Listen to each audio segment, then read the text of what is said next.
Chapter 852.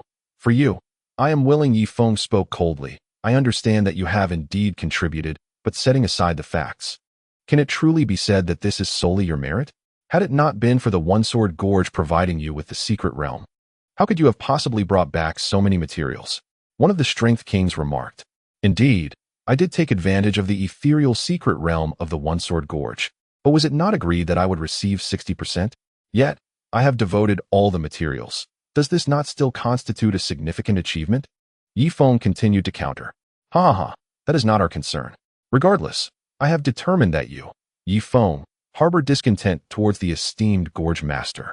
Therefore, you shall not reside in the auxiliary residence. Seek a foot pavilion on your own. Should I discern any further feelings of discontent from you, I shall report to the Gorge Master and strip you of your identity as a closed-door disciple, another 9th-tier Strength King asserted. A flash of killing intent flickered in Ye Feng's eyes, and an overwhelming pressure emanated from him. The two 9th-tier Strength Kings changed countenance, and could not help but take a step back. What an imposing pressure. It seems that even an ordinary Strength Emperor would not possess such a formidable aura. Ever since Ye Feng cultivated the second layer of the sacred demon art, he indeed possessed the means to easily annihilate a Strength Emperor, provided that he was not invaded by inner demons. Strangely enough, within the ethereal illusion, Ye Feng had unleashed his full powers several times, yet he remained untainted by inner demons, suggesting that the illusion had a certain restraining effect on them. Chen An, let us pack our belongings and return to the foot pavilion, Ye Feng said indifferently. Brother Feng, are we just going to concede like this? Chen An seethed with rage. What other option do we have? Shall you challenge those two alone? Ye Feng replied slowly. Me? Very well. Chen An nodded, his eyes glistening with red fury. Since they were to stay, they ought to choose a superior foot pavilion. Ye Feng selected pavilion number 1. For its spaciousness would allow him to cultivate the sacred demon art at his leisure. We require the largest room available. May I inquire how many crystal pills are needed? Chen An asked with audacity. 1 crystal pill with a purity of 95% grants 1 night's stay, the pavilion master replied nonchalantly. What? Are you extorting us? Chen An fumed again. Ye Feng remained silent, discreetly glancing behind the curtain.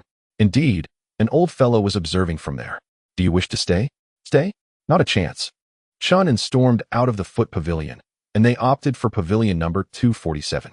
This pavilion was far more rudimentary, consisting of a few wooden houses, drafty on all sides, and could freeze a person to death at night.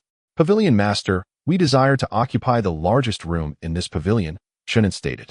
Ye Feng noted the familiar mysterious figure reappearing behind the curtain.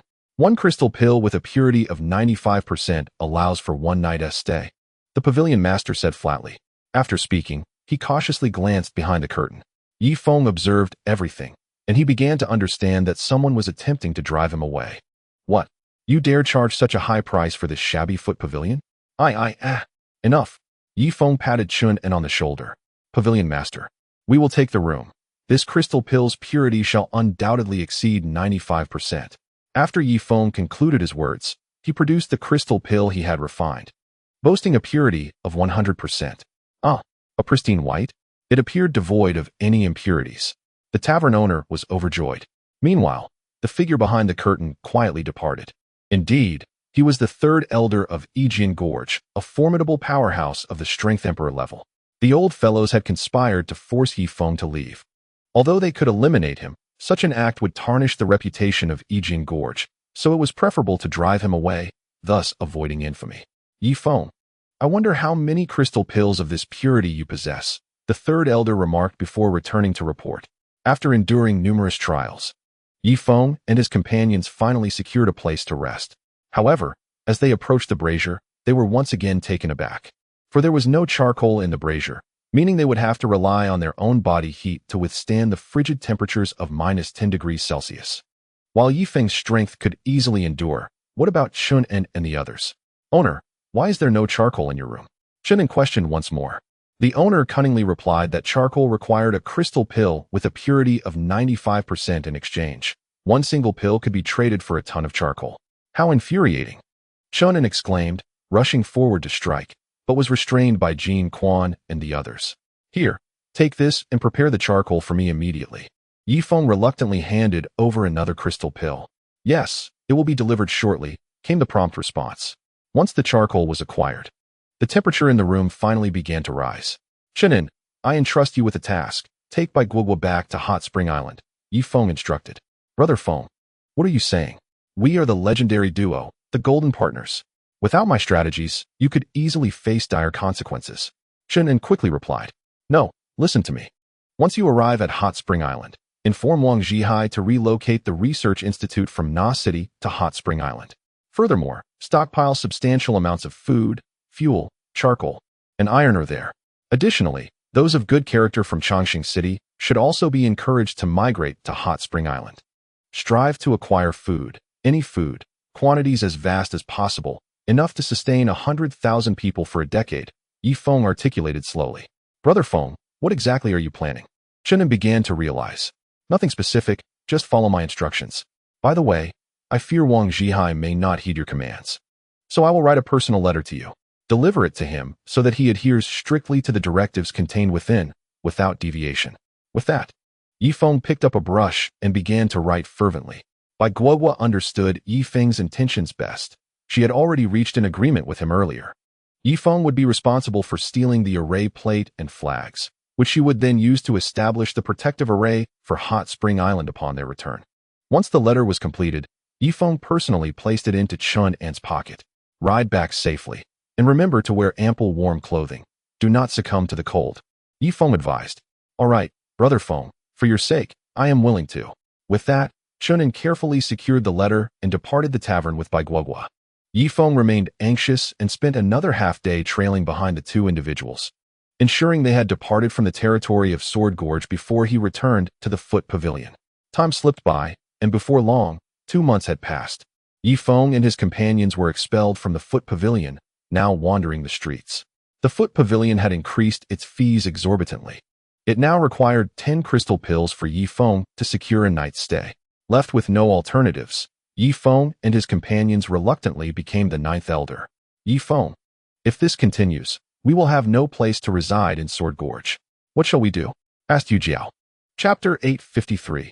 Your life is truly fortunate. The formidable Yu Wang had also joined Ye Feng, vowing never to leave his side, even in death. Is there any solution?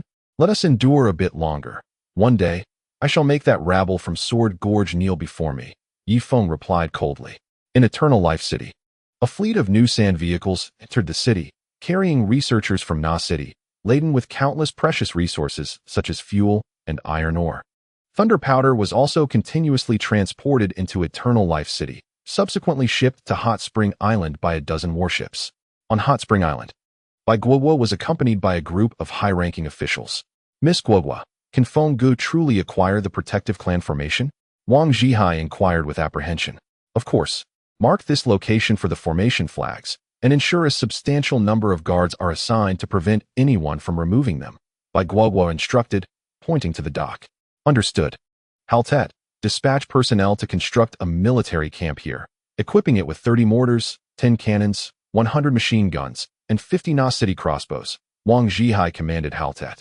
Yes, Haltet replied, summoning 1,000 households to attend to the task. The group continued their journey under Bai Guogua's guidance. Here will be the site for the southeast formation flags. She declared. Received.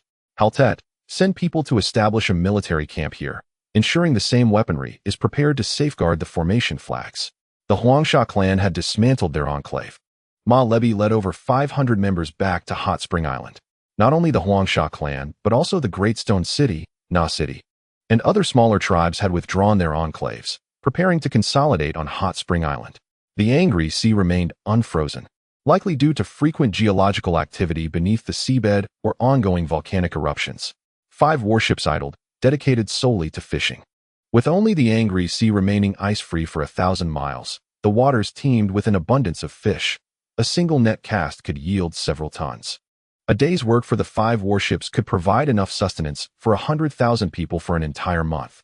Due to the surfeit of food, Wang Zhihai established 4 warehouses in the southeast, southwest, northeast, and northwest regions to stockpile the countless frozen fish. Bread made from tree core flour was also delivered in trucks to Hot Spring Island and stored in a warehouse for preservation. Time passed swiftly, and another 2 months slipped by.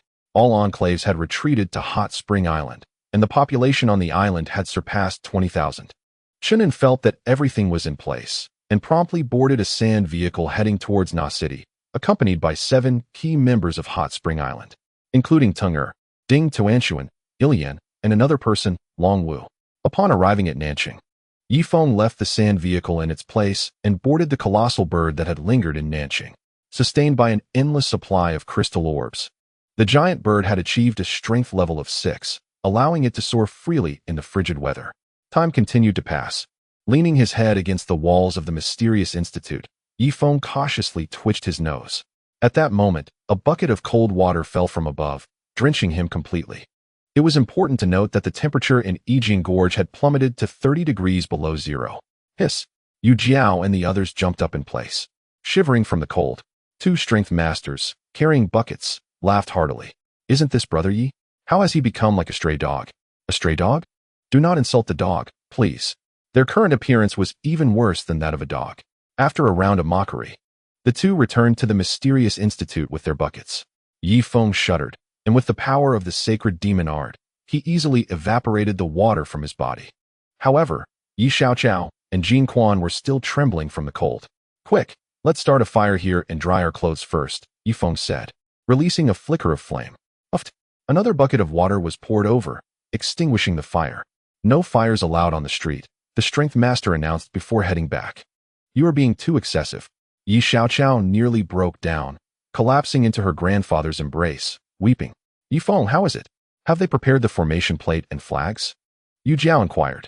As the strength king, this low temperature did not affect her much, yet her complexion was far from the vitality she had upon arriving at Yijian Gorge. Even a strength king could not endure prolonged exposure to such cold, could they? I believe we have succeeded. Sister Yu Jiao, take Yi Xiaoqiao and brother Jin Quan south to the desert. Upon reaching the temple, inquire about Nanqing, and then seek information about Hot Spring Island. They will assist you in returning to Hot Spring Island. Here is the letter I wrote last night. Keep it safe, Ye Feng said, producing a letter from his pocket. Yes, Brother Yi, we will only hinder your movements here. Take care of yourself, Yu Jiao replied. Yi, Brother Yi, please take care. If you cannot acquire the formation plate, then so be it, Jin Quan said, coming over to embrace Ye Feng. The 2 had forged a bond of friendship. Chu Yuan also approached, gently kissing Ye Feng on the cheek. You must return safely. All right, let us not waste any more time. Hurry and go, Ye Feng waved his hand. After watching the group depart, Ye Feng squatted again in the corner of the mysterious institute. He would not take action for a few more days. At the entrance of the mysterious institute, 2 9th-level strength kings stood guard, indicating that the formation plate was nearing successful development. Perhaps there were even more formidable experts stationed within the mysterious institute, compelling Ye Feng to send Yu Jiao and the others away to avoid being restrained in his actions. Time flew by, and soon it was the evening of the 3rd day. Ye Feng covered his face with a filthy beast hide and made his way straight to the entrance of the mysterious institute. As he approached the door, the 2 9th-level strength kings noticed him. Ah, is that not Ye Feng, the esteemed disciple of our esteemed master? One individual taunted. You're still alive? Your resilience is truly remarkable. The other scrutinized Ye Feng from head to toe. I have been tasked by the master to assess the progress of the array in the secret institute, Ye Feng replied coolly. Upon hearing this, the 2 exchanged glances. Ha! Oh dear, I can't breathe, I'm laughing so hard. They roared with laughter. Yet, in the next moment, Ye Feng clenched his fists, releasing 2 runes that soared from his body. Simultaneously, he grew in stature, transforming into a towering giant. With a resounding thud, his colossal hands grasped the heads of the 2 men. Blood-sucking technique. Gulp, gulp, gulp. The 2 9th-tier power kings attempted to scream for help. But after cultivating the 2nd tier of the sacred demon art, the potency of the blood-sucking technique surged, rendering them mute. Their terrified eyes darted around, desperately seeking a passerby for rescue. A minute later, Ye Feng released his grip, and the lifeless bodies collapsed to the ground. Unsatisfied, he propped them up and secured them with a spear. From a distance, one might mistake the 2 power kings for mere individuals resting in chairs. Chapter 854, No Need. I shall take it myself. Ye Feng muttered to himself as he strode into the secret institute. The outer array personnel had noticeably dwindled, indicating that many projects had reached completion and the workers had likely returned home. After walking for 10 minutes, Ye Feng encountered several groups of array masters and alchemists, all of whom he effortlessly evaded. However, upon reaching the 20th minute, he found himself face to face with a Power King-level alchemist. You? You are Ye Feng. How could you possibly enter the secret institute? Guards? Before the Power King could finish his call, Ye Feng swiftly silenced him. Gulp, gulp, gulp. As this individual was merely a first-tier Power King, Ye Feng drained him in a mere 10 seconds, discarding the now lifeless body into an unoccupied room, and continued his forward march. At the heart of the secret institute, the third elder sat cross-legged, observing the high priest and 10 array masters. The 11 were engaged in the final refinements of the array discs and flags. Unbeknownst to them, a pair of watchful eyes lurked in the shadows. Time passed, and after a full 2 hours, the high priest finally exhaled a sigh of relief. Weary, he retrieved a palm-sized disc from the furnace. Meanwhile, the 10 array masters extracted 10 triangular flags. High priest, have we succeeded? The third elder quickly rose, his eyes sparkling as he gazed at the disc and flags. Indeed, we have succeeded. This array disc can control the power of the 10 flags. Allow me to introduce them. This is the wind flag, which regulates the strength of the wind within the array. This is the fire flag, controlling the temperature and climate within the array. It is the most crucial of the flags. However, if the temperature outside the array is too low, it will still affect the temperature inside. This is the shield flag, which determines the thickness, hardness, and resilience of the shield. The Su-In-Q possesses the power to manipulate the offensive and defensive attributes of the protective shield. This means that when arrows are shot from within towards the outside, their potency can be amplified to a remarkable degree. Conversely, when arrows are fired from the outside towards the inside, one can control the extent of their power reduction. The high priest swiftly elucidated the functionalities of the 10 small flags. These artifacts must consume crystal pills or crystal elixirs, correct? Inquired the third elder. Indeed. Any entity imbued with energy can be utilized for consumption. When the grand formation operates normally, energy expenditure is minimal. It suffices to activate the shield and fire flags to maintain the temperature and defense within the formation. Other functions should generally remain dormant unless the protective clan formation is under attack. Otherwise, the consumption of crystal elixirs will be considerable, replied the high priest. After concluding his explanation, he produced a box approximately half a meter in length, placing the formation disc within its center and situating the 10 small flags alongside. Third elder, please present this to the canyon master, the high priest said wearily. He had nearly exhausted his entire reservoir of magical power in the crafting of this device, even drawing upon some of his lifespan. As for the 10 formation masters, 3 of them collapsed to the ground, succumbing to exhaustion. Alas, these 3 sacrificed their lives for the protective formation of the Sword Canyon. I shall inform the canyon master to grant them a grand burial. The third elder feigned sorrow as he wrapped the box in a layer of black cloth, carefully securing it to his back. Meanwhile, the high priest, having fulfilled his duty, sank to the ground, unconscious. The protective formation had drained her heart and intellect, a labor beyond mere monetary valuation. It could be said that the formation disc and flags were akin to her own progeny. In the shadows, a pair of eyes blinked, and several figures stealthily followed the third elder. Being a third-tier emperor of power, Ye Feng remained cautious. One could never be too careful. The third elder soon reached the outskirts. Just then, his demeanor shifted as he tilted his head slightly. Who follows me? The third elder inquired coolly. Step forward. Ye Feng narrowed his eyes and suddenly dashed in from the side, without hesitation unleashing the Brahmin's sacred demon technique. Hold! The third elder roared with fury, first hurling the box far away before engaging Ye Feng in a fistfight. Due to the urgency of his strike, coupled with Ye Feng's full commitment, a tremendous clash ensued. Boom! Ye Feng stood firm, while the third elder coughed up blood. This is bad, an intruder, the third elder shouted, but Ye Feng charged forward, offering him no chance to call for help. Boom! Boom! Boom! Within a second, they exchanged 3 punches. The first punch sent a jolt through the third elder's body, nearly displacing his internal organs. The second punch tore his garments apart, revealing a muscular torso. The third punch caused both of his eyes to explode. The second level of the Brahmin's sacred demon technique proved its might indeed. Of course, Ye Feng also benefited from the element of surprise. Otherwise, even if the third elder were not his match, he could at least have fought to a stalemate. My apologies. As Ye Feng seized the moment when the third elder's eyes burst open, he deftly plunged 2 fingers into the eye socket, while his other hand firmly grasped the elder's throat. The blood-sucking technique was officially activated. Yua. A hoarse voice erupted as the third elder suddenly trembled, propelling Ye Feng back by half a meter. Die. After spitting a mouthful of fresh blood, the elder's face unexpectedly flushed with vitality. With a resounding thud, his fist struck Ye Feng's chest with great force.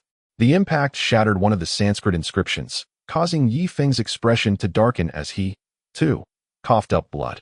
Yet, in this dire circumstance, retreat was not an option. He could not afford to waver even for a moment. You shall perish. Ye Feng tightened his grip on the third elder's throat once more, maximizing the blood-sucking technique, allowing the elder to pummel his abdomen without restraint. After a relentless barrage of 10 punches, the third elder's energy was depleted by 70 to 80%. His fists, once potent, now failed to inflict any harm upon Ye Feng. Why, Ye Feng? I know it's you. Spare me. I understand you came for the array plate. I shall give it to you, all right? The third elder rasped. No need. I shall take it myself. Upon uttering this, Ye Feng exerted his fingers. With a resounding crack, devoid of energy to sustain him, the third elder's head was crushed under the might of the divine demonic arts. Unsatisfied, Ye Feng grasped the headless corpse and delivered 2 additional punches, dispersing the remaining vigor within. After dealing with the third elder, Ye Feng coughed up yet another mouthful of blood. Truly, he was formidable as a third-order power monarch. Even with the second level of the divine demonic arts, and in a surprise attack, he had sustained grave injuries. Wiping the blood from his lips, he swiftly moved 50 meters away and seized the box. Hee. For you. I have endured over 6 months of humiliation here. A hint of madness flickered across Ye Feng's face as he slung the box onto his back and hastened towards the outskirts of the secret research institute. With only an hour until dawn, he needed to escape the institute and the Sword-1 Gorge with utmost speed. Chapter 855. They must be hiding. Otherwise, the Lord of Sword-1 Gorge would certainly pursue him personally. Ye Feng retained a semblance of self-awareness. Although he might be able to contend with power monarch-level experts, he knew he could not match their endurance and speed. After leaping out of the secret research institute, Ye Feng suddenly changed his expression and hurried towards the library. Who goes there? Du Yifu, on duty that night, immediately spotted the figure approaching from a distance. State your name. Du Yifu felt a surge of anxiety, as his left eyelid had been twitching incessantly throughout his shift. With a powerful punch, Du Yifu was left in ruins. Ye Feng then turned his gaze to the 4 ordinary power kings nearby, unleashing a flurry of punches in rapid succession. Boom, boom, boom, boom. The sheer speed of his assault left these 4 men unaware, as they met their fate before they could even open their eyes. Ye Feng surveyed the area, lifted 2 torches, and boldly strode into the library. Who are you? Torches are not permitted in the library. Only luminous pearls are allowed. A forceful master scolded. Presumably the individual responsible for managing the books within. Ye Feng narrowed his eyes and struck the top of the master's head with his palm. Boom. The master ascended to the heavens on the spot. My apologies, he murmured before tossing a torch onto the wooden shelves. The tomes, preserved in a dry environment, ignited instantly upon contact with the open flame. Unsatisfied, Ye Feng set several precious volumes ablaze and hurled them into other areas, ensuring the fire spread rapidly. After committing this misdeed, Ye Feng maximized his speed and fled towards the exit of the Sword Gorge. Barely a few kilometers had passed when cries erupted from the location of the library. Hurry, put out the fire. The library is ablaze. What is that scoundrel Du Yifu doing on duty? Ah, my books.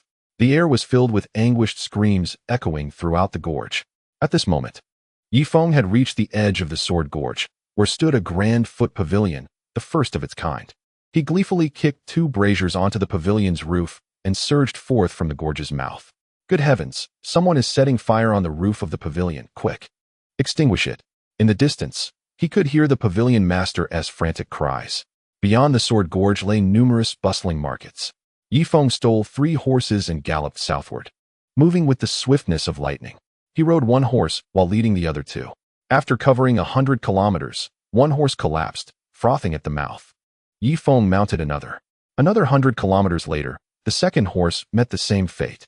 Alas, he had pushed them too hard, depleting 1 horse every 100 kilometers. After 300 kilometers, the third horse, drenched in sweat, collapsed as well. Upon dismounting, Ye Feng's legs felt heavy, and he noticed a figure ahead. A 5th-tier master? How could he run so swiftly? Stop right there. Just then, a group of bandits, mounted on camels, appeared, blocking Ye Feng's path. The leader was a formidable master, at the level of a Force Emperor. Boom! Two Sanskrit characters erupted from Ye Feng's body as he delivered a punch. Such power? The Force Emperor, taken aback, realized it was too late to evade. Gritting his teeth, he retaliated with a punch of his own. Boom! The Force Emperor was sent flying 50 meters, crashing to the ground, his body obliterated by the force of Ye Feng's attack. The remaining bandits were astonished. Some charged at Ye Feng, while others fled in disarray. But Ye Feng would leave no evidence. He seized one bandit and hurled him towards the fleeing group. Boom! A bandit was smashed into a bloody mist by his comrade, both meeting their demise simultaneously. Ye Feng employed the same tactic, and within 3 minutes, the remaining bandits were entirely vanquished. Now panting heavily, he mounted one of the bandits' horses and led 5 spare steeds. After 2 hours, Ye Feng had exhausted 6 horses, collapsing to the ground, frothing at the mouth. My apologies. Ye Feng thrust his hand directly into the abdomen of a horse, activating the blood-sucking technique. However, after draining the horse's life force, Ye Feng's expression shifted. The blood-sucking technique could not replenish his stamina? Could it be that I have overexerted myself, engaging in so many nefarious deeds in such a short span? Even with the support of the divine demonic art, Ye Feng found himself unable to endure. He desperately needed rest. Fortunately, he was now 1,000 miles away from Sword Cliff. Even if the Sword Cliff master dispatched someone to pursue him, they would likely spread their efforts thinly and could not focus solely on the southern direction. After all, temperatures were dropping in the south, so Sword Cliff would assume the enemy hailed from the north or the east or west, certainly not suspecting a southern foe. Uncertain of how long he had slept, Ye Feng slowly opened his eyes to find a sand beast extending its long tongue to lick his face. Get lost! Ye Feng retaliated, swiftly seizing the beast's head. Gurgle! Gurgle! Gurgle! This time, the blood-sucking technique successfully replenished his energy. He gradually stood up, taking measured steps toward the south. Just then, a sharp cry pierced the sky. A large shadow descended, landing precisely before Ye Feng. A giant bird? Ye Feng's face lit up with delight. Brother Feng! Chen An leaped from the bird's back and quickly steadied Ye Feng. Ouch! Brother Feng, why are you sucking my blood? Chen An retreated a few steps, his face a mask of horror. My apologies, I was too weak and couldn't help myself, Ye Feng replied, feeling somewhat embarrassed. Quick, get on the bird's back. I knew you would flee in this direction. With that, Ding Tuanshuan also jumped down and helped Ye Feng onto the giant bird's back. Birdie, take flight, Chen An shouted. With a powerful thrust of its wings, the giant bird ascended effortlessly into the air. Ye Feng lay on the bird's back, watching the desert below recede swiftly. Finally, allowing himself to relax and close his eyes. Exhausted, he felt the need for a 3-day slumber. In the library, the Sword Cliff master glowered at the recently extinguished flames. How much was burned? He spat through clenched teeth, his voice laced with a chilling intent. The others felt a jolt of fear, realizing someone would soon pay with their life. Reporting to the master, 400 bookshelves were consumed, totaling over 70,000 volumes. A cautious power master replied. Who was on duty last night? Master, it was Du Yifu, but he seems to have vanished, likely hiding, a 9th-tier power king responded. Hiding? Where could he possibly hide? Someone, find the Du family, detain all his relatives, and force Du Yifu to reveal himself. Otherwise, there will be no mercy. Understood. Little did he know, the corpses at the entrance had already been tossed into the flames by Ye Feng, now reduced to ashes alongside the books. Not good, master. At that moment, a trembling priest rushed over. Alas, is there worse news than the burning of the library? The Sword Cliff master frowned slightly. Chapter 856. Go and see. 3rd Elder has fallen. We witnessed his remains. Moreover, the high priest said the array plate and 10 array flags were carried by the 3rd Elder, the priest stammered. What? Have you lost the formation plate? The master of One Sword Gorge exclaimed in frustration. With a swift motion, he unleashed a powerful palm strike. Boom. A deep pit formed beneath him, instantly claiming the lives of the dozen or so powerhouses gathered before him. Investigate. Capture the high priest and ensure he does not escape. He paused, realizing, moreover, those formation masters I had invited, being of a different clan, their intentions must be suspect. Surely, they are the ones who stole the formation plate. With clarity of thought, the master of One Sword Gorge promptly issued a series of commands. Within half a day, The gorge was completely encircled by troops, sealing off entry and exit.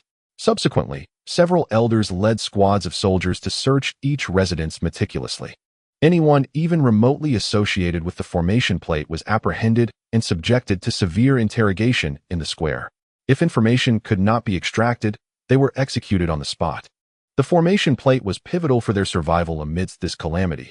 Thus, it was deemed preferable to wrongfully execute 1,000 than to let a single culprit escape. Under the swift wings of a colossal bird, Ye Feng returned to Hot Spring Island in merely 10 days. As the great bird touched down at the dock, Wang Zhihai and his companions rushed forward to greet him. "Welcome home, King of Hot Springs. We have the honor of meeting the King of Hot Springs." "Ah Feng." Susan dashed forward and enveloped Ye Feng in a warm embrace, soon followed by Su Yun, by Chu Xue, and Lian. Though Duo and Hina remained in the castle and did not come to the dock, she silently observed Ye Feng from a distance, holding the hand of a little boy. "Just over 4 years old. Yixing, stop hugging me. I have urgent matters to attend to." Ye Feng gently pushed away Shi Zhongliang, retrieving a box from behind him. "Guogua, Bai Guogua, are you here? Come out." Ye Feng called out. "I'm here." "Wonderful. Guogua, how should we set this up? I entrust this to you." "I need it arranged swiftly." Ye Feng spoke with an anxious expression. "All right." Bai Guogua's eyes sparkled as she opened the box. Inside lay a palm-sized disc along with 10 triangular flags. She swiftly picked up one of the small flags and waved it through the air, causing the temperature around them to fluctuate dramatically. "This one controls the temperature. This one regulates the thickness of the shield." Bai Guogua, truly a rare talent in the art of formations, accurately identified each item. "Then let us proceed with the arrangement," Ye Feng urged, fearful that the master of One Sword Gorge might react quickly. At the speed of the powerhouses, they could arrive at Hot Spring Island in less than 3 days. "All right. I have mapped out where to place the flags. However, I initially thought there were only 8 flags, not 10. With that, Bai Guogua hurried to set up the formation flags. Ye Feng, overwhelmed, fainted on the spot. Throughout the journey, he had been on edge, fearing the master of One Sword Gorge might appear from behind, or that the Green Grass Clan and Birch City might intercept him. "Quickly, take Brother Feng back to the castle," Wang Zhihai exclaimed in shock, promptly assisting Ye Feng to his feet. Time passed, and eventually, Ye Feng slowly opened his eyes. "How is it? Are the formation flags set up?" Upon waking in the castle, his first inquiry was about the protective formation. "It should be almost complete," came the reply. Susan gazed out of the window, her brow furrowed in confusion. Yet, in the next moment, her eyes widened in astonishment. A soft blue luminescence emanated from the hot spring island, expanding like a balloon. Before long, this luminous veil enveloped the entire sky, reaching heights of several thousand meters. As if meticulously arranged, after voicing her thoughts, Susan took hold of Ye Feng's hand and stood at the window, peering towards the edge of the island. The blue light continued to swell until it was beyond the limits of human sight. "Let us venture out to observe," Ye Feng suggested, grasping Susan's hand as they exited the castle. Upon reaching the dock, he spotted Bai Guogua, who was followed by Wang Zhihai, Chen An, and other high-ranking officials. "It is too expansive. I must rein in the luminescence. If it grows too vast, its functionalities may diminish," Bai Guogua stated, diligently working on the formation. Time passed, and gradually the entire veil retracted towards Hot Spring Island, forming a transparent sphere with a radius of 5,000 meters. This dimension perfectly enveloped the landmass of the island while leaving the naval vessels in the water unshielded. Consequently, Bai Guogua made further adjustments on the formation, causing the barrier to extend slightly outward. "Oh dear, what is happening? My nose." Ye Feng turned to see a sailor outside the barrier, who had attempted to rush inside, only to collide painfully with the protective shield, blood streaming from his nose. "Guogua, direct the warships into the shield. How shall we manage this?" Ye Feng leaned closer to Bai Guogua, his head nearly touching hers. Though it seemed she hadn't washed her hair in days, a subtle scent of milk wafted from her. "Here," Bai Guogua replied, making a few more adjustments on the formation. Suddenly, a fissure appeared in the shield. "Hurry, enter quickly." That is the protective formation restored by Feng Gu, the captain commanded, and the warships smoothly sailed into the barrier. "Wait, I need to make further adjustments to the formation." Wang Zhihai, go to the focal point and embed additional crystal cores, preferably of a higher grade, Bai Guogua instructed. "Understood, I shall do so immediately." The formation masters were highly sought after, and even Wang Zhihai treated her with utmost respect. Ye Feng and his companions approached the edge of the luminescent barrier. Chen An extended his palm and pressed against the shield several times. "How resilient it is," he exclaimed, and then, with a powerful punch, struck the barrier. His fist easily penetrated the shield. Is its defensive capability so feeble? Ye Feng was taken aback. "No, from inside to outside, it can certainly be breached. Let us do this. I will create a small opening in the formation, and you can strike from the outside," Guogua proposed. As she opened a half-meter gap in the formation, Ye Feng and Chen An immediately clamored to climb outside. "I shall go first." Chen An drew back his fist and struck the barrier with all his might. In the next instant, a crack resounded. My finger. I think I've fractured a bone." Chen An hopped about, clutching his injured finger, his face contorted in agony. "Let me give it a try." Ye Feng's expression turned serious as he clenched his right fist, two Sanskrit symbols bursting forth from his body. Boom! Centered around Ye Feng's fist. A luminous barrier began to distort and change color within a radius of several dozen meters. At the point where Ye Feng's fist struck, a small black dot emerged. After a considerable duration, that black dot gradually returned to its original state. "Brother Feng, were you just throwing punches?" Wang Zhihai inquired from above the castle. "Indeed. What is the matter?" Ye Feng replied. "Nothing much, but after your punch, at least 50 crystal pills were depleted. This indicates that the formation absorbs a significant amount of energy to counteract such forces when under attack," Wang Zhihai responded. "All right." Ye Feng nodded with satisfaction. He had unleashed a full-force strike from the Brahmin's sacred demon art.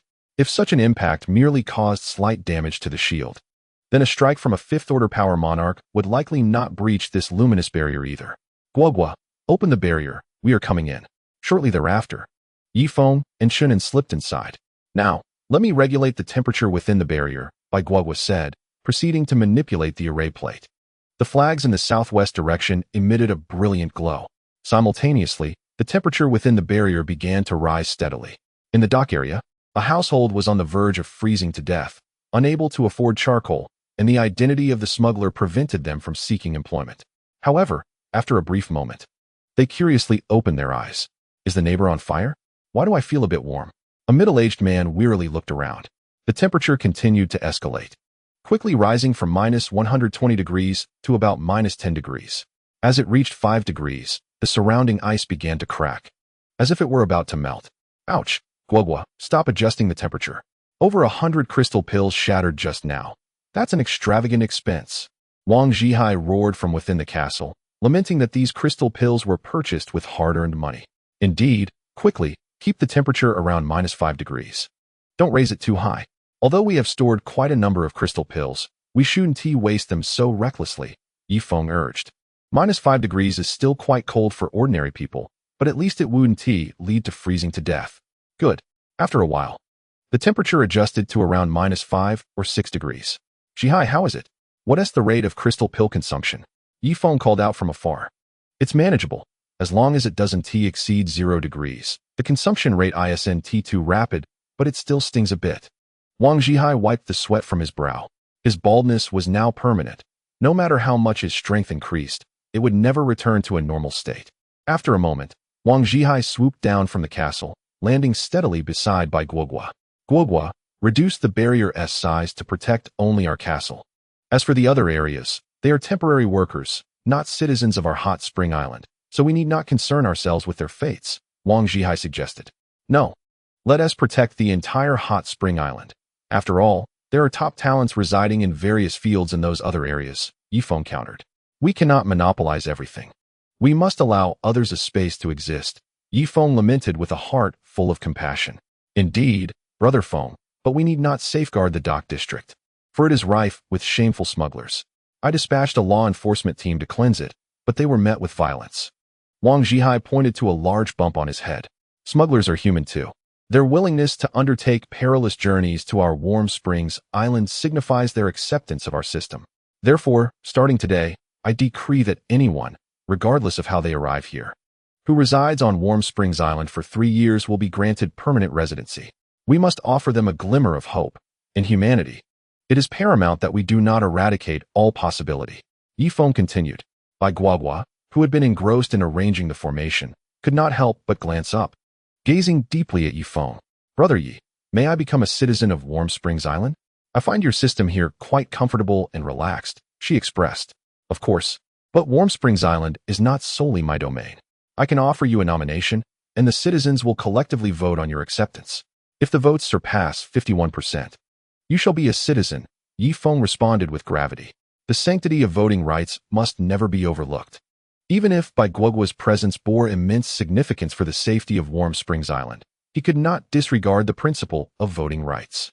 Should he arbitrarily grant citizenship, it would imply that citizens possess no power, and one must ponder, what citizen would not feel disheartened? If they believe that citizenship does not confer the privilege of absolving all, why would they fight valiantly for Warm Springs Island? Brother Feng, Bai Guoguo is a master of formations. Can't you make an exception? Wang Zhihai urged. Indeed, Ah Feng. A formation master like Bai Guoguo is akin to a savior for our Warm Springs Island. She alone can control the formations, Susan added, softening her stance. Brother Yi, grant Bai Guoguo this privilege. Let her bypass the voting process and become a citizen directly, Ding Tuanshuan chimed in, having matured in her perspective. Sighing deeply, Ye Feng first looked up at the sky, and then down at Bai Guoguo. Guoguo, I can only assure you of my support in the vote. I cannot compel others to vote in your favor. If citizens lack voting rights, what significance does their citizenship hold? Why would they risk their lives for Warm Springs Island? Ye Feng spoke earnestly. Bai Guoguo struggled to comprehend such an advanced system, feeling somewhat disgruntled. I am a master of formations. The entire Warm Springs Island relies on my protection. Do you not grant me any consideration? The others fell silent, their expressions complex. Let me put it this way. If I were to forcibly make Bai Guoguo a citizen today, it would imply that Warm Springs Island is solely mine, making me its despotic ruler. Conversely, if I respect the voting rights, then Warm Springs Island belongs to all its citizens. Only when faced with dire calamities will they wholeheartedly fight for Warm Springs Island, even to the point of sacrificing their lives. Do you understand? The island of hot springs belongs to all citizens. It is neither mine, Ye Feng's, nor Wang Zhihai's, nor any individual's. Ye Feng felt compelled to elaborate once more. The others fell silent, their thoughts elevated slightly by Ye Feng's insights, yet they required time to adapt, particularly the local natives, who had lived in a world governed by strict hierarchies where the strong acted as they pleased while the weak were left vulnerable. They had grown accustomed to that reality. Yet Ye Feng proposed an entirely new system. Ah Feng, I comprehend your perspective, Susan approached, grasping Ye Feng's hand. Suddenly, Yijian pushed through the crowd. Raising her hand in solidarity, Uncle Yi, I understand you as well. With a leader emerging, others nodded in agreement. Chapter 858, Why follow her example? Remarkable. I did not anticipate your level of awareness. It delights me. Bai Guoguo, I shall grant you a recommendation position. In 3 days, a voting assembly will be held within the castle for you and the others. I trust that the majority will cast their votes in your favor. By the way, could you enlighten me on how to utilize this formation plate? Ye Feng said with a smile, extending his hand. Oh, Bai Guoguo rolled her eyes, refusing to shake Ye Feng's hand. In the distance, several colossal ships from the Duoyin people approached. Given that the comprehensive strength of the island of hot springs had surpassed that of Chongqing City, Wang Zhihai lifted the ban, allowing the Duoyin people to construct giant vessels, albeit with restrictions on their number. 5 vessels for the Duoyin, 10 for Nanxing, 12 for the Huangsha tribe, and 15 for the giant stone city. Understanding that food was fundamental, Wang Zhihai had tied the food supply to the hot spring currency, fearing it might be undermined by other currencies. Hey, people at the dock. Our giant ship seems to be obstructed by something. What is going on? A captain from Duoyin shouted, his vessel laden with cargo and harboring a dozen stowaways. Is it legal? Ye Feng inquired of Wang Zhihai. Yes, it is legal. He is indeed trading with us on the island of hot springs, Wang Zhihai nodded. Miss Guoguo, please lift the restriction and allow those ships to enter the shield, Ye Feng requested politely. Although Bai Guoguo felt displeased, she nonetheless lifted the restriction. In the hall of the Gorge Master, a meeting was underway. It had been confirmed that Ye Feng was responsible, as someone had observed the entire incident in secret. The elder spoke slowly, being a 4th-level power emperor, second only to the Sword Gorge Master and the Holy Maiden. From which tribe does Ye Feng hail? The Sword Gorge Master inquired coldly. It should be south of the shrine. We shall mobilize our forces immediately, advancing directly south to locate Ye Feng's tribe and reclaim the formation plate, leaving no trace behind, the second elder declared through clenched teeth, not merely leaving no trace behind. Humph. The sword gorge master rose, producing a token inscribed with a golden sword. I, Rue Changfeng, in my capacity as the sword gorge master, officially announced the mobilization of the sword gorge army, led by the elder, to scour Ye Feng's tribe to the very depths. The sword gorge master proclaimed loudly. As you command. Everyone stood in unison. At that moment, the entire Yijian Gorge mobilized. To eradicate Ye Feng, they deployed their most formidable forces, the Grand Elder, the Fourth Elder, and the Fifth Elder, accompanied by an army of 20,000, all composed of formidable warriors. It is worth noting that such a grand mobilization of 20,000 warriors could only be orchestrated by Yijian Gorge. After partaking in a celebratory fruit wine, they set forth, riding valiantly towards the south. However, after traversing a mere 1,000 miles, some of the warrior class began to shiver uncontrollably, as the temperature had plummeted to a frigid -70 degrees. The Grand Elder, at this rate, if we do not devise an alternative strategy, these ordinary warriors will succumb to the cold before we even reach the south, suggested the Fourth Elder. Very well, let us construct horse-drawn carts, where we can burn charcoal within, enabling us to reach south of the temple and locate Ye Feng's tribe, proposed the astute Fifth Elder. Indeed, let us procure materials from a nearby tribe to create these carts. Nay, they shall be referred to as charcoal carts, for they shall contain burning charcoal, chuckled the Grand Elder. For nearly a millennium, Yijian Gorge had reigned supreme over the vast desert, yet they had never before dispatched such a multitude to assault a mere small tribe. Hence, the Grand Elder reveled in his commanding role, basking in the thrill of leadership. Time slipped by, and eventually, Yijian Gorge located a diminutive tribe. Maintaining a semblance of dignity before outsiders, they chose not to resort to outright theft.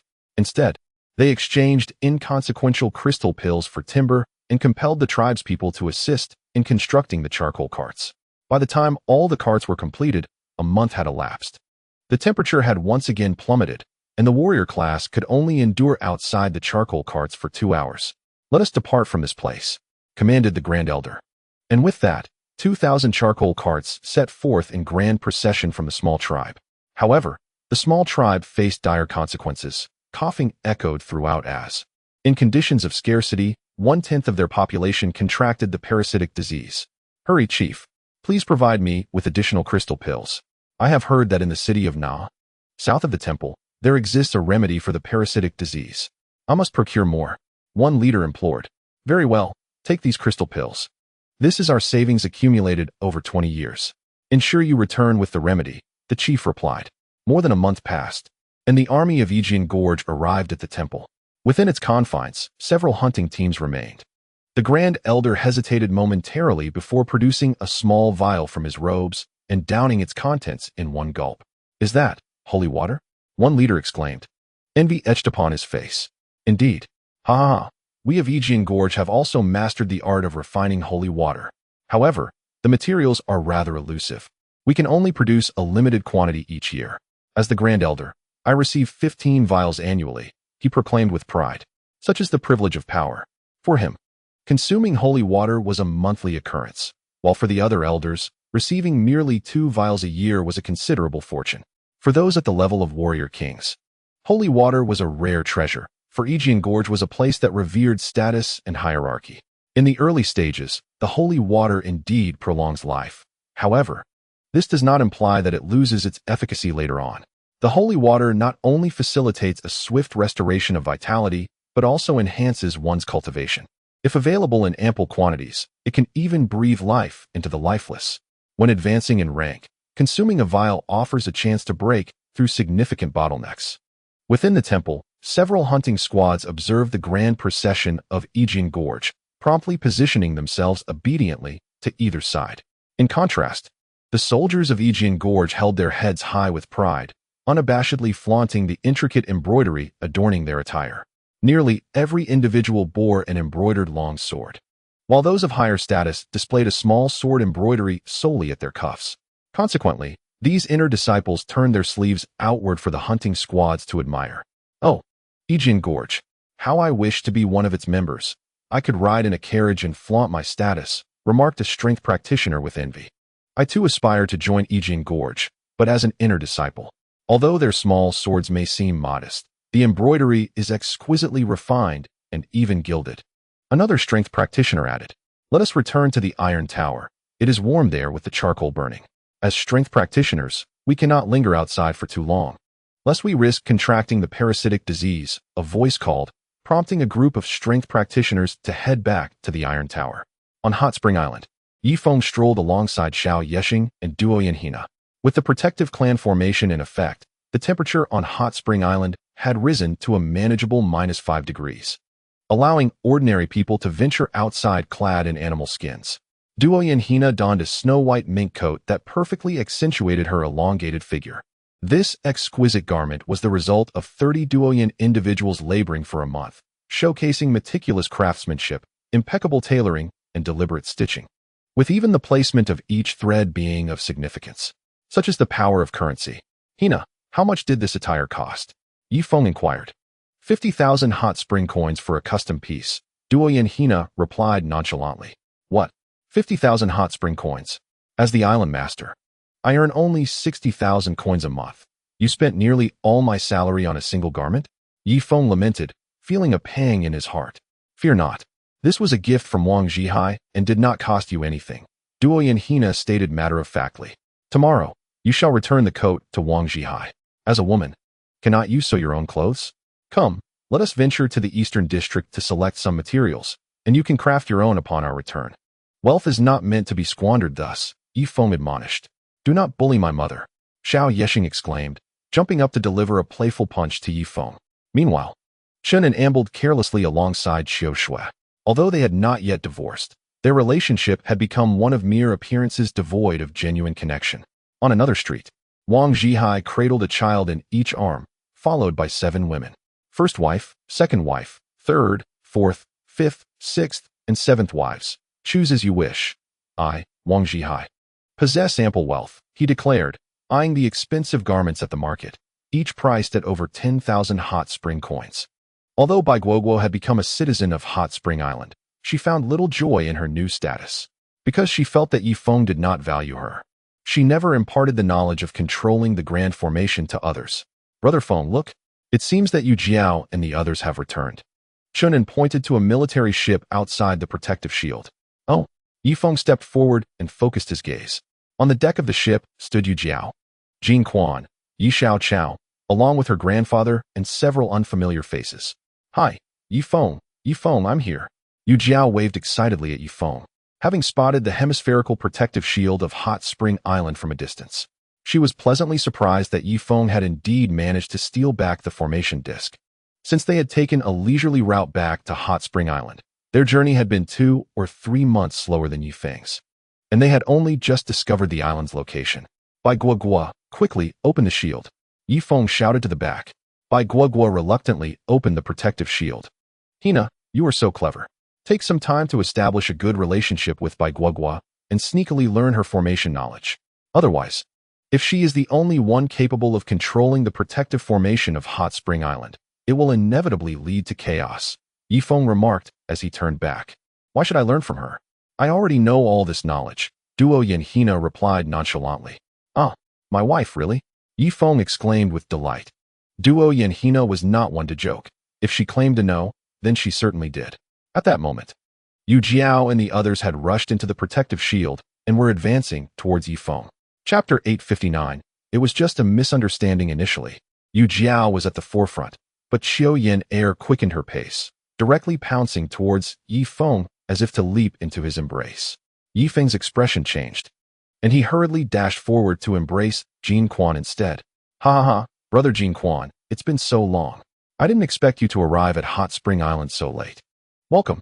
From now on, this will be your home, and you can live well within the protective shield," Ye Feng said joyfully.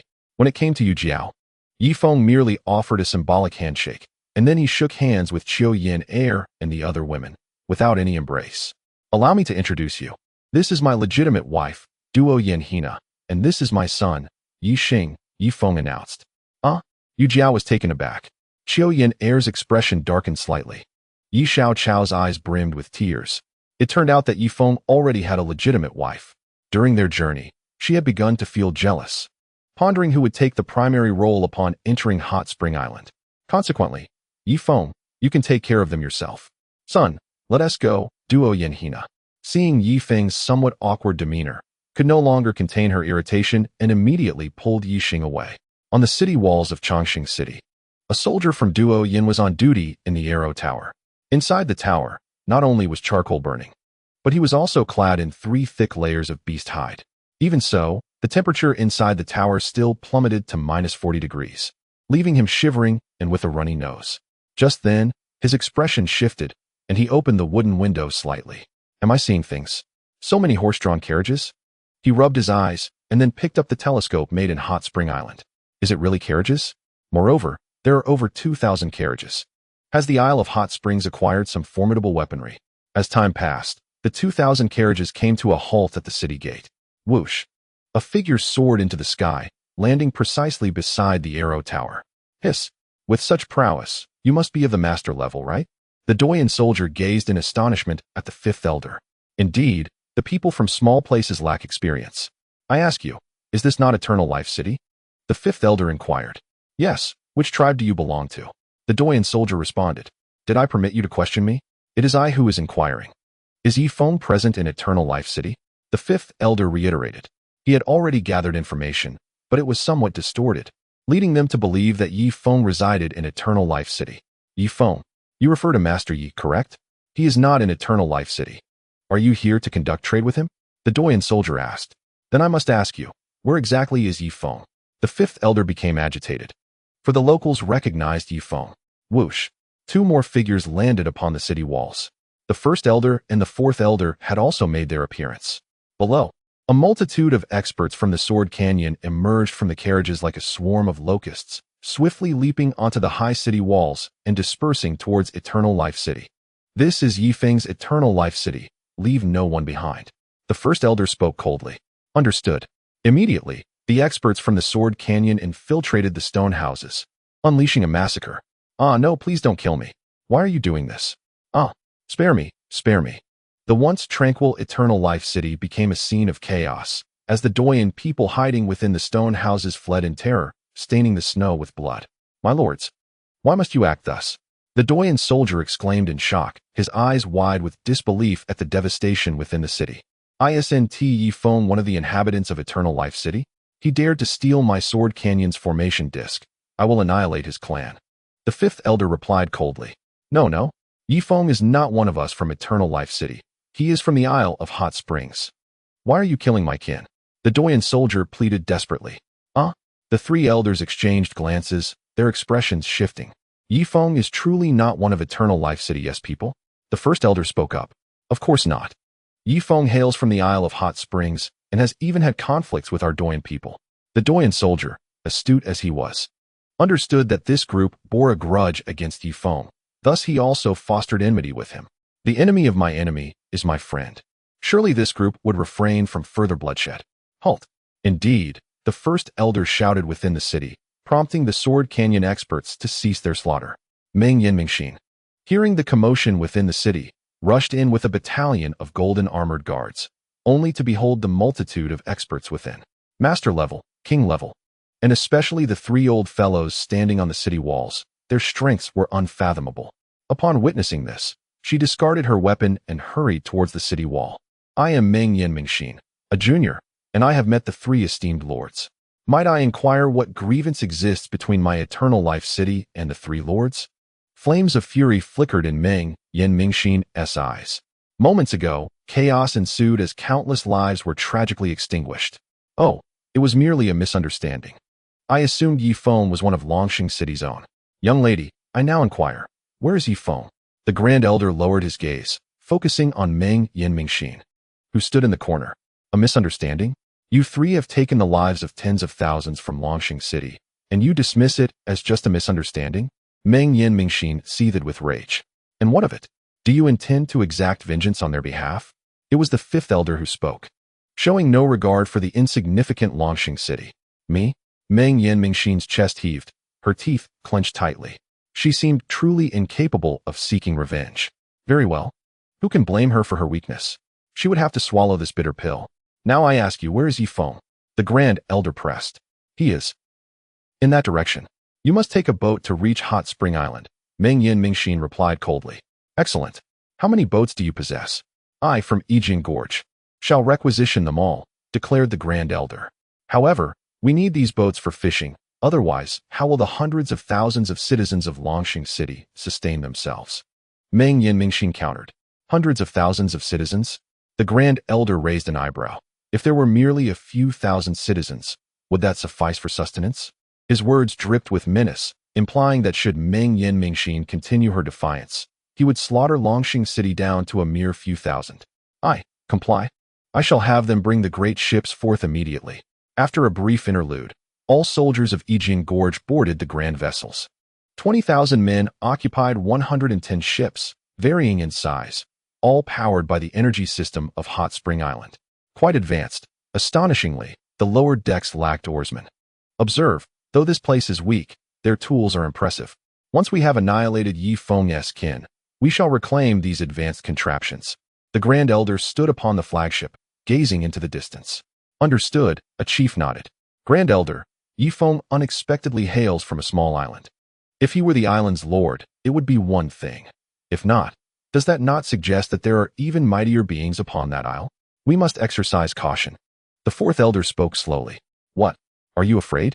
The Grand Elder queried, tilting his head. Not fear, but prudence. Consider this. The third elder, a third-level force emperor, fell at Ye Feng's hands. Ye Feng is indeed formidable. We must approach with care, for he may possess a weapon akin to the long rainbow, the fourth elder asserted. Indeed, your caution is warranted. Ah, what is that ahead? The Grand Elder suddenly turned his gaze forward. Before them loomed a massive luminous barrier enveloping a small island. This is dire. Ye Feng possesses a master of formations who has already established a grand array. What shall we do? The fifth elder's complexion shifted. They frequently supervised the crafting of formation plates and were well aware of the formidable defenses such arrays could offer. They had presumed that Ye Feng would require years to set such a grand array. Little did they anticipate its completion in mere months. No matter. I shall attempt to breach it. The Grand Elder, having finished speaking, grasped a spear forged from pure iron and hurled it with great force toward the distant light barrier. A thunderous explosion resonated as the air seemed to rupture, reminiscent of a cannonball being discharged. Upon striking the barrier, a tenth of its surface quivered violently. In an instant, chaos erupted across the entire Hot Spring Island. Ye Feng was the first to soar out from the castle, landing firmly on the dock. His gaze gravely fixed upon the more than 100 ships anchored in the distance. Has the inevitable finally arrived? Ye Feng murmured to himself. As Wang Zhihai and other high-ranking officials joined him on the dock, Brother Feng, have the people from Sword Gorge arrived? I can't believe they've mobilized so many. Chen An's expression shifted dramatically. From afar, the Grand Elder seized another iron spear and once again launched it at the light barrier. Boom. The barrier trembled within a radius of 100 meters, but after a brief moment, it stabilized once more. The spear, after its fierce collision, was reduced to a heap of scrap metal. Impossible. With all my might, I should have at least been able to pierce the barrier. The Grand Elder, feeling indignant, picked up another spear. Channeling all the energy of a fourth-rank power emperor, he unleashed it. Boom. This time, the barrier quaked within a radius of several hundred meters, and a small black dot appeared on the shield. However, after a moment, the core crystals began to exert their influence, continuously replenishing energy to the black dot. Even so, it took a full minute to restore that tiny blemish. The barrier regained its transparency, and Ye Feng locked eyes with the Grand Elder aboard the battleship. You little wretch. I refuse to believe this. The Grand Elder gasped for breath and grasped yet another spear. The previous 3 throws had been executed with his full strength, and even he now felt the weight of fatigue. Boom. This time, the spear's potency was halved. The barrier merely quivered slightly before returning to its original state. Zhihai, go check the core position and see how many materials the formation has consumed, Ye Feng commanded without looking back. Understood. Wang Zhihai, now a second-rank power warrior, swiftly returned to the castle. After a short while, he rushed back with a grim expression. Brother Feng, this time we have expended 500 high-grade crystals. I never anticipated that old fellow to be so formidable. Just 4 spear throws have drained us of so much energy. If he continues this onslaught, our crystals may not withstand it. Wang Zhihai reported. At that moment, Bai Guoguo also appeared at the dock, having swiftly descended, holding the formation disc and gazing intently at the fleet in the distance. Guogua, stabilize the light barrier. It's our turn to strike now, Ye Feng instructed. All right, just a moment. Let me adjust the mystic flag, Guogua replied, manipulating the formation disc with deft movements. The mystic flag in the distance radiated a dazzling brilliance. We can now shoot arrows outward from within the barrier, and their power will be doubled, Guogua announced. Excellent. I will take charge, Ye Feng declared, leaping beside a city crossbow and aiming directly at the flagship of the Grand Elder. Boom. A 2-meter-long crossbow bolt soared through the air, reaching a speed of approximately 10 kilometers per second while within the luminous barrier. However, upon breaching the confines of the light, its velocity doubled abruptly. With a thunderous roar, the flagship was blasted open, a gaping hole torn into its hull. The seasoned veterans at the bow, being formidable warriors, reacted with remarkable agility, deftly evading the bolt's trajectory. Brother Feng, let us test our artillery, Chushues suggested as she approached. Very well, Ye Feng responded, seizing the cannon and re-aiming at the flagship. The outcome remained consistent. The cannonball, upon escaping the luminous barrier, again experienced a sudden increase in speed. Yet, in terms of firing rate, the cannon paled in comparison to the crossbow. Boom. Another massive explosion punctured the bow of the flagship. The Grand Elder and his companions nimbly retreated to the auxiliary ship. What manner of weapon is this? It possesses explosive force. The Grand Elder wiped the seawater from his face, gazing in astonishment at the device in Ye Feng's hands. I do not know, but its power is immense. Thankfully, its speed is rather slow. Otherwise, even we, as formidable beings, could be at risk of injury. The fourth Elder, with one arm dampened, shook it vigorously, causing the beast hide to dry instantly. Follow my command. Battleships 5 and 6, ram the shield with full force. The Grand Elder suddenly recalled something. Understood. Immediately, the 2 warships roared forth, crashing into the luminous barrier. Boom. 2 resounding impacts echoed as the bows of the warships crumpled, and several crew members, caught off guard, fell into the sea. While they were unharmed in the water, the moment they resurfaced, they were instantly frozen into statues. Even those of the mightiest class could not withstand temperatures of minus 120 degrees. Not good. Our ship is taking on water. The other warriors gasped in astonishment, quickly leaping to the adjacent warship. In mere moments, the 2 vessels began to sink slowly into the ocean. Strange. Why does the seawater not freeze at such low temperatures? The Grand Elder observed the ocean below with intrigue. That, I do not know either, the fourth Elder replied, shaking his head. Hurry, battleships 10 to 20, continue ramming the luminous barrier. The Grand Elder commanded, drawing forth a long spear. At once, 10 warships charged toward the protective formation. As they collided with the barrier, the Grand Elder's spear followed closely behind. Boom. A terrifying scene unfolded as the Grand Elder's spear pierced the luminous barrier, creating a breach. Once inside, the spear hurtled toward Ye Feng at an alarming speed. Ye Feng's expression shifted, his fists tightening as a Sanskrit incantation manifested from his being. With a sudden motion, he reached out and grasped the spear.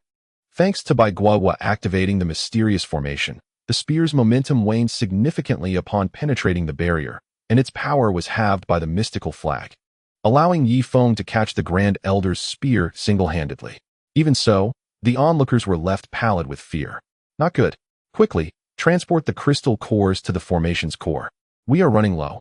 A mournful voice echoed from within the castle, belonging to Wang Zhihai. Yes, hurry. Do not allow the crystal cores at the core of the formation to deplete. Otherwise, the barrier cannot withstand his spear. A group of individuals was taken aback, hastily rushing to transport the crystal essence. Chapter 861. The possibility of total annihilation.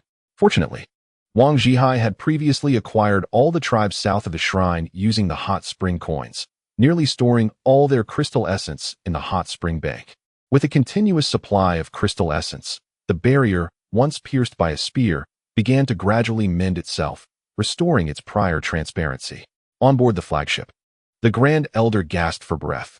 Each thrust of his spear had been a full-force strike, and now his strength had diminished by nearly half. We cannot remain passive, everyone. Heed my command. Sink all vessels outside the Great Formation. Ye Feng commanded. Within the protective shield, on the deck of Hot Spring No. 1, Tung Er and his deputy swiftly manned the artillery. Boom, boom, boom.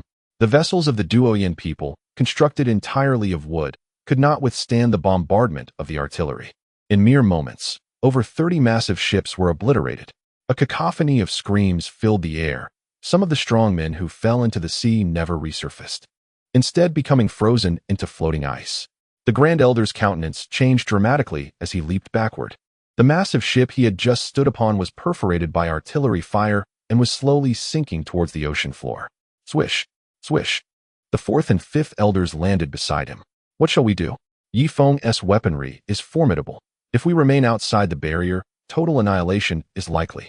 The Grand Elder inhaled deeply, decisively issuing orders.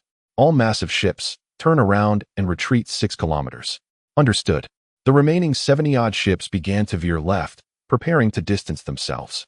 Attempting to flee, Ye Feng personally wielded the crossbow, launching over a dozen bolts at the distant vessels. Several more ships were sunk. The masters of Yijian Gorge were compelled to leap onto the unsunk vessels, resulting in overcrowding on the remaining ships.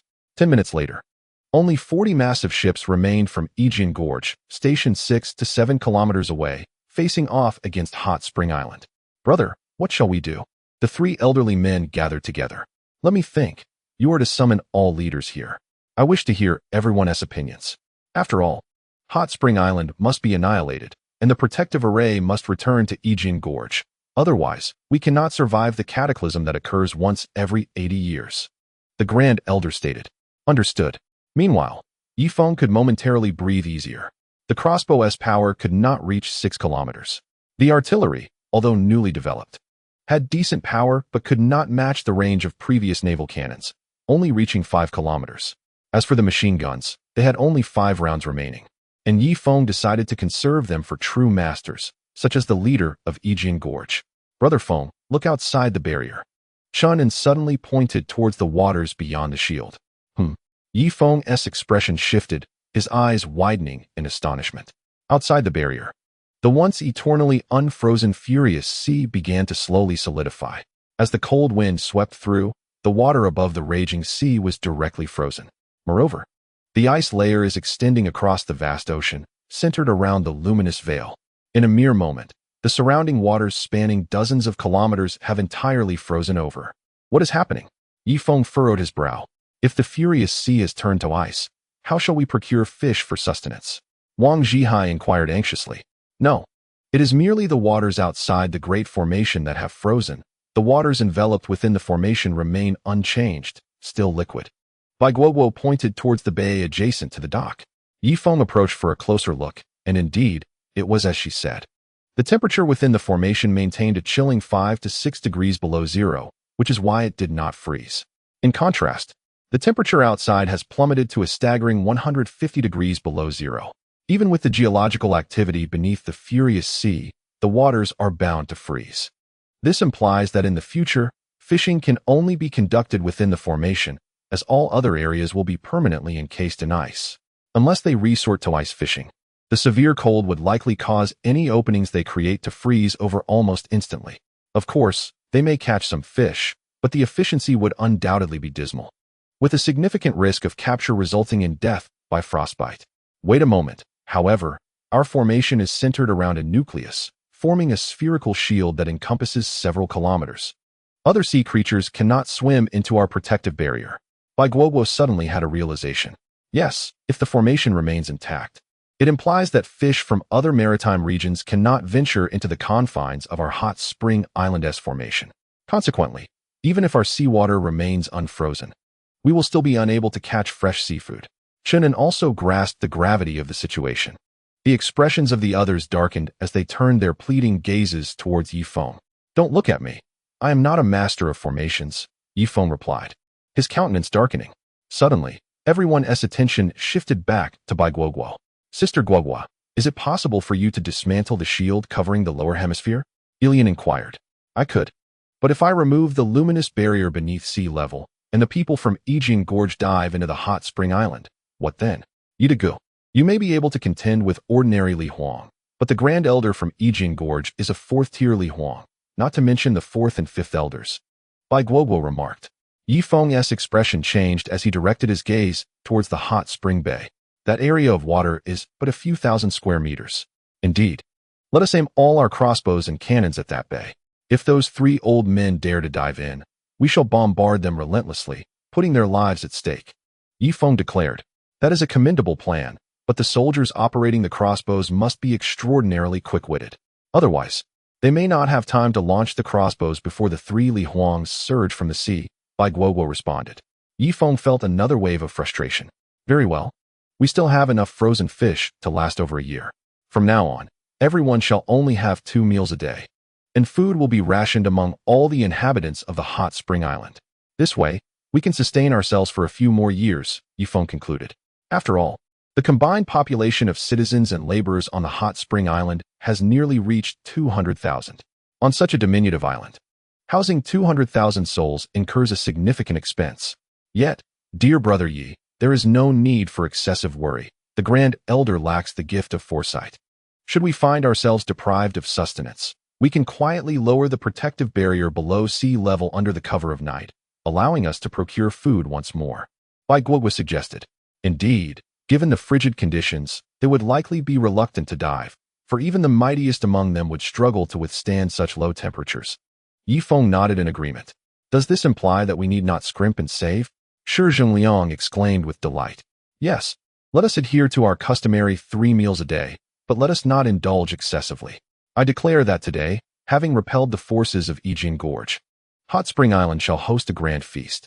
Not only shall our citizens partake in food and drink, but our laborers shall also be treated, ensuring that all feel our joy and solidify their allegiance, Ye Feng proclaimed loudly. Now, he feared not the external adversaries, but rather potential dissent from within. Chapter 862. She turned over at this moment. If the citizens of Hot Spring Island feasted better than the laborers, the latter might stir trouble, perhaps even sabotaging the formation. 6 kilometers away, the Grand Elder swiftly landed upon the ice surface. He planted his right foot, and the ice crackled ominously. What has caused this ice to suddenly thicken to over 10 meters? The Grand Elder marveled. Others disembarked from the warship, traversing the icy expanse. A biting wind swept through, causing even the mightiest to shiver. The skilled warriors felt the chill acutely, but managed to endure. For the elite, such low temperatures posed little threat. Grand Elder, we still have over 10,000 troops. We had planned to fish for provisions, but now look. The sea has frozen over, making it doubly difficult to obtain food. And the land creatures are essentially all perished, 4th Elder remarked. Fear not. Once I devise a strategy, within a month, we shall dismantle Ye Feng's grand formation. Moreover, with the sea now encased in ice, we need not rely on massive ships to wreak havoc around the shield, the Grand Elder replied calmly. Very well. Let us return to convene. We must devise a means to breach Ye Feng's barrier. How about employing fire as our weapon? 4th Elder suddenly suggested with a spark of inspiration. That is indeed a clever notion. The formation consumes energy.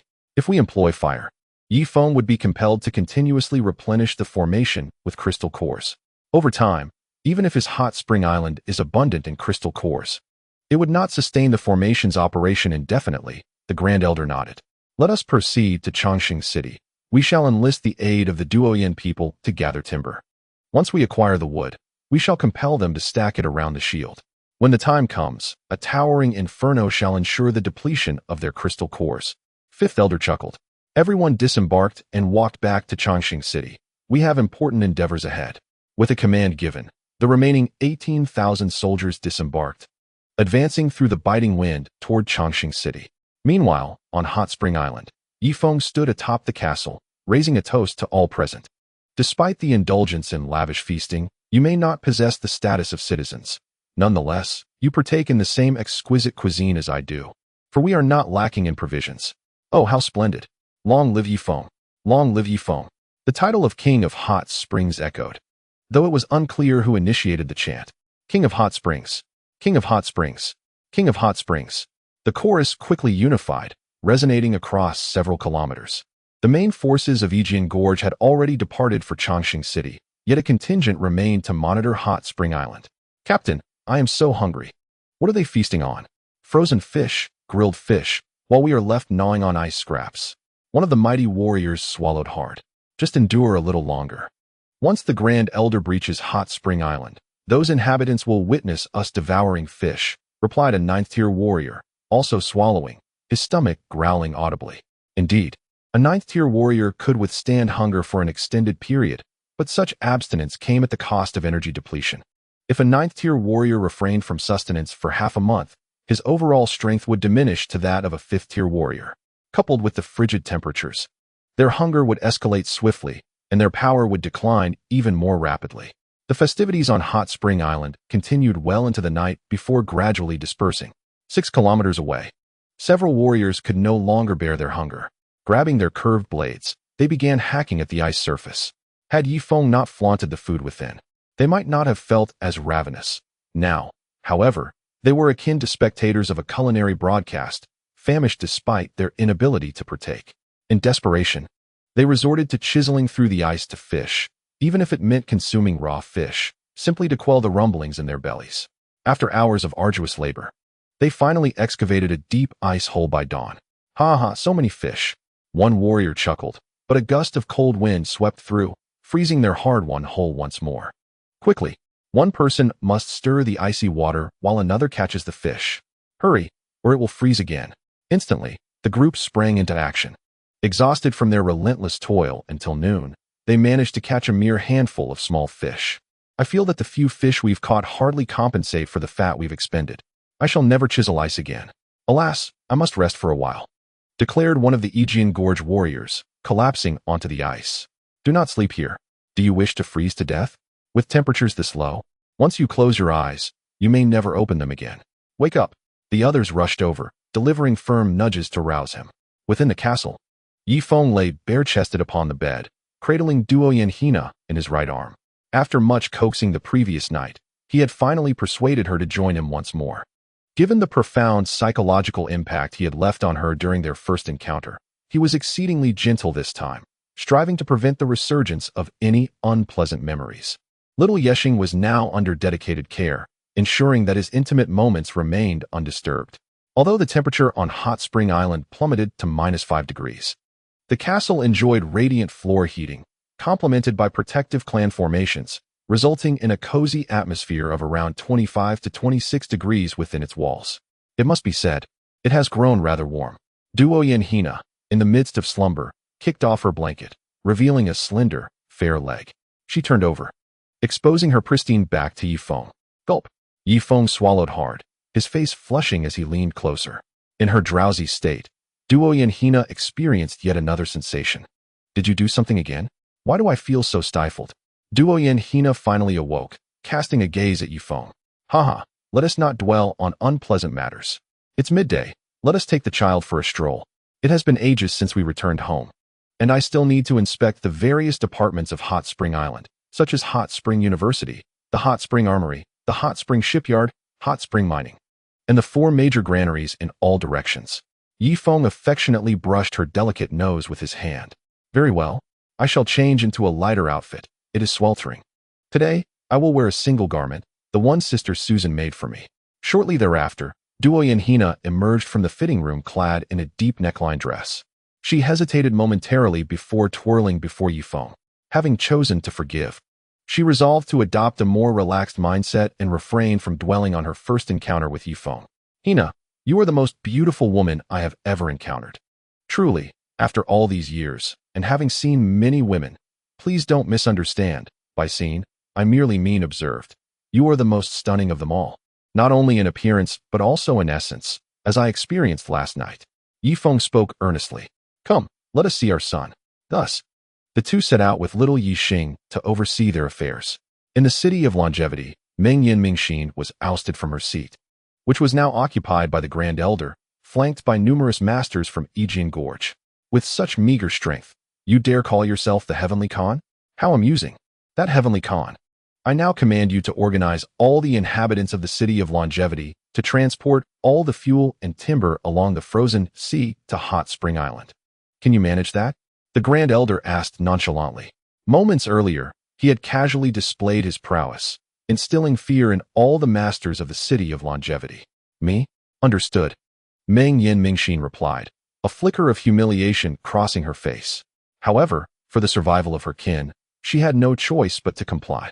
It was evident that he possessed the capability to annihilate her entire race, leaving her with no alternative. Immediately, hundreds of thousands of Duoyin people, along with the stranded Huangsha and Jusher city folk, began transporting various flammable materials to Hot Spring Island, the procession stretching nearly 100 miles. Among the ranks were numerous supervisors from Yijian Gorge, who would lash anyone who lagged behind. Some ordinary individuals, unable to withstand the frigid temperatures, succumbed to the cold after barely 10 kilometers, perishing upon the icy surface. Yet, Yijian Gorge remained indifferent, discarding the bodies aside and continuing their advance towards Hot Spring Island. After traversing another 10 kilometers, the sound of coughing emerged from the ranks. The cough seemed contagious. In mere moments, it melded into a chorus, resonating like a dull roar in the ears. Is the contagion this severe? A mighty warrior observed the Duoyin people in the procession. Should we impose quarantine? Another formidable warrior inquired. Isolation is nonsense. Let them hasten their journey. The only requirement is to transport the fuel to Hot Spring Island. Prompted by this command, the Duoyin people accelerated their pace under the pressure of Yijian Gorge.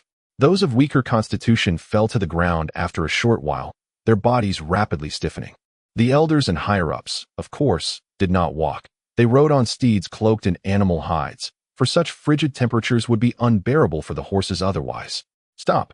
The Grand Elder waved his hand, bringing the entire convoy to a halt. They were now merely 6 kilometers from Hot Spring Island. Heavenly Khan, command your kin to rush forth and stack that firewood outside the shield, dousing it with fuel, the Grand Elder commanded. Are you intending to incinerate Ye Feng's grand formation? Meng Yin Mingxin gasped in shock. Enough with the chatter. Act quickly, or Longxing City will be left in ruins. The fourth elder approached, delivering a resounding slap to Meng Yin Mingxin's face, sending her spinning. But if I send my people to ignite the barrier, Ye Feng and his allies will not show mercy. They will unleash heavy machine guns upon us, Duoyin. Meng Yin Mingxin persisted. She had already familiarized herself with the governance of Hot Spring Island and was regarded highly by the Duoyin people, praised as a remarkable heroine, despite being weaker than her father. The fourth elder unsheathed his curved blade with a sharp sound. Will you issue the order or not? Me? Meng Yin Mingxin slowly turned her head towards the hundreds of thousands of citizens behind her. Ultimately, she gritted her teeth. Duoyin people, I command you to take up arms and resist the invaders. Even if it leads to death, we must inflict severe damage upon them. With that, the curved blade swept through the air, and a young, beautiful head soared into the sky. The fourth elder sheathed his blade, gesturing towards the protective formation of Hot Spring Island. Stack the firewood around the shield. Those who defy this order will meet the same fate. With that, he raised Meng Yin Mingxin's severed head high. Mingxin, my dear Mingxin. In a flash, a woman dashed forth. It was the former Khan's consort, Baidwa. I shall fight you. Baidwa roared, unsheathing her curved blade. Overestimating yourself, the fourth elder replied, swinging his blade once more, causing Baidwa to stagger. She glanced down at the grievous wound in her abdomen, stepping back unsteadily. Mingxin, my daughter. Baidwa collapsed, but, unwilling to succumb, crawled towards Meng Yin Mingxin's lifeless body, as if seeking to perish alongside her daughter. Die! The fourth elder struck again, silencing Baidwa's body. The Khan's consort. Several elders gasped, covering their mouths, yet refraining from voicing their sorrow. Obey my command. Immediately stack the firewood outside the shield. The fourth elder felt his authority challenged. I shall fight you. 2 more figures leaped forth. One was Dian's valiant commander, and the other, the high priest. Bang! Bang! 2 fists struck down, and both high-ranking Duoyin members fell lifeless. Is there anyone else? The fourth elder's cold gaze swept across the crowd. The Duoyin people, bereft of their leader, were engulfed in profound sorrow. Is there truly no one left? The fourth elder inquired once more, and a profound silence enveloped the scene. Very well, now? Stack the wood over here for me, immediately. The remaining Duoyin people, lacking a leader, could only obey the command. They staggered towards Hot Spring Island, clutching fuel and timber. At the dock, Ye Feng slowly lowered his telescope. He first closed his eyes, recalling the moments of his encounter with the Khan's consort, and then silently traced a cross over his chest. What are they bringing firewood for? Ye Feng asked, puzzled. I don't know, but it seems they intend to use it to burn through the light barrier, replied by Guogua. Can it actually burn through? Ye Feng pressed further. It certainly cannot, but it will deplete the energy of the formation. I fear we may lose dozens of crystal pills, Guogua responded. By the way, isn't this light barrier adjustable? Once they place the firewood, you can simply expand the barrier to encompass all the firewood, and then they 1T be able to ignite it, Ye Feng suggested. How did I not think of that? Let us proceed with that plan, Bai Guoguo exclaimed, seizing the formation plate and keeping a vigilant watch on the densely packed Duoyin people. These Duoyin individuals trudged laboriously, stacking bundles of firewood outside the protective shield. A few of them brought fuel barrels and placed them alongside the wood. 6 kilometers away, at Sword Gorge, nearly 1,000 archers drew their bows, urging the Duoyin people to labor. Anyone lagging behind would be shot through the heart. Brother Feng, should we eliminate those Duoyin people? Shui Ma appeared from nowhere, seeming to harbor a strong grievance against them. Let it be. Previously, we had some grievances with the Duoyin, but now they have adopted our voting system from Hot Spring Island. Technically, they are akin to our subordinates, so there is no need for total annihilation. Ye Feng replied calmly. All right, I'll follow your lead. Brother Feng, Shui Ma nodded. He and Ding Tuanshuan were both second-tier power masters. Once everyone had stacked the firewood, the elder smiled faintly. Naturally, the grandstanding was a task he would personally undertake. Elder, please take the bow. One of the chief leaders handed over a massive bow, while another underling ignited the arrowhead. At a distance of 6 kilometers. It seemed only this iron-wood giant bow could shoot that far. After a moment's consideration of the trajectory, the elder drew the bow towards the heavens. With a whoosh, a fire arrow soared to a height of 100 meters, arcing towards the area outside the protective shield. The firewood there had already been doused with fuel. A mere spark would ignite a raging inferno.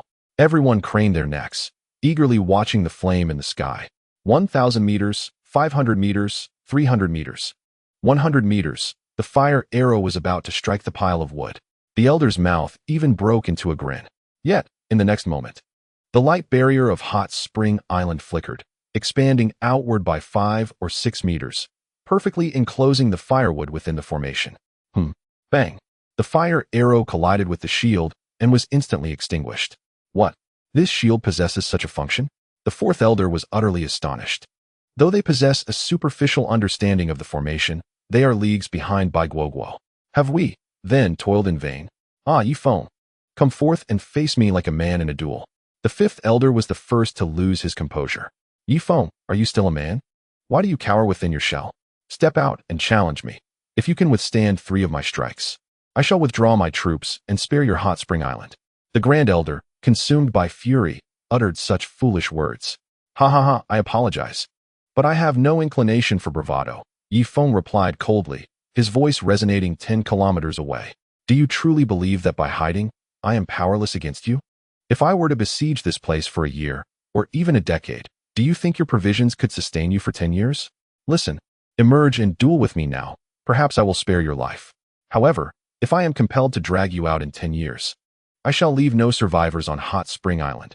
Every man shall be slain, and as for the women, including your wife, the Grand Elder's voice thundered forth. Ye Feng's expression shifted as he seized the crossbow. Boom. Empowered by the Xuanqi, the crossbow's might had doubled. Quick dodge. With a resounding crash, ice shards splattered across the Grand Elder's head and face. Old scoundrel Zhu He, if you wish to besiege, continue. But be wary, I might just shoot you dead with this crossbow, Ye Feng said coldly. Indeed, the Grand Elder was none other than Zhu He. Ye Feng, Ye Feng, Ye Feng, I, Zhu He, swear upon the divine sword that one day, I shall raise Hot Spring Island to the ground. The Grand Elder, at a loss, could only howl in place. After his outburst, he turned to his over 10,000 troops. Relay my orders. Establish 4 military camps around the ice surrounding Hot Spring Island. Positioned to the east, west, south, and north. Envelop the entire island. Not a single ant shall escape. The Grand Elder's voice boomed. As commanded. Time passed swiftly, and soon half a month had elapsed. Ye Feng, with his left arm around Duoyin Hina's petite waist and a telescope in hand, observed the scene. That old curmudgeon Zhu He is indeed stubborn. Knowing full well that he cannot breach my formation, he still insists on setting up for camps around. Yet their camps are rather rudimentary, I must say. Ye Feng lowered the telescope.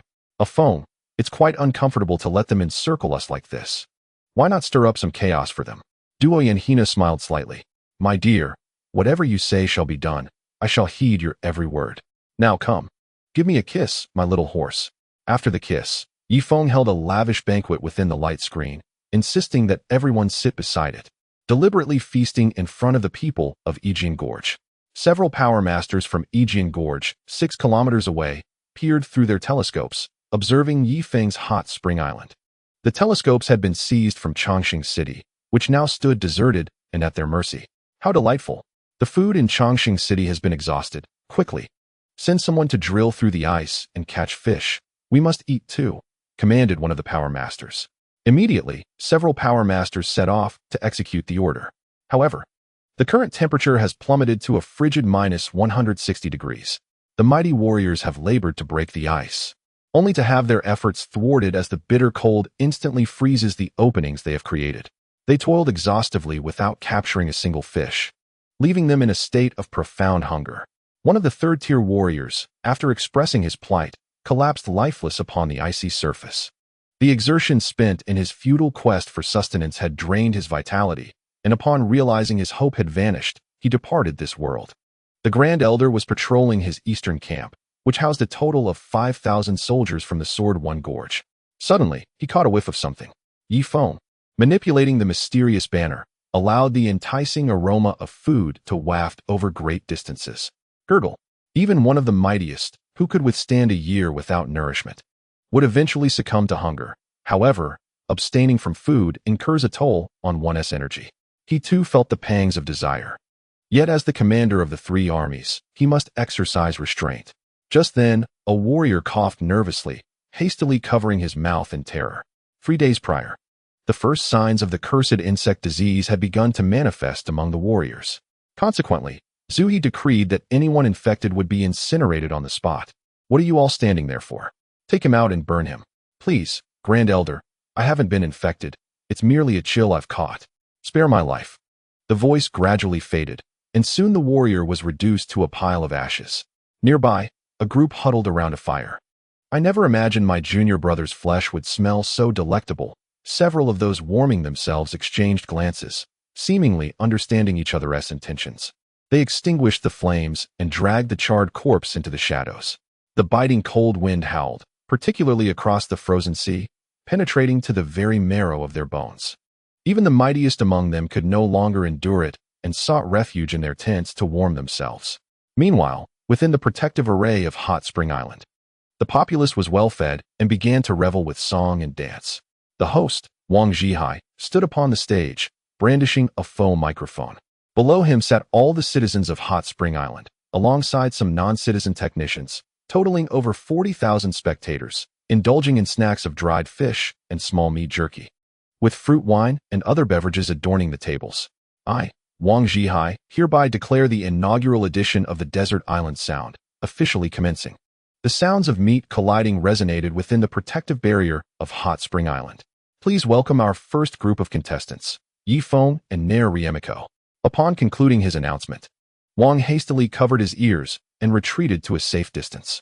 Ye Feng straightened his attire and strode confidently onto the stage. Sister, you sit at the bow, while I walk along the shore, our love drifting gently. But suddenly he faltered. I'm sorry, I lost my words. With a face flushed in embarrassment, he stepped down from the platform, met by a chorus of derisive laughter from the crowd.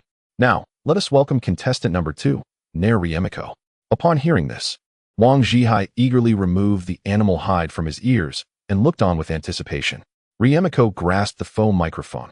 Everyone, this song is dedicated to my parents. Titled Thank You.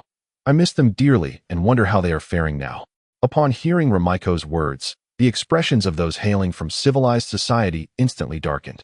They had been stranded on this desolate island for several years, and it was likely that their families believed them to be deceased. I shall begin now, Riemiko declared, clearing her throat. Chapter 865. Creating no panic. The wind gently caressed the hearts of the longing souls. Gazing up into the heavens, I was suddenly reminded of you. Far away. How is your health now? On that fateful morning when I departed from Bindo Street in pursuit of my dreams, you watched me leave that spring in Dabin City. You told me, with unwavering sincerity, I have never regretted giving birth to you. You are my everything. Your kind admonitions and gentle smiles warmed my insecure heart. I have always cherished these memories, vowing never to forget them. Now, I wish to express my heartfelt gratitude to you. My youthful mischief often brought you distress. There were numerous instances when I witnessed tears in your eyes. My forthrightness subjected you to the scorn of our neighbors. It is only now that I truly comprehend the profound meaning of your words back then, when weary and burdened. Do not endure in silence. You may return home at any time. You have always stood by my side, perpetually concerned for my well-being, providing silent support. Today, I solemnly say, thank you. Your kindness is immeasurable, a debt I can never fully repay. Permit me to convey my deep appreciation and respect to you. I, once unreliable, have matured gradually. Henceforth, allow me to uphold this family. You must be advancing in years. Please enjoy your twilight years with ease. I have grown. I am now capable of earning my own living. How delightful it is to be your child. Now, I can proudly declare to you, am I becoming the person you envisioned? It is only today that I begin to reflect on these matters. Please allow me to sincerely express my gratitude once more. As the final notes of the song echoed, the audience fell into a stunned silence. Ye Feng discreetly wiped away a tear from the corner of his eye. Rumiko's voice flowed with clarity, her breath steady, particularly in that climactic moment of emotional release. She showcased her extraordinary vocal talent. Ye Feng placed great importance on the lyrics, feeling profoundly moved. Turning around, he observed that both the people from civilized society and the local natives had succumbed to tears. A few natives, at a loss for words, could only express their emotions by striking their heads against the luminous screen, while the island of Onsen hosted the voice of the deserted island, what lay beyond its shores. Snow fell relentlessly, and within the confines of Yijian Gorge, an average of 5 laborers huddled together for warmth. The strong men fared slightly better, not needing to crowd for heat. Yet they periodically retreated to their tents to warm themselves by the fire. As for food, it was in short supply. Originally, Chongqing City had stockpiled some provisions, but these had been completely devoured by those loyal to Meng Yanmingsen, just as they were on the cusp of becoming a pioneering tribe governed by a voting system. The treacherous Yijian Gorge struck, not only slaying the great Tian Khan, but also exterminating the leaders who supported the voting system. In a moment of desperation, the ordinary residents of Duoyin seized the opportunity to rise against their oppressors, setting ablaze several grand warehouses in Chongqing City, determined to perish together if necessary. Let the next pair of contestants take the stage, the announcer called out. Allow me to introduce Miss Ilian and Mr. Ye Feng, who leaned back, gazing with rapturous eyes at the vibrant scene around him. Was this not the miniature society he had longed for? A place where everyone had enough to eat, where equality reigned, devoid of privileged classes. Behind them, 2 young men stood beside Ding Tuanshuan. Sister Tuanshuan, I adore you. I would sacrifice everything for your hand in marriage. My father is an elder of the Huangsha tribe, and I belong to the nobility. Moreover, our family possesses considerable wealth, with a deposit of 1 million spring coins in the spring bank. The other young man scoffed. What good is 1 million? Can you even buy a villa in the East District with that? Unlike you, I own a villa in the East District, an expansive 80 square meters. Do you comprehend what 80 square meters signifies in such a precious area? 5,000 spring coins per square meter. Are you intentionally trying to provoke me? The first boy retorted. So what if I am? Don't think I'm oblivious to your intentions. You merely wish to marry Sister Tuanshuan and then become a citizen of Spring Island. As melodies filled the air above, a brawl erupted below. Ding Tuanshuan furrowed her brow and swiftly moved to sit beside Ye Feng. Hina, please stay here with our son. I shall return shortly, Ye Feng said. Before long, Ye Feng arrived at the heart of the Castle S formation, where an array of dense crystal cores lay. For citizens were diligently discarding the depleted cores, replacing them with new ones. Brother Feng has arrived, they exclaimed, rising to greet him. Let us dispense with the formality. Pray tell, how many crystal cores does the formation consume in a day without external attack? Ye Feng inquired. It's challenging to determine. If we consider cores of around level 5, the formation consumes over 100 per day without attack. However, if attacked, the consumption varies, sometimes in just half an hour. We may expend over 1,000 cores of level 10 or higher, one replied. Oh, how many crystal cores do we currently possess? Ye Feng's expression shifted. Although he had plundered the city's resources for a century, such expenditure was unsustainable. Please inspect for yourself. The warehouse is right here. One of them opened the storage. After a brief count, Ye Feng emerged with a grim countenance.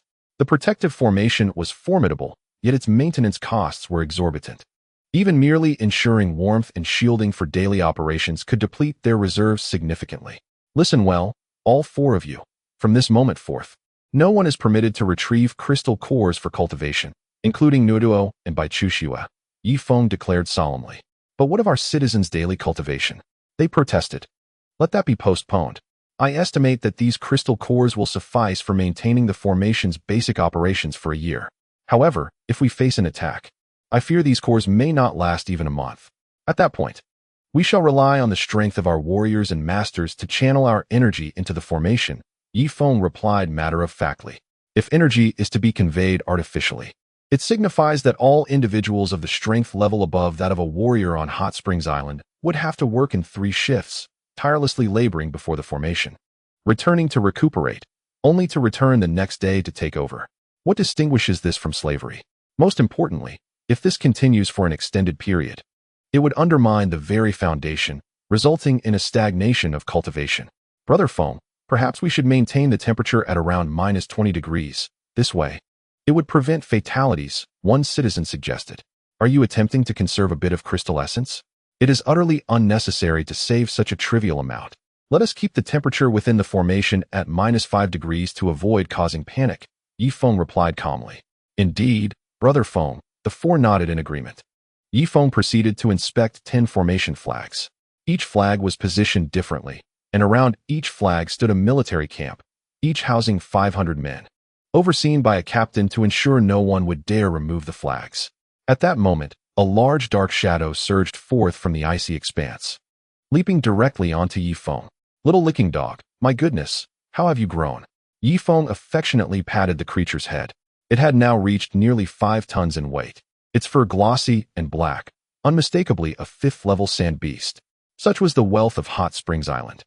The continuous supply of crystal pills and essence had even elevated pets to this level. This will not do.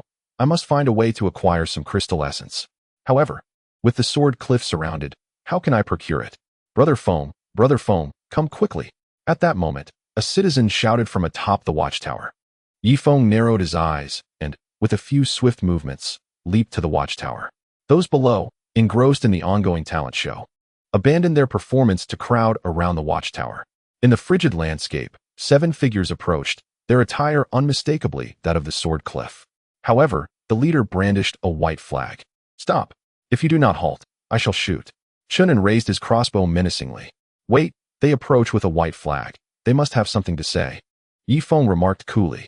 Very well. Chen An lowered his crossbow slightly, maintaining a state of readiness. The 7 halted 200 meters from the light barrier, gazing eagerly at Ye Feng and the others. Did the Grand Elders send you to negotiate? Ye Feng called out. No, keep your voice down. The 3 elders have returned to Eternal Life City, which is why we dared to come and trade with you. Might we request some frozen fish? The leader of the warriors inquired. Frozen fish? Do you think that is feasible? We are currently adversaries, Ye Feng retorted coldly. However, you flaunt your feasting and revelry within the formation daily. We are utterly famished. Just 2 carts of frozen fish would suffice to satiate our cravings, the gaunt warrior pleaded. His eyes filled with longing as he gazed toward the light barrier.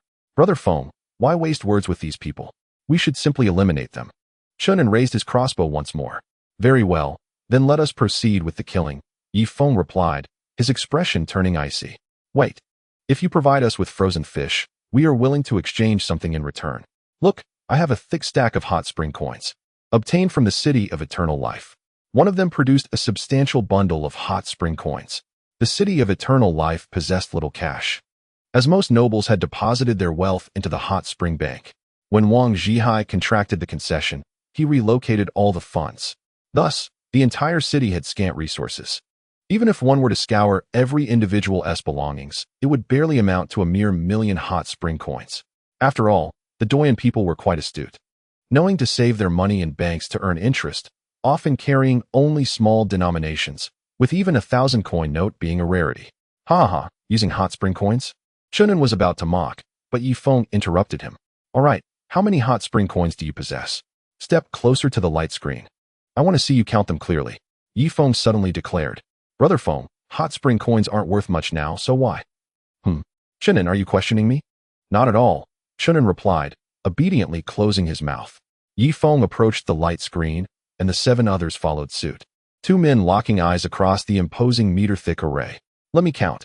One individual lifted the stack of hot spring coins and began counting them one by one. In total, 30,000 hot spring coins. May I inquire, how much frozen fish can be purchased with 30,000 hot spring coins? The leader of the group asked.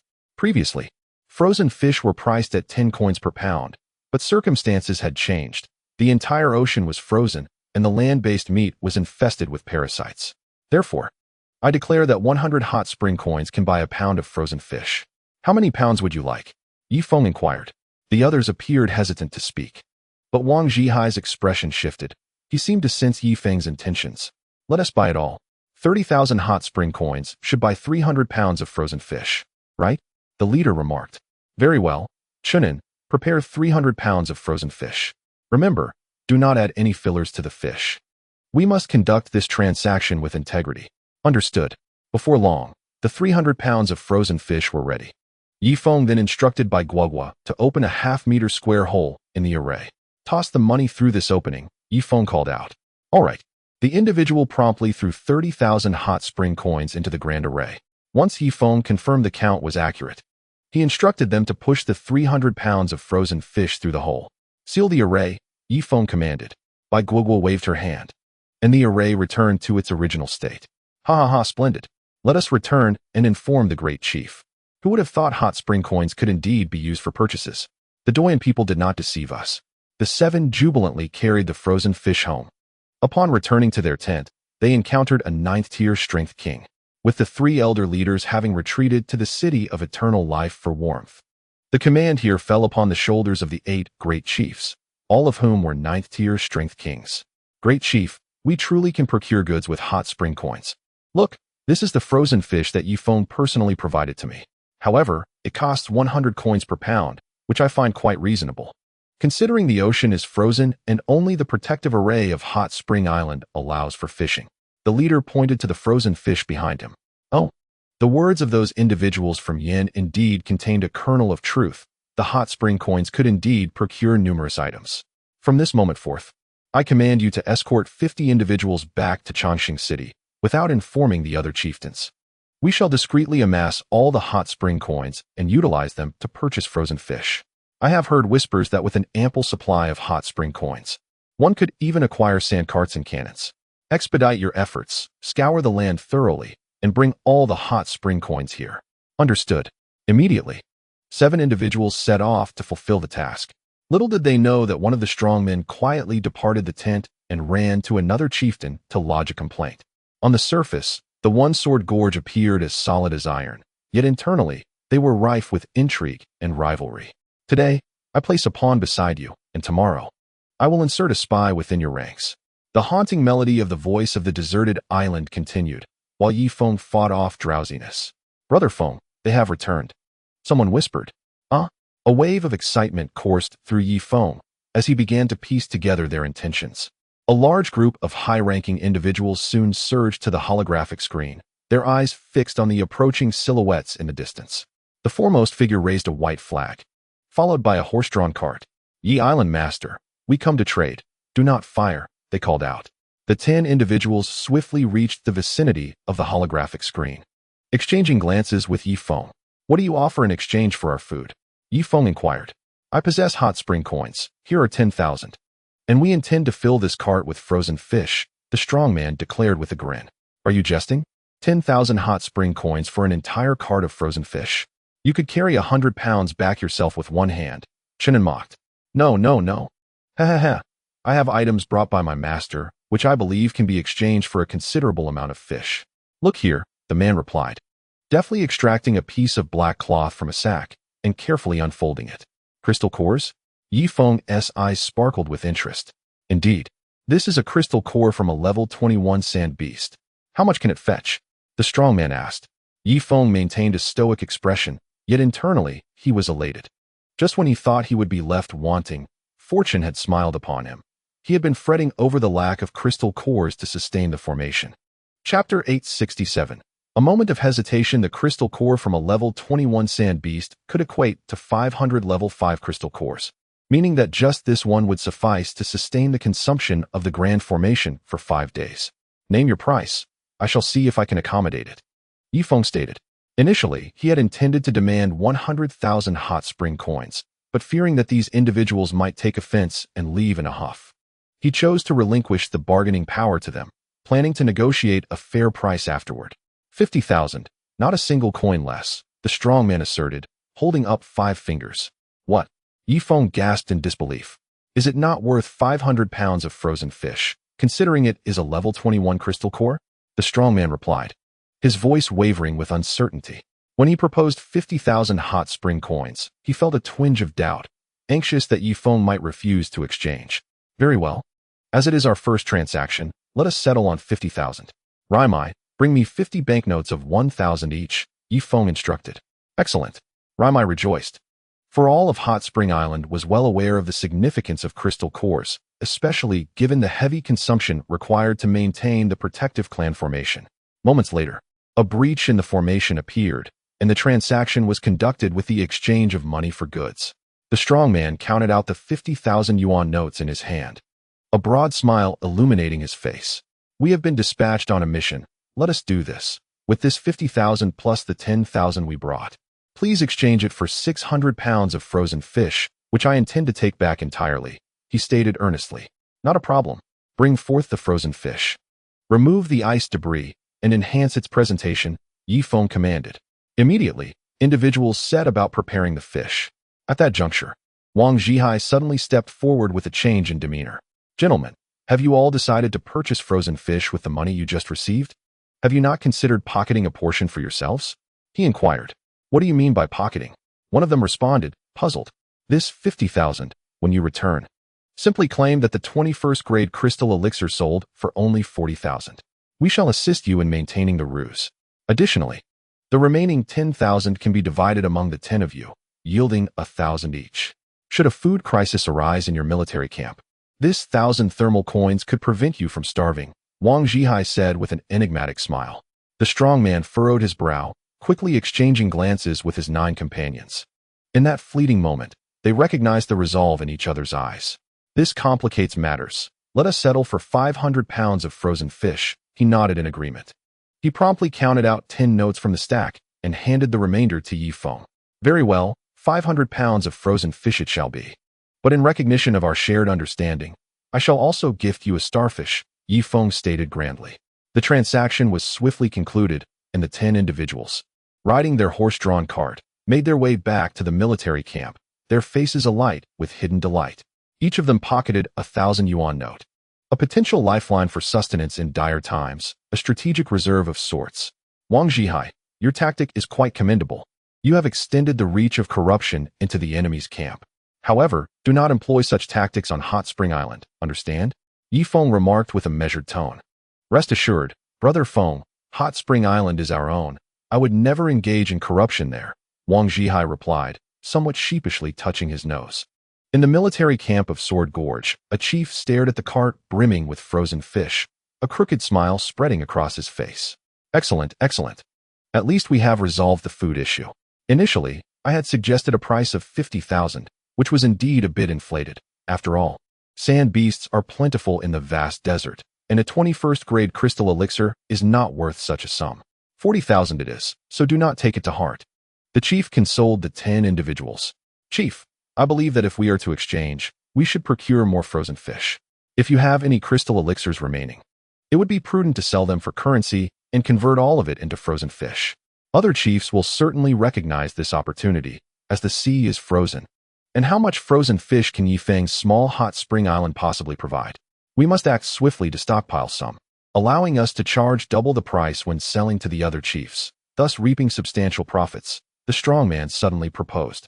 He was enlightened by Wang Zhihai, instantly unlocking the door to a new world, elevating his intellect above the passing mark. Excellent, Mazasu, you truly are my capable aide. Now, summon the 5 leaders of the Power King level under my command. Let us ascertain how many crystal pills they possess, and we shall consolidate them for a single sale to Hot Spring Island. As you command, Mazasu promptly set about his task. At that moment, these esteemed leaders of the Power King level would undoubtedly hesitate to engage in transactions before the luminescent screen, as their elevated status made them susceptible to being targeted by Hot Spring Island. Consequently, the responsibility for the transaction would rest solely upon him. allowing him to reap some rewards. In front of the luminescent screen, Ye Feng gazed skeptically at the 20 carts trailing behind Masasu. Do you possess such wealth to procure frozen fish? Have you truly brought 20 carts? Ye Feng inquired. Rest assured, bring the sacks over here, Masasu commanded, and 50 individuals from his team approached, 20 of whom bore sacks upon their shoulders. Open the sacks and present the crystal pills for Mr. Yi to see, Masasu instructed. As you wish. Immediately, each sack was unfurled, revealing heaps of crystal pills under the luminescent display. Behold, these are level 20 crystal pills, the most precious of all. The level 29 crystal pills are a rarity that only we at Sword Valley can boast. The rest are at least level 10, totaling 700 pills. Would you kindly assist us in calculating their worth? Masasu continued. Remy, could you assist with the calculations? My head feels a bit dizzy. Ye Feng felt an inner exhilaration but maintained an air of composure. Let me see. 1 times 3 equals 3, 2 times 3 equals 6. 3 times 3 equals 9. Mr. Masasu, your crystal pills can be exchanged for a total of 7 million hot spring coins. Would you prefer to trade for frozen fish? Or would you like to convert it into cash directly? Remy inquired earnestly. 7 million? Ha ha. Masasu erupted in a knowing laughter. I understand, 7 million. Of which 1 million is yours, Mr. Masasu, and the remaining 6 million can be returned to your superior, Remy astutely remarked. Very well, then it shall be 7 million. Convert 1 million into frozen fish, and the rest, our chief and the other leaders have decided, should be exchanged for hot spring coins. As they are more convenient to carry, Masasu stated. For Masasu's superior, 1 million worth of frozen fish would be sufficient to satisfy the daily provisions of the troops, thus avoiding the need to purchase everything in frozen fish to prevent inciting envy. Mr. Masasu, your 1 million hot spring coins would amount to approximately 1,000 notes, which would be cumbersome to carry. Would you be interested in depositing it in the hot spring bank? 1 million hot spring coins would yield a daily interest of 100 coins, accumulating to 36,500 coins annually. Suddenly, Wang Zhihai interjected. Deposit in the hot spring bank? Masasu hesitated, as his trust in the bank remained insufficient. Chapter 868. Surely, you do not wish to starve, do you?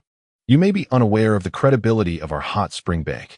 Upon your return, simply ask any Doyen individual if their deposits in the bank accrue interest. Confirm this before returning to me. Bring forth the money. After Wang Zhihai finished speaking, several bank employees began to count the money.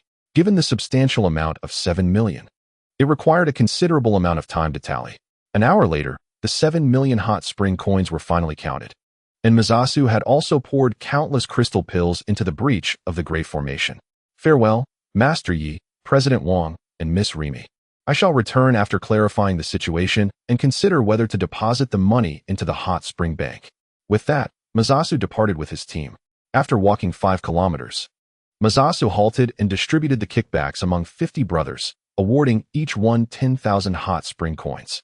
He himself retained 500,000 hot spring coins. Initially, his subordinates did not perceive any issue, but as time passed, they would inevitably question the fairness of the distribution, leading to discord without conflict. Consequently, they joyously returned home, akin to victorious generals. Meanwhile, Ye Feng began to meticulously categorize the crystal pills.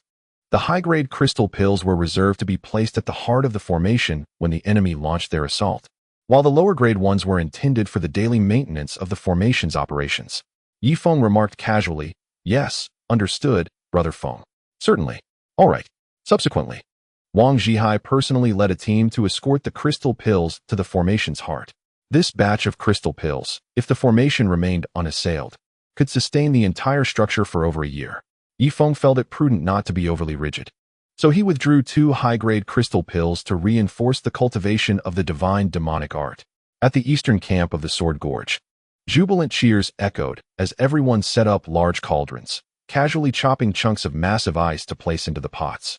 Before long, the water began to boil, and they added a palm-sized frozen fish along with a pinch of salt and seasoning. Ha ha ha, our great leader is truly remarkable, managing to exchange so many frozen fish from Ye Feng. Today, we shall indulge. One small leader laughed, pretending to be magnanimous. Puffed, with such a vast cauldron of water, how much flavor can a single small frozen fish impart? It's not like those leaders care about our survival while they feast daily in their tents. I heard Masasu exchanged crystal pills for frozen fish. Why not try to do the same? But do you have any crystal pills? I do, though they are not very high grade. Very well then, when time permits. Let us venture to Hot Spring Island and see if we can trade our crystal pills for frozen fish. The group promptly resolved to pursue this course of action. As crystal pills do not satiate hunger, but rather require the body as heat to refine their medicinal properties, they cannot be consumed as food.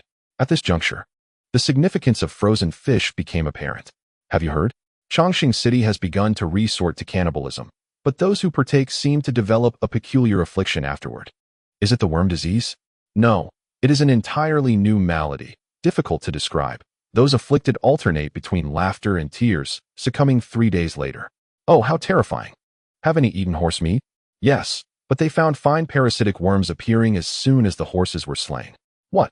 Is it possible to consume horse meat if it is thoroughly cooked? Logically, that may hold true, but who would dare to attempt it? This implies that only the fish from the sea are safe for consumption, presumably because the seawater can eliminate those pesky parasites. Enough chatter. Tomorrow we shall experiment and see how much frozen fish our crystalline elixir can procure. In the capital of longevity, within the confines of the pyramid, Ancestor He and 2 elders were ensconced in thick animal skins, deliberating significant matters. Elder, if this continues, we may withstand hunger ourselves. But what of the laborers and warriors under our command?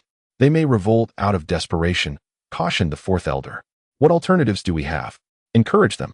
Assure them that once we eliminate the warm spring island, an unending supply of frozen fish will be ours, and implore them to endure a little longer. Ancestor He replied.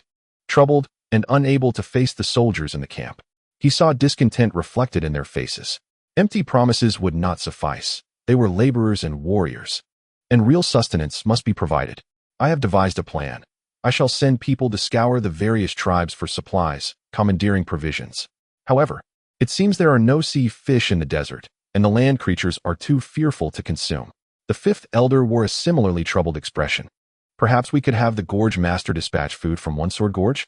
Suggested another. You do not understand. While food may be available at One Sword Gorge, once it enters a frigid environment, the meat will breed parasites. I cannot fathom why this is happening. It appears we face a dual calamity, extreme cold coupled with a parasitic contagion. The countenances of those present darkened. Would they truly return in defeat? And what would it matter?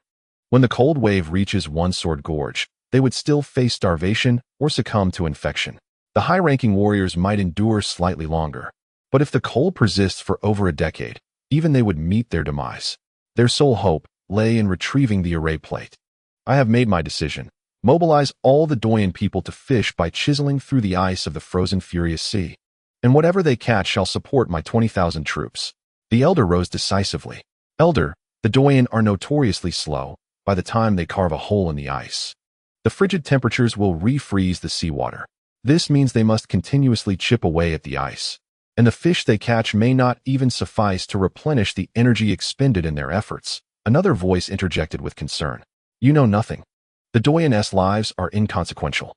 Their fishing is primarily to sustain my army at One Sword Gorge. For this, I am willing to sacrifice the entire populace of Longevity City, even at the expense of tarnishing the reputation of One Sword Gorge, the elder exclaimed. Unable to contain his frustration, his emotions spiraling out of control. Very well. The assembly could only nod in agreement. The following day, countless Doyen were dispatched to the frozen furious sea, each wielding tools such as picks and shovels. Listen closely. Chip through the ice and catch the fish. I trust you do not wish to perish from hunger, a leader urged from behind. The Doyen shivered in the cold, some with frostbite afflicting their hands, swollen like dumplings, rendering them unable to even grip their tools. The chieftain approached, casting a glance at the man's hand. Without warning, he drew a cleaver and pierced the back of the man's hand. A spray of blood and pus erupted, releasing a foul odor. Your hand is now rendered useless. Thus, you may leave. The chieftain, however, did not indulge in senseless slaughter. Thank you, my lord. The joyful Yin person departed, wielding a pickaxe. What are the others dawdling for? Move, and you shall not feel the cold. Immediately, 100,000 Yin people began to toil upon the icy expanse of the furious sea, laboring to excavate the 20-meter thick ice. The ordinary pickaxes barely penetrated 10 meters before breaking, forcing them to replace their tools. Chapter 869. What do you intend to do? After laboring tirelessly for half the day, they finally unearthed a hole in the ice. Quickly, thrust the torches into the hole. Do not allow the seawater to freeze again, the chieftain urged. A multitude of torches were promptly inserted into the ice cavity. This tactic proved effective, as the freezing of the seawater slowed somewhat. Nonetheless, they had only caught a few dozen fish, yet the seawater continued to freeze mercilessly, ensnaring some laborers' feet within the ice, rendering them immobile. Help me, help me. One yin person extended his hand towards the 20-meter-high opening. Should we rescue him? Rescue what? Quickly, continue digging. As night fell, the holes they had painstakingly created during the day had all frozen over, and the ice layer extended deeper into the sea, reaching a thickness of over 10 meters. The Grand Elder traversed the icy surface of the furious sea under the cloak of night, surveying the meager pile of frozen fish before him. How is it that there are so few frozen fish? It seems there are barely 5 carts worth. What have you been doing? Grand Elder Zhu, he seethed with rage. It is known that for this ice excavation, he had mobilized hundreds of thousands from Eternal Life City, yet only this paltry amount of fish was caught. There is no choice, Grand Elder. To penetrate the 20-meter thick ice, we must change tools 2 to 3 times, wasting half the day, and by nightfall, the holes freeze again. One of the overseers lamented. Humph. Very well, let them continue to excavate the ice holes tomorrow. As your overseers, you must be stringent. Those who work slowly shall feel the lash, and occasionally, 2 of the slowest shall be executed as a warning to deter sloth among this lot. Grand Elder Zhu, he declared with a ruthless tone. Understood. That night, only those within the pyramid were able to partake of the frozen fish. Moreover, all within the pyramid were high-ranking members of the Sword Canyon. As for the hundreds of thousands of Yin people, after a day of arduous labor, they received no sustenance at night and were left both exhausted and hungry. Some fell victim to the worm plague, collapsing and losing consciousness on the ground. By noon the following day, Grand Elder Zhu, he returned to inspect the ice excavation. However, he discovered that the number of Yin people working had been halved. Where are they? Grand Elder Zhu, he roared. Grand Elder, those individuals labored all day yesterday and received no frozen fish at night. They have all fallen ill. Leaving only half, the overseer hastily explained. Nonsense. Dare to feign illness? Inform those who feign illness that if they do not rise to break the ice, I shall strip them of their garments and hang them upon the walls of Chongqing City, leaving them to perish in the cold. Grand Elder Zhu, he declared with a fierce countenance. Understood, esteemed elder. At Hot Spring Island, overlooking the bay, Ye Feng stood among a group of high-ranking officials. Guogua. It is time, Ye Feng nodded at Bai Guogua. Very well, I shall lower the protective shield below, Bai Guogua responded, her slender fingers deftly maneuvering the array. After a brief moment, the spherical light barrier encircling Hot Spring Island diminished in its lower half, ultimately vanishing altogether. Countless fish, previously encased in ice, struggled for oxygen. Once the shield was lifted, they frantically darted into the bay, heads raised and mouths agape, gasping for air. Brother Feng, I have a bold idea, Chen An said with a mischievous grin. Then proceed. Though some of these fish appear to have teeth, Ye Feng cautioned. Disgusting, Susan remarked, her displeasure evident as she departed. Having grown increasingly unhappy with Ye Feng's companionship with Duoyan Hina during this time. What are we waiting for? Cast the nets and catch the fish, Ye Feng shouted. Immediately, a massive net retracted from the seabed, ensnaring the fish in one fell swoop. This is bad. It's too heavy. The net cannot withstand it. A citizen exclaimed just before the net ripped apart with a resounding crash. Oh, had I known to temper my greed, I should have opted for a smaller net. Ye Feng lamented. After 3 attempts, the fish from the upper layer were entirely captured, yet soon after, the fish from below leapt several meters into the air, some even landing on the shore, mouths wide open, eagerly inhaling the fresh air. They have been suffocating for too long. Finally, they can breathe. Chen An swiftly picked up a half-kilogram fish and hurried off to the restroom, his intentions unclear. Fish from miles around flocked toward the oxygen-rich area, leading to an overabundance in Hot Spring Bay. After exhausting the upper layer, the lower layer of fish resurfaced, and after countless attempts, the pit remained brimming with fish. Seemingly endless. Ha ha ha, Brother Feng, we have struck gold. These fish could sustain us for a millennium. I believe we should dispose of those near expiration in our warehouse. When I received your message regarding the construction of these warehouses, it was rather rushed and poorly planned, Wang Zhihai remarked. Indeed, but how shall we handle it? Ye Feng inquired, reluctant to devise a solution himself, trusting Wang Zhihai's intellect for such matters. Let us sell the nearly spoiled fish at a low price to the residents of the 8 districts and the dock area, ensuring they feel grateful toward Hot Spring Island. Wang Zhihai suggested. No, Ye Feng shook his head. At this point, there is no distinction between citizens and non-citizens, as we all reside within the same great array. If we create too much disparity, it may incite discontent among the common folk, jeopardizing the integrity of the array. Within the confines of the Grand Formation, all individuals are mandated to consume fresh sea fish, while the spoiled ones may be sold to the people of Yijian Gorge, Ye Feng remarked. Brother Feng, I comprehend, came the reply. Just then, Shi Zhongliang approached, stating, Brother Feng, it is time to develop my new culinary creation, which I shall name herring canned fish, along with black fish ham. Rest assured, I will utilize natural fermentation to fully unleash the flavors of the fish, ensuring you can indulge to your heart's content. Old Shi, seeing as there is an abundance of fish, feel free to proceed, Ye Feng responded, striding towards the geothermal gas plant. Brother Feng, I was just about to seek you out. Come with me to the research facility. I have something to show you. And Charlie is also present, Cheng Libin announced, leading Ye Feng to the institute. Here, the majority were individuals from a civilized society. Do you see this, Brother Feng? Allow me to demonstrate, Cheng Libin said, commencing to manually spin a windmill. After a short while, the windmill spun rapidly, and to their astonishment, a faint electrical current emerged from the 2 golden wires at its core. What is this you are attempting? Ye Feng inquired. Electricity. Brother Feng, do you not understand? With our plethora of advanced equipment, we must harness electricity. Moreover, with the natural gas available on Hot Spring Island, we can generate power through thermal energy. First, we shall construct the engine. Once we possess this, we can develop even more sophisticated weaponry, and perhaps even aircraft, Cheng Libin expounded. Splendid. Expedite the development. And if you require funding, approach Sister Maisie for financial support. We have ample resources, Ye Feng expressed with delight. Although he had anticipated the emergence of electricity, he was astonished by the swiftness of its arrival. Charlie in Nancheng was capable of manufacturing various machines, having reached the pinnacle of mechanical development. To advance further, one must indeed delve into the realm of electricity. As Ye Feng departed the research facility, a captivating silhouette caught his eye. Before him stood a woman clad in a revealing bikini, none other than Qiu Yin'er, presumably having procured her bikini from Susan. Qiu Yin'er, is that you?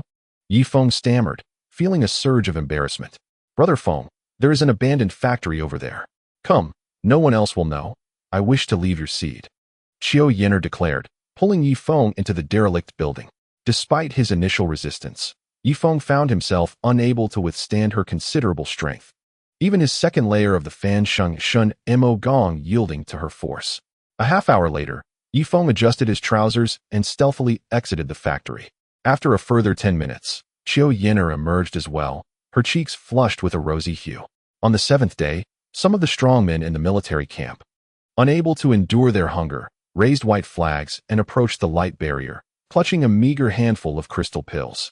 However, the next moment, their eyes widened in disbelief. Outside the barrier, signs had been erected proclaiming, Hot Spring Island is launching a grand promotion, frozen fish stock clearance at half price. Final day, final day.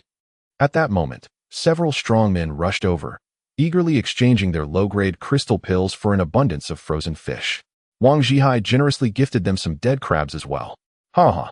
We have succeeded. Quickly, return and inform the others that Hot Spring Island is hosting a grand promotional event. A few of the strongmen hastily made their way back to the military camp. In the biting cold, the morale within the 4 camps of Sword Valley was severely diminished, with even the higher-ups beginning to indulge their subordinates in exchange for frozen fish. After all, these were the soldiers they had brought along. They could not simply allow them to starve, for human hearts are tender. Time flew by, and before long, half a month had passed. Ye Feng's group was now enjoying fresh frozen fish, while the moldy and spoiled fish were sold entirely to Sword Valley. The sounds of the island's unique talent show continued, but Ye Feng's attention drifted beyond the light screen. Approximately 5 minutes later, a thunderous noise erupted from outside the screen. Not good, an enemy attack. The soldiers atop the watchtower reacted immediately, sounding the alarm. Ye Feng was taken aback and hurried to the side of the light screen. In the distance, a massive army, dark and imposing, charged toward the screen, led by the 3 great elders. Prepare the cannons, ready the ballistae, and arm the heavy machine guns, waiting for them to enter firing range. Ye Feng commanded loudly. Instantly, all weapons were aimed at the area beyond the light screen. Bai Guogua also grew anxious, her right hand swiftly maneuvering over the formation plate, activating 6 of the 10 formation flags. However, the army halted 4 kilometers away from Ye Feng. The Grand Elder rode forward, coldly gazing at Ye Feng. Ye Feng, I shall say this for the last time. Hand over the formation plate. Otherwise, my army will encircle you for 10 years. Surrender the formation plate now. And I swear by my honor as the Grand Elder of Sword Valley that I shall not harm a single blade of grass on Hot Spring Island. Zuha spoke earnestly. Having reached his limits, there was no food, and the cold was unbearable. During this period, Longxing City had erupted in a dozen uprisings, and the Duoyan people were incessantly slaughtered. The remaining Duoyan people in Longxing City were frail and elderly, unable to carve ice or catch fish, thus deprived of their privileged status. Zuha, for someone who has lived so long, you utter such childish words. Do you truly believe I would hand over the formation plate to you? Ye Feng scoffed. Ye Feng, Sword Valley has treated you well. The Valley Master even took you as a closed-door disciple. Is this how you repay his kindness? The Grand Elder was at a loss for words. A closed-door disciple? It would have been better had you not mentioned it. Now I am enraged. Ye Feng's inner fury was ignited. Why are you so furious? Zuha feigned ignorance. Do you not know what Sword Valley has done to me? Ye Feng raised an eyebrow. I truly do not. Please enlighten me. If you have suffered injustice in Sword Valley, I will surely help you seek justice. Rest assured, I am the Grand Elder, and I am a man of my word. Zuha continued to deceive. Sword Valley has barred me from entering the library to read and has denied me lodging in the guest house, forcing me to stay at the foot massage parlor. When I arrived at the parlor, the proprietors hiked up the prices at will. Are you unaware of all this? Ye Feng narrowed his eyes. I truly do not know. Rest assured, I shall investigate upon my return to uncover the perpetrator and ensure justice is served. The Grand Elder declared with an air of feigned righteousness. No need for that, Grand Elder. You and your companions should depart. I shall not return the formation plate to you, Ye Feng replied, shaking his head. The Grand Elder's expression shifted dramatically. Ye Feng, do not overestimate yourself. I have yet to exhaust my means to contend with you in this great formation. Do you truly believe that by hiding within, I am powerless against you? Grand Elder, please allow me to speak with Ye Feng, the 4th Elder interjected, placing a hand on his shoulder and stepping forward. Fenger, I stand here on behalf of the entire valley to apologize for the actions of the One-Sword Gorge against you. Fear not, for from this moment forth, in the name of the 4th Elder, I shall personally escort you to the library. You wish to find books on the subject of inner demons, do you not? Worry not, I am familiar with some, and I shall guide you there. The guardians of the library will not dare impede your passage. Ye Feng felt a twinge of boredom, as these individuals seemed to consider themselves fools. Old man, depart swiftly, or else, he declared, before launching an explosive projectile toward them. Quick dodge. Boom. The 3 Grand Elders managed to evade, yet the 2 warriors behind them were reduced to mere fragments. The 4th Elder brushed the ice from his head and glared at Ye Feng from afar. Ye Feng, it appears you are truly determined to oppose the One-Sword Gorge. Do you comprehend that we have dominated the great desert for over 20,000 years? 20,000 years. Then today, I shall put an end to your dominion. Ye Feng retorted, loading another explosive into his weapon. The 3 elders were taken aback, their muscles tensing in preparation to evade.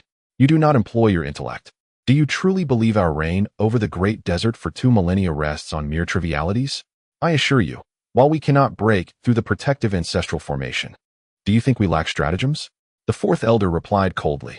What stratagem? A ploy of self-harm, perhaps? Very well, unveil it. Let me witness your performance, Ye Feng scoffed, crossing his arms in a show of amusement. Ha! Ding Tuan Tuan could not contain a laugh. The 4th Elder's face turned a deep shade of anger, but after a moment, his eyes glimmered with a mysterious smile. Ye Feng, I understand the nature of inner demons. Once they manifest, they escalate in severity. You may not feel their effects now, but as your cultivation deepens, you will come to recognize their peril. However, within the One-Sword Gorge, there may exist methods to resolve these inner demons. Would you desire such knowledge? Ye Feng's expression darkened, yet he soon erupted in laughter. No worries. I feel quite satisfied at the 5th tier of strength. Henceforth, I shall allow others to advance while I remain stationary. Chapter 871. Stirring restlessness, the 4th Elder ceased speaking. exchanging glances with the other two elders. Ye Feng, you are exceedingly naive. The inner demons do not relent merely because you choose not to cultivate. As time progresses, their grip tightens, unless you forsake all your cultivation. Otherwise, within a year's time, even if you refrain from utilizing the energy within you, you will inevitably succumb to the illusions conjured by your inner demons. Upon hearing this, Ye Feng's countenance shifted slightly as he turned his gaze towards the most accomplished cultivator. Yu Jiao. Is that so, senior sister Yu Jiao? Ye Feng inquired. Indeed, Yu Jiao nodded. Though his words may be somewhat exaggerated, the essence of his statement holds truth. Once the seeds of inner demons take root within your heart, given enough time, they will come knocking at your door, regardless of your stagnation. Why did you not establish a solid foundation during your time as a warrior? I was merely a novice, without guidance at that time. Let us not dwell on such distressing matters. Ye Feng waved his hand dismissively. Well, Ye Feng, what do you think? Am I not speaking the truth? Now, are you willing to exchange the array plate for permanent access to the library? The fourth elder chuckled and subtly cast a glance of approval towards Yu Jiao. I shall not exchange. If the inner demons come, let them come. At worst, I can relinquish my cultivation. After all, I have nurtured the island of Hot Spring, and others can protect me. Living as an ordinary person is not so bad either. Ye Feng held unwavering confidence in the citizens of Hot Spring Island. For each citizen was a master of the island. Only if they were utterly foolhardy would they betray it. This conviction is what drives Ye Feng to staunchly defend his voting rights. Even if he were to become disabled, devoid of any ability to act. As long as he bore the identity of a citizen of Hot Spring Island, others would care for him. Previously, he had been haunted by internal betrayal, which is why he insisted on distributing power among all citizens. It seems you are truly obstinate. The Grand Elder squeezed through the crowd once more. The next moment, his voice resonated with authority. Those within the luminous barrier listened intently as he declared, from this moment on, whoever can break open a breach in the great array, I shall personally take him as my disciple and nurture him into an unparalleled genius, providing him with crystal pills monthly and granting him permanent access to the library. As his words echoed, they left the audience's ears buzzing.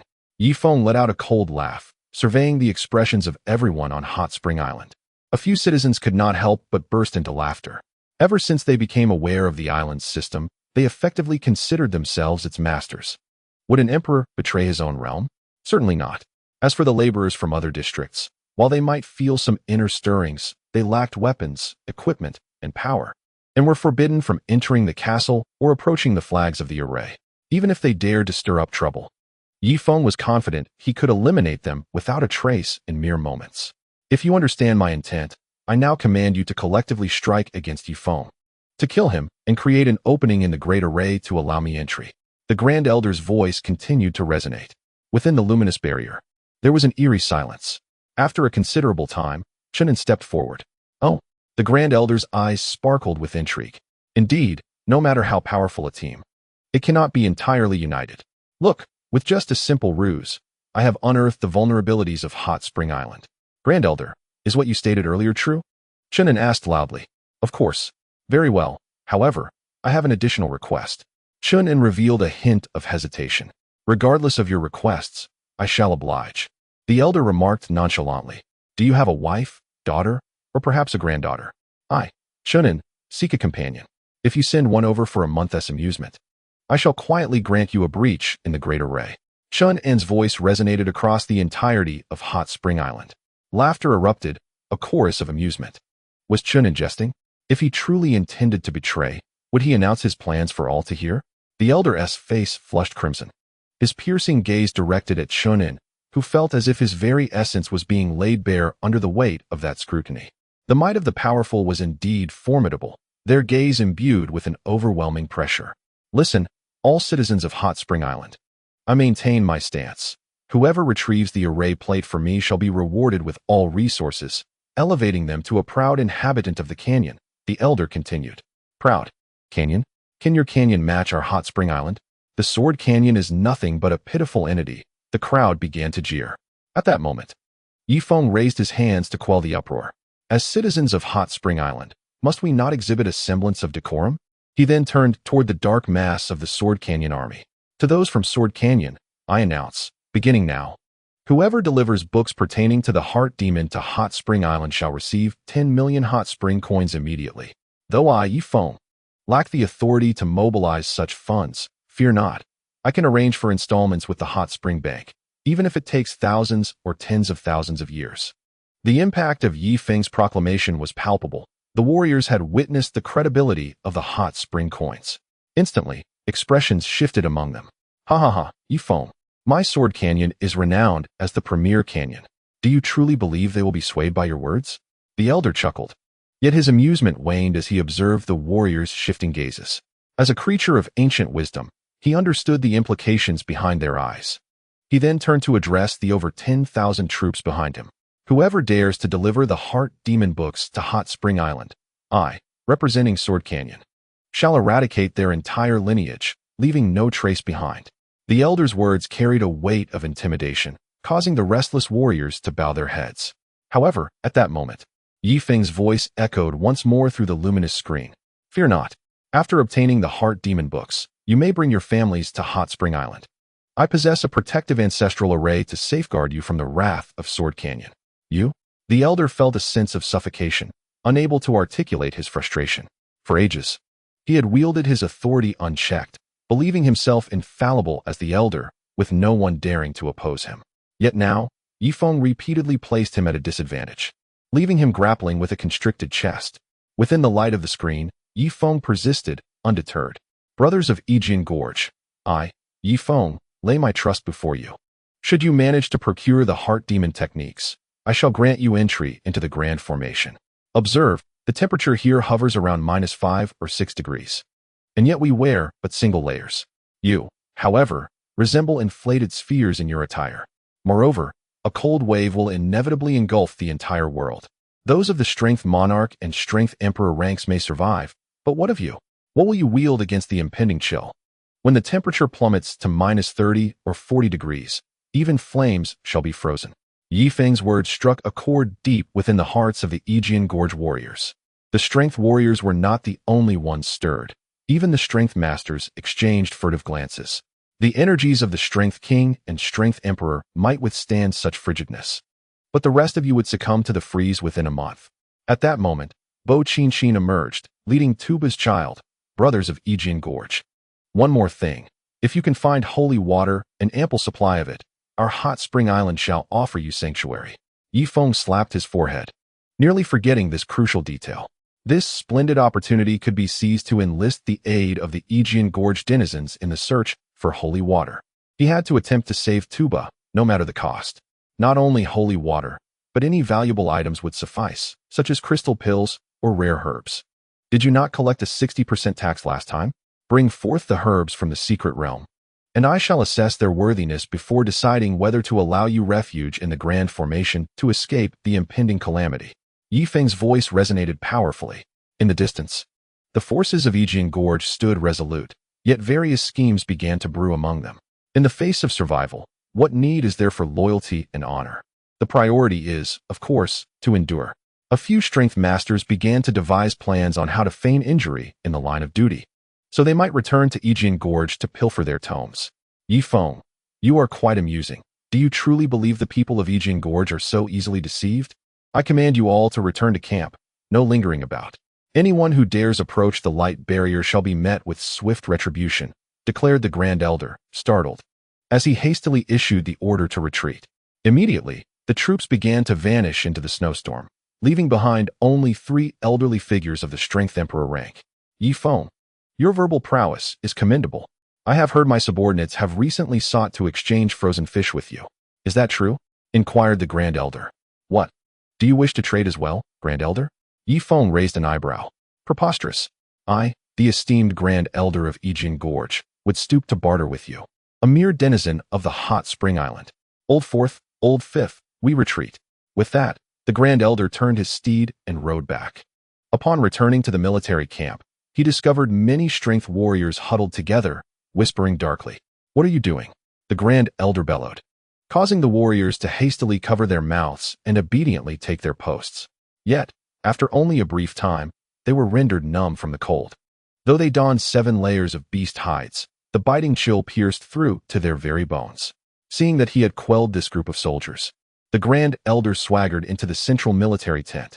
A vast bonfire blazed within the tent, ensuring the temperature remained at a frigid -40 degrees. After shedding their 3 layers of coats, the 3 elderly men appeared somewhat elongated. Old 4. This Ye Feng is impervious to both coaxing and coercion. Do you possess any alternative strategies? The Grand Elder remarked as he bit into a roasted fish. Although the supreme powerhouses could endure a year without sustenance, it did not imply they were devoid of cravings. Perhaps we should summon the Gorge Master to address this matter personally? Suggested the 4th Elder slowly. What? Am I, the esteemed Grand Elder, to request assistance from the Gorge Master to tackle a mere hot spring island? Where shall I place my dignity? The Grand Elder flung the roasted fish outside the tent in frustration. The guard stationed at the entrance, upon witnessing this, rushed over eagerly to consume it, leaving not even a bone behind. Yet, the formation set by Ye Feng is as impenetrable as iron walls. Should we persist in our assault, we would merely incur unnecessary casualties, sighed the 5th Elder. Is that so? While the barrier indeed resembles an ironclad fortress, what if we were to dig a tunnel? Surely, the formation cannot extend beneath the earth, the Grand Elder suddenly proposed. Upon uttering this thought, he could not restrain a hearty laugh, amused by his own cleverness. Indeed, how do we not consider this? However, we must undertake the task discreetly, preferably commencing from 20 kilometers away. Otherwise, Ye Feng might detect our intentions if he observes us chiseling ice just 5 or 6 miles from his domain, cautioned the 4th Elder. Commencing from 20 kilometers away, the scale of this endeavor is monumental. It may take several months, even half a year. The 5th Elder expressed his reservations. Precisely because this undertaking is vast, Ye Feng would never suspect we would employ such a simplistic method to assault the hot spring island. I eagerly anticipate the astonishment etched upon his face in a few months, the Grand Elder replied, exuding satisfaction as though he had already penetrated the depths of the hot spring island. However, under such extreme cold, the Doyan people are incapable of laboring. Shall we resort to using our own personnel? The 4th Elder pondered aloud. Of course, they are also part of the One-Sword Gorge. Contributing to our cause is but a small effort. Relay the orders to Longxing City to prepare the pickaxes, and summon all powerhouses and warriors to participate in the tunneling operation. Maintain utmost confidentiality. No one must be informed. Old 5, you shall oversee this grand project personally, and I expect you to inspect the progress daily. Otherwise, our warriors, accustomed to their usual arrogance, may become lax. Anyone found shirking their duties will face severe consequences. With no regard for camaraderie, commanded the Grand Elder. Understood. With that, the 3 men set off to assign their tasks. Meanwhile, on the hot spring island, Ye Feng luxuriated in the warm waters. The quantity of crystal elixirs they possessed was now ample, if not utilized for cultivation. It would suffice to sustain the formation for 2 to 3 years. In that span, the external temperatures might plummet to absolute zero, prompting the One-Sword Gorge to withdraw their forces. At that juncture, Ye Feng could venture forth to procure more crystal elixirs or energy-rich materials, such as centuries-old herbs, millennia-old resources, or perhaps even recruit additional powerhouses to manually sustain the formation as energy. Behind Ye Feng, Susan was gently massaging his back. Apply more pressure. Have you not eaten? I haven't bathed in a month. It feels as if I am encased in armor, Ye Feng remarked without turning around. All right. Susan produced a meat cleaver and began to scrape away the grime. Shaner, I've been sharing a bed with Hina lately. You wouldn't be upset, would you? Ye Feng casually inquired. Ouch! Ye Feng cried out. Are you scraping so hard? It's nothing. I'm not upset, Susan replied with an expressionless face. That's good to hear. Rest assured, your place in my heart will always be paramount. Also, we should keep an eye on Wang Zhihai. While he may be exceptionally intelligent, I have a nagging feeling that he seeks to restore a feudal society and turn our hot spring island into a dictatorial regime, Ye Feng continued. I have always been wary of him. Susan nodded in agreement. Within the second training room of the castle, Yijian trembled slightly. In the next moment, her aura radiated outward, astonishingly reaching the level of a first-tier warrior. Yet, the transformation did not cease. Her eyes shifted from azure to pitch black, as if capable of devouring the surrounding light. Is this the first layer of the Shura Eye? Yijian stood up, casting her dark gaze from the castle to the outside of the light screen. Outside, snow fell heavily, and the ice layer lay desolate and empty. However, as Yijian unleashed the full power of the Shura Eye, she finally caught sight of the scene 20 kilometers away.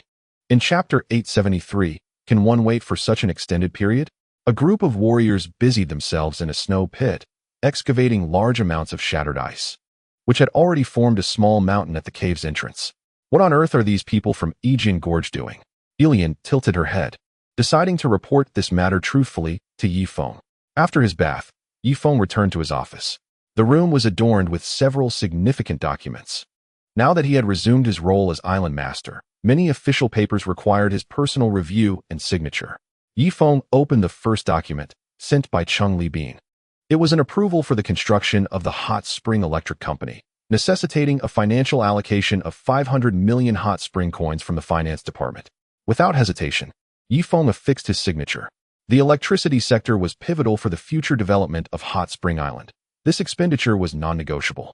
He then opened the second document, which approved the establishment of a women's army, requiring an allocation of 100 billion hot spring coins from the city's finance department. This was a file delivered by Ding Tuanchuan. Ye Feng promptly marked it with an X. As he was about to open the third document, the sound of approaching footsteps echoed from outside. Chasing Ma successfully became Ye Feng's personal bodyguard. Strictly speaking, Ye Feng did not require protection, but as the island master, he was entitled to 4 guards per the council's decision, thus he did not refuse. Island master, Duo Yanhino wishes to see you, Chasing Ma announced. Is there an appointment? Ye Feng inquired. No. Very well, let her in. Shortly after, Duo Yanhina entered. What brings you here, Ms. Hina? Ye Feng maintained a businesslike demeanor. Island master Yi. Such arrogance. Do I need an appointment to see you? Did you think I would not hear? Duo Yanhina replied flatly. Ha ha ha, there is no way around it. The regulations of our hot spring island are such that even if you are the wife of the island master, shortcuts are not permitted. Now, what is it that you wish to discuss? I cannot engage in trivial matters during work hours, Ye Feng said with a smile. Since I have come to your office, it is certainly not a domestic issue. The individuals we traded with last time, I secretly placed a curse on them. Through my remote viewing technique, I have seen some things, Duo Yanhina stated. What did you see? Ye Feng's heart leapt with joy. He had nearly forgotten that his precious wife possessed the remote viewing technique. The people from Yijian Gorge are drilling ice 20 kilometers away. Drilling ice? That's quite normal. They must be out of food and need to drill for fish. Not for fish, I can sense it. For the fragments of ice they have created have already formed a small mountain. They are digging a tunnel, Duo Yanhina said calmly. Digging a tunnel? They are digging a tunnel? Ye Feng's brow furrowed and then lifted, and he quickly grasped the situation.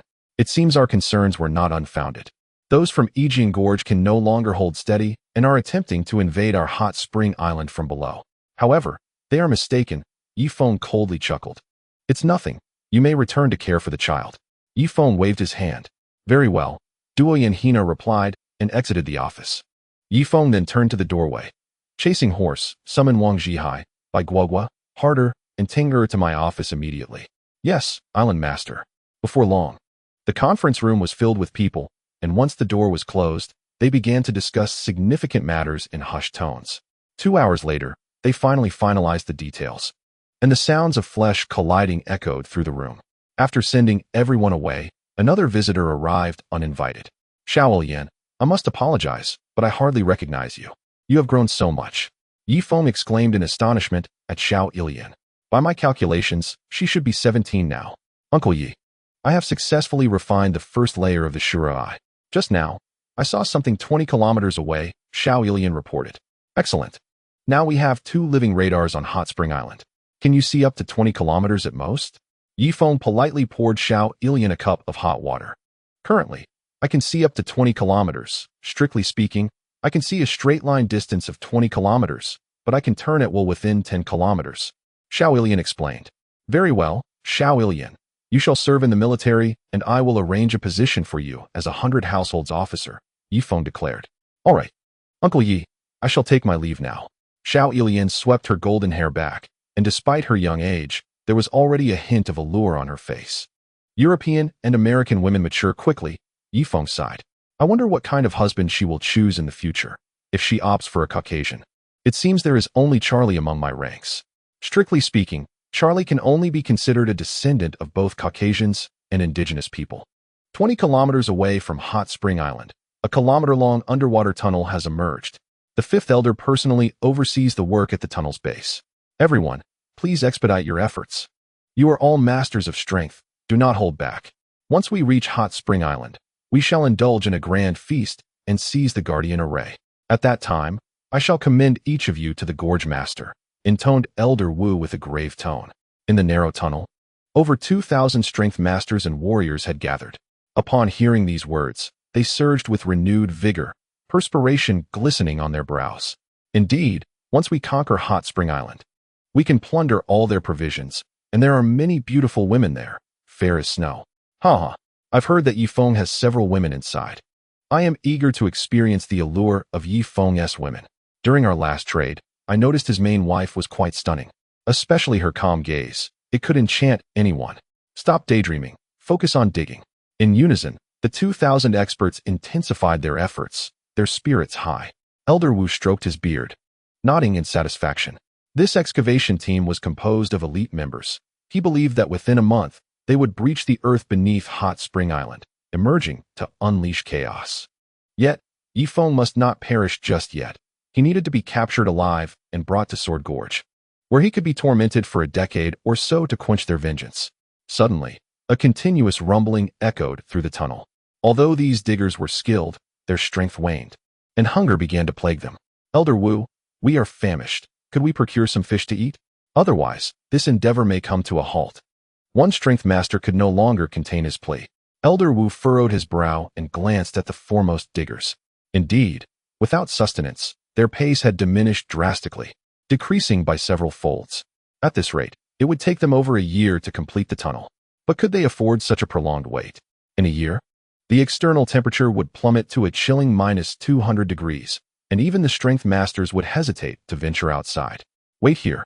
I shall inform the Grand Elder and Fourth Elder.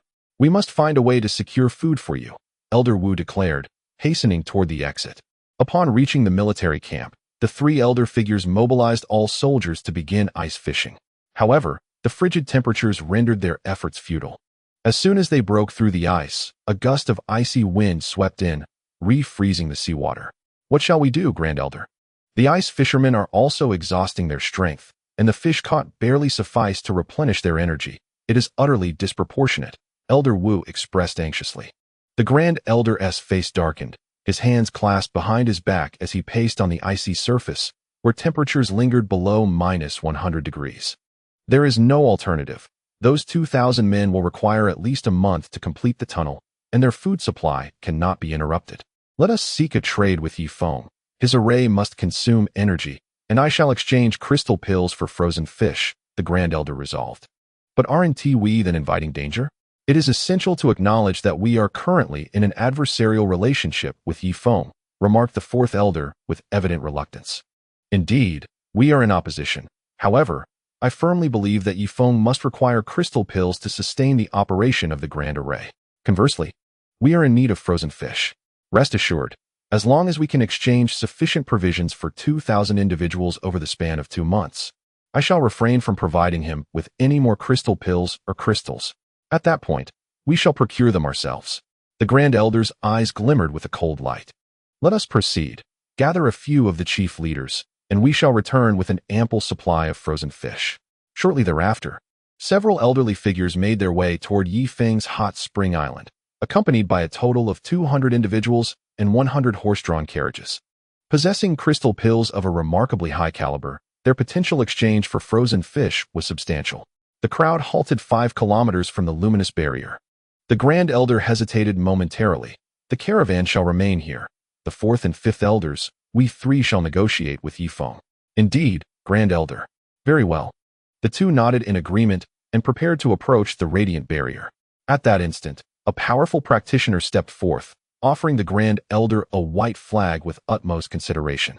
Grand Elder, it would be prudent to carry the white flag for safety, the practitioner advised. What nonsense. I am the esteemed Grand Elder of Sword Gorge. You suggest I wave a white flag? Boom. The practitioner was instantly struck down. The others who had intended to present the white flag were suddenly gripped by fear, hastily concealing the flags within their garments, anxious to avoid the Grand Elder's gaze. They had clandestinely engaged in dealings with Ye Feng, and the white flag was their means of survival, thus they kept it close at hand. The three riders proceeded cautiously towards the hot spring island. Suddenly, an alarming cry rang out, enemy attack.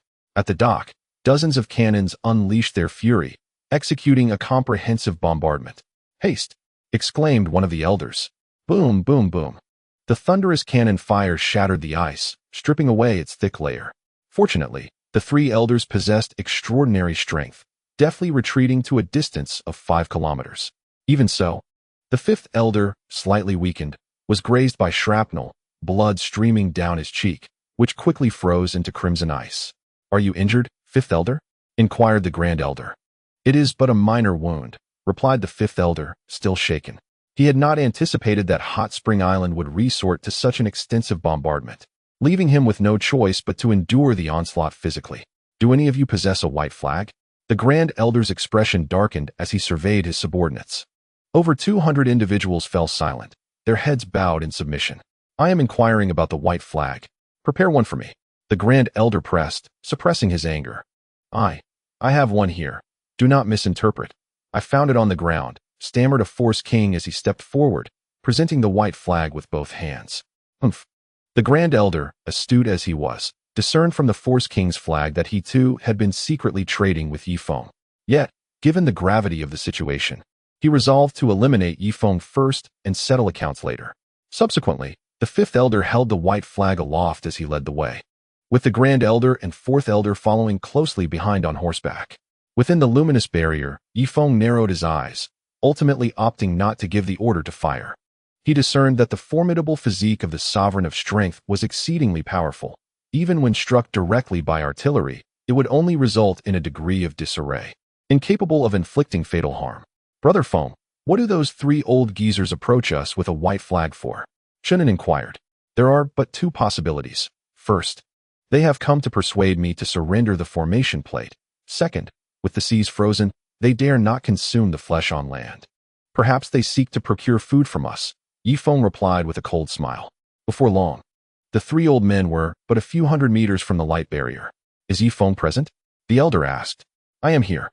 I am curious as to what brings you, elder, to venture here at such risk. Ye Feng stepped forth. Ye Feng, although we are at war, there exists an opportunity for trade even amidst conflict. I have heard that you possess frozen fish for sale. The elder endeavored to maintain his authority. Indeed, we do have frozen fish for sale, Ye Feng nodded. Excellent. I offer you a level 35 crystal pill in exchange for all the frozen fish on Warm Spring Island. Enough to fill at least 100 of my horse-drawn carts, the elder stated, carefully retrieving a crystal pill from his sack. It was the result of a collaboration with the Gorge Master in vanquishing a sand beast. I am not well versed in such matters. It would be best for Wang Zhihai to negotiate with you, as he oversees the treasury, Ye Feng replied, stepping aside to push Wang Zhihai forward. Even from behind the light barrier, Wang Zhihai could sense the immense pressure emanating from the fourth-tier Sovereign of Strength. Taking a deep breath, he spoke timidly. I apologize, elder, but with the seas frozen, the price of frozen fish has skyrocketed to 10,000 warm spring coins per pound. As for the level 35 crystal pill you possess, while it is indeed precious under normal circumstances, the situation is different now. On the entire ocean, only Warm Spring Island has frozen sea fish, rendering each fish more valuable than a sand beast. How about this? I will offer you 10 million warm spring coins for your crystal pill. Wang Zhihai was reluctant to relinquish such a high-grade crystal pill, yet he aimed to negotiate a lower price. Are you implying that my level 35 crystal pill is worth merely 1,000 pounds of frozen fish? The elder's eyes twitched, his gaze shifting towards Ye Feng. He recognized that it was Ye Feng who had instructed the bald man to impose difficulty upon him. Ye Feng, do you truly wish to be so ruthless? The elder asked. I regret to inform you that the price is determined by the quantity of goods. I am not knowledgeable in this regard. You may discuss it with Wang Zhihai, Ye Feng responded. The elder, Zuha, fell silent, retracting the level 35 crystal pill, his expression shifting between fury and uncertainty. Internally, he was seething with rage, yet he could not breach the formation of Warm Spring Island. Elder, why not consider a compromise? We must ensure food for the 2,000 souls. We should not sacrifice the greater for the lesser, the fifth elder advised from behind. Taking a deep breath, Zuha attempted to temper his anger momentarily. Very well, you shall open a breach in the formation to retrieve the frozen fish. and then I will toss the crystal pill to you, he said through clenched teeth. No, according to the rules of our hot spring island. You must first throw in the crystal pill. Only after we assess its grade will we toss the frozen fish to you. Ah, Grand Elder Zhu He, enraged, struck the light barrier with tremendous force. His blow was formidable, causing a substantial portion of the barrier to change color and twist violently. Chapter 875. A fragrant aroma by Guogua's face turned pale with fright, and she hastily manipulated the formation disc. At that moment, at least several hundred crystal pills had their energy drained from the formation eye. The previously oscillating light barrier stabilized once more. Elder, are you here to trade or to fight? Do you wish to proceed with the exchange or not? Ye Feng stepped forward, coldly regarding Zhu He. Were it not for the immense utility of the 35-grade crystal pill, he would have commanded an attack immediately. You? Fine, I'll give it. Zhu He bit his gums until they bled. Guogua, create a small opening in the formation. Just the size of a fist will suffice. Ye Feng instructed. Then turn to the others. Everyone, maintain a distance of at least 100 meters from the opening. Should that man channel his fist through it, even a gust of wind could shred you to pieces. What? With a clamor, a group of high-ranking individuals scrambled away to a distance of 500 meters. Some even hiding inside sand carts, exposing only their terrified eyes. Bai Guogua also took refuge in a sand cart, beginning to operate the formation disc. The robust light barrier began to twist, and morph. Ye Feng hesitated for a moment before clenching his fists. 2 Sanskrit characters emanated from his body, and he grew in size, ripples of water-like patterns spreading across his form. To guard against a surprise attack from the Grand Elder, he had no choice but to unleash the second layer of the sacred demonic art. After a while, a fist-sized gap appeared in the light barrier. Ye Feng quickly stepped back 5 meters, warily observing the Grand Elder outside the barrier. Zhu He's eyes sparkled as he scrutinized the opening. At that moment, he was tempted to thrust his fist through the gap, but reason prevailed, urging him to abandon the thought. Here you go. Swoosh. A crystal pill shot in from the outside. Ye Feng swiftly grasped the 35-grade crystal pill in his hand. He first inhaled its scent, and then drew a bit of energy using his blood-sucking technique. Indeed, it was of high quality, likely a 35-grade pill. Although Ye Feng had never encountered such a high-grade crystal pill, the energy contained within suggested it was quite accurate. Bai Guogua manipulated the formation disc once more, and the gap gradually sealed, restoring the light barrier to its original state. After a moment, Ye Feng tossed out 10 million hot spring coins from within the formation. The formation had the unique characteristic of allowing items to be easily thrown out, whereas it was exceedingly difficult to throw anything in from the outside. What is this? The so-called hot spring coins? The Grand Elder glared at the piles of scrap paper on the ground, seething with anger. This amounts to 10 million hot spring coins. Now, you may use these coins to trade for my fish, priced at 10,000 per pound. No bargaining, Ye Feng stated. Even in such a critical moment, he did not forget to promote the currency. Though it caused a slight delay, in light of the current achievements, such time proves entirely worthwhile. Replace it with frozen fish, 1,000 pounds of frozen fish. I have no use for this worthless paper. With a swift kick, Zhu He sent the money sprawling onto the luminous screen. Understood, Guogua. Adjust the screen outward slightly to envelop the money, Ye Feng instructed, turning his head. All right.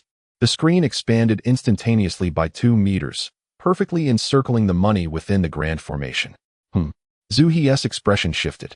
He had genuinely considered taking advantage of the formation's expansion to rush inside the luminous screen. However, his lack of understanding of the array made him wary of incurring significant losses. Wang Zhihai, please count the money. It's 10,000 per pound, sold to our major client. Ye Feng remarked with a smile. Received. Wang Zhihai promptly gathered a large group to begin counting the money, deliberately proceeding at a leisurely pace, counting one bill at a time while scrutinizing the sky for the authenticity of the banknotes. Outside, the biting cold sent shivers through Zhu He, whose chest rose and fell with pent-up fury, feeling a surge of blood stagnate in his throat, yearning for release. Hey, how long will this take? When will you bring me the frozen fish? Zhu He pressed down on his chest, boiling with rage. Huh, what did you say? This is a hot spring currency, and I must count it meticulously. What if you slip in a few counterfeit bills? Wang Zhihai replied nonchalantly. Curse you. Zhu He roared, striking the luminous screen once more. The formation consumed several hundred crystal pills to withstand this assault. Ye Feng's expression darkened. Elder, Your actions are excessive. The formation just depleted several hundred crystal pills. And this cost will be attributed to you. Maisie from the finance department, please calculate the losses and deduct some funds. All right, let me calculate. Ramai nodded. We will need to deduct about 1 million hot spring currency. Additionally, considering his provocation, a supplementary fine of 4 million will apply. Therefore, a total of 5 million hot spring currency will be deducted, equating to a mere 500 pounds of frozen fish for that 35-level crystal pill. Uffed. Zui could no longer contain himself, spewing a mouthful of fresh blood onto the luminous screen. At 100,000 for sanitation fees, Chen An interjected at that moment. Before long, 400 pounds of frozen fish were tossed out of the luminous screen. Zhu He, utterly drained, appeared pale, with cracked lips, and was assisted back to his group by the two elders. Upon returning, 100 horse-drawn carriages made their way back to the military camp, with only one carriage filled to capacity. Elder, your impulsiveness has cost us dearly. Henceforth, I shall handle the next transaction with fifth brother, the fourth elder consoled. Very well. I entrust it to you. I am utterly exhausted and require recuperation, lest my mental state falters. The elder nodded weakly. Ye Feng gazed at the 35-level crystal pill in his hand, hesitating briefly before tucking it into his embrace. Such a high-grade crystal pill might elevate the cultivation of the Fan Saint Demon skill by a tier, though he did not expect to master the third layer of the skill. According to the records, even a prodigy would require a millennium to achieve the third layer. With the aid of the blood-sucking technique, he could certainly compress that time infinitely. Brother Feng, should we place this 35-level crystal pill at the erase core? Wang Zhihai suggested cautiously. Silence, came Ye Feng's curt response. Chen An exclaimed, Brother Feng is the foremost combatant of our hot spring island. Naturally, he should use this high-grade crystal pill for cultivation. Once Brother Feng's strength surpasses that of the Grand Elder, we can step beyond the barrier and breathe in the fresh, cool air. Very well. Wang Zhihai nodded in agreement. As the group prepared to return, they noticed the fourth elder approaching on horseback, waving a white flag. What does this old fellow want now? Ye Feng squinted. Before long, the fourth elder reached the barrier, carrying a burlap sack. Ye Feng, I have 4 30-level crystal pills and 2 32-level crystal pills. Estimate how many frozen fish I can exchange them for. Do not give me money. I only want frozen fish, he stated, revealing the crystal pills from the sack. He was left with no choice. The Grand Elder had just exchanged for 400 pounds of frozen fish, yet there were 2,000 people digging the tunnel. With such a meager amount, each person would barely receive half a pound, hardly enough to replenish their strength. Reluctantly, he returned to negotiate further. Baiguwa, open a gap in the formation to allow him to toss the crystal pills inside, and we shall see if they meet the required level, Ye Feng instructed. Understood. Shortly thereafter, the formation opened, and a burlap sack was tossed inside. Ye Feng opened it and was greeted with a delightful aroma. Indeed, these were high-grade crystal pills. Though not quite as impressive as the 35-level one, they were still quite rare. Considering their quality, we could exchange for approximately 600 pounds of frozen fish. Bring forth 600,000 hot spring coins. Ye Feng insisted on promoting his currency, unwilling to conform to the fourth elder's line of thought. What? Only 600,000 hot spring coins? Do you accept crystal marbles? The fourth elder inquired. Yes, we do. The energy in crystal marbles is purer. Thus they command a higher price, Ye Feng replied. Excellent. I have 10 high-grade crystal marbles here. Take them and exchange them for frozen fish. The fourth elder tossed out a vial. Ye Feng examined it once more and confirmed its authenticity. This can be exchanged for 1,000 pounds of frozen fish. Bring forth the hot spring coins. Ye Feng rejoiced. The fourth elder outside the barrier was taken aback. Crystal marbles were significantly more valuable than crystal pills. Yet he had only managed to acquire 1,000 pounds of frozen fish, which, when combined with all the frozen fish exchanged that day, would merely suffice for 2,000 people for a single day. Ye Feng, what about the materials? The herbs? For instance, the herbs from the void illusion realm? The fourth elder pressed on. Certainly, the herbs from the void illusion realm are even more valuable, Ye Feng thought to himself, pleasantly surprised at how quickly he was acquiring truly useful items. After rummaging through his belongings, the fourth elder produced a soul-severing stone and a pale little herb. This is the soul-severing stone and the soul-fixing herb. I know you require these items. Could you possibly exchange for a bit more frozen fish? He asked. Of course. Prepare 5,000 pounds of frozen fish, Ye Feng commanded, his heart brimming with joy at the treasures in his hands. Before long, the fourth elder returned, dragging a long string of frozen fish, all of which Ye Feng had chosen to be relatively large, including a sizable shark, sufficient to sustain them for quite some time. As the day drew to a close, Ye Feng declared, "Let us all return to our respective duties. It is time to conclude our labors, and I shall commence my cultivation." With that, he gathered a few precious items and made his way to his meditation chamber. Once seated in a cross-legged position, he grasped the 35th level crystal elixir in his right hand. Truly, it was a high-grade elixir. Ye Feng spent the better part of the day absorbing its energy entirely, channeling it into the venerable holy demon technique. In the depths of the night, he opened his eyes, discarding the remnants of the crystal elixir in his hand, his countenance betraying discontent. Was his progress in the third layer of cultivation truly so sluggish? Had he scarcely reached a mere 1/10,000th of the expected advancement? With a deep sigh, Ye Feng soon found solace in the understanding that the formidable venerable holy demon technique, capable of vanquishing foes across 2 major realms, warranted a gradual cultivation process. After all, such a methodical approach to body refinement could not be hastened. He then retrieved the soul-severing stone and the soul-stabilizing herb. Regrettably, he lacked the knowledge to concoct a soul pill. Were he able to transform these 2 items into such, the effects would undoubtedly surpass mere absorption. "Island Master, are you ready?" called Chui Ma from outside the door. "The fourth elder has arrived, bearing numerous crystal elixirs." "Excellent. It is time to emerge." Ye Feng proceeded to the dock, where a group of high-ranking officials confronted the fourth elder. "Is Ye Feng present?" "I am here." Ye Feng stepped forward. Noticing the fourth elder today carried 2 large sacks, with 10 horse-drawn carriages stationed 5 kilometers behind him. Evidently, after the previous encounter, they had recognized the value of frozen fish and dared not bring 100 carriages this time. "How many crystal elixirs do you have?" Ye Feng inquired. "These are crystal elixirs, herbs, and crystal pills, along with some precious materials.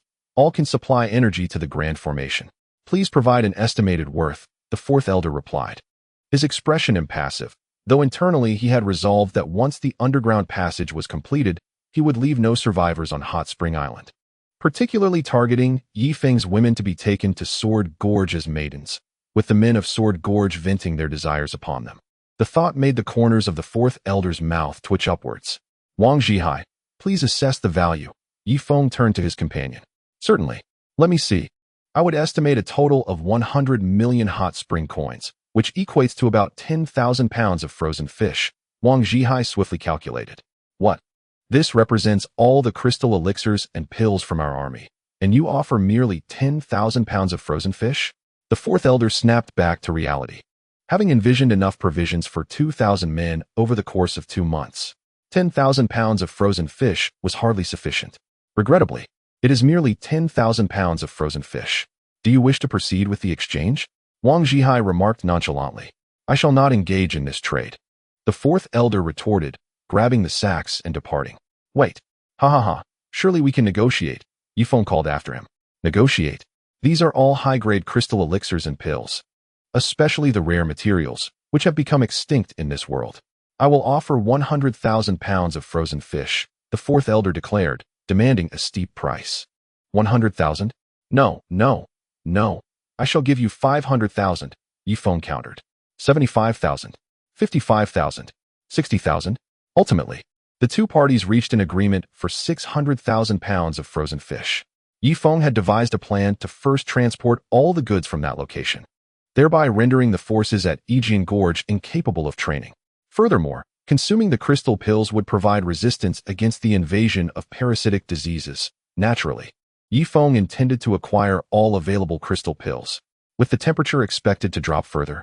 Even those at the strength of warriors and masters would be unable to withstand the parasitic affliction.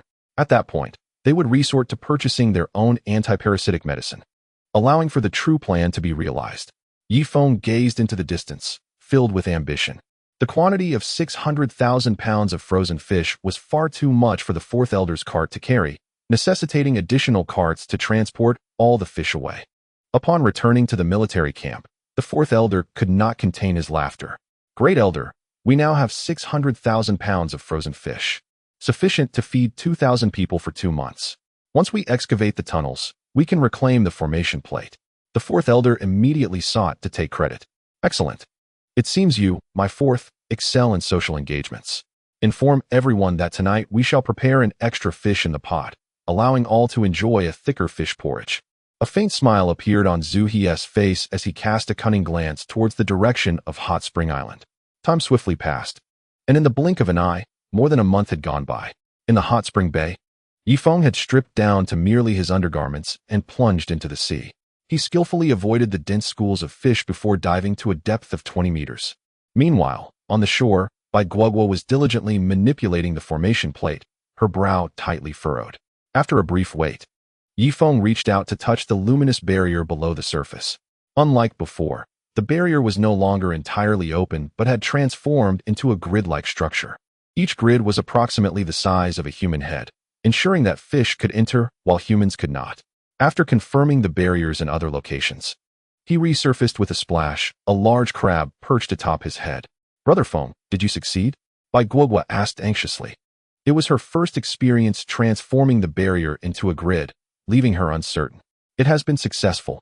Each grid is head-sized, allowing the sea fish to enter, yet making it much more challenging for humans to do the same. Chapter 877. This should be the spot. Ye Feng climbed ashore with a smile, and Su Yun promptly draped a coat over his shoulders. Su Yun had now also reached the third tier of strength and served as the principal of Hot Spring University, holding a position of authority on Hot Spring Island. Ha ha ha, Brother Feng, this is splendid. I can hardly wait to witness the expressions of those fellows when they laboriously dig the tunnels only to discover they cannot enter. Chen An exclaimed joyfully, jumping in excitement. Still, we must exercise caution. Over the next few days, activate the other formation flags as well. Do not fear wasting energy. Our current supply of crystal pills and crystal orbs is sufficient to sustain the grand formation for a decade, Ye Feng advised Wang Zhihai. Very well. I shall now place those two 32-level crystal pills into the formation's core, Wang Zhihai replied before hastening to his tasks. All right, the day is drawing to a close. You all should return and rest. New duo, please come to my office. There are matters on which I wish to consult you, Ye Feng stated. Understood. New duo is currently the director of the Hot Spring Hospital, while Bai Chuxue serves as the deputy director, both holding esteemed positions within the institution. After a short while, Ye Feng arrived at the office and gestured for New Duo to take a seat on the leather sofa. New Duo nodded in acknowledgement and unexpectedly locked the office door. Ye Feng furrowed his brow. New Duo, could you please examine the state of my spirit? He extended his right hand. New Duo nodded and gently placed her 5 slender fingers upon Ye Feng's pulse. It is much improved since the first time I checked your pulse. However, the reality of your innate incompleteness remains unchanged. I fear you will still need to discover a method to restore your spirit. Otherwise, it would be wise to refrain from further cultivating your abilities. For formidable prowess necessitates a robust state of mind to sustain it. And such a state of mind is intrinsically linked to both spirit and innate essence, New Duo remarked. Very well. What unfortunate luck it is. Why is my spirit so diminished? Ye Feng sighed. Not at all. In truth, every individual's spirit is incomplete. And there exists no person in this world whose spirit is entirely whole. It is through the gradual process of daily cultivation that one seeks to refine and mend it. However, your spirit is indeed considerably weaker than that of an ordinary person, New Duo elucidated. Alas, it cannot be helped. It must be due to insufficient nourishment during my childhood, Ye Feng lamented. By the way, given the state of your spirit now, you should no longer be bound by the taboos of gender. So what do you think?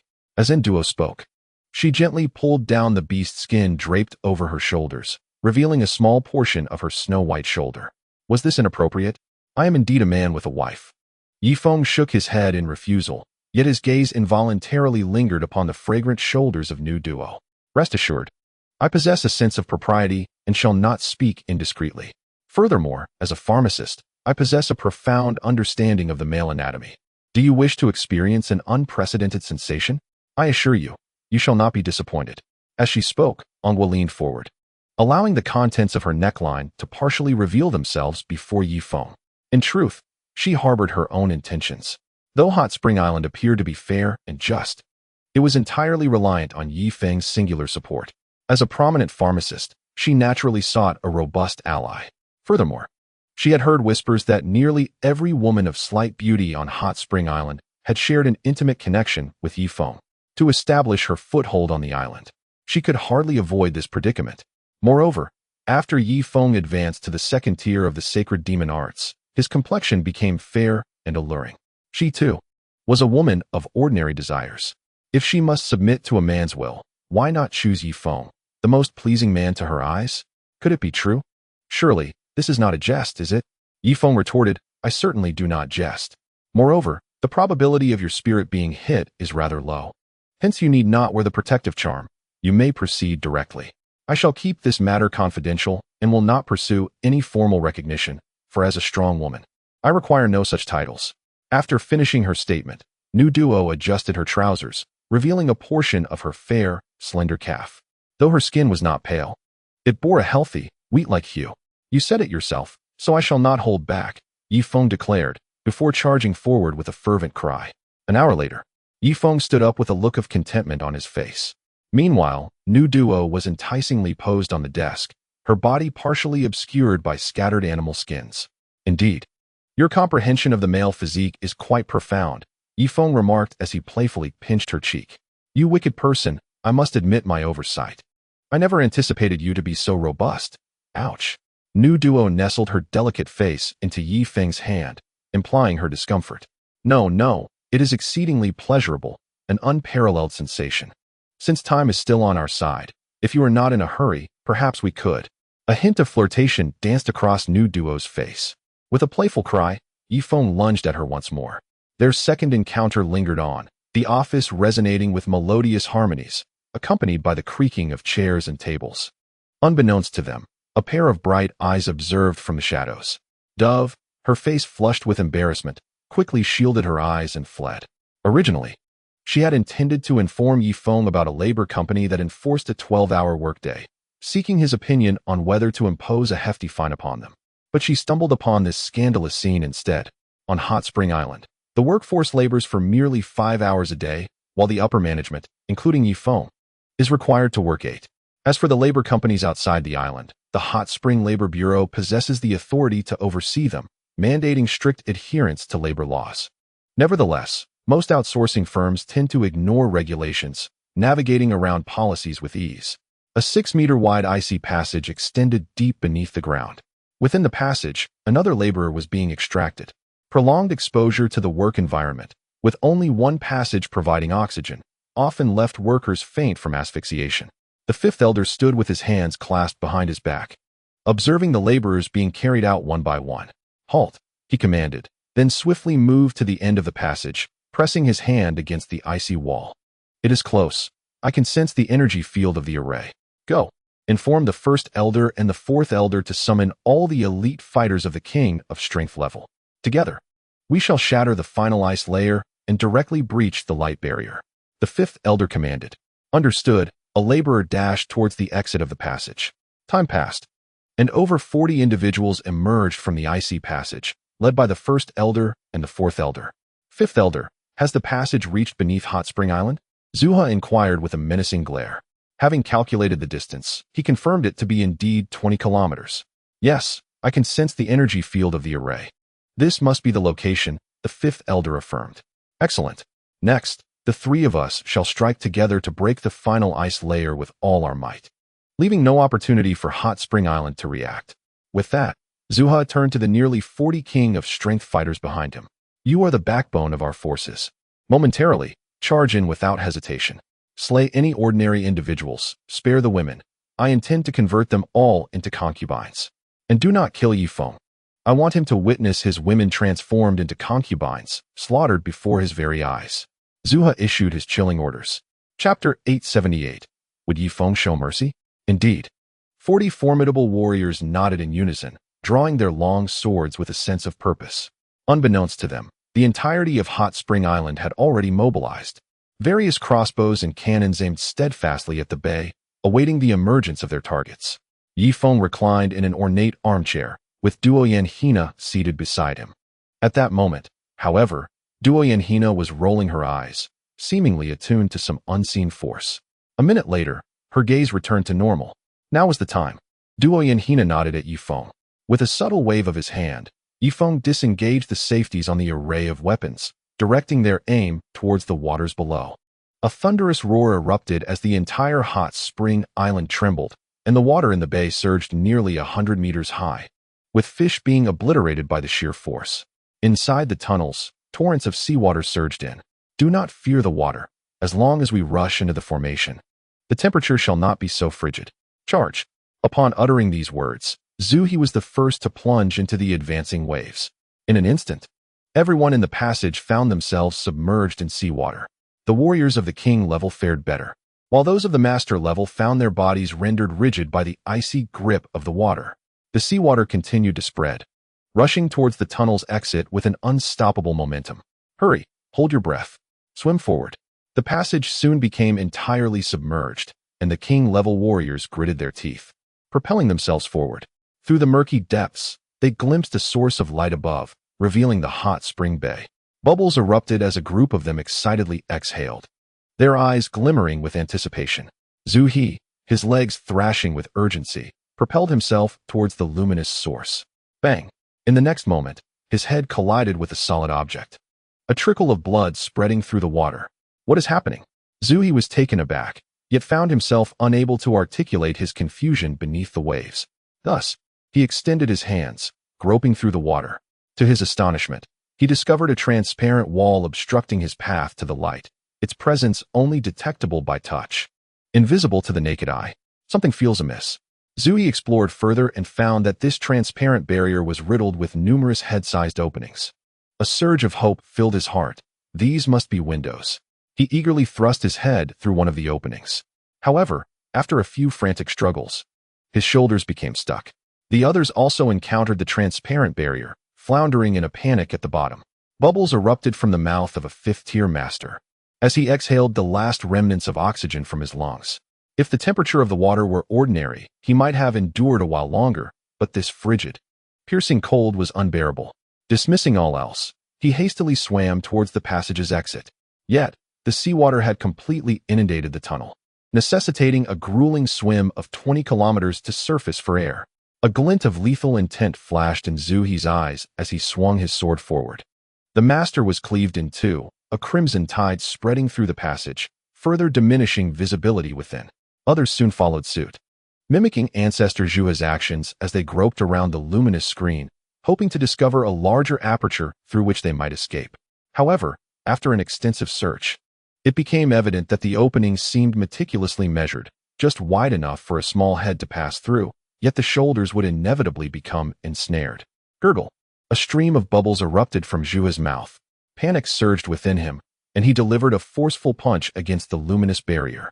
The entire screen trembled, shifting from complete transparency to 80% opacity. Everyone witnessed the grid patterns on the screen, each square identical in size. This was dire. The formation was formidable, evidently fortified even from below. Zhu's heart raced with desperation as he gritted his teeth and struck the grid once more. Unfortunately, Ye Feng had anticipated their desperate attempts to break free and had activated the functions of 10 formation flags without hesitation. The mightiest warriors and strength masters were rendered paralyzed with fear, relentlessly battering the luminous screen, causing it to flicker erratically. Meanwhile, at the heart of the formation, a 30-level crystal elixir rapidly dimmed, quickly becoming inoperative. Wang Zhihai remained unflustered and tossed another 30-level crystal elixir into the fray. The formation, which had been somewhat unstable, instantly solidified. Boom, boom, boom.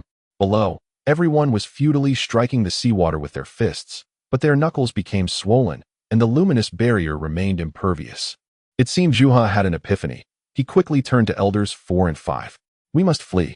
The three swiftly propelled themselves towards the exit, 20 kilometers away. Along the way, they encountered the drowned strength masters and warriors.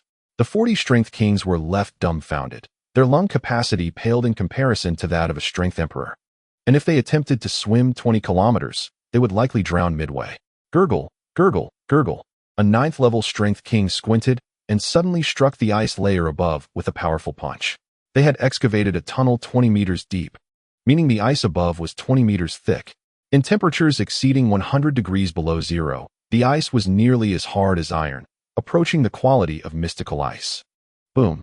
The 9th level strength king was violently propelled back into the depths of the sea. Without solid ground, his body could not leverage its strength, and most of his power was absorbed by the water, leaving only a fraction to impact the ice layer.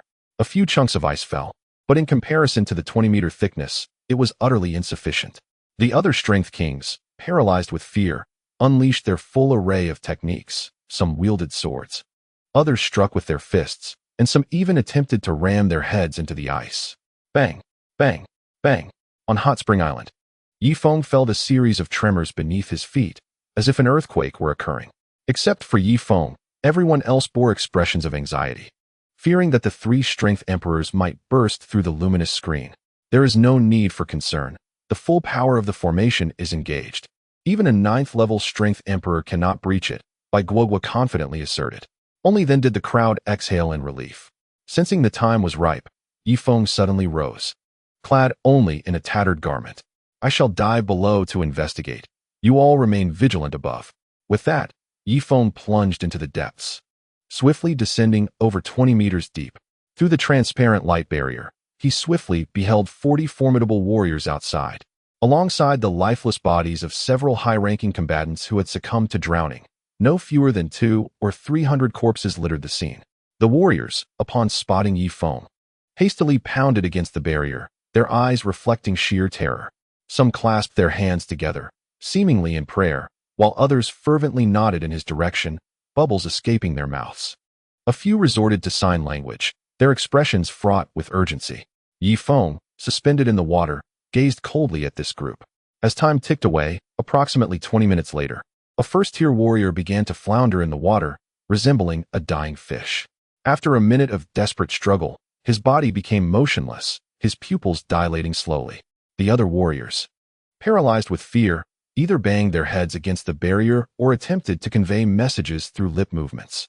Although Ye Feng could not decipher their silent pleas, he surmised their intent, pleading for him to release the barrier, promising that they would behave once they reached the island. However, this was war. Compassion was not in Ye Feng's nature. His plunge into the depths was solely to ascertain whether this group had met their demise. Chapter 879. A glimmer of fury evidently. The 3 royal-level experts had managed to escape, leaving only the warriors and high-ranking combatants behind. Following the incident in the passage, the forces of Yijian Gorge would undoubtedly suffer significant attrition. Henceforth, only royal and high-level combatants would remain, with no warriors left standing. Suddenly, a 9th-tier warrior produced an object from his waist and extended it through the grid towards Ye Feng. Upon closer inspection, Ye Feng recognized it as a bottle and swam closer to accept it. Yet, in the next moment, the 9th-tier warrior seized Ye Feng's wrist, his previously fearful expression morphing into one of cunning. With a smirk, he tapped the light barrier with his left hand and gestured toward the surface, implying that Ye Feng should lower the barrier and allow him to ascend or face immediate annihilation. Ye Feng regarded the warrior with an impassive expression, and in an instant, 2 sacred symbols erupted from his body, effortlessly breaking the grip of the 9th-tier warrior. Despair engulfed the warrior as the oxygen within his lungs rapidly diminished, and soon he exhibited the vacant gaze of a lifeless fish. After 20 minutes had elapsed, and upon confirming the last 9th-tier warrior had also perished, Ye Feng propelled himself back to the surface. Brother Feng, what transpired? Chen An inquired. Taking a deep breath, Ye Feng replied, aside from the 3 royal warriors, everyone in the passage has drowned. I counted 41 warriors. Yijian Gorge appears to have had a total of 60 warriors. Now, their leadership has been almost entirely eradicated. With that, Ye Feng emerged onto the shore with a splash. Duo Yanhina and Susan rushed forward, both eager to drape their coats over him. Ultimately, it was Susan who, with determination, managed to place her coat around Ye Feng's shoulders. Ha ha ha, splendid. We have triumphed. The group erupted in jubilant cheers, with Chen An even performing a celebratory dance. I hereby declare that the Hot Spring Island will host a grand feast for half a month. Not only will the citizens partake, but individuals from the 8 districts in the dock area will also join in. However, those from the latter 2 will enjoy their meals on the periphery, while the citizens of Hot Spring Island will indulge in a lavish banquet at the Eastern Square. I, Ye Feng, shall hold a personal concert to elevate your spirits. Ye Feng proclaimed solemnly. The crowd, initially poised to cheer, suddenly fell silent upon hearing the conclusion. With a clamor, 3 figures finally emerged from the passage, immediately clutching their stomachs and coughing loudly, expelling seawater with each heave. "Ah, Great Elder, did you not make it to Hot Spring Island?" Several strength masters approached. "Quick, bring us the dry cloaks, hurry," the 5th elder exclaimed, trembling.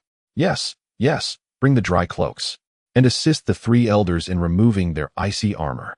A throng of individuals brandished swords, hacking away at the ice-clad armor of the 3 elders. Once the beast skins became wet, they froze upon contact with the cold air. After considerable effort, the dry cloaks were finally draped upon the 3. "Let us return to the military camp swiftly and ignite all the charcoal fires," Ancestor he commanded before darting into the main tent with the swiftness of lightning. It took a full 2 hours for the 3 elders to regain their composure, finally inhaling the steaming fish porridge with fervor. "Great Elder, what of the others? Could it be?" a 9th-tier strength master asked tearfully, for his father was among those unaccounted for. "Is it necessary to inquire?" The passage was filled with seawater. "They all drowned, Ancestor," he replied, forcing calmness into his voice. In truth, they had barely managed to escape. As they ventured further from the island, the water temperature plummeted, and just as they were about to swim out of the passage, they encountered icy shards that rendered their swimming akin to traversing through mud, drastically slowing their pace.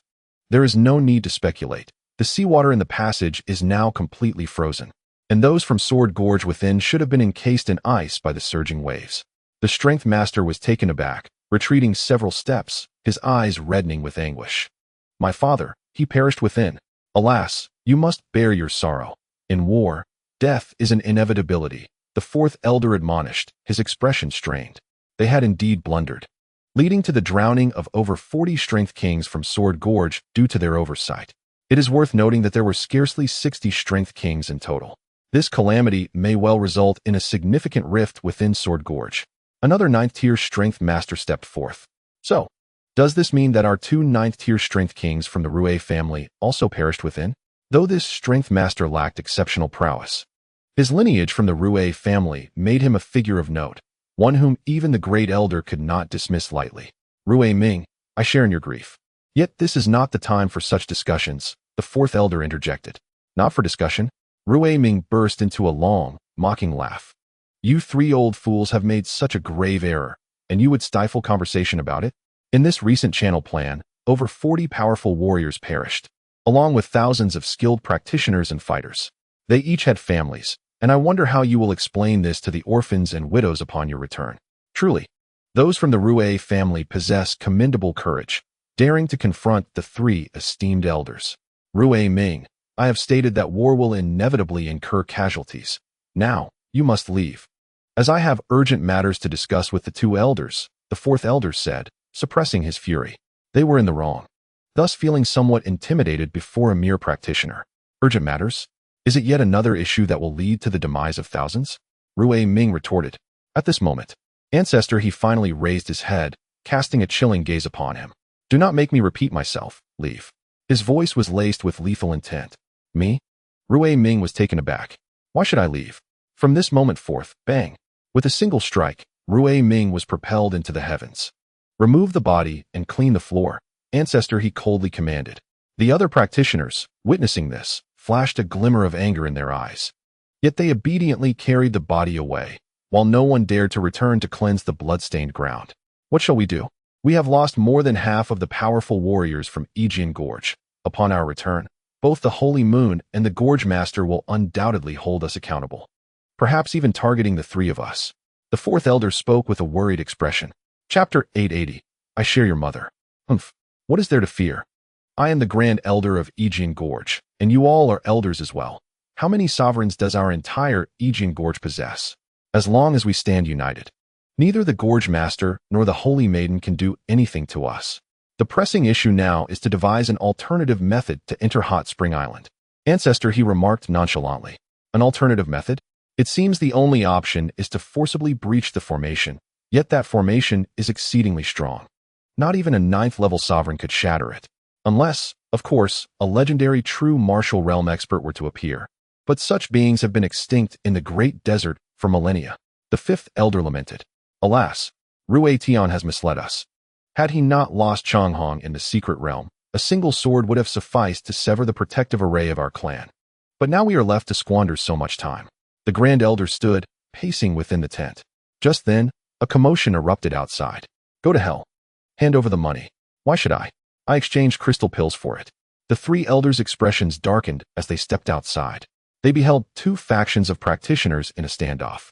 Leading was a 9th-level practitioner, clutching his sack, facing off against his own subordinates, a total of 5 practitioners and over 40 fighters. You pocketed 500,000 in kickbacks and expect us to share just 10,000 each? What kind of logic is that? Hand over the money. We will divide it equally. I share your mother. Immediately, the 9th-level practitioner was besieged, not only in their eastern camp, but unrest began to spread throughout other camps as well. Previously, they had believed the Grand Elder would successfully infiltrate Hot Spring Island, thus temporarily suppressing their anger. The current situation has become quite clear. In the absence of sustenance, they are all fervently yearning for the hot spring coins, which would enable them to procure food on the hot spring island. Following a significant strategic failure, the lower ranks have descended into a mode of mutual harm. This is utterly outrageous. Are you all so idle? The voice of the Grand Elder thundered forth. The two factions immediately parted ways, yet remained locked in a glare, preparing for another confrontation on a later date. 4th, you will maintain order in the western camp. 5th, you will oversee the northern camp. Ensure that they do not come to blows, commanded Zhu He. Understood, they replied in unison.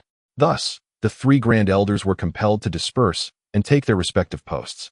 With the demise of the Strength King, controlling these practitioners of strength now relied solely on the 3 sovereigns of strength. Such is the nature of warfare. A victory will inherently resolve internal conflicts, as they unite against a common adversary.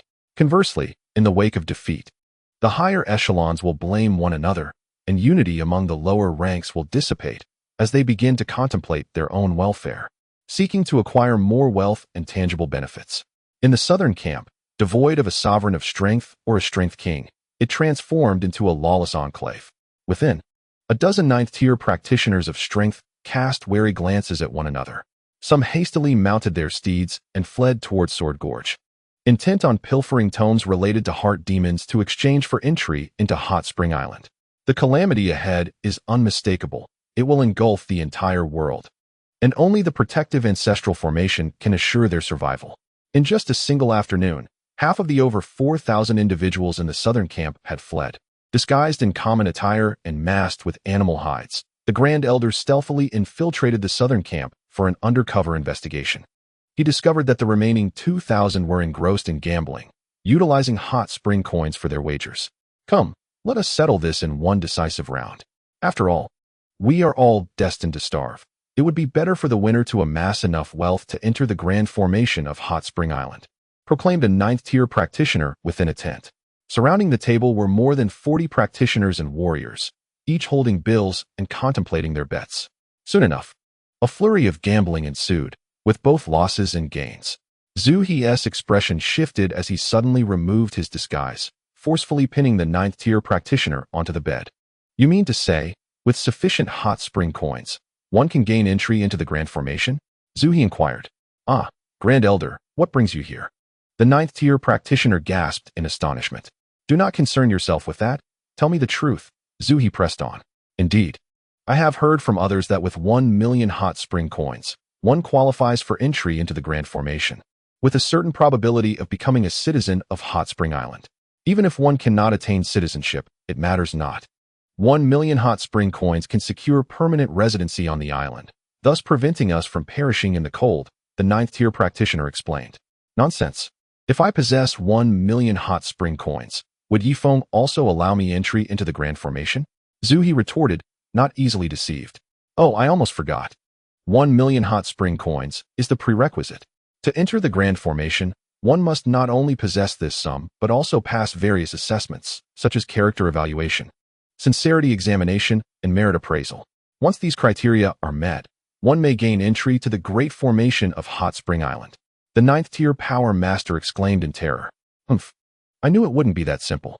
By the way, what do you mean by character evaluation, sincerity examination, and merit appraisal? Ancestor, he loosened his collar.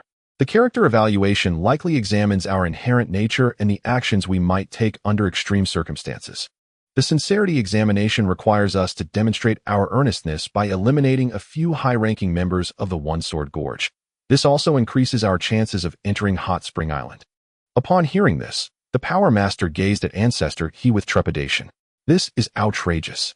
Ye Feng clearly intends to sow discord within our ranks, leading to our own downfall. Pray tell, what exactly is the merit appraisal? Ancestor He seethed with fury. The merit appraisal involves assisting Hot Spring Island in locating the holy water, procuring materials for its refinement, addressing issues related to inner demons, or providing confidential intelligence from our side.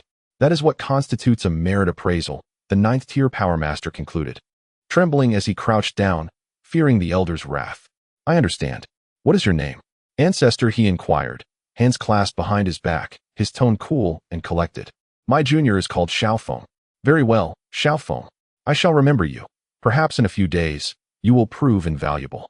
After uttering these words, Ancestor He swiftly returned to the eastern camp and summoned the 4th and 5th elders from the other 2 camps.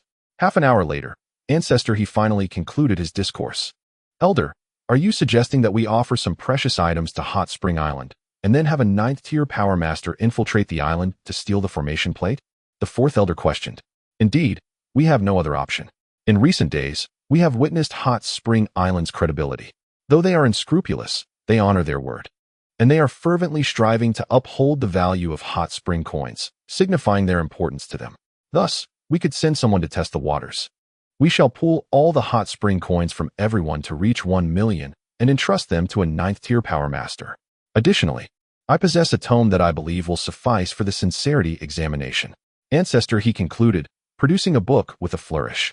Upon closer inspection, the 4th elder gasped in astonishment. Chapter 881, Brother Feng? Have you lost your mind? For emblazoned on the cover of the book were the 5 striking characters, Sanskrit Holy Demon Technique. It is known that this is a genuine top-tier cultivation method, reputedly the foundation upon which the spear god ascended to divinity and departed from this realm.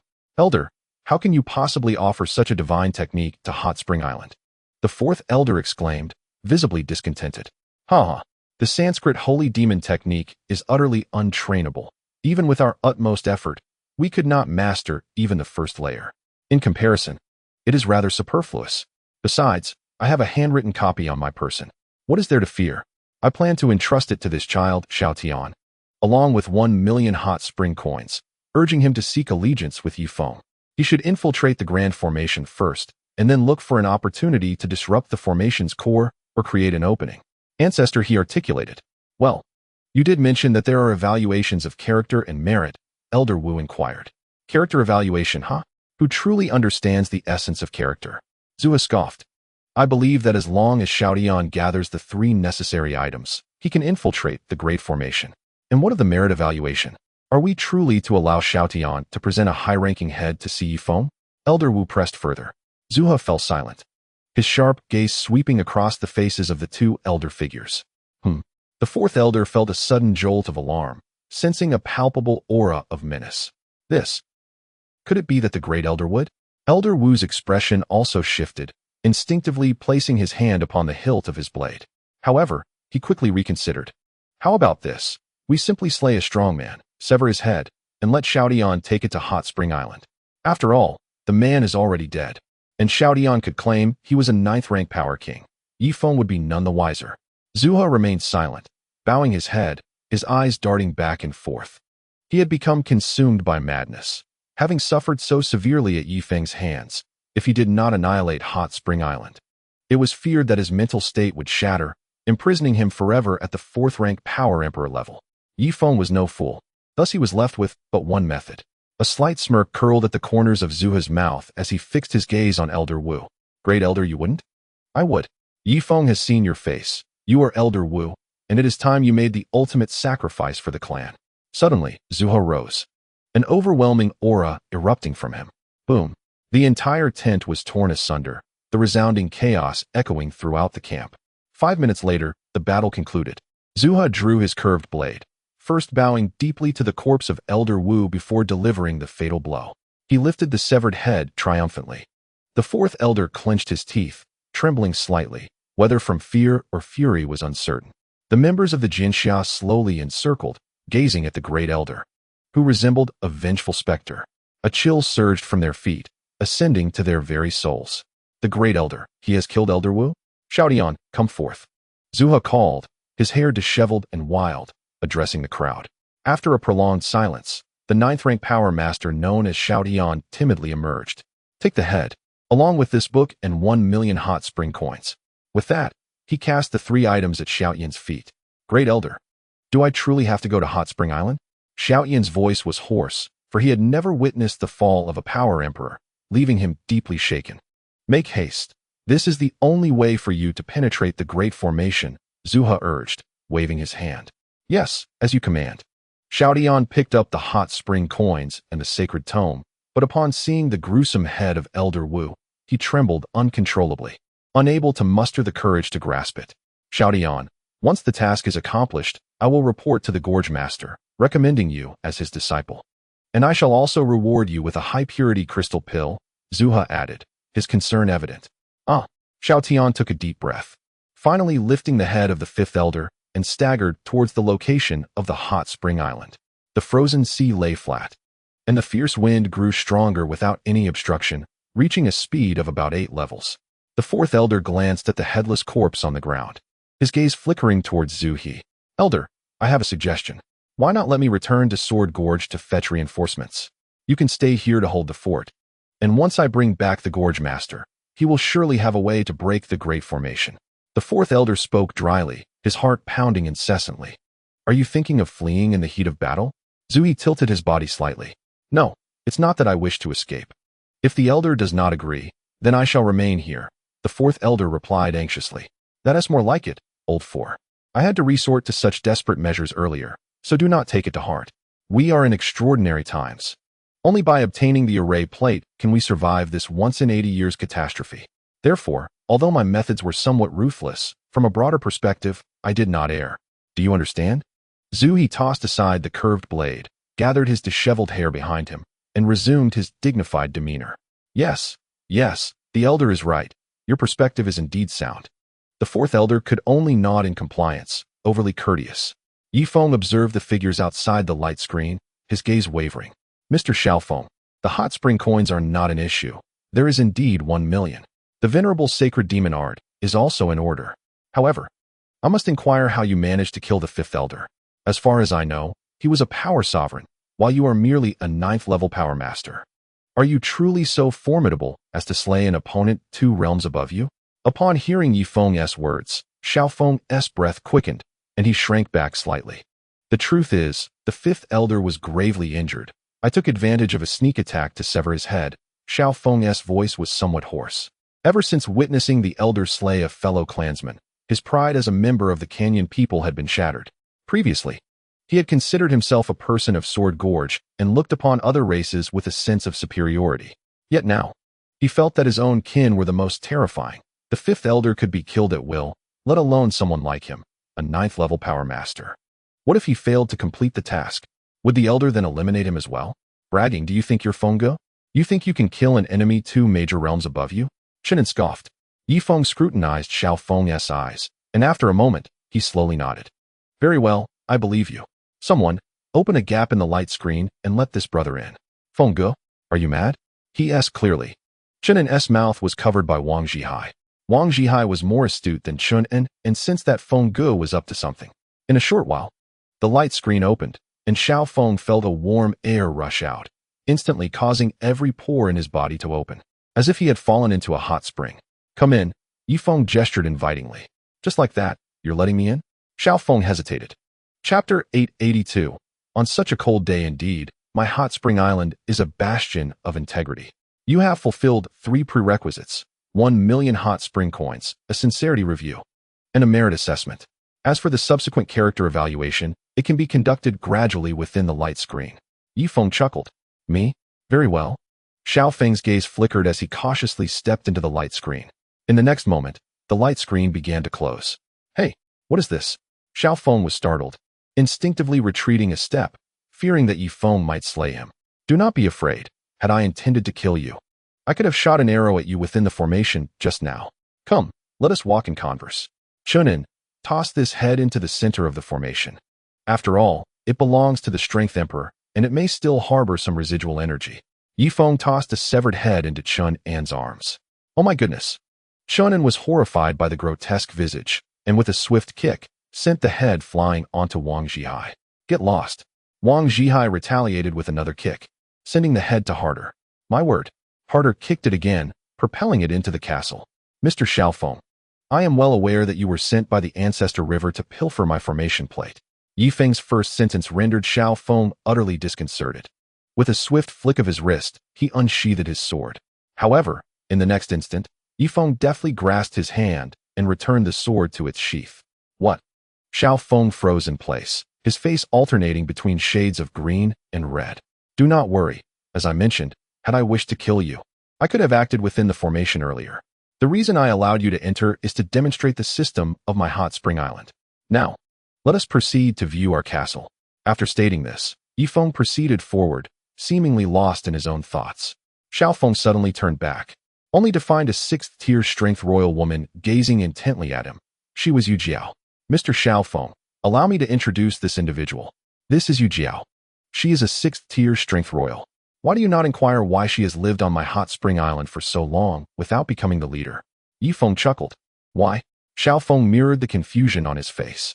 After all, in his understanding, the stronghold supremacy, Yijiao is a 6th-tier strength royal. So why is she not the leader of Hot Spring Island? Yijiao began to speak slowly. The reason is that on Hot Spring Island, the system upholds equality. Here, the strong cannot act with impunity, and the weak are unafraid, for there exists a fair system that allows everyone to become a master of Hot Spring Island. This includes a voting system, checks on the island lord by the council, and judicial fairness. Yijiao quickly elaborated, completely overturning Xiaofeng's worldview. In summary, the ethos of Hot Spring Island towards outsiders is ruthless. Yet, towards its own people, it is marked by generosity and profound tolerance. Even those who commit murder are not sentenced to death. Even if the victim is Ye Feng, the most they might receive is a 200-year imprisonment, offering the murderer a glimmer of hope.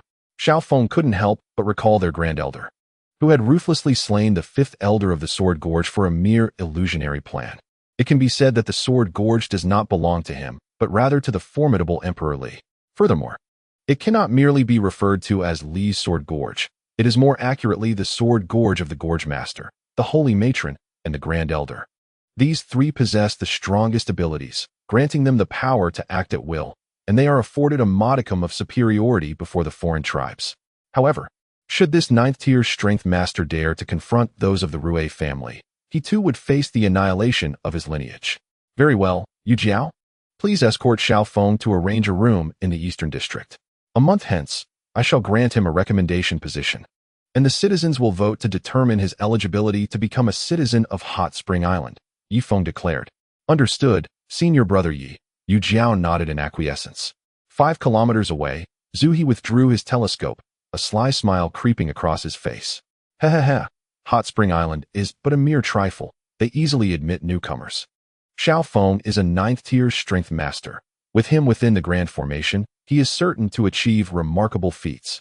With that, Zui turned to the several dozen 9th-tier strength masters behind him. Relay my orders. The 4 major camps must be on standby at all times. Should the Grand Formation be breached by Xiaofeng, we shall storm in without hesitation. Remember, Ye Feng and his woman must be captured alive. I will not allow him to perish so easily, Zui commanded, for he had suffered greatly at Ye Feng's hands and felt compelled to capture him and inflict torment for a decade or more to soothe the bitterness within him. Otherwise, his own state of mind might falter. Understood, came the scattered voices in response.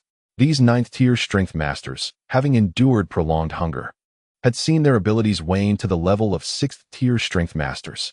That evening, Zui did not return to the military camp, but instead kept watch with his telescope, ever vigilant for the opportune moment. Unbeknownst to him, a grand feast was being held on Hot Spring Island that very night, featuring an array of grilled fish, fish head soup, and sashimi. Gulp. Zui swallowed, astonished. In such frigid weather, they still have sashimi? Is it possible? Can Hot Spring Island truly sustain a continuous catch of fresh fish? His stomach grumbled in protest. In desperation, he resorted to gnawing on a piece of ice fruit to stave off the gnawing hunger. As the Grand Elder, he was indeed entitled to certain privileges. and he could certainly expect to have fish and meat provided for his 3 daily meals. Yet, the current state of the military was one of disarray. Should he indulge in such privileges, it might incite rebellion. In military ranks, the concern lies not in scarcity, but in inequality. Even if provisions were scant, as long as he, the Grand Elder, shared the same sustenance and hardships with his subordinates, they would not grumble, but rather support him. This tactic proved somewhat effective. As Zhu, he managed to win over 80% of the strength masters whose intellects hovered just above the threshold of adequacy. Ye Feng raised a cup of fruit wine. Addressing the assembly, "Come, everyone, raise your glasses to welcome Mr. Xiao Feng into our fold." Though the gathered crowd was unaware of Ye Feng's true intentions, they nevertheless lifted their cups in salute. Xiao Feng's face flushed, for he was well aware that he had come to sow discord. After everyone downed their drinks, Xiao Feng took a seat, when unexpectedly, Chen An emerged from behind. "Ha ha ha, brother Xiao Feng, in such frigid weather, you are clad in such thin attire? Here, wear my coat." After Chen An spoke, he removed his overcoat and draped it warmly over Xiao Feng's shoulders. "Look, brother Xiao Feng, already possessing an extraordinary stature and presence, instantly accentuated his virtues upon donning this exquisite garment worth 999 hot spring coins." Chen An lavished praise upon Xiao Feng, leaving him in a state of existential doubt. Consequently, Xiao Feng directed his gaze towards several female citizens. Indeed, upon seeing him adorned in the splendid attire, they cast admiring glances in his direction. This admiration was genuine. For the more expensive the clothing, the better the cut, capable of concealing flaws while showcasing one's advantages. Xiao Feng's posterior, in comparison to his physique, was somewhat more pronounced. However, once wrapped in the coat, that imperfection was entirely obscured. Chapter 883. This bed is remarkably soft. How astonishing! How are these garments crafted? Xiao Feng inquired with wonder. It was his first encounter with the concept of tailored clothing in civilized society, prompting him to spin around in delight. "Handsome," Chen An remarked, giving a thumbs up. "Attractive," Ye Feng echoed, also raising his thumb. "Lovely," Ding Tuanchuan gestured with a different finger. "Ah, how is this clothing made? I feel as though all citizens of Hot Spring Island are striking individuals. Is it truly related to these garments?" Xiao Feng expressed his astonishment. "Ha ha ha. This thing is called tailoring. It's quite complex and requires the collective effort of everyone on Hot Spring Island to create it. However, should Hot Spring Island ever cease to exist, the concept of tailoring would vanish as well," Su Yun replied calmly. "That cannot be. How could Hot Spring Island disappear? If it did, who would craft such handsome clothing?" Xiao Feng instinctively responded, only to darken in expression, startled by his own words. "Moreover, your fruit wine has a remarkably high alcohol content, and it is both tangy and sweet. How is it brewed?" Xiao Feng inquired once more.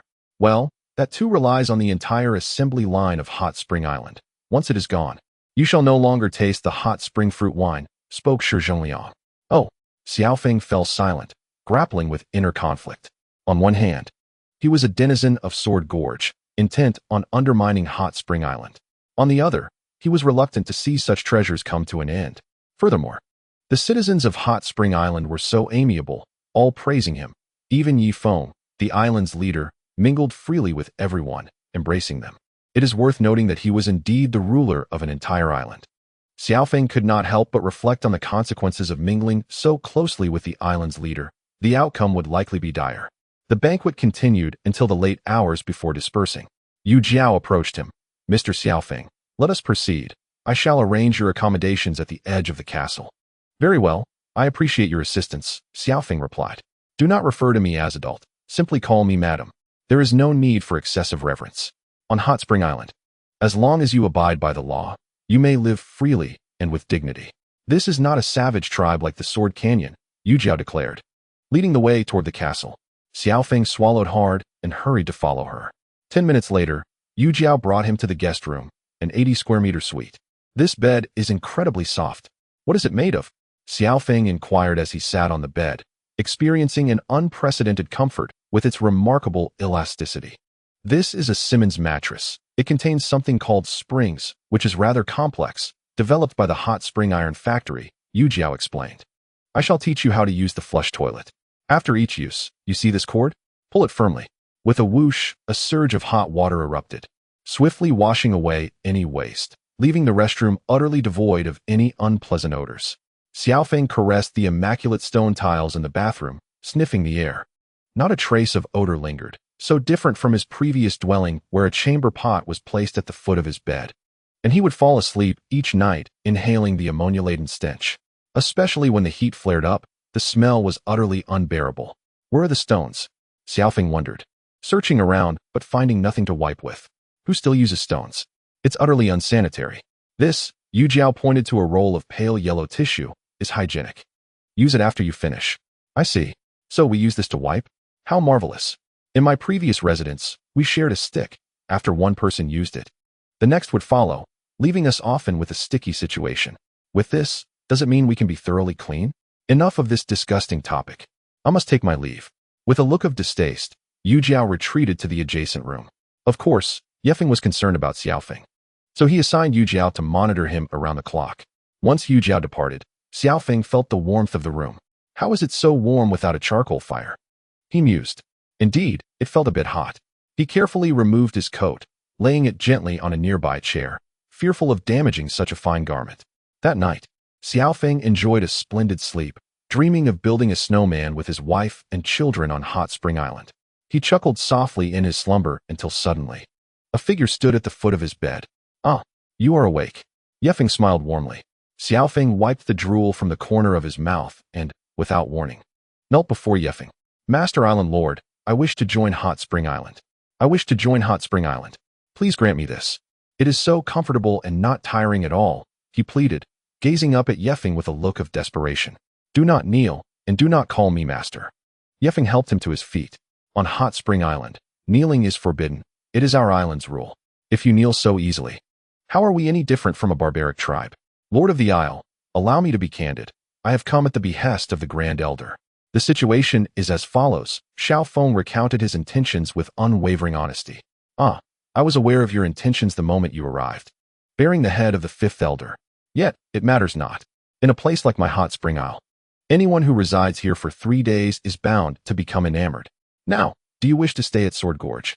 Or would you prefer the comforts of my Hot Spring Isle? Ye Feng inquired. Certainly, I prefer Hot Spring Isle. Once, I thought highly of Sword Gorge, yet now, the mere thought of it makes me uneasy, even nauseous, Xiao Feng replied with forthrightness.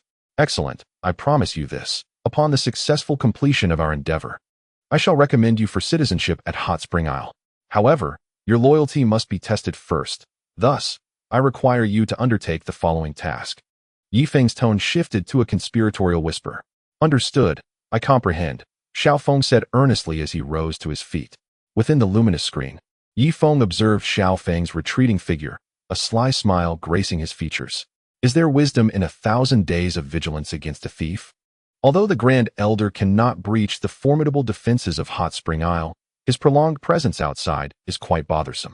Hence, we cannot remain in a passive defensive stance. We must take the initiative to disrupt his peace. As the saying goes, prolonged defense leads to inevitable loss. Even if Hot Spring Isle is as steadfast as an iron fortress, living under the siege of an army will inevitably lead to subtle shifts in human psychology.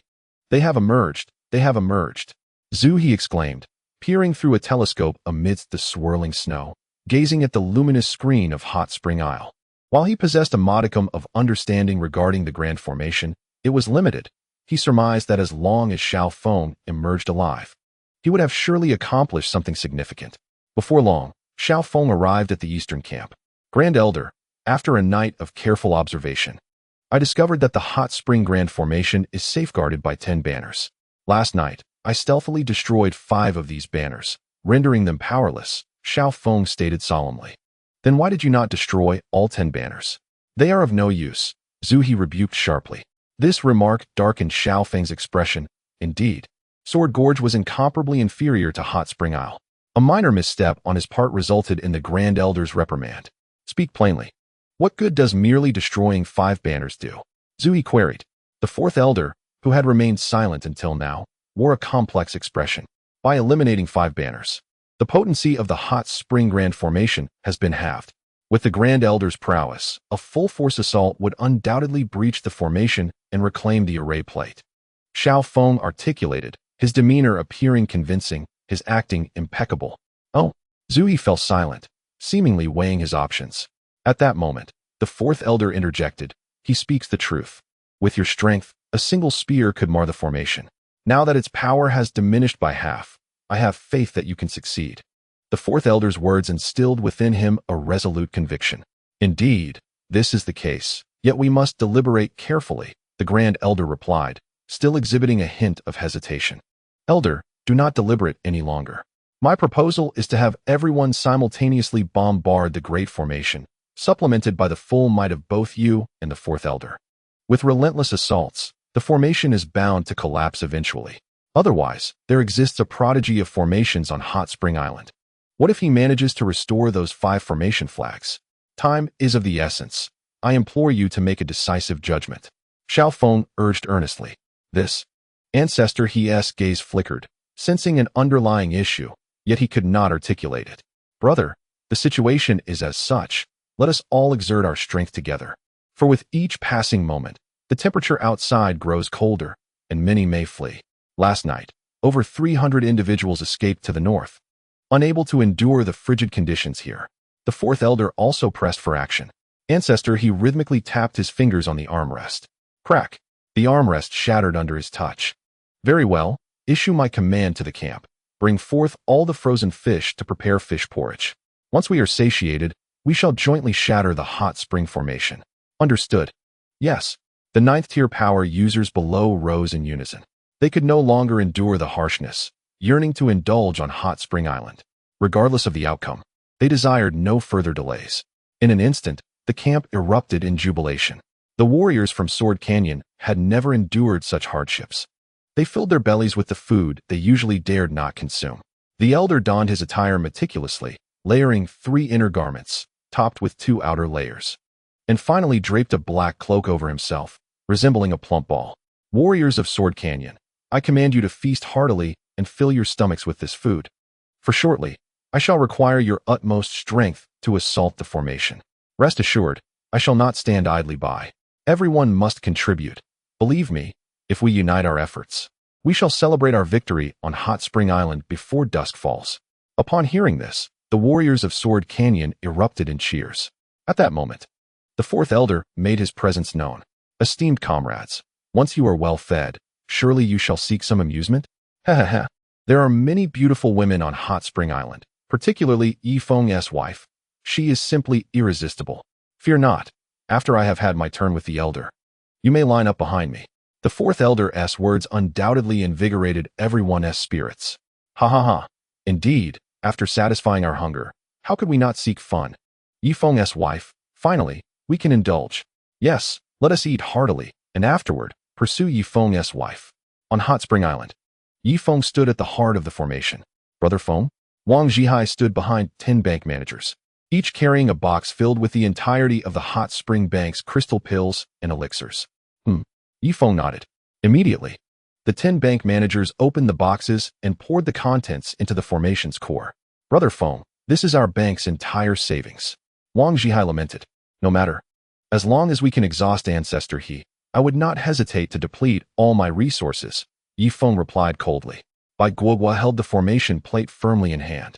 Seated atop the highest level of the castle, where the expansive view allowed him to gaze upon the luminous barrier enveloping the entire Hot Spring Island. After surveying the crucial points of the formation, Ye Feng proceeded to the dock encampment, which housed 2,000 soldiers. In total, Hot Spring Island boasted 9 major encampments, each comprising approximately 2,000 troops. Perhaps these soldiers lacked citizenship, yet those commanding over 100 must possess such status. Otherwise, Ye Feng would remain apprehensive. Particularly within the elite central encampment, all 2,000 were natives of Hot Spring Island, equipped with the most advanced handguns and rifles, their ammunition forged from tungsten steel.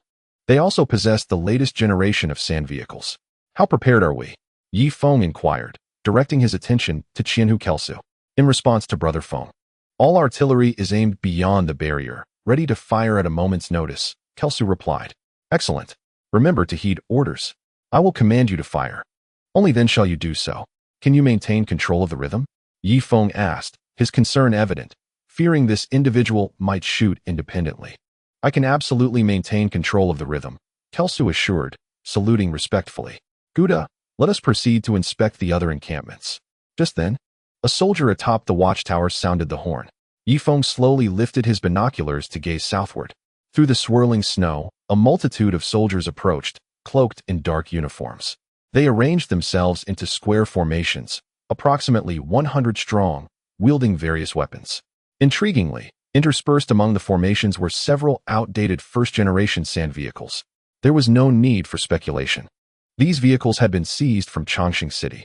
However, Ye Feng felt no trepidation, for the sand vehicles carried only machine guns, devoid of artillery, posing no threat to the grand formation. Over 18,000 soldiers finally halted 5 kilometers from the luminous barrier. Zhu He and the fourth elder, mounted on horseback, surveyed Ye Feng's hot spring island with disinterest. Ha! Dare to challenge me? I shall make you aware of my prowess. Push all sand vehicles forward, with men taking cover behind them, commanded Zhu He. The rumbling sound of hundreds of first-generation sand vehicles advancing reverberated, sending tremors through the ground. The soldiers of Yijian Gorge, sheltered behind the sand vehicles, clutched their long swords, eyes gleaming with a bloodthirsty light. Xiao Feng, you too shall advance. I want you on the front line, Zhu He suddenly declared. Xiao Feng was taken aback. What? Are you afraid? Zhu He narrowed his eyes, a murderous aura emanating from him. Fine, I will go. Xiao Feng bit his lip and resolved to follow behind the sand vehicles. Meanwhile, Ye Feng sat leisurely in a grand chair, with the high-ranking officials of Hot Spring Island standing behind him. Observing the slow advance of the sand vehicles in the distance, he nonchalantly sipped his chrysanthemum tea. Brother Feng, may we deploy the crossbow chariots now? Chen An asked anxiously. Not yet. The ones charging are all of the strength warrior level. If we deploy our heavy weaponry too soon, it may cause those behind to flee in panic. Relay my command. Commence a round of artillery fire. But do not strike too fiercely. We must allow those from Yijian Gorge to glimpse a glimmer of hope for victory, Ye Feng instructed. Chapter 885, Apply Force. Give it your all. Understood. Heart stood aloft, crossing 2 green flags in a rhythmic motion. 33rd generation sand carts elevated their cannon muzzles. With a thunderous roar, the 30 cannons unleashed their might simultaneously, striking the icy layer below. Instantly, snowflakes danced in the air, though the majority of the force was mitigated by the sand carts, leaving the warriors of Sword Gorge sheltered behind and scathed. In that fleeting moment, the fear etched upon their faces dissipated, replaced by a glimmer of fierce resolve in their eyes. Is this the artillery of Hot Spring Island? Merely trivial, they scoffed, as the sand carts advanced further. A 9th-tier force master, commanding the vanguard, issued a directive. At last, the sand carts had reached a distance of 1 kilometer from Hot Spring Island. The 9th-tier force master smiled faintly and pointed his long sword towards the island. Machine guns, fire. With a screech, numerous gun barrels aligned towards the shimmering barrier. A cacophony of fire erupted, causing the barrier to quiver. Thus far, Bai Guogua had only activated the power of 2 array flags. Otherwise, the barrier would not have trembled at all. Finish driving those iron nails. The 9th-tier force master positioned himself between 2 sand carts and pointed his long sword once more. A myriad of ripples appeared on the barrier, as if it were on the verge of collapse. The 9th-tier force master seemed to perceive something, swiftly unleashing a sword strike. A long arc of sword energy surged toward the barrier. Bai Guogua raised a finger, ultimately refraining from pressing down. The 2 array flags should suffice to withstand the assault of the force master. Other force warriors emerged, wielding their long swords against the majority of the barrier. In an instant, the grand formation of Hot Spring Island began to falter. The iron nails are done. Let us strike with our swords. Do you see? The barrier is on the brink of shattering.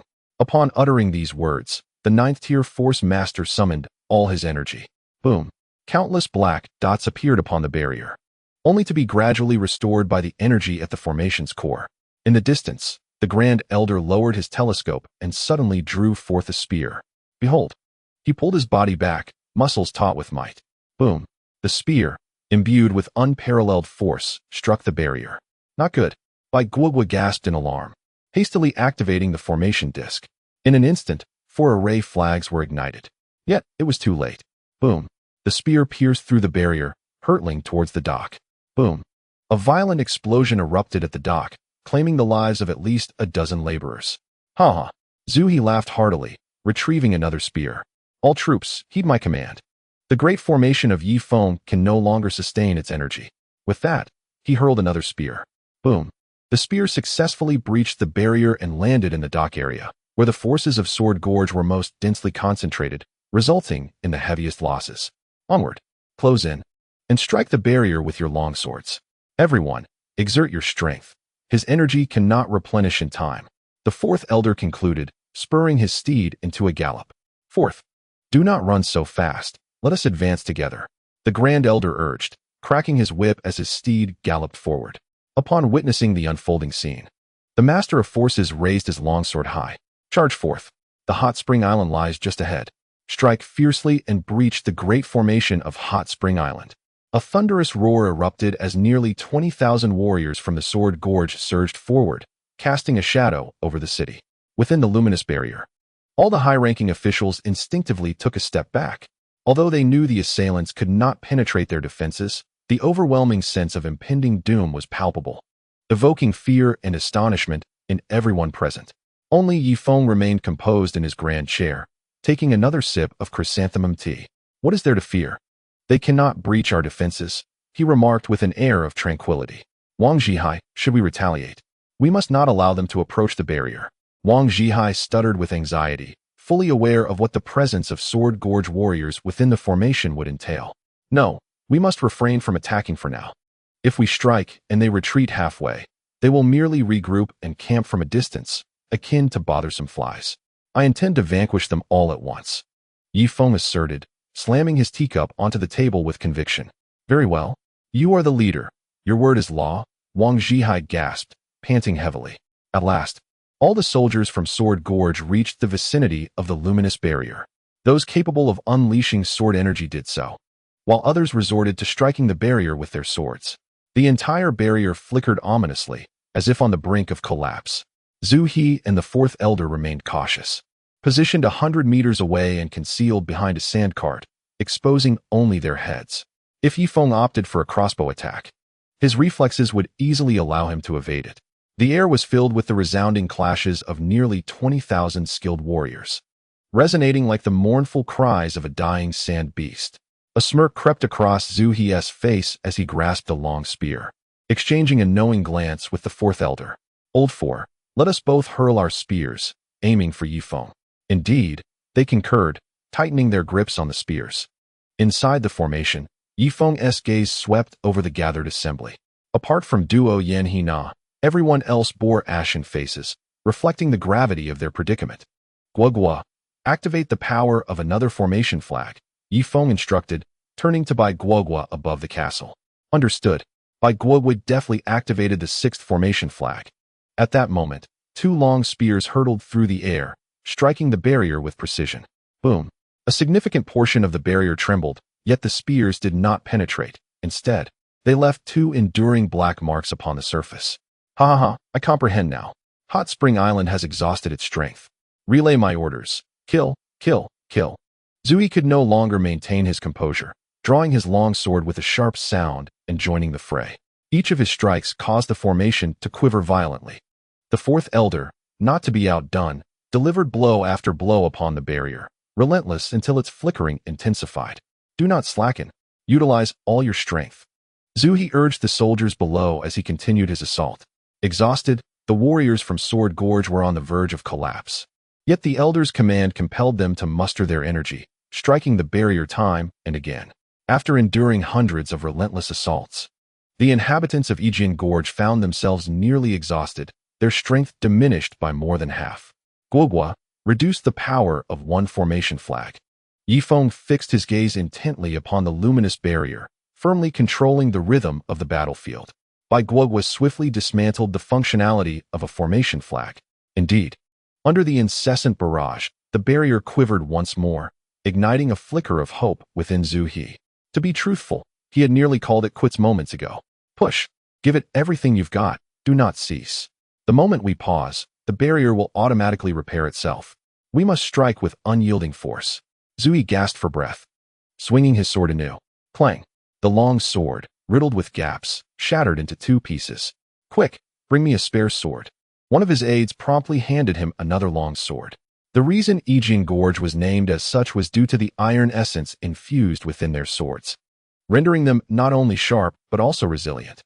Chapter 886. A path to paradise you do not tread. It was unclear how long they had been battling. Nearly everyone had exchanged their weapons at least once. Yet, the protective ancestral formation remained on the brink of collapse, yet it would not yield. Zui felt that he had expended 90% of his energy, his grip on the sword trembling slightly. Something was amiss. Why had it not yet broken? His eyes flickered, suddenly locking onto Ye Feng within the formation. At that moment, Ye Feng's gaze met his. Now, all ballistae and cannons, fire at will. Ensure every enemy is targeted. Ye Feng hurled his teacup to the ground. Creak. Thud. A cacophony of sounds erupted. Nearly 1,000 ballistae aimed at the barrier's exterior. By Guogua adeptly adjusted the. Above Wengchuan Island, the southern winds howled, heralding the imminent battle of annihilation. Fire. The air was filled with the piercing sounds of projectiles and the thunderous roar of artillery. Quick, take cover. The row of warriors in front was pierced through by the ballistae. The rear guards, caught off guard, were engulfed in a storm of cannon fire. Blood spattered across the battlefield, and the remnants of bodies danced amidst the chaos. Cries of agony, roars of fury, and wails of despair echoed through the sky. The ballista operators and artillerymen hurriedly reloaded. Heavy machine guns now? Nearly 100 heavy machine guns revealed their ominous muzzles. Rat-a-tat-tat. The warriors were obliterated. Blood flowers blooming upon the snow. The adept warriors swiftly sought refuge behind the sand carts. At that moment, the second wave of ballistae was ready. Fire. Uft. The first-generation sand cart was pierced through by the city ballista, taking down the warriors behind it as well. Clang. Zui vigorously swung his sword, deflecting one ballista. Yet more projectiles surged forth, throwing him into disarray. Run, cried one warrior, discarding his long sword and fleeing into the distance. Like a stone causing a ripple, the sight prompted the others to scatter, wishing they had been born with 2 more legs. However, Ye Feng had already unleashed his slaughter decree. How could he allow them to escape unscathed? 100 cannons adjusted their angles. Boom, boom, boom. Those who attempted to flee were instantly obliterated. Zui swallowed hard and dashed away in a zigzag pattern. Wait for me, brother. The fourth elder gritted his teeth and followed suit. Suddenly, a crossbow bolt pierced through his back, causing him to collapse onto the icy ground. Old fourth. Zui turned back, his eyes instantly bloodshot. The fourth elder, being a formidable force at the sovereign level, clenched his teeth, bound his wound with his coat, and continued his desperate escape. Yet, his speed and reaction had diminished tenfold. Another bolt struck him, nearly pinning him to the ice. Bolts rained down upon him relentlessly. After merely a minute, the fourth elder succumbed under the strain, crashing down onto the frozen surface. Even so, he struggled to crawl away. Zui had already fled 5 kilometers away, gazing in shock at the battlefield ahead. Old fourth. Old fourth. Zui stomped his foot in frustration. After a while, a few warriors began to return, and Zui counted. Only 100 remained. The area near the light barrier was strewn with corpses.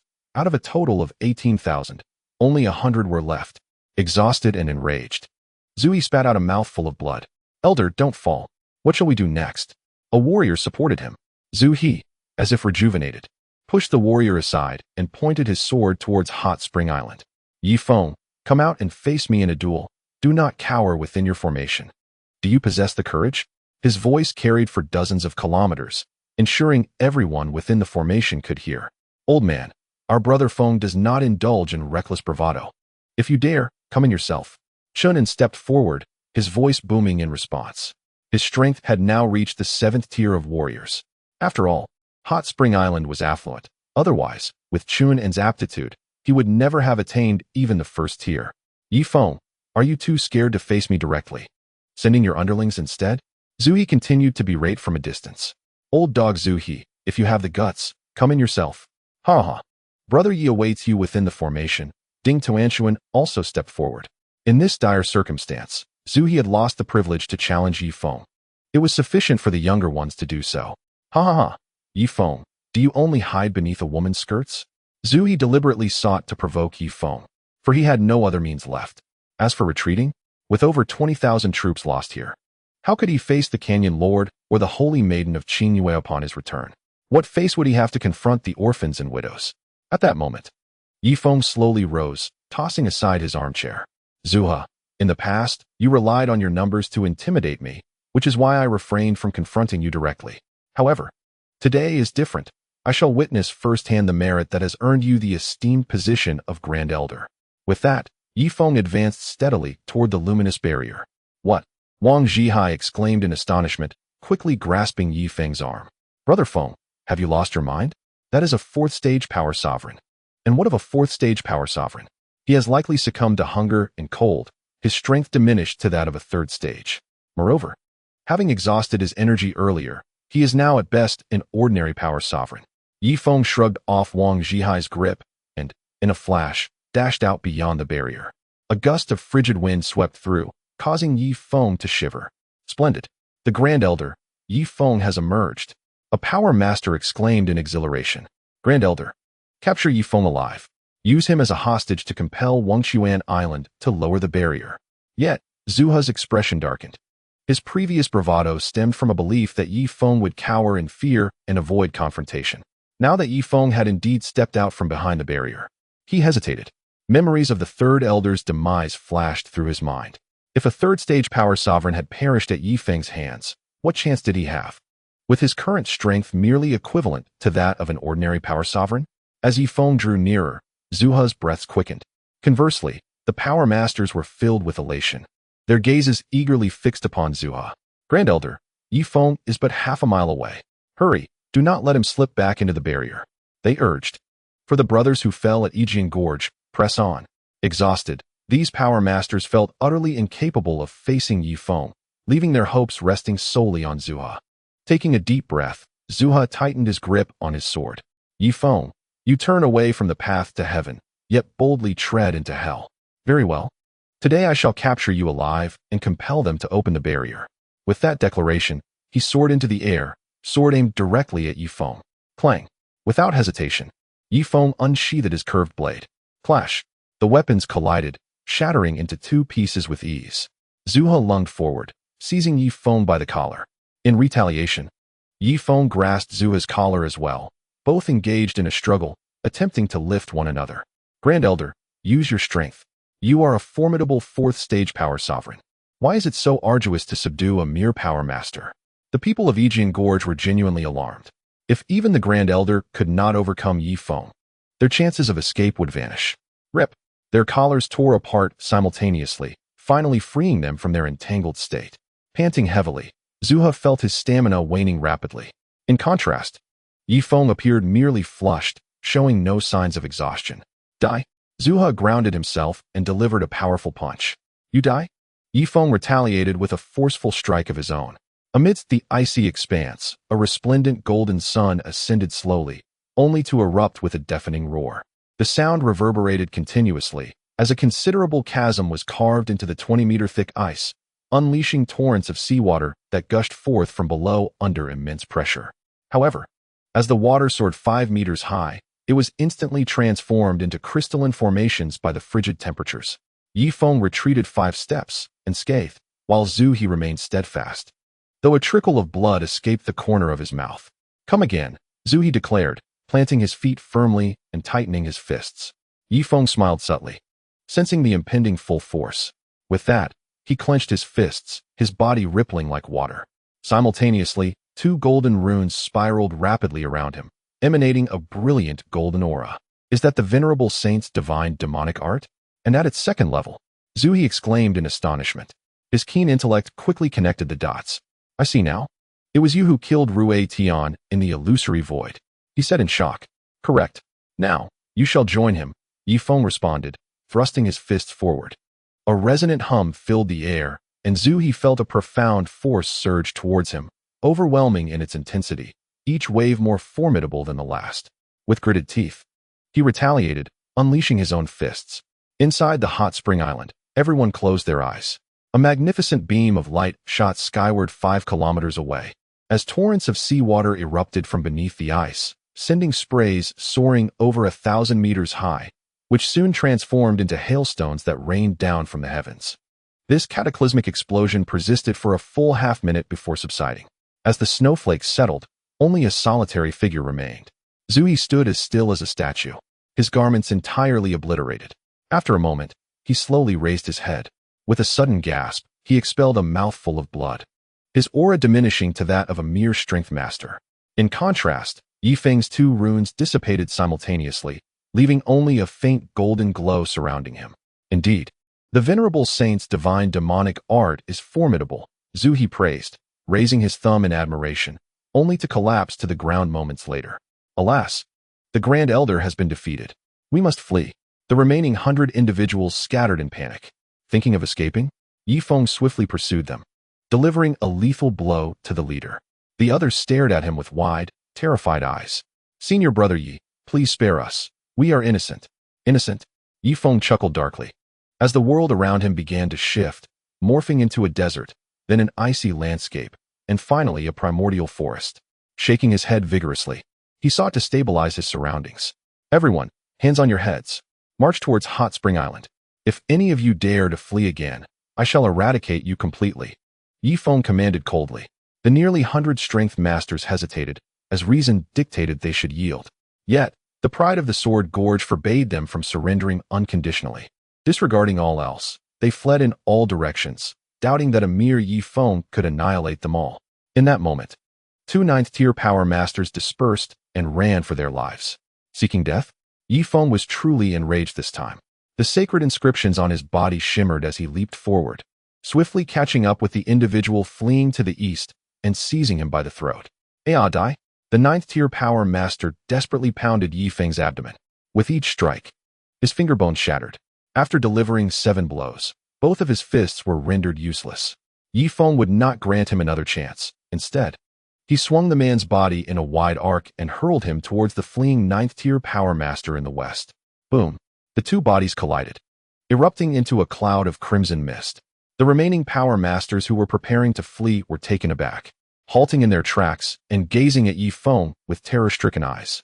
Did they truly believe that Ye Feng relied solely on that grand formation? Lacking genuine prowess, how could I have become the master of Hot Spring Island? With that, Ye Feng unleashed a thunderous roar. Everyone, line up and proceed towards the grand formation of Hot Spring Island.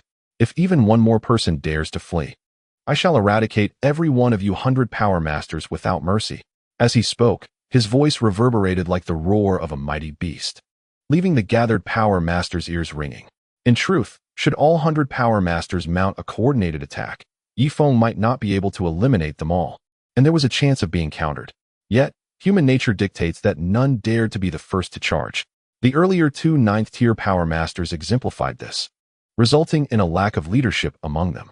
In no time, the 100 power masters, much like ducks being herded, made their way towards the grand formation of Hot Spring Island. Meanwhile, Ye Feng held the Great Elder, who had succumbed to unconsciousness, in his grasp. Upon reaching the luminous barrier, Ye Feng waved his hand. By Guogua, open a breach in the grand formation. Wang Zhihai, prepare the chains from the city of Na. Cheng Li Bin, construct a prison near the formation's core, utilizing Na City's steel, with a minimum thickness of 5 meters to ensure complete enclosure. Begin work immediately. Enlisting all craftsmen from Hot Spring Island. Ye Feng commanded loudly. Brother Feng, these are masters from Sword One Gorge. Are you truly allowing them entry? Bai Guogua hesitated. Clearly, having lived for an extended period in the vast desert, she possessed an innate fear of Sword One Gorge, akin to a mouse encountering a cat. There is no need for fear. They are half frozen, half starved, and their energy was nearly depleted during the assault on the luminous barrier. I doubt they can stir up much trouble, Ye Feng reassured her. Brother Feng, I believe it prudent to deliberate further. Keeping these individuals on Hot Spring Island poses a risk. My suggestion is to eliminate them all. Wang Zhihai opposed the idea. Upon hearing this, the nearly 100 power masters outside the barrier shifted their expressions, simultaneously lowering their hands. Some clenched their fists tightly, while others rested their hands on the hilts of their swords. Chapter 888. What scheme are you plotting that I am unaware of? No, heed my words, allow them entry. While they may hail from Sword One Gorge, they are not the primary villains. Therefore, I shall offer them a means of survival within the grand formation. Ye Feng's voice resonated, deliberately ensuring all from Sword One Gorge could hear. At that moment, the power masters released their grips on the sword hilts, their gazes flickering with uncertainty. Ha ha ha, that foolish Ye Feng dares to let us live within the light screen. If I can just regain a fraction of my strength, I shall gather hundreds of fellow disciples and seize Wenchuan Island. Most of the other power masters shared this sentiment. After all, who wouldn't aspire to be the master of the Grand Formation? They had no desire to exist under Ye Feng's protection, for they were proud denizens of the canyon, the sovereigns of the vast desert. Bai Guogua let out a long sigh and ultimately opened a gap in the Grand Formation. Haltet was taken aback and quickly waved his command flag. Instantly, countless crossbows were aimed at the power masters of Yijian Gorge. Once Ye Feng was the last to enter the Grand Formation, he swiftly vanished inside, carrying the Grand Elder with him. Bai Guogua once more adjusted the array plate, and the gap gradually sealed. Stand in formation. There are 96 of you. Arrange yourselves into 10 rows, 10 in each row, with the last row containing 6 individuals. No wandering eyes, Ye Feng commanded coldly. The power masters exchanged defiant glances but eventually complied with Ye Feng's orders. After all, they had yet to regain their strength. However, with a few days of proper nourishment, they would return to their peak condition. At that time, it would spell the end for Wenchuan Island, and more importantly, for Ye Feng. Contemplating this, they cast their eyes toward the Grand Elder, whom Ye Feng held. They believed that once the Grand Elder awakened, he would undoubtedly support their course of action, leading to an unprecedented achievement for Yijian Gorge. 500 meters from the array's core in the Western District, Chen An was overseeing 2,000 craftsmen as they constructed a prison. Aware that Ye Feng intended to imprison everyone from Yijian Gorge within, he was meticulous in his work. Having ample steel plates left from the previous construction and notching, he assembled them all. With interlocking clips and sliding mechanisms, once secured, they formed a cohesive structure. Thus, their efficiency was remarkable. In less than half a day's time, a 2,000 square meter steel villa had been erected. Chen An, not feeling entirely secure, further sealed the joints of the steel plates through forging techniques. The project continued unabated, while Ye Feng tirelessly monitored nearly 100 individuals from Yijian Gorge at the dock area. The soldiers stationed at the dock also remained vigilant, their crossbows trained on the group, fearful of any signs of rebellion. As for the Grand Elder, being a fourth-tier power emperor, he awakened several times throughout. However, each time he opened his eyes, Ye Feng would render him unconscious again, ensuring that he could not speak until the prison was completed. Brother Feng, you are courting disaster by raising a tiger. They are all from Yijian Gorge, the rulers of the vast desert. Such rulers cannot be tamed. Wang Zhihai cautioned from the sidelines. He understood the nature of a leader. Why, in ancient times, would a conqueror spare the generals and minor officials of a city, yet never the city lord? Because the city lord had once been a leader, a king, and would never submit to another. Indeed, Brother Feng, this time, I stand with Wang Zhihai. Chen An nodded in agreement. He had spent time in the One-Sword Gorge and was acutely aware of the pride that permeated its inhabitants. Taming this group seemed an endeavor only death could quell. Who suggested that I should tame them? Ye Feng chuckled, a glint of coldness flickering in his eyes. Not to tame them? Then what purpose do you serve in keeping them around? Wang Zhihai exclaimed in astonishment. Indeed, Brother Feng, what is the purpose of retaining them? At that moment, Chen An approached, drenched in sweat. After 3 days and nights of relentless labor by 2,000 craftsmen, the steel prison had finally been completed. Brother Feng, in accordance with your specifications, their villa has been constructed. It encompasses 2 levels, with exterior walls crafted from 5-meter-thick Nanching steel, impervious even to nuclear blasts. Chen An wiped the sweat from his brow. Excellent. Ye Feng nodded in satisfaction, then turned to the One-Sword Gorge people sitting cross-legged on the ground. Obey my command. Line up and follow behind Chen An. The inhabitants exchanged glances, their eyes shimmering as they stood up, seemingly compliant as they followed Chen An. They had spent 3 days within the formation, where the temperature was remarkably comfortable, merely -5 degrees, contrasting starkly with the outside world, akin to the disparity between paradise and hell. Thus, most of their strength had been restored to 80%. The remaining 20% required a continuous supply of food and rest for complete recovery. During these 3 days, Ye Feng had provided them with neither food nor even water. At last, the 2,000 square meter prison loomed before them. Ye Feng led the way inside and gestured invitingly to the 9th-tier strength master at the front. The master's expression changed slightly, yet he obediently followed inside. Ye Feng tapped his fingers against the thickness of the outer wall, confirming it was indeed 5 meters, entirely constructed of interlocked Nanching steel, which had been welded shut with molten iron. Even should he perfect the third layer of the sacred demon art, he might not be able to breach it, let alone these insignificant beings. After a while, all strength masters had entered the prison, and only then did they realize the dire nature of their situation. Ye Feng, what do you mean by this? Is this your hospitality? A ninth-tier strength master questioned. Hospitality? Ye Feng raised an eyebrow. Is it not so? Do you not, Ye Feng, take pleasure in subduing masters from various clans? Have you not considered us your guests? The master trembled. I'm afraid that to become my guests, you will need to work for me for some time. Upon finishing his words, Ye Feng kicked Zhu He into the midst of the group, and in a flash, he appeared outside the door. This is bad. He intends to confine us within this iron behemoth. The frontline strength masters were taken aback, rushing towards the entrance and unsheathing their swords without hesitation. Yet, in the next instant, Ye Feng thrust his fists forward. Boom. Several individuals were sent flying backward for over 10 meters, crashing heavily against the city wall. The heavy steel door, weighing 30 tons, slowly descended. Hey, Lao Cheng, is this prison sealed? What if I need to speak with them? Ye Feng was taken aback. Ha ha ha. Rest assured, I consider myself one of your trusted confidants, Brother Feng. Do you think I am unaware of your calculations? Cheng Libin chuckled. Feeling along the wall, unbeknownst to him, he triggered some mechanism. Suddenly, with a resounding crash, a section of the wall descended, revealing a 20-meter-long iron barrier. Each bar was as thick as a human arm, forged from the finest steel. Moreover, the barrier was constructed in a grid pattern, ensuring that those within could not bend the bars. Through this barrier, Ye Feng immediately spotted nearly 100 powerful individuals. They approached the bars, glaring at him with fury. Ye Feng, do you intend to imprison us here? Inquired a ninth-tier force master. No, I would never do that. My intention in leaving you here is purely humanitarian, considering the bitter cold outside. I wish to offer you a job, Ye Feng replied, gesturing toward a metal pipe in the center of the cell. Chapter 889, Don't consume it all, leave us some. Do you see that pipe? It is made from energy conducting ore.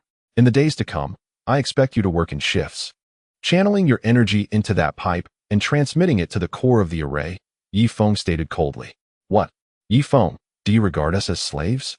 How dare you? Let me out. As a member of the Sword Gorge, I cannot be humiliated. You might as well kill me, one of the captives roared in anger.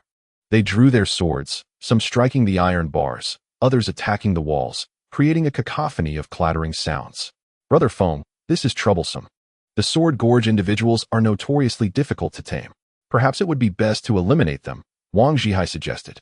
No, let us starve them for a few days. In time they will comply. My only concern is whether this iron barrier can withstand a fourth-tier force emperor, Ye Feng lamented, feeling a headache coming on. Ha ha ha, Brother Feng, I actually have a plan. Do you see the golden wires atop the iron bars? Cheng Libin pointed to the side of the barrier. Oh, have you already? Ye Feng's eyes widened in disbelief as he gazed at Cheng Libin. Indeed, we have developed our first generator. Although it produces direct current, it is still effective. We are working on converting it to alternating current, Cheng Libin replied with a grin. Excellent. Let me give it a try, Ye Feng said, preparing to engage with the apparatus. No, Brother Feng. With a sudden crackle, Ye Feng's hair stood on end. The area where his hand met the bars turned pitch black. What on earth? Is this voltage even permissible? How high is it? Ye Feng turned to Cheng Libin, his expression one of shock. I don't know. I haven't measured the voltage, but I estimate it to be at least over 10,000. The current should be around 5, Cheng Libin cautiously responded. Very well. Ye Feng nodded, planning to return and change out of the clothes damaged by the electric shock and smooth his disheveled hair. It was unclear how much time had passed when Zhu He slowly regained consciousness. Upon awakening, he immediately assumed an aggressive stance. The Grand Elder exclaimed, No, we are all comrades here. The strength masters had completely encircled him. With a sigh of relief, Grand Elder Zuha sensed the surrounding temperature. Oh, have you managed to seize Hot Spring Island? Zuha's face brightened with joy. Seize? We are locked in a prison, one of the strength masters lamented. Prison? Zuha pushed through the crowd, striding toward the iron bars. Huh, such slender bars. Do they think they can confine this elder? Upon finishing his words, he grasped 2 iron rods. In the next moment, a powerful electric current surged through him. After a minute of waiting, Cheng Libin finally cut the power. Zuha broke free from the grip of the current and fell to the ground. He opened his hands to reveal that both were bruised from the electric shock. Grand Elder, please stop trying. During the time you were unconscious, we attempted countless times. We have no idea what kind of mystical methods Ye Feng employed up there. But every time we touched it, we were left tingling all over, one person remarked. Indeed, Grand Elder. Ye Feng even had us place our hands on these iron rods to channel energy into the formation, maintaining the protective array for Hot Spring Island. How absurd. Zuha suddenly stood up. You all stand back. With that, he assumed a stance, tightening his fists. Boom. Two powerful gusts from his fists surged toward the iron bars. In an instant, dust and debris filled the air, and the ground was stripped bare. It's futile, Grand Elder. Their steel is exceptional. Both its strength and resilience are the finest we have ever encountered. Moreover, there are steel plates underground, sealing us entirely in here. One of the strength masters could not help but wipe away tears. Zuha gasped heavily. His power had dwindled to the level of a 9th-rank strength king. And after days without sustenance, his stomach growled with hunger. At this moment, Ye Feng stood at the formation's core, his face as dark as the bottom of a pot. Previously, to combat the nearly 20,000 troops from Sword Cliff, he had expended 90% of the crystal pills and spheres. The remaining meager supply would barely sustain the formation for a year. There was no alternative. He needed to tame the Sword Cliff warriors, compelling them to manually provide energy for the formation. Otherwise, their future would be dire. Where's Sure? Inform him to prepare some delicious food and bring it to the prison. Ye Feng commanded. Yes, Chuema nodded. Zuha sat cross-legged on the ground, secretly discussing something with around 100 strength masters when a sudden aroma of food wafted through the air. A large number of Hot Spring Island inhabitants approached the iron bars, baskets in hand. The fragrance emanated from within those baskets. Zuha smiled slightly. Since Ye Feng has asked us to provide energy for the formation, he surely cannot starve us. Now, we shall eat what they bring. But we shall not provide energy to the formation. Let us see what he can do. We are warriors of Sword Cliff. We must embody the pride of Sword Cliff, refusing to yield even unto death. Just as he finished speaking, his stomach let out a loud rumble.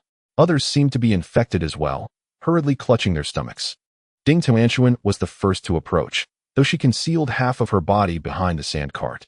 She opened the cloth covering the basket, revealing a whole braised fish and a piece of starchy tree heart bread. That little girl, quickly pass the food over before it cools, Gui chided. Apologies, but the food is not for you. Brother Yi has instructed us to broadcast our meal outside the fence to alleviate your hunger, Ding Tuanshuan replied, popping a piece of fish into her mouth and closing her eyes, emitting soft sounds of delight. The warriors of Yijian Gorge flocked to the iron fence, gazing longingly at Ding Tuanshuan and the braised fish in the basket. Others hastily opened their baskets, performing a 3-bite act on a fish nearby. The most infuriating sight was a bear that approached, gnawing on a bluefin tuna, devouring it with such speed and gusto that they could hardly contain their envy. Hey, don't eat it all, leave some for us. One of the warriors yelled angrily from within the enclosure. However, the bear was indifferent, crunching even the fish bones and swallowing them whole. Damn it, Gui seethed, bracing himself and clenching his fists. Boom. A powerful surge of energy erupted from the fence, instantly wreaking havoc outside. Duck. Ding Tuanshuan and her companions had already prepared and all sheltered behind the sand cart. Even so, the force of the punch sent their food flying into the air. Run. Ding Tuanshuan led nearly 100 laborers in a hasty retreat. At that moment, Gui suddenly squinted. Just then, a piece of food had been blown back to the side of the iron fence, surprisingly a whole fish head. Casually, he drew his long sword, aiming to hook the fish head closer. Chapter 890. Unable to bear the hunger the sword is too short. He wedged his arm against the fence, straining to extend the sword forward. Just as his long sword was about to pierce the fish head, suddenly, a large foot stomped down upon it. With a splat, the fish head was crushed, mingling with the dirt. Ye Feng made his entrance. Elder, it has been several days. I trust you are well? Ye Feng asked politely. Su Yun beside him couldn't help but chuckle softly. Humph. Gui snorted coldly, discarding his sword. Ye Feng, if you intend to kill me, do so. Don't toy with me here. The moment I was defeated by you, I knew my fate. Come on, don't pretend to be the good guy. Gui turned his head aside, avoiding Ye Feng's gaze. That's not how it is. Victory and defeat are common in war. In truth, I have always respected you, battling 100 times, enduring 100 defeats, growing stronger with each setback. Thus, we passed the 566th act, As long as you work for 1 year on Hot Spring Island, I will allow you to return to Yijian Gorge, Ye Feng said earnestly. Ha ha, Ye Feng, do I look like a fool to you? Do you think I would believe your nonsense? He sneered continuously. It is not as you say. I, Ye Feng, am a man of my word. If you do not believe me, you may inquire with the guards. Should I lack integrity? Then why is the value of the hot spring coin so robust? You may also ask those around you if, during our transactions, I have ever failed to deliver the frozen fish as promised, Ye Feng continued. Zuha paused momentarily.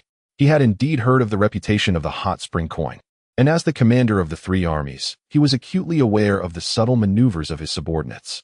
If Ye Feng were truly untrustworthy, would his own men willingly risk breaching military law to engage in trade with him? At that moment, he found himself believing a fraction more. Yet, as the Grand Elder, he could not easily lower his pride. Cease your flattery, Ye Feng. I am not like those subordinates who can be easily deceived. Unless you can offer me a glimmer of hope, Zuha replied, though his tone had softened. Here is the arrangement. There are currently over 90 of you.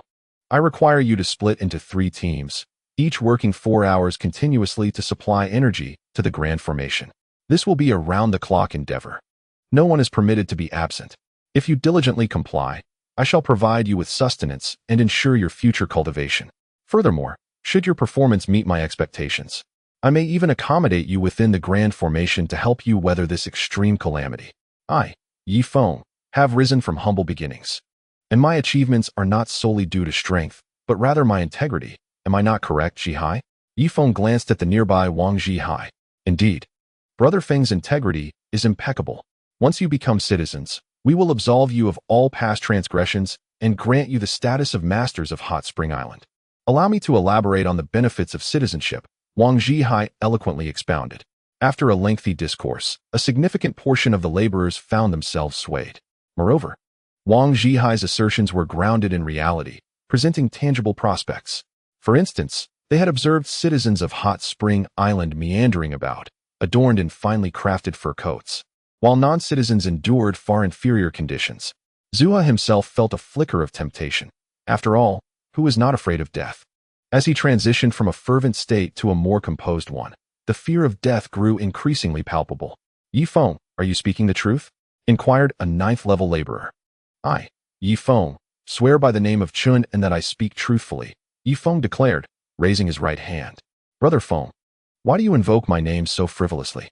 Ha ha ha, do not take offense. It is out of love that I do so. Ye Feng chuckled awkwardly. Ye Feng, please provide us with sustenance. Zuha finally relented, having devised a plan to first restore their strength to its pinnacle, and then perhaps break through the iron bars. Apologies. You must work first to earn your food. From this moment on, divide yourselves into 3 teams. Wang Zhihai, I entrust this to you. I shall observe from the rear, Ye Feng concluded, stepping back. When it comes to taming, Wang Zhihai was undoubtedly the expert. Wang Zhihai nodded and immediately stepped forward. Everyone, heed my command. Stand up and form 3 lines. I will call your names. You, and you. Gather together as you are the mid-shift, comprising 30 diligent workers assigned from 8 in the morning until 4 in the afternoon. You, and you. Form a group as you represent the mid-shift, which spans from 4 in the afternoon to midnight, making you the evening shift. Zuha, you and your 33 members. Gather as you are the morning shift. Zuha hesitated for a moment, yet ultimately joined his subordinates, a flicker of humiliation crossing his eyes. Excellent. Wang Zhihai clapped his hands. Good afternoon, everyone, he bellowed. However, no one acknowledged him. How audacious. You lack basic decorum. I am your leader, your provider. When I greet you, I expect a response. Very well, splendid, exceedingly good, Wang Zhihai said coldly. Ye Feng and Chen An exchanged glances, their expressions darkening as they cast furious looks at Su Yun. The memories of meetings at the company, where Wang Tao, that incompetent, indulged in such theatrics, resurfaced, filling Ye Feng with displeasure. A mere few thousand a month. And he dares to proclaim very good? At that moment, a profound silence enveloped the iron bars, with everyone staring coldly at Wang Zhihai. A bead of cold sweat trickled down his forehead, for the pressure from nearly 100 powerful workers was no trifling matter. Yet, upon seeing Ye Feng behind him, his confidence surged. How dare you stare at me like that? Do you seek death? Let me make it clear. If you do not heed my words today, you shall go without food. Wang Zhihai thundered. A second-tier worker, unable to endure the hunger, muttered, "Well, very good." Before he could finish, Wang Zhihai continued, "Very good. Exceedingly good. I want you to recite it back to me in full." The worker glanced at his companions and the scattered food on the ground, gritting his teeth. "Well, very good, exceedingly good. Gouda, do you see this? He is your example. I hope you all abandon your stubbornness. Otherwise, none shall receive food." Wang Zhihai placed his hands on his hips and cautiously edged closer to Ye Feng, mindful of the potential fury of the crowd. "Now, let us try this again." "Good afternoon, everyone," Wang Zhihai shouted. "Well, very good, exceedingly good." The scattered responses began to emerge, gradually leading them onto the path of compliance. Chapter 891. This blasted weather can cause heat stroke. Ye Feng quickly stepped aside, distancing himself from Wang Zhihai. "Zhihai, I leave this to you. Chen An, let us go fishing at Hot Spring Bay. We must provide sustenance for the staff here," Ye Feng said. "All right." Soon, Wang Zhihai found himself alone, his heart racing as he quickly hid behind a sand cart, revealing only his bald head. When Ye Feng and his companions returned with several tons of fish, he heard an astonishing sound. From the direction of the iron bars came a harmonious chorus of approval. "Good, very good, exceedingly well." Ye Feng nodded in satisfaction, handing over several carts of fish to Shi Zhengliang. "Master Shi, just prepare a simple meal with the fish. It is the prisoner's dinner, no need for extravagance," Ye Feng instructed. "Rest assured. Hehehe, I won't put too much effort into it for the prisoners," Shi Zhengliang replied with a sinister grin. "However, do refrain from adding any extra seasonings. We must adhere to the Geneva Convention and not mistreat the captives," Ye Feng cautioned once more. "All right. I had originally planned to add a bit of my own essence," Shi Zhengliang remarked, directing his apprentices to transport the fish to the kitchen. Ye Feng's expression darkened considerably. "Chen An, arrange for someone to keep an eye on Shi Zhengliang while he cooks for us. I want to ensure he doesn't indulge in any unsavory practices with our food. I'm feeling rather queasy," Ye Feng commanded. "Don't worry, I'll personally supervise," Chen An replied, reflecting a similar look of discomfort. Although he trusted Shi Zhengliang would not commit such a repulsive act, one cannot be too careful with food meant for consumption. Just then, Ye Feng suddenly glanced at the snow beside them. He observed the snow on Hot Spring Island slowly melting away. "What is happening?" "Brother Feng, I feel a bit warm," Chen An responded, removing his coat. Ye Feng quickly led Chen An toward the prison cells. Wang Zhihai stood at the iron door with his hands clasped behind his back. Peering inside, Ye Feng saw 30 powerful men grasping conduction rods, their faces contorted in concentration as they transmitted energy to the focal point of the formation. They appeared to be exerting every ounce of their strength. "It's so hot," Chen An exclaimed, removing a second layer of clothing, leaving only his inner garment. Ye Feng, feeling the heat as well, discarded both of his leather coats, handing them to Chen An for safekeeping. "Ha ha ha, Brother Feng, under my guidance. These individuals from Yijian Gorge have finally seen the light and are prepared to exert their utmost to ensure our well-being." Wang Zhihai approached eagerly. "Can they maintain such a substantial output for long?" Ye Feng inquired skeptically. "No worries. Their energy can sustain for 8 hours. After that, the next shift will take over. During the transition, the temperature within the formation may drop slightly, but not rapidly. They will be able to keep up," Wang Zhihai chuckled. "Very well," Ye Feng nodded, suddenly pulling Wang Zhihai behind the sand cart. "Now, tell me, why have the individuals from Yijian Gorge suddenly become so obedient? What trick did you employ?" Ye Feng inquired with a feigned air of curiosity. "It's simple. I instituted a performance evaluation. The individual who exerts the most effort each day will be rewarded with a sumptuous feast, luxurious hot spring baths, and even a chance to find companionship in the dock area, which is rife with such opportunities," Wang Zhihai replied with a grin. "Ah, I see. You are fostering healthy competition among them by elevating some while lowering others." Ye Feng nodded in appreciation. "Moreover, I have set a goal for them, to recognize a model worker each year. Those who earn this distinction will be granted the privilege of stepping out of their confinement and freely wandering the hot spring island for a full week. Just imagine. For the sake of that 7-day reprieve, they will undoubtedly strive with all their might, and in due course, we shall live comfortably." "Ah, it is sweltering," Wang Zhihai exclaimed, shedding his light garment and standing bare-chested. Ye Feng turned to survey the entirety of Hot Spring Island. Indeed, both men and women had stripped down to mere light clothing. The temperature had soared to over 20 degrees and continued to rise. "What if the hot spring reaches a boiling point?" Chen An asked nervously, Fear not. You must run to find Guoguo at once and instruct her to double the protective shield around Hot Spring Island, expanding its diameter to 10 kilometers. Once the shield enlarges, the temperature will naturally decrease, Ye Feng replied. In the brief moment he spoke, the temperature had inexplicably surged another 5 to 6 degrees, surpassing 30 degrees. It is unbearably hot. Within the castle, Susan wiped the sweat from her chin. With a splash, the little pup, generally resilient to cold, could not withstand the sudden heat and leapt into the sea. It is worth noting that when 30 power masters exert their strength simultaneously, their combined energy is akin to that of a 35-level crystal elixir, leading to a rapid increase in temperature.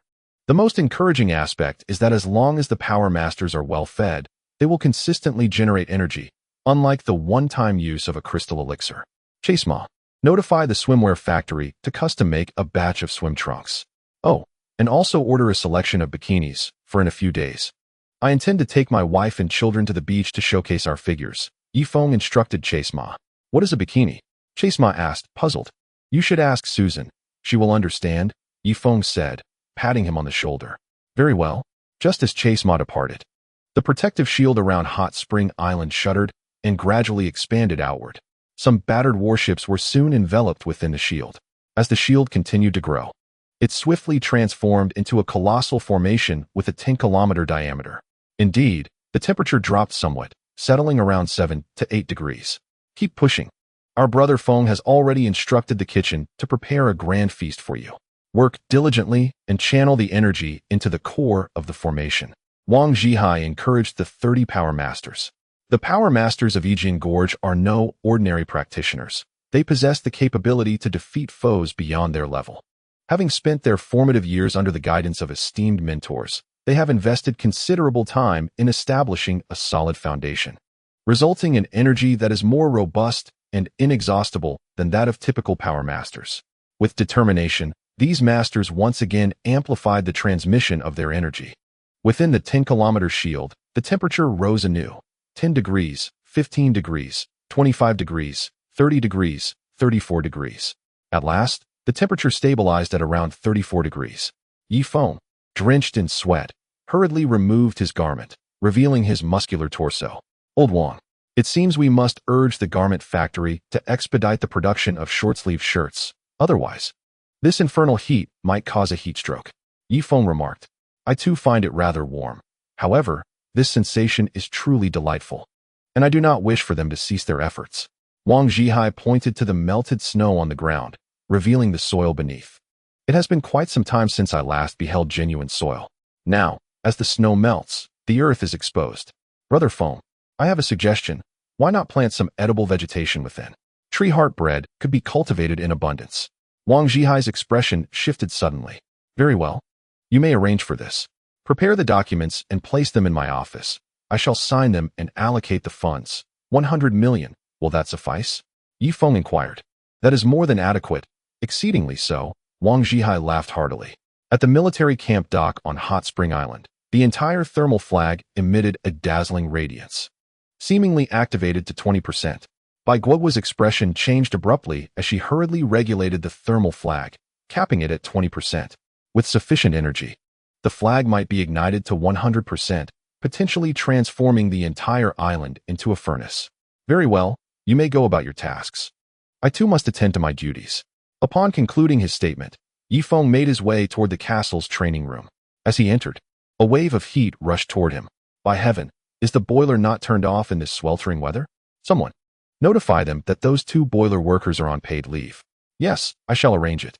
A guard hurriedly dashed toward the basement, only to encounter 2 boiler workers emerging, drenched in sweat, clad in nothing but their undergarments.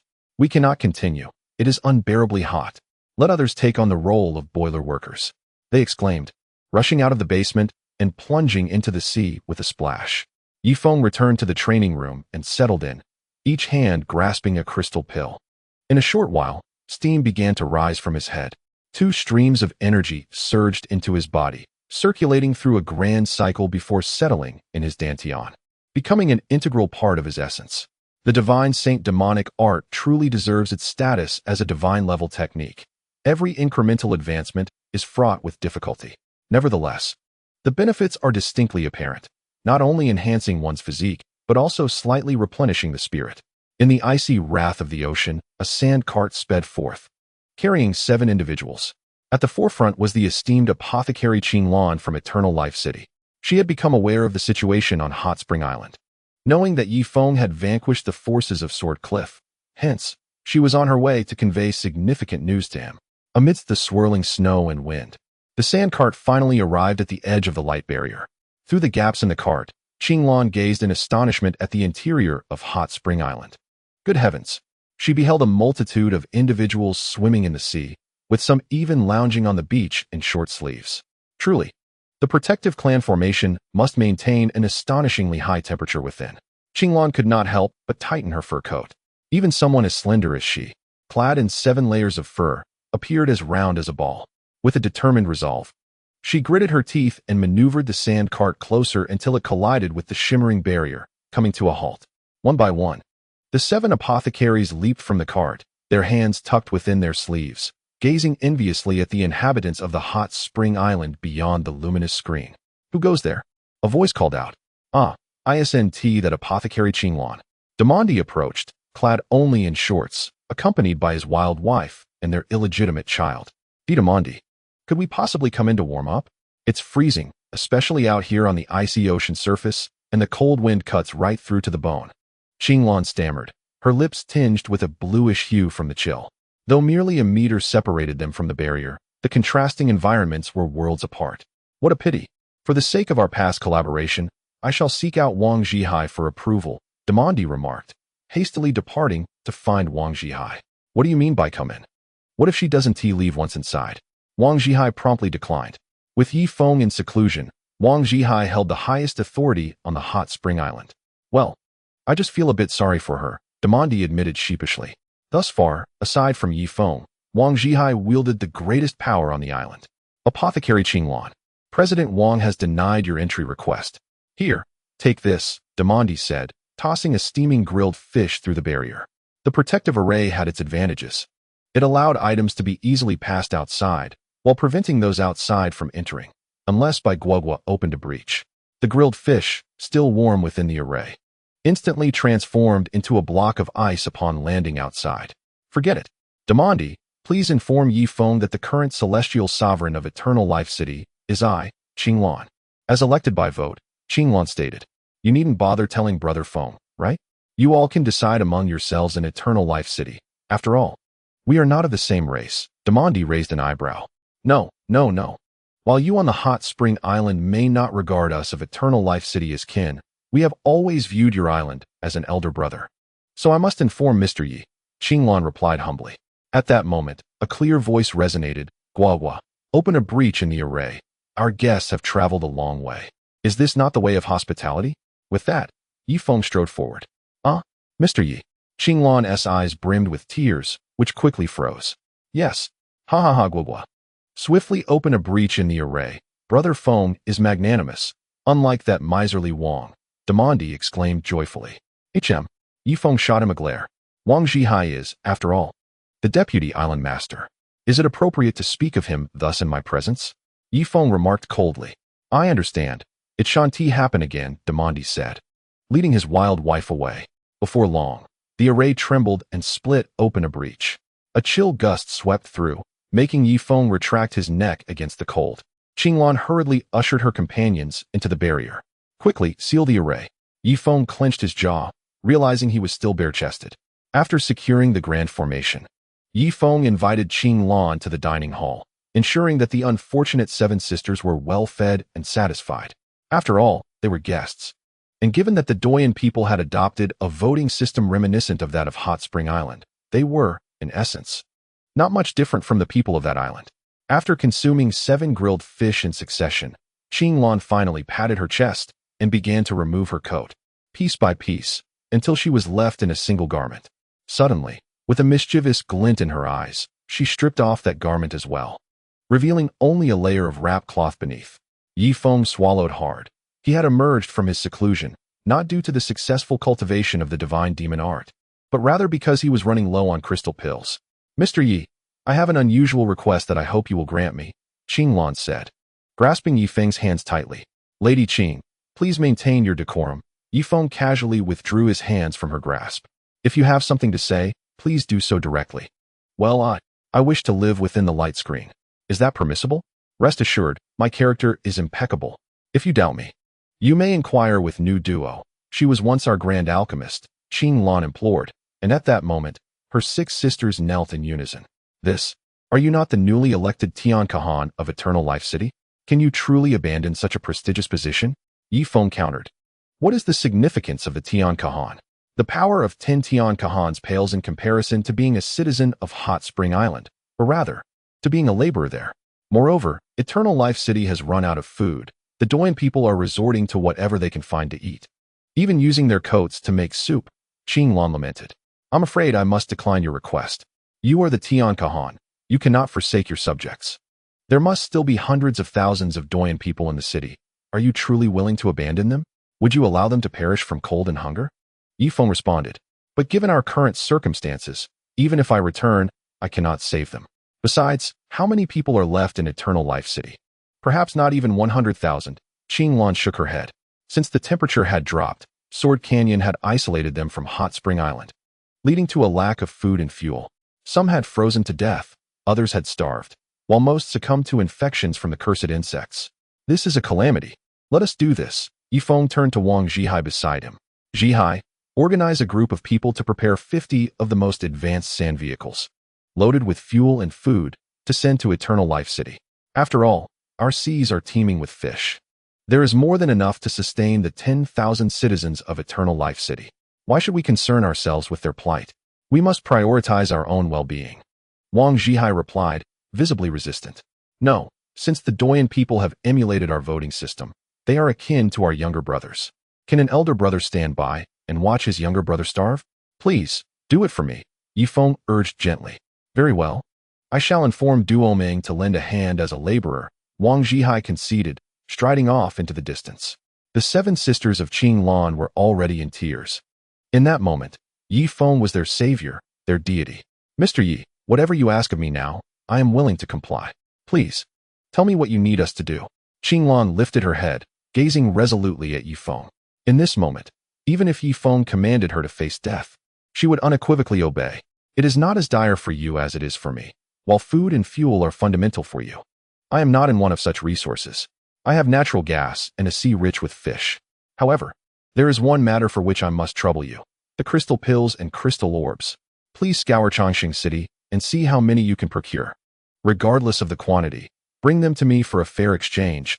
I shall offer you a commendable price. Ye Feng assisted Qing Lan to her feet. The remaining crystal pills and orbs were insufficient for his own cultivation, let alone for the over 20,000 citizens of Hot Spring Island who required them for their own advancement. In order to sustain this grand formation, Ye Feng had already canceled the bi-weekly distribution of crystal pills. That cannot stand. The welfare of Hot Spring Island must not be revoked. As the island lord, I must ensure that everyone benefits.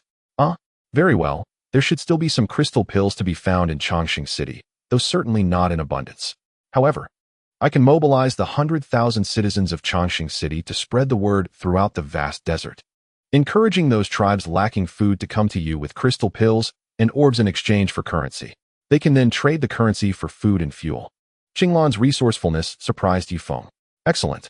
You should take your sisters for a bath in the sea now. I will also provide you with several outfits made of seal skin. Leave your old garments here. I will have someone wash them for you to collect on your next visit, Ye Feng said thoughtfully. Understood. Immediately, Qing Lan and her 6 sisters leaped into the ocean. The water was perfectly temperate, approximately 20 degrees. They first soaked to soften the grime on their bodies, then began to scrub each other's backs. As they casually rubbed, a long strip of black substance appeared in their palms. Ye Feng took a moment to inspect the power room, where 30 energy masters seemed to be in a contest, tirelessly channeling energy into the formation's core, each appearing on the verge of exhaustion. Mealtime, mealtime. At that moment, Shi Zhongliang arrived, accompanied by a large group of disciples, carrying burdens on their shoulders. As the cloth covering their loads was lifted, it revealed an array of boiled sea fish, their flesh already beginning to disintegrate. Come, each of you take a wooden bowl and serve yourselves, Shi Zhongliang said as he handed out bowls to everyone. Is there food? The 30-odd energy masters also gathered around. Hey, no leaving your posts. Otherwise, you won't get anything to eat, Ye Feng admonished. Instantly, the group of energy masters resumed their grip on the conduits, though their eyes remained fixed on the food. After an hour, they devoured the entire pile of fish, then resumed their duties. Buzzing. In the distance, the thermal flag emitted a dazzling glow, the temperature swiftly rising and stabilizing at approximately 34 degrees.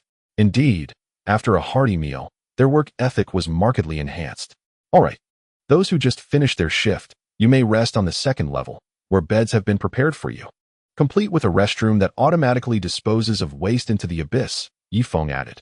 Yes, Island Lord Yi, one of the powerful practitioners, having tasted success, began to show respect towards Ye Feng. Well, go ahead. In 16 hours, you will come to take over again. Ye Feng waved his hand. After leaving the power room, Ye Feng proceeded to inspect the newly established hot spring power plant. Upon opening the door, he was greeted by the sound of engines humming. He noticed Cheng Li Bean standing beside Charlie, both of whom were meticulously reviewing the blueprints to enhance the generator. A hint of satisfaction appeared on Ye Feng's face as he quietly withdrew, choosing not to disturb the two. After a while, Qing Lan approached Ye Feng to bid farewell, donning a thick coat.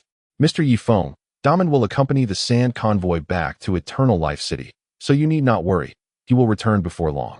Additionally, I will help promote the exchange of your food with the crystal pills and crystal balls among all the tribes in the desert, Qing Lan stated. Rest assured, Brother Feng, I will successfully transport food and fuel to Eternal Life City, Daman added. Go ahead. A smile graced Ye Feng's face. Shortly thereafter, dozens of the latest sand vehicles departed from the Grand Formation, immediately enveloped in the icy expanse of snow. In Sword Gorge, over 600 powerful practitioners finally returned home. Indeed, they were the deserters from earlier, and after 2 months of arduous travel, they beheld Sword Gorge once more. The temperature in this location hovered around -30 to 40 degrees, yet it was not unbearable. What shall we do, Chief? We have returned as deserters. And if we are captured by the Gorge Lord, we will surely face severe punishment, a 5th-tier practitioner inquired of a 9th-tier practitioner. What is there to fear? We can send a group to explain the situation to the Gorge Lord, asserting that the Grand Elder's leadership was lacking, resulting in the unnecessary loss of many of our kin. Meanwhile, another group can infiltrate the library under the guise of Sword Gorge inhabitants, seeking books on inner demons. If the Gorge Lord insists on punishing us, we shall take the knowledge and seek refuge in Hot Spring Island. The 9th-tier practitioner concluded, then felt the temperature with his hand. This extreme cold would spread throughout the world, turning the vast desert into an icy hell. And only within the Grand Formation could they evade disaster. This step was inevitable. Indeed, I observed that none of the 3 elders could breach the Grand Formation. If the Gorge Lord comes, he will likely return empty-handed. Therefore, our only option is to seek refuge in Hot Spring Island. Enough said, let us split into 2 groups. I will search for the books. Monica, you shall go and honestly report to the Gorge Lord. Why can't we switch roles? Monica appeared bewildered. At this moment, the Green Meadow Division had transformed into the Snow Meadow Division, with half a foot of snow blanketing the ground. Within a castle of the Green Meadow Division, a pure-hearted young girl sat upon the main seat, with 4 elder-level practitioners and over a dozen 9th-tier kings seated below her. Sister Hao Yue, given the current circumstances, we can only go to Hot Spring Island. Ye Feng possesses some remarkable abilities. He managed to steal the formation plate painstakingly crafted by Sword Gorge, one elder remarked. No need to rush. Sword Gorge will likely act before us. It is said that ancestor he has already departed. If we go at this moment, we may clash with Sword Gorge. The elder spoke softly. I implore you to personally journey to Birch City, seek out Lord Luo, and discuss our strategy concerning Sword Canyon. Once we obtain the formation plate, our 2 great clans shall share the protective array, ensuring the preservation of our bloodline. Very well, time is of the essence. I shall depart at once, replied the 3rd-rank power sovereign, rising swiftly and making his way out of the castle. In Giant Tree City, Green Xiang slammed his palm onto the table in frustration. How outrageous. We have been deceived for so long, allowing that scoundrel Ye Feng to reap immense benefits. No, he has slain my Quaner, and I shall demand his life. Inform the troops. Giant Tree City mobilizes to Chongqing City to find Ye Feng. I will offer his head as a tribute to my Quaner. Green Xiang was beside himself with rage, pacing back and forth within the chamber. However, his legitimate wife, White Fox, hesitated. Is it truly Feng who did this? Why do I feel an inexplicable sense of familiarity upon seeing him? What else can it be? It is because he carries Quanner's aura after killing him. Do not be so confused. He ordered, summon the army. We marched to Chongqing City. In the barbarian ancient clan, a venerable elder sat in the high seat. Though he was not the clan leader, he was indeed a third-rank power sovereign. The barbarian ancient clan held the fourth rank in the Great Desert, following the three major clans. Is this true? Our Chen An was truly slain by Ye Feng of Hot Spring Island?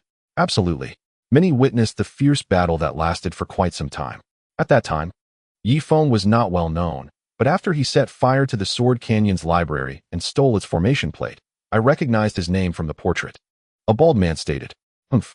To dare harm a member of the Chong family, I shall personally visit Hot Spring Island," Chong Gu declared indifferently. In truth, Chong An was a rather inconspicuous member of their clan. The reason Chong Gu sought to make such a grand effort was not solely for the revenge of Ye Feng. It was also for the formation plate. Once in possession of the plate and the array was established, no one would be able to enter the barbarian ancient clan's defenses thereafter. Chapter 894, Brother Feng, come to my room. In Na City, the streets were blanketed with thick snow, covering the ground entirely as temperatures plunged below 80 degrees. Adolf stood by the window, exhaling a long sigh. Had I known, I would have immigrated to Hot Spring Island. Now look at this. If I were to venture to Hot Spring Island now, I would likely freeze to death halfway there. At that moment, Adolf suddenly heard the rumbling of sand vehicles. Did we not exhaust all our fuel? Who is operating a sand vehicle? With this thought, he slightly opened the window to peer outside. He spotted 3 sand vehicles rumbling toward him. Adolf, are you frozen to death yet? A man emerged from one of the vehicles. It was Damond. Mr. Damond? Did Lord Yi send you to retrieve us? Adolf's excitement was palpable, his face flushed with anticipation, nearly compelling him to roll up his bedding and leap to the first floor. Do not misconstrue this. The land on Hot Spring Island is exceedingly precious. Our esteemed Feng has proclaimed that if you wish to survive, gather all the crystalline elixirs and energy orbs from the tribe. In any case, take anything imbued with energy to exchange for frozen fish and fuel on Hot Spring Island. Having concluded his remarks, Duoming entered the sand vehicle once more. Wait for me. Take me with you. Adolf's voice thundered down the street. Time passed unmeasured until Adolf summoned the upper echelon to a chamber. Convey my orders. All surviving residents of Nanchung are to form teams and head to Hot Spring Island, bringing crystalline elixirs, energy orbs, and various warm clothing. Expedite this.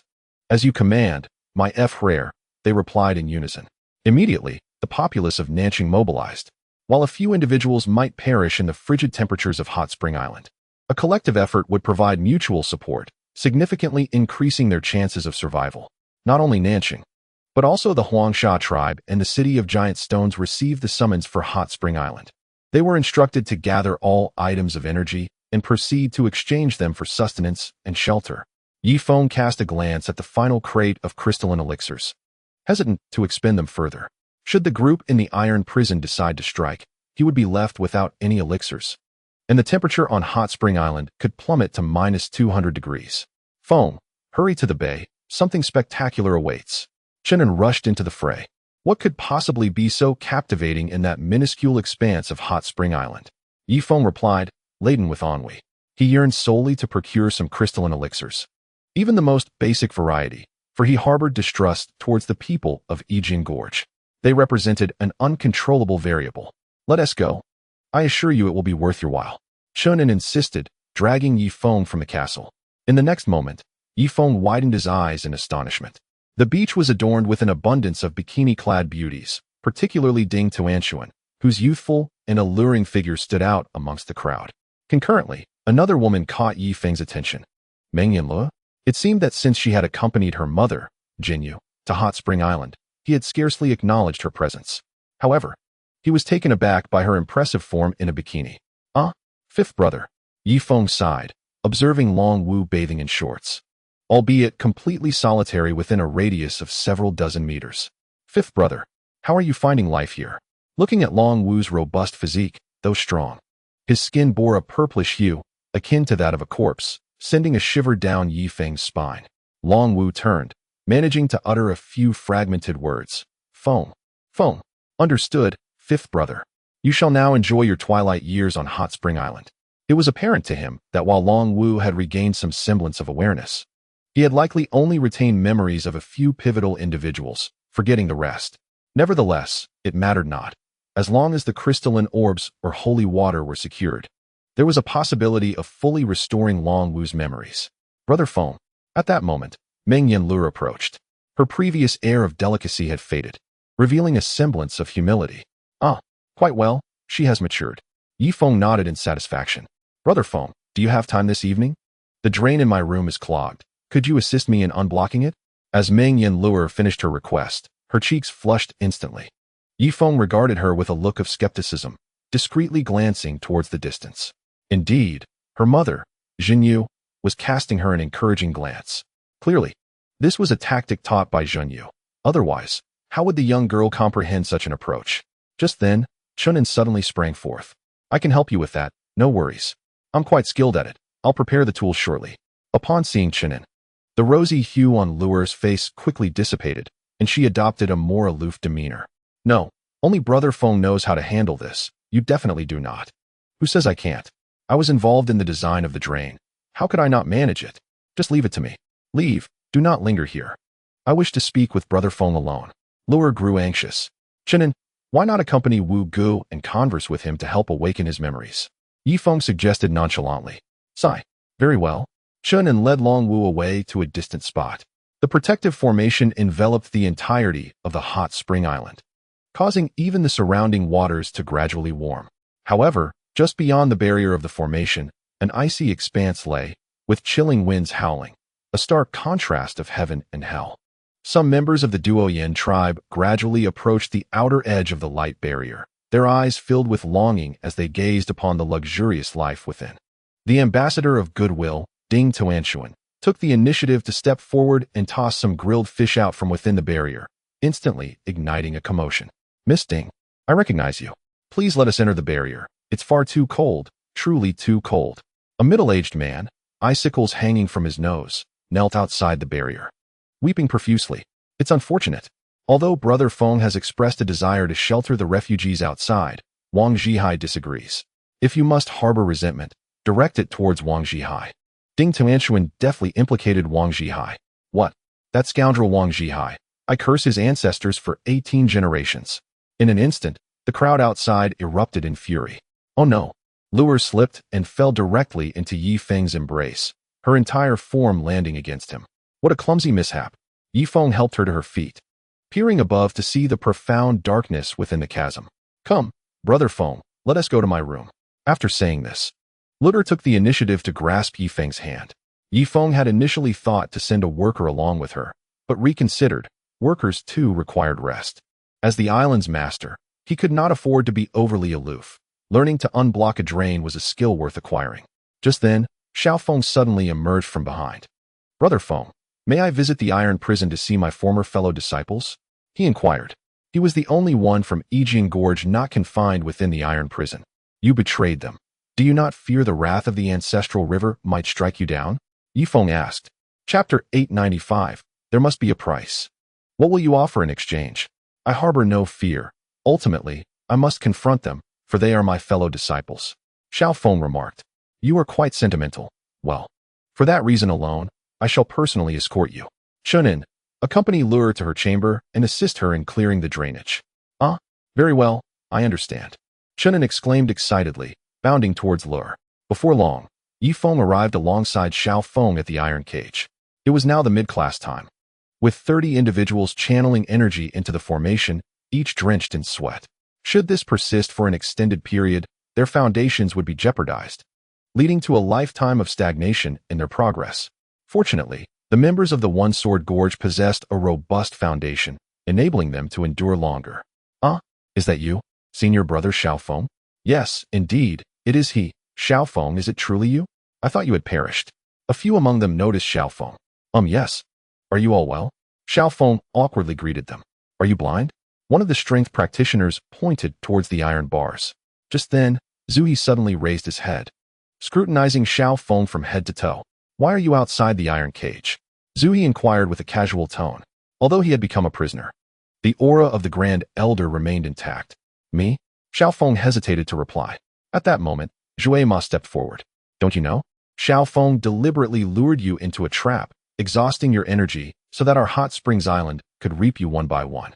Zhuai Ma, Ye Feng admonished. Zhu He ceased speaking, slowly lowering his head, seemingly suppressing his rage. After a moment, he sighed deeply and looked up at Xiao Feng. Why? Xiao Feng, I have treated you well. Why do you betray me? Furthermore, I, the One-Sword Gorge, am the sovereign of the entire Great Desert. And you willingly serve as a lackey for a mere tribe? Zhu He believed his words could pierce Xiao Feng's heart like a blade. The others, too, cast their furious gazes upon Xiao Feng. Xiao Feng hung his head in shame. Xiao Feng, you great traitor, the One-Sword Gorge has nurtured you for so many years. Indeed, what grievances have I, the One-Sword Gorge, inflicted upon you? Xiao Feng, how could you conspire with outsiders against your own kind? Do you possess no conscience? Under the barrage of accusations, Xiao Feng gradually lifted his head, the shame on his face slowly dissipating, replaced by a hint of cold laughter. The One-Sword Gorge has nurtured me for so many years. I apologize, but I was not raised by the One-Sword Gorge. It was my parents who raised me. They toiled for the One-Sword Gorge, using their merits to secure my entrance into the inner gate. Moreover, the crystal pills I utilized for my cultivation were earned by my own efforts against the sand bandits. The most despicable part is that the One-Sword Gorge took 40% from me, leaving me with only 60%, which, even then, was subjected to layers of exploitation. In essence, if I earned 10 crystal pills, the amount that truly reached my hands would scarcely be 3. Xiao Feng retorted without reservation. At this moment, he sought to sever ties with the One-Sword Gorge, and thus he needed to clarify the situation, enabling him to boldly align himself with Ye Feng. Otherwise, harboring a sense of guilt will surely give rise to inner demons in the course of one's cultivation. Xiao Feng, how could you utter such words? Have you not benefited from the protection of the Sword Cliff? Without its shelter, would you have grown to this size? I fear you would have long been perished at the hands of the desert bandits, a reprimand from a 9th-tier power master. Indeed, the Sword Cliff has granted me protection. However, I have also eradicated a batch of bandits for its sake, which amounts to a mutual cleansing. Moreover, the crystal elixir I acquired through near-death encounters while hunting exotic beasts was not bestowed upon me by the Sword Cliff. The only contribution of the Sword Cliff to my life is the beautiful childhood memories, which were given to me by my parents, not by the Sword Cliff itself. At this juncture, Xiao Feng lifted his head and met the gaze of Zhu. Zhu's teeth clenched tightly. Had his glare been lethal, Xiao Feng would have already met a gruesome end. Xiao Feng, a traitor is a traitor. No amount of excuses will suffice. I want you to live a lifetime burdened by guilt, Zhu stated coldly. No. Ye Feng suddenly stepped forward. He has already severed ties with you at the Sword Cliff and has become a resident of my hot spring island. Soon, he may even attain citizenship. Is that not so, Xiao Feng? Ye Feng tilted his head slightly. Indeed, the treatment on Hot Spring Island is exceptional. Once he becomes a citizen, he will enjoy equality, a sanctum I have longed for. Thus, my apologies, Elder, in a place like the Sword Cliff, where the strong prey upon the weak. Only you power lords and your families can bask in fairness. Meanwhile, those of us without connections are left at your mercy. And yet you continuously instill in us the notion that the Sword Cliff extracts only 40% from its own, while taking 60% from outsiders, fostering a sense of superiority among us. It appears that, although I am of the Sword Cliff, I too have been subjected to ruthless exploitation. Xiao Feng nodded in agreement. Zhu was nearly apoplectic with rage, yet as a prisoner, he found it inconvenient to express his fury. In truth, from the perspective of the elder, he genuinely believed he was not an oppressor. He even thought that he and the higher-ups were the protectors of all common folk. Thus, in the eyes of predators, it seemed perfectly natural to consume cattle and horses, with no sense of wrongness attached. Well then, take your time to converse. I am off duty now. I work only 8 hours a day, Ye Feng declared before turning on his heel and departing without hesitation. His original intention in establishing Hot Spring Island was precisely this. If it could not be maintained, then the island would hold no significance. Brother Feng, here they come.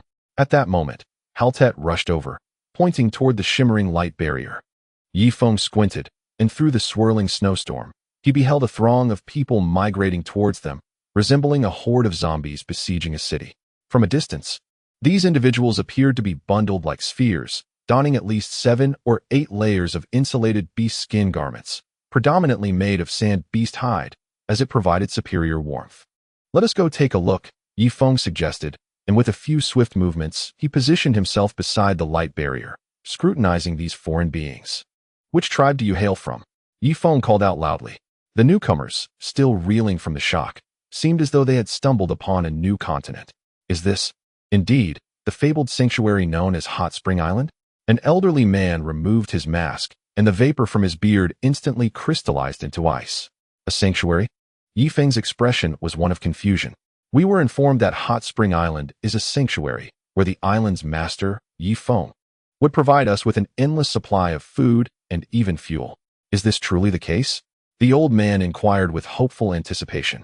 If that is the case, I shall concede that Hot Spring Island is a sanctuary, but providing food and fuel comes at a price. What do you have to offer in exchange? Ye Feng questioned. Of course. The old man removed 2 layers of deer-hide gloves and produced several crystal pills from a sack at his waist. Chapter 896. Who has ever endured such a loss? Ye Feng glanced at them and estimated they were crystal pills of level 10 or higher. These crystal pills were hunted by our Moke clan in the desert. Many sand beasts perished from the cold. Look, how much food can this buy? The old man asked. Here, we do not trade with food, but with hot spring coins. You can use these coins to purchase our food and fuel, Ye Feng replied. At that moment, Wang Zhihai casually tossed a sheet of paper, detailing the values of various crystal pills alongside the prices of food and fuel. The old man quickly summoned his clansmen to examine the list closely. A level 5 crystal pill can be exchanged for 1,000 hot spring coins. Yet, a pound of frozen fish costs 10,000 hot spring coins. Does this mean I must trade 10 level 5 crystal pills to obtain just 1 pound of food? The old man was furious. As a third-tier force master, he had never encountered such a significant loss. Do not be hasty. First, look below. The utility of hot spring coins extends beyond mere sustenance. You can even purchase the right to enter Hot Spring Island, albeit at a steep price of 1 million hot spring coins. Furthermore, once inside, daily expenses can be substantial. Accommodation, hot water, food, all require money to sustain. However, fret not. In a few days, I shall arrange for numerous grid openings around Hot Spring Island. This way, the warmth from within can seep out, creating a second sanctuary, which will be relatively more affordable. Indeed, Ye Feng entertained this notion. Since Bai Guogua managed to arrange the grand formation beneath Hot Spring Island into a grid pattern, it could similarly be arranged above to allow some warmth to escape. Thus, sanctuaries could be formed in the northern, southern, eastern, and western quadrants. It was impractical to house everyone within the confines of Hot Spring Island, as they could easily cause chaos. The forced sanctuaries, however, would be different. While they could receive the warmth from the island, entry into Hot Spring Island itself would be barred. The old man quickly perused the price list. Are you saying that as long as one possesses sufficient hot spring coins, they can settle on Hot Spring Island? Indeed. Very well. Convert these crystal pills into hot spring coins for me, the old man declared, gesturing for his clansmen. Immediately, a cart was brought forth. They opened it to reveal the savings of our Moke clan for the island master's inspection. Upon speaking, the carriage was drawn away, and crates filled with crystal pills tumbled to the ground, providing an exhilarating sight for Ye Feng. He had initially believed he could intimidate Ye Feng, yet the latter remained utterly expressionless. The quantity was indeed considerable, yet the quality left much to be desired. The finest among them was merely a level 15 crystal pill, while most were below level 10. Nevertheless, I shall still acquire these items according to their value, Ye Feng stated nonchalantly. Zhihai, I leave this to you. My workday has concluded. Understood. Wang Zhihai, fervently passionate about his authority, worked tirelessly, often putting in 12-hour days without complaint. In the office, Ye Feng summoned Bai Guogua. Guogua, is it possible to create 4 openings on Hot Spring Island? Subsequently, extend a natural gas pipe from these openings to supply warmth in all 4 directions, ensuring the survival of the inhabitants of Chongqing City, Na City, and Giant Stone City. Ye Feng inquired. It can indeed be done, but it would deplete the heat of the grand formation itself. Are you certain you wish to proceed? Bai Guogua queried. Absolutely. I shall only save those who show reverence to Hot Spring Island. As for those who wish to oppose me, I will not extend my hand to them. When the time comes, I will ensure their demise, Ye Feng replied with a calm demeanor. Very well. We shall use pipes to transmit the warmth from Hot Spring Island to the outside. Bai Guogua responded, returning to her duties. Ye Feng then approached Cheng Libin. requesting the forging of 4 steel pipes, each 500 meters long, to facilitate the conduction of warm natural gas beyond the light barrier. This way, the people of Chongqing City would be able to survive outside the protective barrier. His motivation stemmed from a desire to prevent the extinction of humanity in this world. At the very least, he aimed to preserve 10%. Additionally, he needed these individuals to assist him in gathering various materials, such as those required for refining soul pills to restore his spirit and those needed for crafting holy water, which also necessitated significant manpower. Furthermore, he contemplated sourcing additional materials to reconstruct a simplified version of the clan protection array. Rest assured, Brother Feng, you are indeed a merciful ruler. I, Chung Libin, have finally aligned myself with the right person, Chung Libin declared with a solemn expression after hearing Ye Feng's words. He felt fortunate not to have followed Ma Xikong in his earlier days. Otherwise, given Ma Xikong's selfish nature, the world might have faced utter collapse. Then I shall rely on you, old Chung, Ye Feng replied with a smile. Upon exiting the castle, Ye Feng gazed towards the exterior of the light barrier. Amidst the swirling snow and wind, throngs of people were converging upon Hot Spring Island. Among them were individuals from Duoyin, Huangsha, Na City, and various small tribes south of the temple. Due to the proximity to Hot Spring Island, the temperature was slightly warmer, as the island served as a colossal furnace, maintaining the surrounding temperature at approximately -100 degrees. In contrast, other regions, including the temple, were now experiencing temperatures plummeting to -180 degrees. Brother Feng, shall we personally welcome them? Shui Ma inquired. Let us proceed. It is not yet the end of the workday, and this is my duty, Ye Feng replied, immediately striding towards the crowd that was battering against the light barrier. As the group clad in animal skins drew near the luminous barrier, an air of exhilaration enveloped them. He has arrived. It is Ye Feng, the one I have encountered before. A middle-aged man with a prominent scar etched across his face, resembling a bandit, spoke fervently. Ye Feng, quickly, allow us passage into the great formation, or we shall be compelled to attack. If you wish to assault, then come forth, Ye Feng replied calmly. However, should you comply, you may construct a fortified shelter adjacent to Hot Spring Island. In a few days, I shall create an opening to allow the warm air of natural gas to flow into your refuge. Enough nonsense. Open the barrier and let me in, or I shall take your life. The bandit, driven by madness, unsheathed his curved blade and struck fiercely against the barrier. The radiant shield remained unyielding, but the blade rebounded, striking him painfully on the forehead. Ouch! He clutched his bleeding brow, emitting a series of pitiful cries. Ye Feng chuckled coldly, displaying no inclination to employ the crossbow of Hot Spring Island against him. Someone dispose of this fool, he commanded loudly. Yet, the others hesitated, reluctant to confront the bandit. A formidable second-tier power user. Whoever slays him shall be rewarded with 5 pounds of frozen fish, Ye Feng declared, presenting a fish weighing around 5 to 6 pounds. Is there food? The prospect drew dozens of power users closer, their gazes fixed upon the bandit with ill intent. Are you fools? The bandit exclaimed, panic rising within him. Our true enemy is Ye Feng. Do not be manipulated. Ye Feng, arms crossed, observed the unfolding scene through the barrier, curious about their choices. Manipulated? To be utilized by the master of Hot Spring Island is a blessing. You, bandit, have wreaked havoc for too long. It is time for retribution, proclaimed a second-tier power user, drawing his curved blade with a decisive clang. The others followed suit, unsheathing their weapons as the encirclement tightened, leading to an imminent clash. The bandit, seasoned in combat, managed to slay 2 power users, but soon thereafter, he was overwhelmed and reduced to mere pulp by the remaining dozen. Ye Feng nodded in satisfaction, tossing the frozen fish outward. Here, a reward for you. Instantly, 10 power users lunged for the fish, though they had brought along some jerky made from sand beasts. However, once terrestrial creatures perish, their bodies become breeding grounds for parasites. Thus, they would only resort to consuming the fish in dire circumstances. As the group divided the meager 5 pounds of frozen fish, their hunger only intensified. Ye Feng, do you have more? One power user inquired, well aware of Ye Feng's legendary battle against the 2,000 forces of the Sword Canyon. Despite their might, they had been unable to breach Ye Feng's formation, instilling a sense of humility in him. Thus, his current desire for sustenance compelled him to seek Ye Feng's favor. Ye Feng slowly shook his head, asserting that dogs should not be overfed, Otherwise, they would come to expect it as a given and, should they be denied food in the future, might resort to biting their owners. Thus, despite his compassion and desire to prevent these individuals from starving, there must be a price to pay. Ye Feng, speak your mind. Who do you find displeasing? Just point them out, and we shall eliminate them at once. Provided you grant us some frozen fish, said Li Shi. Currently, none come to mind. However, our frozen fish is priced in hot spring currency.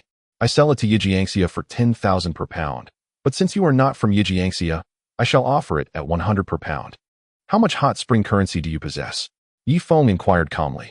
I do have some. Ha ha ha. When hot spring currency was first introduced, I scoffed at it. Yet here it proves invaluable. I have 500 hot spring coins. Li Shi exclaimed, rummaging through a sack until he produced 5 crumpled hot spring coins. Oh, bring the fish cart over, Ye Feng commanded. Yes. In no time, the fish cart was wheeled over, laden with numerous fish and accompanied by ice blocks. The high temperatures of Hot Spring Island necessitated the ice, lest the fish spoil rapidly. This should weigh about 5 pounds. The excess is complimentary, Ye Feng declared, tossing the fish out. As they exited the shimmering barrier, the fish transformed into solid blocks. Yet, Li Shi, driven by hunger, gnawed at the hard fish, producing a cacophony of crunching sounds. The others could no longer maintain their composure. Quick, seize it. A throng of individuals surged forward. Ye Feng's expression shifted as he raised his crossbow. Do not engage in a frenzied scramble, or I shall not hesitate to retaliate. Faced with the threat of Ye Feng's crossbow, the would-be looters recoiled several steps. Yes, we must not act chaotically. We should adhere to the proper exchange. One man asserted. I possess 200 hot spring coins. Indeed, let us purchase with currency. I have 100 hot spring coins as well. Those with wealth promptly produced their coins, beginning transactions with Hot Spring Island. What of us? We have no money. Some who had not saved any hot spring currency were left in dismay. No money? Then you shall starve, Chase Ma coldly remarked. Disappointment swept through the crowd. Had I known to hoard more hot spring currency when President Wang promoted it, I would have been better prepared. Now, we are left with no choice but to break the ice for fish. Are you foolish? The ice layer is at least 20 meters thick, not to mention whether you can even break through. Even if you succeed, the few fish you catch will hardly replenish the energy expended in the ice-breaking process. What then? Shall we simply starve to death? The crowd murmured, filled with despair for the future. Observing that the moment was ripe, Ye Feng pressed his hands downward. Everyone, fret not. You may exchange crystal pills instead. 1 pound of crystal pills can be traded for 100 hot spring coins, which means 1 pound of crystal pills can be exchanged for 1 pound of frozen fish. Of course, crystal pills of level 10 or higher will be valued differently. Upon hearing Ye Feng's words, those outside the shimmering barrier began to ponder. They had encountered unscrupulous dealings before, but never had they witnessed such avarice. To think one would have to exchange a pound of crystal pills for a pound of frozen fish. It is essential to understand that each crystal pill is obtained through perilous battles against sand beasts, while sea fish, once deemed worthless, have now skyrocketed in value due to Ye Feng's speculative endeavors. At that moment, a member of the Duoyan tribe appeared to be on the verge of starvation. Trembling, he retrieved 2 crystal pills from his pocket. Master Yi, could you please exchange these crystal pills for fish? He implored, extending his hand pitifully from the gap. Ye Feng conducted a brief examination and determined that the 2 crystal pills weighed merely 9 taels, still a tael short of a pound. Very well.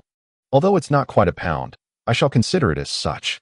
Would you prefer to exchange it for hot spring coins or directly for frozen fish? Ye Feng inquired further. Master Yi, is there really a difference? If I take the hot spring coins, I would still need to purchase frozen fish, the Duoyan man lamented. That is not the case. Hot spring coins are not solely for food purchases. Possessing 1,000,000 hot spring coins grants you the eligibility to enter the Grand Formation. Ye Feng elucidated. Oh, such a benefit exists? Wait, 1,000,000. Forget it. Just exchange it for frozen fish. All right. Ye Feng tossed out a piece of frozen fish weighing 1 pound and a couple of taels. This time, no one dared to snatch it. Their previous frenzy stemmed from despair. However, the rules Ye Feng had just articulated offered a glimmer of hope. Humans, after all, tend to behave with restraint when hope is present. Master Yi, do you only accept crystal pills? What about crystal pellets? A force master inquired. Evidently a member of the Yellow Sand tribe. Certainly, crystal pellets hold greater value. 1 pound of crystal pellets can be exchanged for 2 to 5 pounds of frozen fish. Depending on their purity, Ye Feng thought joyfully, though he maintained a facade of calm. All right, I have 5 crystal pellets here. Gouda, bring me 12 pounds of frozen fish. In no time, the transaction was complete. Others gathered around to trade, some offering crystal pills, others crystal pellets. The line extended for miles. Ye Feng opted not to trade personally. Instead, he stood aside while 4 guards conducted the exchanges. Sensing the opportune moment, he suddenly produced a sheet of paper. Everyone, take note. This paper lists various materials and herbs I require.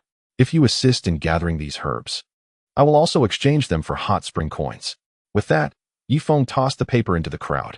A 5th-tier force master hastily caught it. Ah, this spring grass I have seen before, and this red fruit I encountered in the Bay's oasis long ago. The 5th-tier force master's discernment was exceptional, quickly recognizing several herbs. The paper, rolled up, extended over 5 meters in length, and upon full expansion, covered several square meters.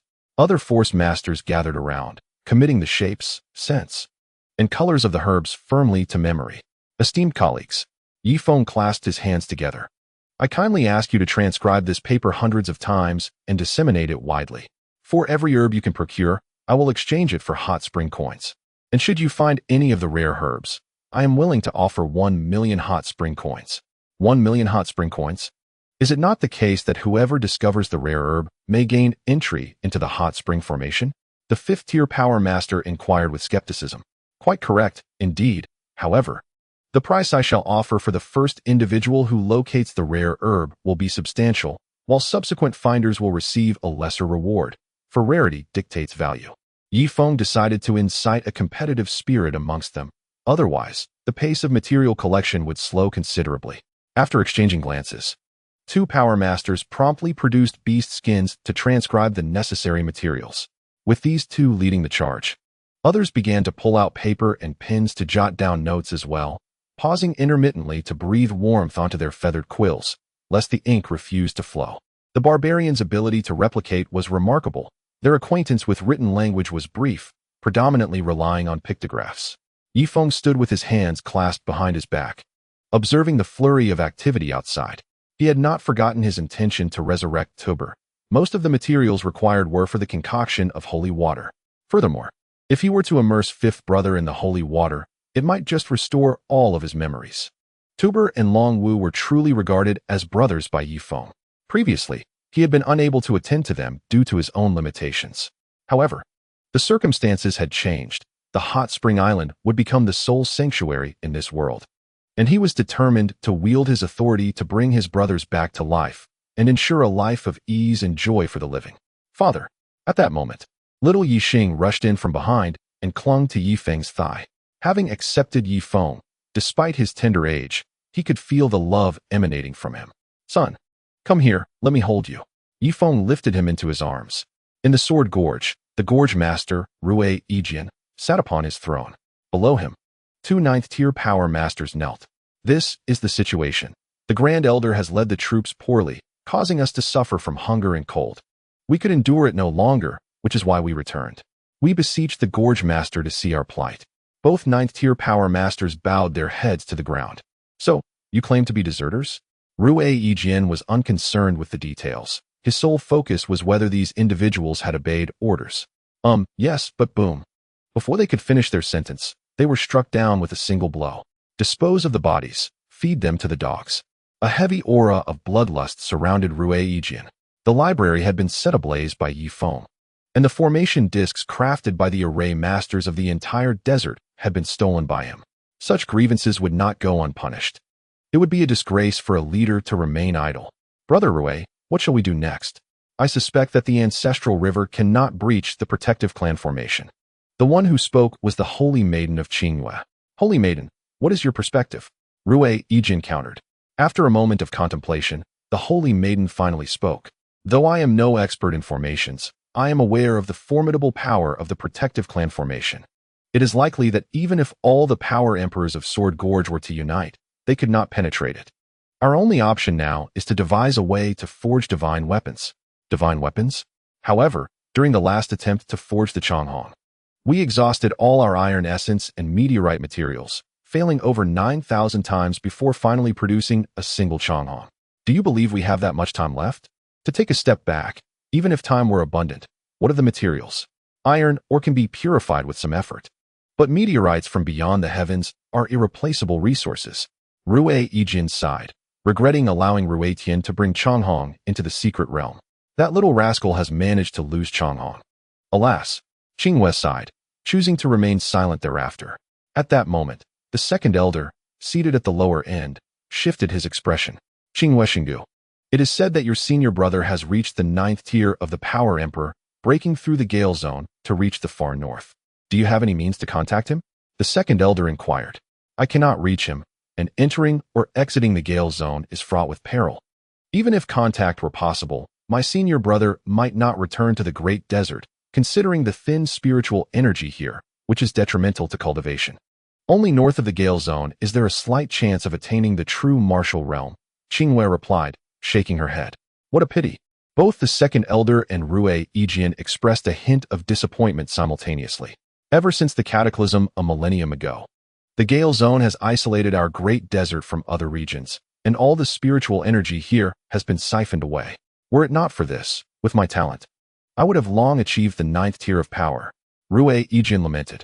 Indeed, that soul-devouring disaster a millennium ago isolated our region, leading to a shortage of spiritual energy, rendering many essential materials for constructing grand formations unsustainable in our area. Otherwise, we would not be impoverished to the extent of being unable to set up a protective formation for our clan. The second elder sighed in agreement. These secrets are known only to us at Yijian Gorge. Do not disclose them to the Greenery Tribe or Birch City, Rue Yijian instructed. Rest assured, however, one must also express gratitude for that great disaster of a millennium ago. Otherwise, how could our Yijian Gorge, with such strength, ever aspire to be the overlord of the Great Desert? The second elder remarked with a hint of pride.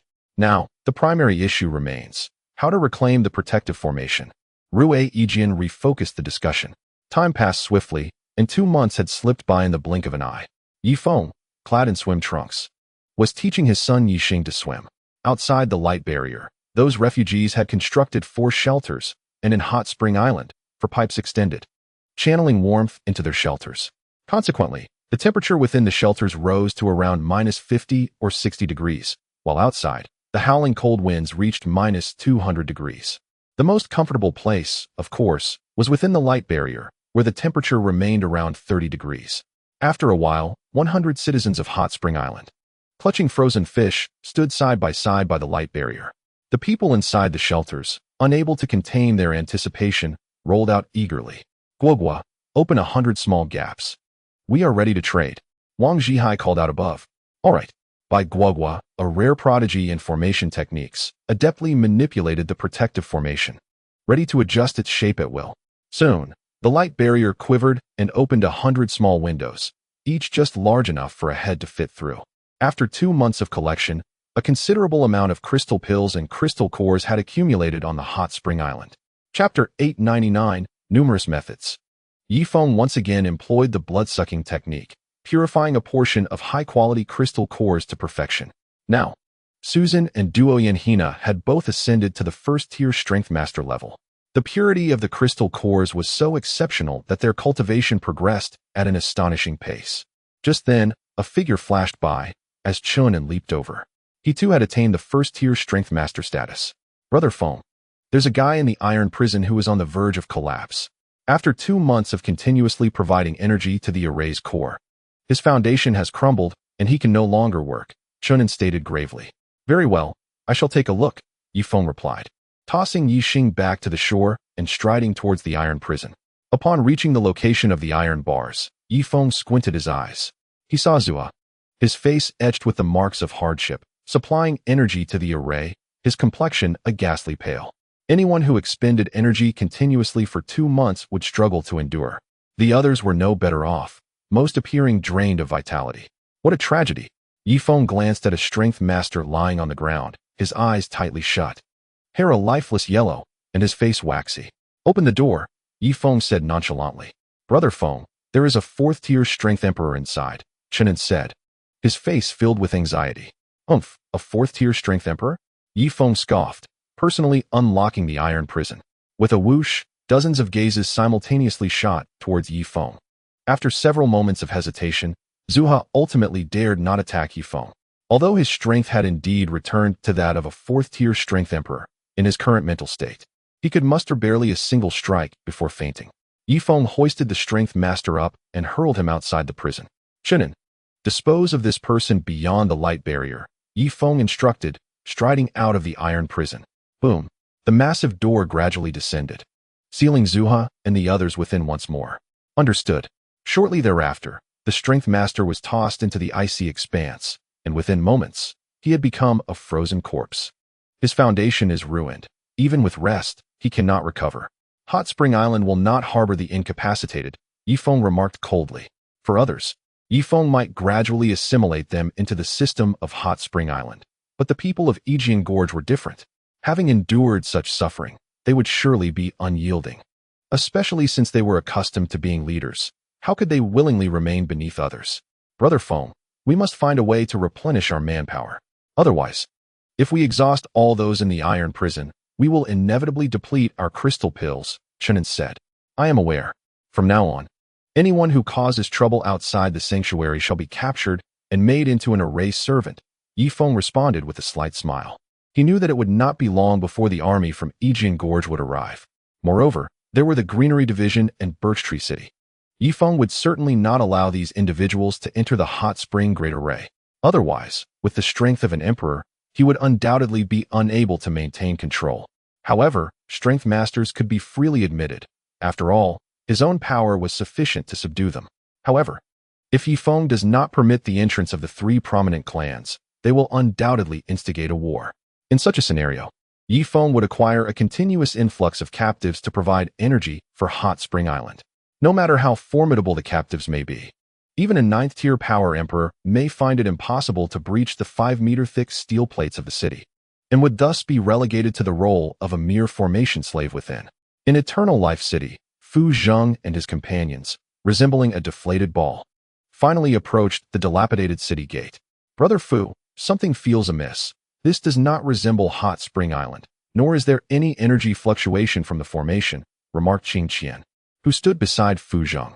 The Green Grass Clan and Birch Tree City had already formed an alliance, sending their younger generation ahead while the main forces would follow shortly. Behind them was Qing Jun, accompanied by over 40 elite practitioners from both clans. At this moment, Qing Jun could no longer contain her curiosity. Brother Qing Qian, must we truly proceed in this manner? When they set out, they had received the Moonlight Fairy's instructions to leverage their connections with Ye Feng to infiltrate the grand formation of Hot Spring Island. Once the armies of both clans arrived, the three of them would immediately seize control of the formation master to activate it. The Moonlight Fairy seemed to have considered the trio's feelings for Ye Feng, promising that once inside the formation, they would not expel him and would allow him to live alongside them. Alas, given the impending calamity that occurs once every 80 years, we have no choice but to act thus. If we were to be truthful with junior brother Yi, do you believe he would jest with the lives of his entire clan? Qing Qian replied calmly. Fu Zheng's expression shifted slightly. How about this, junior sister Qing Jun? Once we infiltrate Ye Feng's formation, you should marry him. In doing so, when our forces arrive, Ye Feng will willingly release the formation to welcome the elites of our two clans. Me? Marry junior brother Yi? Qing Jun's cheeks flushed slightly. Do you not wish to? Fu Zheng raised an eyebrow. I just fear that junior brother Yi may not find me suitable, Qing Jun whispered, her heart fluttering like a startled deer.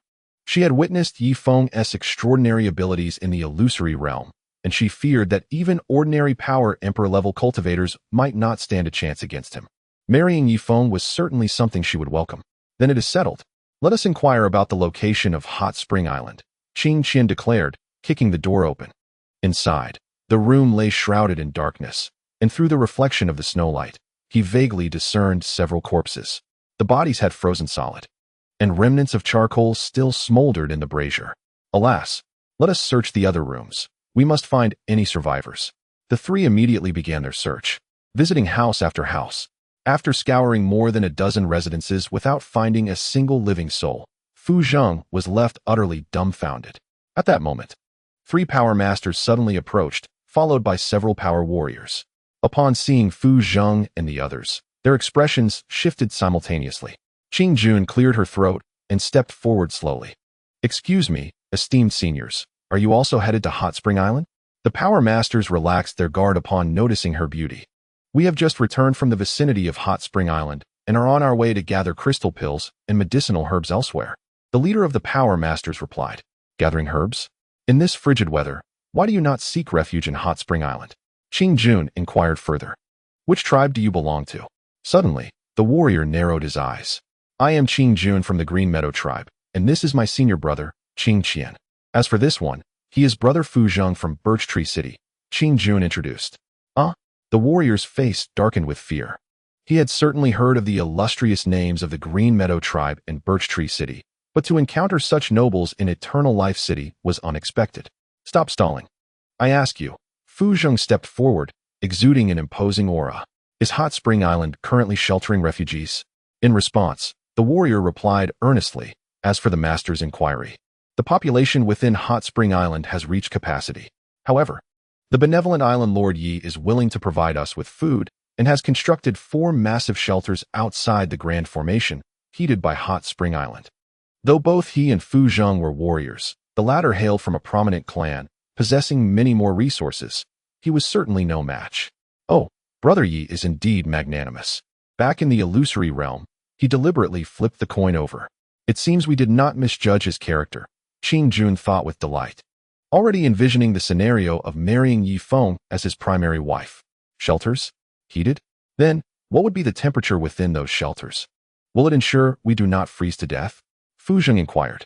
Well, it would be around -60 to 100 degrees, I suppose. Near the heating pipes. The warmth can reach as high as -10 degrees, the warrior replied honestly. Not too shabby. And what about inside Hot Spring Island? Qing Qian asked. Inside Hot Spring Island, it is akin to paradise. They bathe in shorts. The 3 gasped in unison, their mouths agape as if they could swallow an apple whole. Could you kindly indicate a direction? We wish to find Brother Yi at Hot Spring Island. The island lord is your junior brother? Of course. We share a bond of life and death. Very well, head northeast. Just go straight. The sea is as flat as a pancake. And there are no mountains or rivers to block the way. Thank you. The 3, accompanied by a multitude of fellow disciples, hurried towards Hot Spring Island. At the plaza of Hot Spring Island, a throng of 20,000 people congregated, families in tow, arriving at the square. Under Ye Feng's persistent insistence, the island lord commenced the electoral process for the new leadership. Meanwhile, countless non-citizens observed from the periphery, enviously gazing at those fortunate enough to be seated within. The host, Cheng Libin, ascended the podium. I, Cheng Libin, officially declare the commencement of the 3rd election for the island lord of Hot Spring Island. Through the votes of all districts, 10 candidates were selected. The first candidate was Ye Feng, the former island lord. Should he be re-elected this time, he would not assume the role again regardless of the number of votes he received. The second candidate was Wang Zhihai, the former deputy island lord, concurrently serving as the president of Hot Spring Bank, the Grand Marshal of the Land, Sea, and Air Forces, the director of internal affairs for Hot Spring Island, and an honorary professor at Hot Spring University. The third candidate was Susan, the former Secretary General of the Island Lord. The fourth candidate was the cleaner, He Lishuan, who, during his tenure as the head of sanitation, significantly improved the hygiene of Hot Spring Island, a fact well recognized by all. The fifth individual, the esteemed Charlie of the Hot Spring Electric Company, though a recent addition, has already earned his citizenship through remarkable contributions to the realm of electricity. The sixth, Park Hong, a sewer repairman, is renowned for his swift assistance in unblocking our toilets, a fact well acknowledged by all. The seventh, Sean, currently serves as the first mate on deck, impeccably maintaining the warships of Hot Spring Island, a testament to his diligence recognized by our naval friends. The eighth contender, Arlov from the Hot Spring Armory, is credited with the development of the third-generation sand vehicle and bullet molds. The ninth, Naire Maisie, a singer and the financial director of Hot Spring, enchants us with her melodious voice that brings joy to our hearts, a sentiment shared by all. Lastly, the 10th, Qiu Shui, also a supervisor of sanitation, excels in maintaining the cleanliness of the castle. Upon concluding his remarks, Cheng Libin observed as Ye Feng and the other 9 candidates ascended the stage, each cradling a box.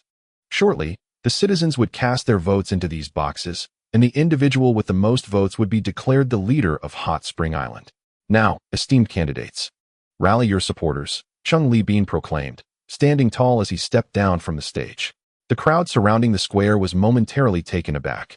Was it just a cleaner aspiring to become the island's leader?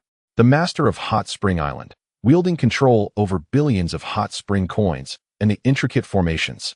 It seemed utterly absurd. What absurdity? Sneered a resident who had lived on Hot Spring Island for 3 years. Now you understand why so many strive to come to Hot Spring Island. Even a cleaner possesses the potential to become the island's leader. Who wouldn't desire citizenship? The elder resident continued, revealing he had entered the island illegally, reaping the last wave of benefits.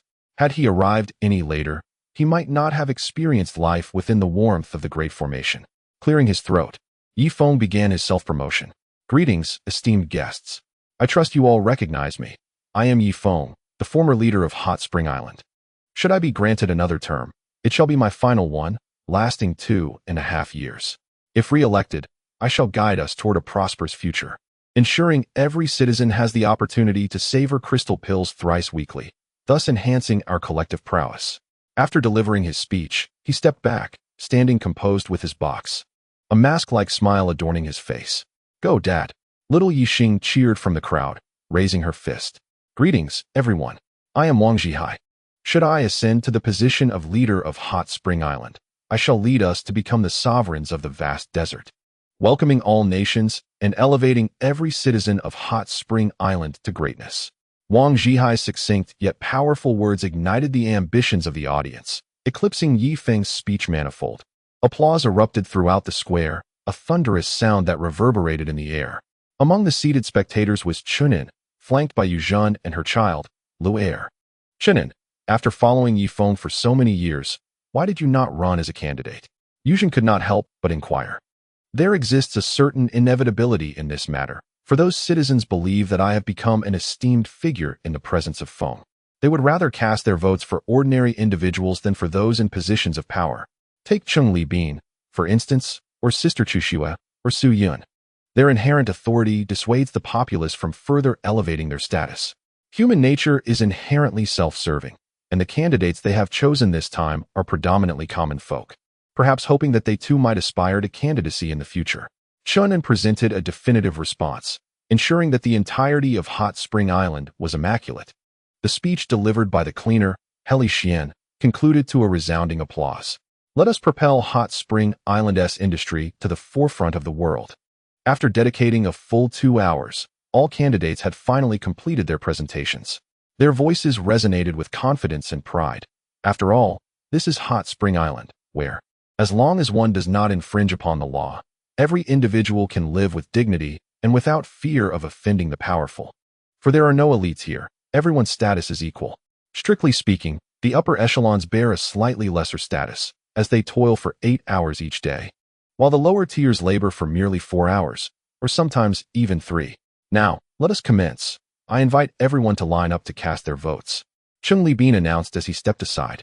Without any doubt, Ye Feng garnered 2,900 votes, exceeding the second-place candidate, Nei Remizi, by 500 votes, thereby securing his continued leadership of Hot Spring Island.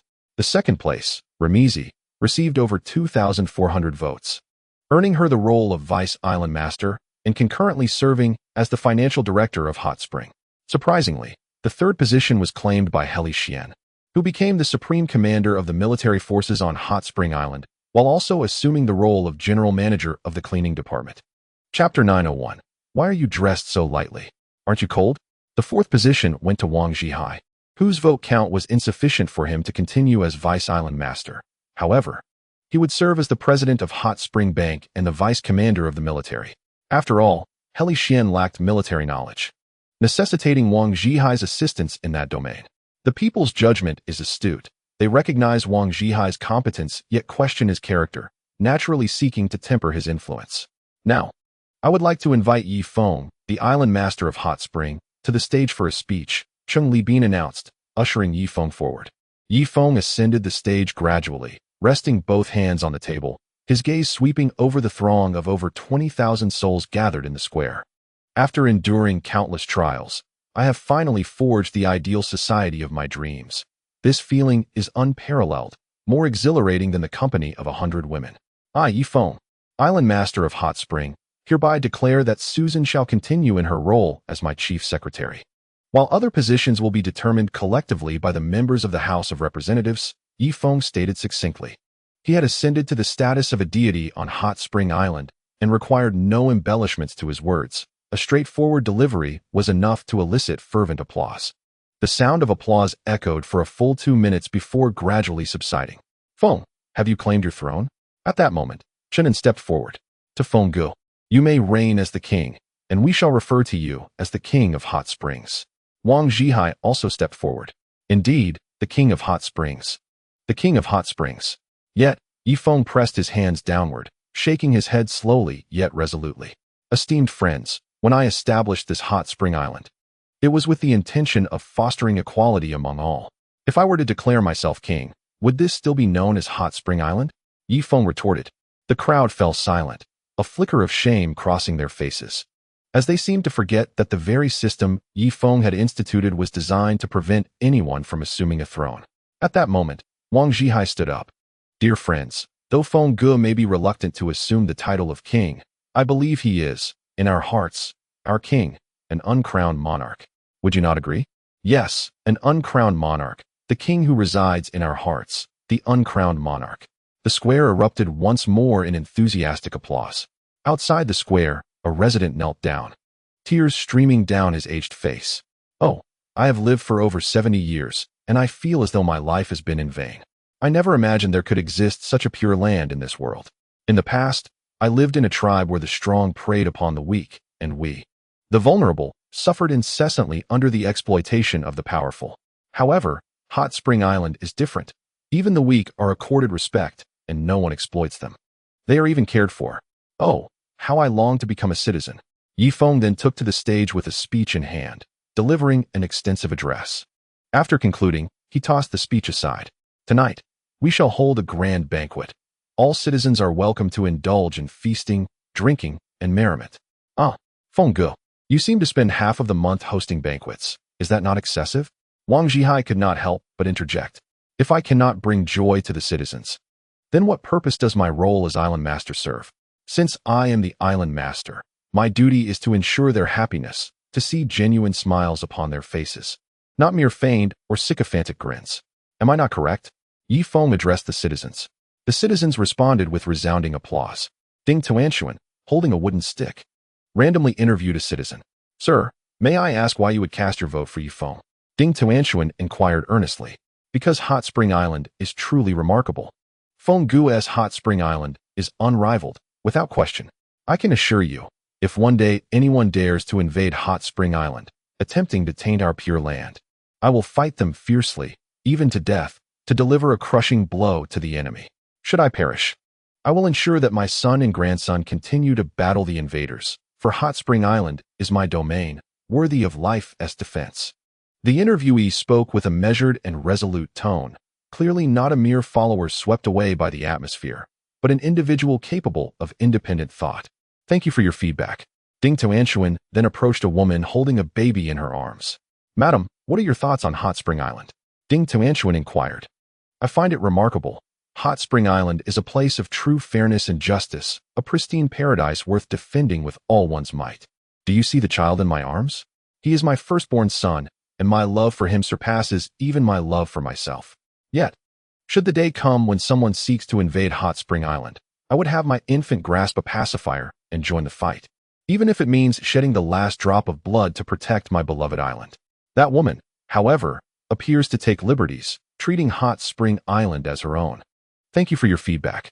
Ding Tuanshuan, with a glint in her eye, ventured out of the square to interview the residents on the periphery. Sir, what are your thoughts on the system of Hot Spring Island? Haha, of course I have opinions. I believe Hot Spring Island is paradise. I would rather be a citizen here than return to my tribe as chief. But isn't a chief's power quite substantial? What good is power? Every time I step outside, I need to arrange for protection. But on Hot Spring Island, I can wander freely like an ordinary person, greet strangers, and with a bit of money, even seek companionship in the dock area. By the way, young lady, are there any women among the citizens? I would be willing to offer 5,000 hot spring coins. Ding Tuanshuan was taken aback, as the old man's words were abruptly silenced by a stick thrust into his mouth. Ye Feng was shaking hands with several council members when suddenly, Wild Grass rushed over. "Brother Yi, wonderful news. An old friend has come to find us," Wild Grass exclaimed, her face alight with excitement. "An old friend?" Ye Feng quickly followed Wild Grass. From a distance, he spotted Fu Zheng and others outside the light screen. "Brother Fu? Brother Qingqian, Sister Qingjun? How splendid that you have also come to Hot Spring Island." Ye Feng pressed both hands against the light screen. "Junior Brother Yi, you look more handsome. Haha, it's fantastic. Sister Qingjun and I were just discussing you on our way here. We missed you terribly. Are you doing well?" Fu Zheng said, genuine happiness radiating from him at that moment. "I'm doing quite well. And you?" Ye Feng inquired with a smile. "Just okay. A bit chilly," Fu Zheng replied. "Brother Fu, I am Wild Grass," she added, squeezing in to greet him. "Hello, Little Grass. You look quite well." "Little Grass, why are you dressed so lightly? Aren't you cold?" Sister Qingjun asked. "Not at all. The temperature on Hot Spring Island has reached 30 degrees. Short sleeves are all we need," Wild Grass replied proudly, already identifying herself as a resident of Hot Spring Island. At that moment, a figure darted from the castle, none other than Bai Guagua, holding a formation plate in her arms. Chapter 902. This is truly hell. "Brother Fu, Brother Qing, Sister Qing," she exclaimed, as if seeing family. For they had shared life and death bonds in the secret realm. Qiu Yin'er also squeezed in to greet the three. "All right, Junior Brother Yi. Open the grand formation and let us in. I wish to catch up with you properly," Fu Zheng said, his tone growing somewhat urgent and unnatural. Ye Feng hesitated. Friendship aside, these individuals were from powerful clans. What if they were to enter the grand formation and disrupt its core? "Brother Fu, please take shelter first. I shall inform the director to arrange a room for you near the heating pipes. It is said that such rooms are quite expensive, costing 50,000 spring coins per night. However, with my introduction, you may stay free of charge," Ye Feng chuckled. "What? Are you unwilling to acknowledge me as a friend, Brother Yi?" Qing Qian couldn't help but interject. Ye Feng suddenly found himself in a predicament. "Brother, never mind. Brother Yi must have his own reasons, right?" Qingjun quickly stepped in to smooth things over. "Sister Qingjun is indeed perceptive. We had just discussed that in the future, to allow anyone in. A vote of 120 members is required, with over 51% approval for entry, for this is not solely my decision regarding Spring Island." Ye Feng chuckled awkwardly. The expressions of Fu Zheng and the others immediately darkened. "Do not be disheartened. However, you may freely stay in the shelter. I assure you there will be no charges." Ye Feng offered the three an escape from their discomfort. "Very well. I shall not pressure Brother Yi further," Fu Zheng declared as he strode toward the shelter. Ye Feng quickly called out from behind, "Director Niu, these individuals are my friends. Please arrange their rooms close to the heating pipes, and do not charge them, understood?" "Understood." A plump head poked out from the window but quickly retreated as a gust of cold wind blew. The temperature outside the shelter was too low. Anyone without a hat would find it unbearable. Once the group departed, Yi Xiaoqiao turned to Ye Feng. "Brother Yi, are you not recognizing those friends anymore?" Bai Guagua also spoke up. "Brother Feng, I can see that Fu Zheng and the others genuinely regard you as a friend. Will your actions not chill their hearts?" Ye Feng was acutely aware that Fu Zheng, Qingjun, and Qing Qian considered him a true friend, yet he understood that Spring Island was not solely his domain. And human sentiments are fickle. He could not gamble with the safety of 2,000. "I trust they will comprehend my stance in due time," Ye Feng said helplessly. Yi Xiaoqiao gazed at Ye Feng with a profound look, offering a candid assessment. "Brother Yi, you are a good island master, but not a good husband, nor a good father." Ye Feng, Fu Zheng, and his companions finally entered the shelter. Remarkably, the temperature was roughly doubled, yet it fell short in comparison to the habitable climate of Spring Island. A man with a distinctive nose approached. "Gentlemen, since you are friends of Master Yi, everything is negotiable. Please follow me into the shelter," Director Niu said, leading the way. Fu Zheng and the others quickly followed, ever vigilant to observe their surroundings in this unfamiliar place. The outer walls of the shelter were constructed from massive ice blocks weighing several tons, while the interior boasted a wooden and stone structure. The entire shelter was rectangular, with temperatures rising as one approached the center. Simultaneously, it was crowded with numerous refugees. Some slept against the walls and the aisles, while others stood or lay down. Occasionally, the rooms on either side of the corridor would open, revealing some strongmen or force masters emerging. "Do not linger. Those who sleep in the corridor need only pay 5 hot spring coins daily." However, the rooms present a stark contrast, costing a minimum of 300 hot spring coins per night, with prices escalating the closer one gets to the corridor's end. Director Niu explained to several individuals. Why? Fu Zheng inquired. Because at the corridor's terminus lies an iron pipe, the temperature of which exceeds 100 degrees, making it considerably warmer than the other rooms, Director Niu elucidated. Very well. The group navigated through the crowd, occasionally stepping on the feet of refugees, provoking a chorus of curses. Meanwhile, on either side of the corridor, clusters of 5 or 6 men occasionally gathered. Come, I wager 10 hot spring coins. I bet 50 hot spring coins. Hey, you've staked all your money. You'll be expelled from the shelter if you lose. What do I care? While the people in the corridor are asleep, I'll sneak back and steal a little. It turned out that these individuals were gambling.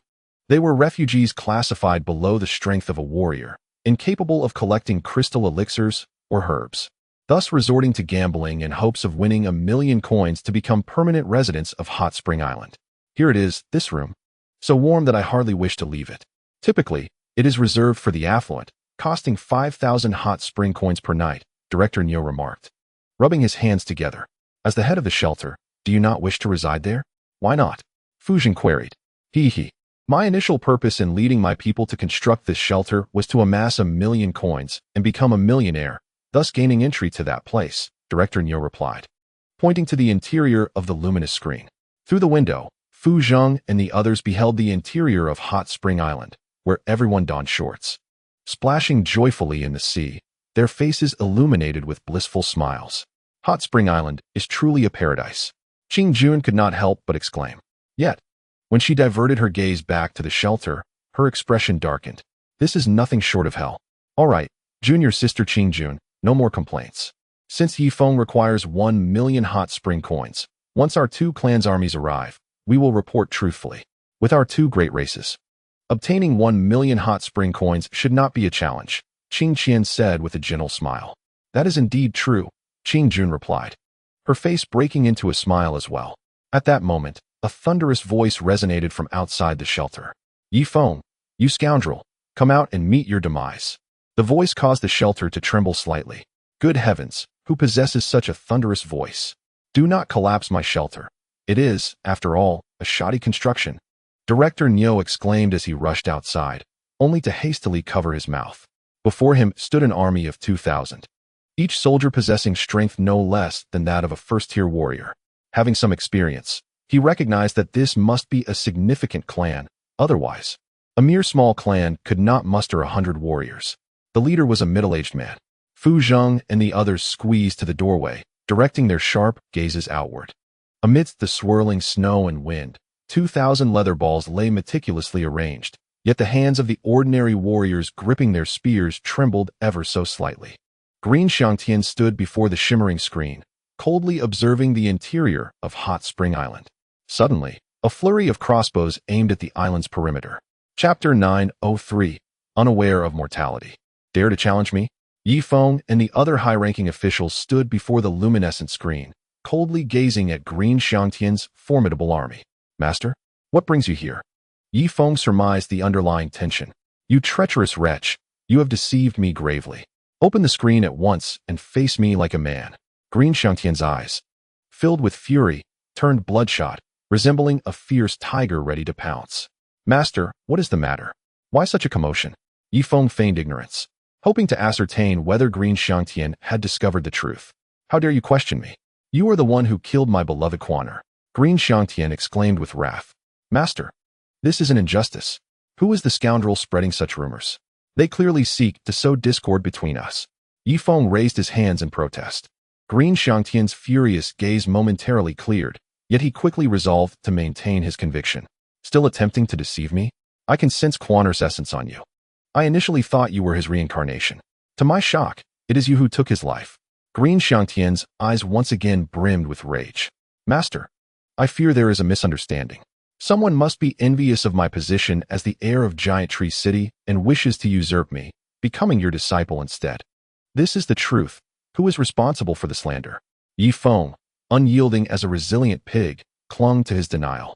Taking a deep breath, Green Xiangtian stifled his anger momentarily. Fine, I shall trust you. Now, open the screen and allow us entry, he commanded. Master, you are currently in a volatile state. I worry that once you enter the screen, you may act irrationally. It would be best for you to stay in the nearby sanctuary until you have calmed down. Then we shall discuss this matter thoroughly, Ye Feng suggested wisely. Ha ha ha, splendid.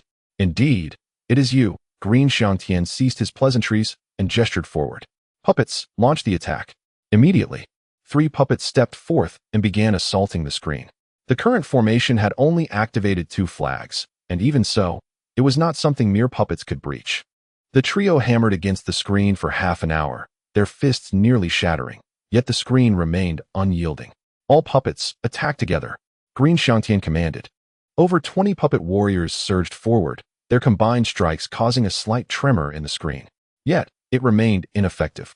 Even the combined might of 20,000 troops from Sword Gorge could not penetrate this barrier, which, despite activating only 20% of its power, was beyond the capabilities of these puppets. Master, do not squander time. It would be prudent for you to reside in the nearby sanctuary. By the way, there is a fee for the sanctuary, and I happen to have 20,000 hot spring coins to express my gratitude for your past assistance. Ye Feng concluded as he generously tossed out 2,000 hot spring coins. Hot spring coins? What on earth are those? In a fit of rage, Lu Xiangtian hurled 20,000 hot spring coins into the sky. The 20 bills danced in the wind. However, in the next moment, Lu Xiangtian was taken aback. From the shelters on either side, a throng of refugees surged forth, resembling a horde of zombies, all racing towards the fluttering coins. Ha ha ha, mine. I've seized 1,000 hot spring coins. Finally, I can have a fulfilling meal. One refugee cried out, only for his newfound wealth to be snatched away by another. Instantly, a fierce battle for the coins erupted before Lu Xiangtian, with bloodshed spilling across the ground. A slight tremor of unease flickered in Lu Xiangtian's eye. He felt he had made a foolish decision. The fervent desire for what he deemed worthless paper signified its true value. At that moment, the chief of his faction approached him. City Lord, what shall we do? This protective array is formidable. We may not breach it easily, the chief stated. No need to rush. Let us take refuge in the shelter. This is a protective array, and I believe it won't be long before the powerful from the vast desert gather here. I refuse to believe that we cannot breach a mere protective array with the combined strength of the desert's elite, Lu Xiangtian replied, heading towards the shelter overseen by Director Niu. Hey, Director Niu and his kin blocked the entrance. What do you want? Good dogs don't obstruct the way. Lu Xiangtian narrowed his eyes. Who was it that howled just now? You collapsed one of my roofs. Now pay up, 10,000 hot spring coins, not a single coin less. Director Niu demanded. You dare challenge me, knowing your own mortality? Lu Xiangtian was ready to retaliate, but his chief restrained him. Let it go. Our main adversary is Ye Feng. The others can be potential allies. Indeed, Lu Xiangtian nodded, turning back to Director Niu. What are you staring at? I am aware of your prowess as a royal power master, but it is of no consequence here. If you dare to create trouble or forcibly occupy my shelter, Hot Spring Island will cut off your heating, leaving you to perish in the frigid wilderness. Do you know why? Because 20% of my monthly income is taxed to Hot Spring Island, Director Niu declared, standing tall, confident that these individuals would not dare to act recklessly. Now, how many crystal pills will it take to compensate for your damaged dwelling? Lu Xiangtian inhaled deeply, finally suppressing his anger. If you possess crystal pills of level 25 or higher, I shall repair the house myself. Director Niu began to negotiate. It was known that a level 25 crystal pill commanded a high price from Ye Feng, easily equating to 10,000 hot spring coins, with a surplus. Huh. Lu Xiangtian pulled a level 27 crystal pill from his bag. Is this sufficient? Indeed. Please, esteemed gentlemen. Director Niu transformed instantly into a sycophant upon receiving the benefit. Humph. Lu Xiangtian stepped inside. However, when his chief attempted to follow, Director Niu obstructed him. Hey, you lot need to pay. If you lack coins, then crystal pills, crystal rounds, or herbs of equivalent value will suffice, Director Niu insisted. You dare? Forget it. Let me extract a bit of the crystal essence from my body. For after all, this substance is inexhaustible in the vast desert. The chief, wishing to avoid complications, promptly instructed everyone to line up and pay. Before long, over 2,000 individuals crowded into the southern refuge, and Director Niu amassed a substantial fortune in a single day, his smile stretching wide. As night fell, Director Niu, accompanied by several individuals, approached the luminous barrier with 5 or 6 boxes in tow. Is anyone there? We have crystal essence and crystal pills for sale. Shortly thereafter, Wang Zhihai appeared. Despite being an outsider, as the head of a refuge, he was personally there to receive them due to their possession of the crystal essence. "Show me the crystal essence, and I shall appraise its worth," Wang Zhihai instructed, picking up a feathered pen. With a flourish, the boxes were opened, and the crystal essence and pills cascaded to the ground. Wang Zhihai, peering through the barrier, assessed their value based on color. Inside the refuge, Lu Xiangtian kept a vigilant watch, flanked by several formidable experts of chief rank, all at the 9th tier of power. Chapter 904. Are there any young ladies who catch your eye? Patience, let us observe how that surname Niu manages to deliver the crystal essence into the grand formation. We shall uncover its flaws and strike decisively, Lu Xiangtian remarked with a calm demeanor. Indeed, let us not blink. Meanwhile, Wang Zhihai finally concluded the valuation of the crystal essence. Excellent. The essence below the 10th tier weighs a total of 57 pounds, amounting to 5,600 spring coins. The essence above the 10th tier holds a total value of 19,000 spring coins, especially that 27th tier essence. I shall offer you 30,000 spring coins for it. The grand total is 54,600 spring coins, after deducting 20% tax. You shall receive 34,680 coins. Bring me the money. In no time, a manager counted out over 40,000 spring coins twice before tossing them beyond the barrier. Next came a historic moment. Lu Xiangtian widened his eyes in anticipation. He intended to observe how Director Niu inserted the crystal essence and pills into the grand formation. Suddenly, the formation twisted, revealing a hole the size of a head. Director Niu and his kin began to insert the crystal essence one by one through the opening. What? Lu Xiangtian and several chiefs exchanged bewildered glances, utterly taken aback. How can we possibly fit through such a small hole? Ha ha ha, splendid, Director Niu. Your earnings for today exceed 40,000. In just 20 days, you could cultivate a millionaire. Soon, you might reside within the warm springs of the island, Wang Zhihai remarked amiably to Director Niu. Indeed, the temperature within the island was exceedingly high. However, Director Niu and his kin were shivering, stamping their feet in the cold. As the leader of my clan, I cannot be so selfish. I must ensure that all my kin enter the grand formation. Calculating this, it may require several billion to suffice, Director Niu expressed. Fear not, take your time. Brother Feng has entrusted you with the power of the refuge. You may gather wealth freely. Yes. No more talk. I must return home.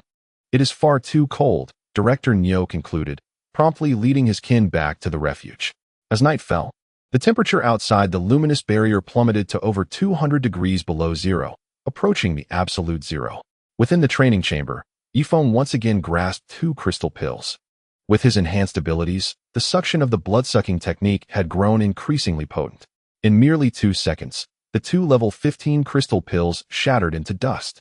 Ye Feng's hands were in constant motion as he seized another pair of crystal pills. Time ticked away, and soon it was night. Ye Feng slowly opened his eyes, gazing at the scattered fragments of crystal pills surrounding him. Truly, the Brahmin's sacred demon technique was formidable. After expending 5 to 6 million in crystal pills, he had barely made any advancement. It seemed he could no longer rely on low-level crystal pills for progress. Only the higher-grade ones would yield significant results. With this thought, Ye Feng clenched his fists tightly, and 2 Brahmin symbols emerged from his body.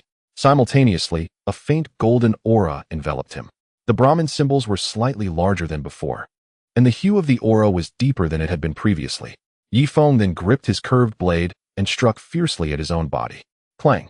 The blade shattered, flying 5 meters back, rebounding against the steel wall. Ha ha ha! This must be the protective divine light. I wonder if bullets can penetrate it. With this in mind, Ye Feng picked up the newly developed handgun. Bang! The golden aura effortlessly blocked the bullet from the handgun. Clang! A heavy tungsten bullet fell to the iron floor. I wonder if it can withstand a heavy machine gun. Should I give it a try? With this thought, Ye Feng strode out of the training chamber. His 4 guards, including Chasing Horse, stood up simultaneously, closely following Ye Feng. All 4 guards possessed strength above the level of a power master, especially Chasing Horse, whom Ye Feng had fed 300% pure crystal pills, elevating him to the 4th level of power master, nearly catching up to Ye Feng. However, in terms of combat prowess, Ye Feng could easily outclass him. The 5 men arrived silently at the dock military camp. Who goes there? The camp leader, Kelsu, was personally stationed at the wall. as a battalion flag within the dock camp required military protection. It's Brother Feng, Chasing Horse replied. Oh, it's Brother Feng. Kelsu sighed in relief and quickly ordered the camp gate to be opened, allowing Ye Feng and his companions to enter. Upon entering the camp, Ye Feng pointed to a heavy machine gun. Chasing Horse, shoot me with the heavy machine gun. With that, he clenched his fists, fully activating the Brahmin's sacred demon technique. And a layer of golden aura radiated from him. Huh. Chasing Horse was taken aback. Brother Feng, that's a heavy machine gun. A single shot could obliterate an ordinary battleship. Are you certain? Chasing Horse looked frightened.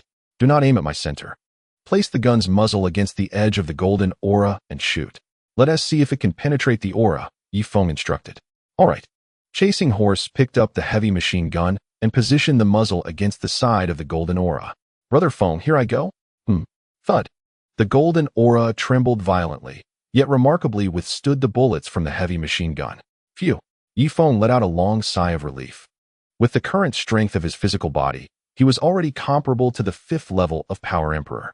However, in terms of reaction speed, computational ability, and endurance, he is undoubtedly inferior to the 5th Order Power Emperor. If a war of attrition were to ensue between the 5th Order Power Emperor and himself, he would surely succumb before long. Feng, you are truly remarkable. I hold you in such high esteem. Kelsu exclaimed as he clung to Ye Feng's thigh. Hey, mind your image. After all, you are the commander of Windspring Island. Ye Feng gently lifted him up. Oh, right. Kelsu quickly stood upright. Fortunately, I made the right choice back then to align myself with Feng. Otherwise, not only I, but my entire clan would have perished in the cold beyond the light screen. Now, I, Kelsu, have become a 3rd Order warrior, and several 1st Order warriors have joined my clan. In terms of overall strength, we are exponentially more powerful than we were before. Though the night has deepened, the temperature on Windspring Island remains a comfortable 20 to 30 degrees. Ye Feng, clad in 2 layers of clothing, patrolled the perimeter of the light screen, ensuring no one was slacking off or gambling.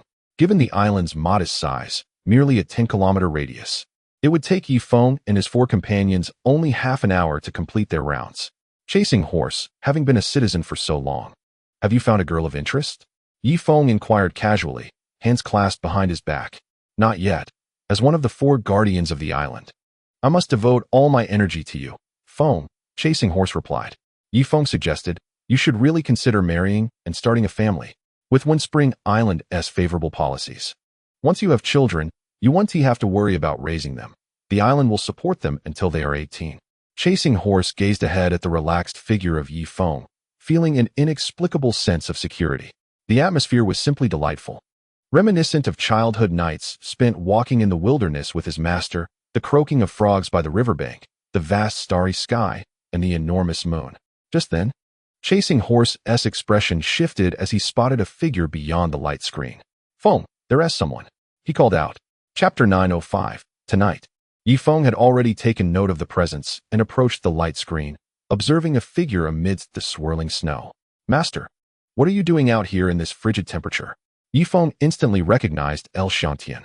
El Shantian paused for a moment, slowly lowering his cloak, only to quickly don his hood again. While a Power Emperor can disregard the cold, it still causes discomfort. Fenger, I forgive you. Even if you killed Quanger, I would still be willing to acknowledge you as my disciple, El Shantian said steadily, his voice tinged with a hint of menace. Ah, that's splendid, Master. It's late. You should return to rest. Tomorrow, I'll bring you 50,000 hot spring coins. After all, you assisted me significantly back then, Ye Feng replied slowly, recalling the knowledge he had gained in the library of Giant Tree City. Why speak of that? Open the great array and let me in. We need to have a good talk, just the 2 of us, El Shantian insisted. Ye Feng thought to himself, it seems this old fellow is still not giving up. Master, it seems you are unwilling to release me. Since that is the case, I shall emerge. Chasing Horse, bring me 50,000 hot spring coins. Ye Feng extended his hand. Brother Feng, are you truly going out? Chasing Horse's heart tightened. Why not go out? Bring it to me. There's no need. I shall hold on to it for you. I, Chasing Horse, am willing to accompany Brother Feng outside, he declared with unwavering resolve. Ye Feng fell silent, his figure flickering as he stepped through the luminous barrier, confronting green sky directly. With a swift motion, Chasing Horse followed, clutching the 50,000 hot spring coins. BRR. It's so cold. Chasing Horse tightened his clothing, shivering uncontrollably. Green sky, I have emerged. What is it that you desire? Ye Feng inquired coolly, no longer addressing him as master. Ha ha ha. Truly, you tread the path of heaven yet refuse to walk it, while recklessly intruding into hell. Ye Feng, you shall pay for my son's life. Green sky trembled, a cloak soaring 10 meters away. With a swift motion, a curved blade was drawn, striking towards Ye Feng with unparalleled ferocity. Is this all you can do? Ye Feng clenched his fists, unleashing a resounding roar that echoed through the air. A golden aura radiated from him, with 2 Sanskrit symbols swirling rapidly around his form. Clang! The curved blade struck the aura fiercely, only to be repelled 10 meters away. Green Sky's hands trembled from the impact, and he instinctively grasped his wrist with his other hand. What kind of technique is this? He exclaimed in astonishment. No comment, Ye Feng replied, channeling 80% of his strength into a punch aimed at Green Sky. Seeking death? Green Sky retorted defiantly, throwing a punch in response. A small sun ascended between the two, causing the surrounding ice to melt rapidly. Chasing Horse crouched on the ground, dodging the ice shards that flew from all directions. Some shards were as large as heads, while others resembled millstones. The clash between the two warriors roused everyone on Hot Spring Island, who, clad in thin pajamas, crowded by the windows, astounded by the fierce battle between Ye Feng and the Lord of Strength. Not only within Hot Spring Island, but many figures also emerged from the shelters on either side. Ye Feng is extraordinarily strong. He can actually confront our Lord of Strength at such a level? One chief exclaimed in disbelief. Buzz. The small sun finally extinguished, and Green Sky knelt upon the ground. In stark contrast, Ye Feng was surrounded by swirling Sanskrit, his golden shield radiating brilliantly. He inhaled deeply, striding towards Green Sky with a thunderous presence. So what now? Do you wish to continue? Ye Feng's form had grown to a towering 2 meters, his voice resonating like that of a divine being. Uft! Green Sky opened his mouth and spat blood. Struggling, he lifted his head, gazing at Ye Feng with a look of defiance. After 5 seconds of locked gazes, it seemed as if Green Sky had lost all vigor, his head drooping heavily in submission. Humph! Ye Feng relaxed his muscles, the golden aura dissipating. Chasing Horse, bring me the money. Yes, Brother Feng, Chasing Horse replied eagerly, dashing over to hand the 50,000 hot spring coins to Ye Feng. Ye Feng took the hot spring coins and counted them, then raised them towards Lu Xiangtian. 50 notes danced in the wind. This 50,000 hot spring coins, once perhaps worthless, now held the power to erase all past grievances. From this moment on, should you dare to cause trouble again, do not expect my mercy. With that, Ye Feng strode towards the light curtain with Chui Ma.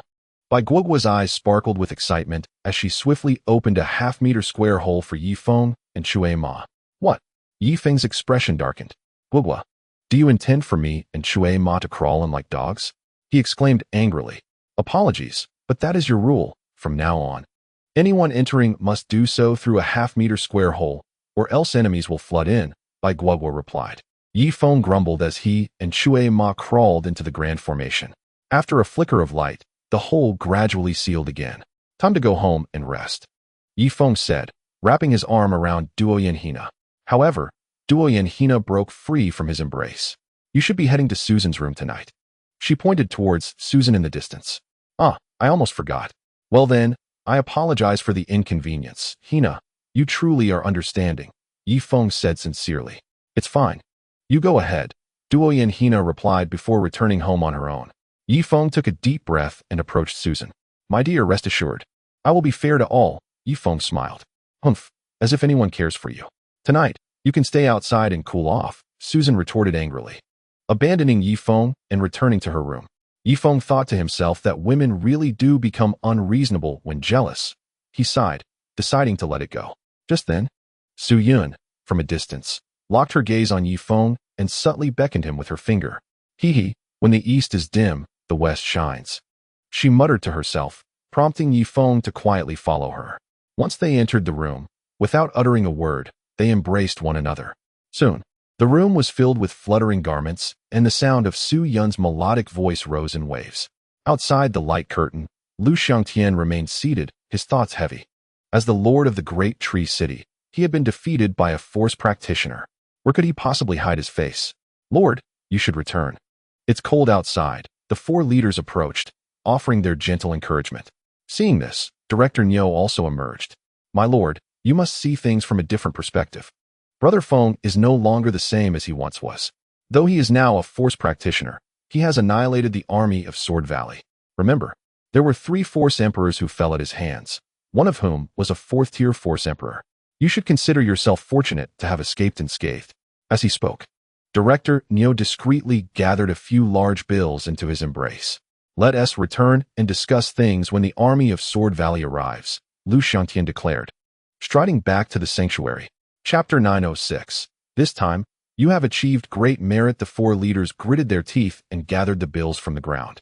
Now fully aware of the significance of the hot spring coins. In the shelter, all that could be heard were tales of the legendary hot spring currency.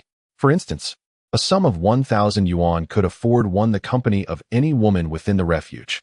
10,000 yuan would secure a 2-night stay in a luxurious high-temperature suite, while 1 million yuan could even grant access to the hot spring island itself.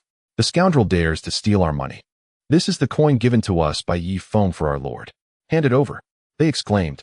Ha ha ha, I have not pilfered your funds. I was merely assisting you in collecting it. The elder, with a flushed face, returned the money. Within the confines of the shelter, Fu Zheng and the others retracted their heads, hastily sealing the windows, for even a brief glance had left their ears frostbitten. The night grew even colder. It seemed that Yi Shidi's prowess had indeed reached a level where he could vanquish the imperial monarch in an instant.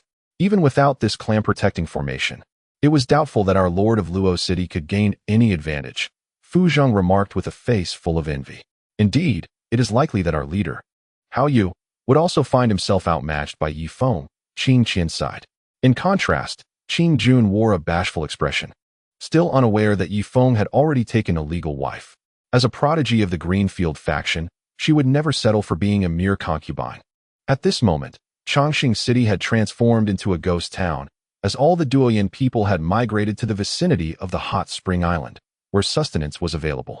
Of course, ice fishing was an option, but only if they could catch fish sufficient to replenish the energy expended during the ice cutting.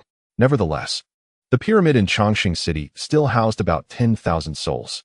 The esteemed apothecary Qing Lan presided there. At the base of the pyramid, countless corpses were being fed into the furnace to provide warmth for the entire structure. With no fuel left, all the wood that could be burned had been consumed, leaving only the option of burning bodies. Even so, the supply of these remains was limited. Only a small quantity could be incinerated each day, just enough to maintain the temperature at the heart of the pyramid. Heavenly Khan, we have discovered herbs in the desert oasis. Please, take a look. Do they match the herbs sought by the hot spring island? A force master approached, cradling several plants in his hands.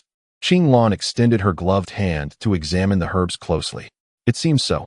We should preserve these herbs until we have enough to exchange them all at once on the hot spring island, she declared. Very well, esteemed apothecary. I too have a herb from my homeland known as soul-calling grass. It appears to align with the sought-after herbs as well. Indeed, it does match. Let us gather them. It is too cold. Ensure all doors and windows are tightly sealed to prevent a single breath of cold air from entering, Qing Lan said, her lips turning blue and her complexion darkened by the chill. Understood. Immediately, the group spread out makeshift bedding within the grand hall, as the floor here was the warmest. Each person wrapped themselves in thick blankets, nearly obscuring their entire bodies. Men and women alike discarded their modesty, huddling together under a single blanket, their bodies pressed against one another, allowing those at the center to bask in a temperature of 20 to 30 degrees. 5 miles from Chongqing City, tens of thousands of people gathered in a mass, trudging forward at a snail's pace towards the city. Indeed, they belonged to the Huangsha tribe, the elite populace of the 3 major clans, the giant stone city, Nen City, and beyond. These individuals do not ride horses. Instead, they traverse the land pulling carts. As tens of thousands gather, those at the center retain a stable body temperature. When the temperature of those in the middle rises excessively, they gradually shift their formation, slowly moving toward the periphery. This swirling arrangement has remarkably enabled them to traverse from the desert to the vast grasslands. The sole drawback of this formation is its unsuitability for battle. Should the ranks disperse, the weaker individuals would succumb to the cold within 5 minutes.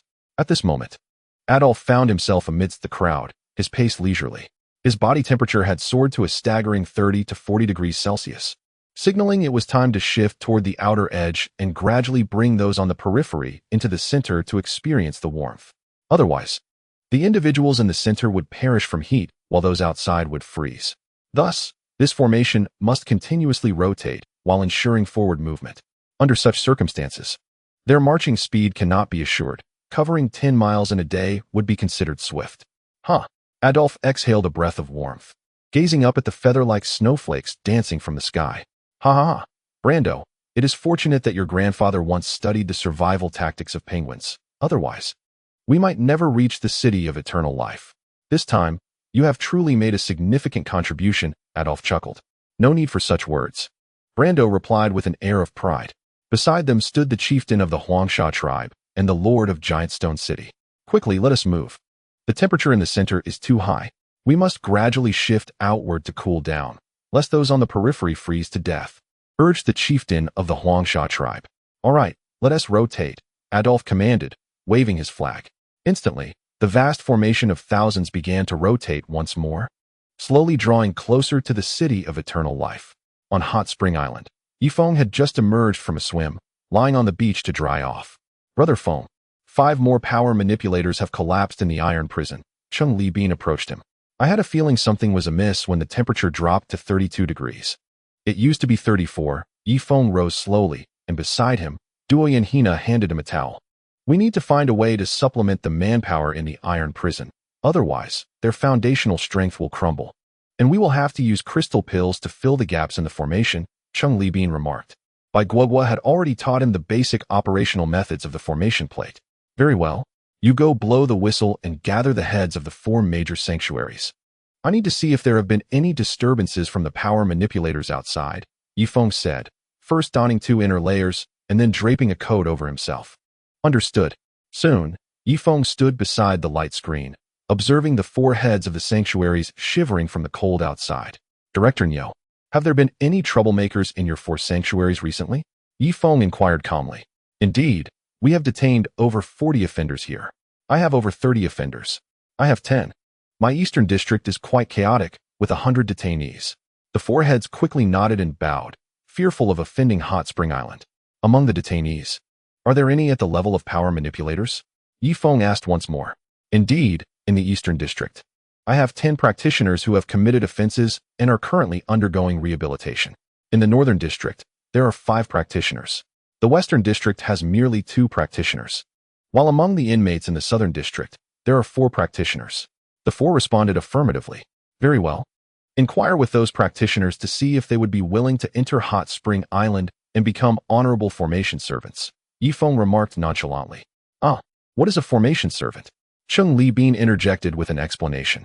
It refers to utilizing their own energy to provide power to the formation eye, ensuring that the temperature of Hot Spring Island remains above 30 degrees. Cheng Li Bin elaborated slowly. This, using their own energy, that could potentially damage their foundation, right? In that case, they would be unable to cultivate and might even become useless, Director Neo remarked. Chapter 907. You could let him have a try. Of course, while their foundation may be ruined, they would gain entry to Hot Spring Island and enjoy its pleasant climate. Furthermore, do not underestimate the position of a formation servant. It is a structured role, requiring an 8-hour workday, with 3 meals guaranteed. During their sentence, they will also receive a salary of 200 spring coins daily, totaling over 5,000 spring coins after taxes each month, Cheng Li Bin continued. Very well, Director Neo, let us 4 old fellows bring those practitioner-level offenders here, allowing them to decide for themselves whether they wish to become formation servants. Immediately, the 4 elders returned to their sanctuary. In just half an hour, 21 practitioners were brought forth. Old Cheng, explain to them what a formation servant is, and then discuss the benefits and welfare associated with the role. Ye Feng waved his hand. Understood, Brother Feng. Cheng Li Bin stepped forward, looking at the 21 practitioners through the light screen. After all, they were practitioners from a small tribe, whose foundational qualities were far inferior to those from the Sword Cliff. Their only advantage was their sheer number. Listen carefully. Formation servants enjoy 3 benefits: warmth, good food, and early rest. Most importantly, you will receive a salary daily. If you are sentenced to 3 years, your accommodation and meals will be covered for the entire duration, after which you will receive all your wages in one lump sum. Let me calculate it for you. Even at 5,000 a month, That totals 60,000 a year. And over 3 years, it amounts to 180,000. I ask you, how many of you can earn that much while idling about outside? Chen An began his earnest persuasion. Upon hearing that they would provide energy for the Great Formation each day, the 21 practitioners initially resisted vehemently. However, once they learned that being a formation servant would include meals, lodging, and a salary, they began to waver. On one hand, they feared damaging their foundations. On the other, they longed to enter the warmth of the Great Formation on Hot Spring Island. Very well, Ye Feng stepped forward, adding, I will include another condition. As long as you serve for 3 years, even after your release, you may continue to reside on Hot Spring Island as honorable residents. Ye Feng felt compelled to relent. He did not wish to force them, hoping they would voluntarily choose to become formation servants. I am willing. So am I. Immediately, 15 practitioners agreed. The remaining 6 practitioners, all above the 5th tier, were more hesitant about sacrificing their foundations. Guogua, create an opening in the formation to allow these 15 individuals to enter. Understood.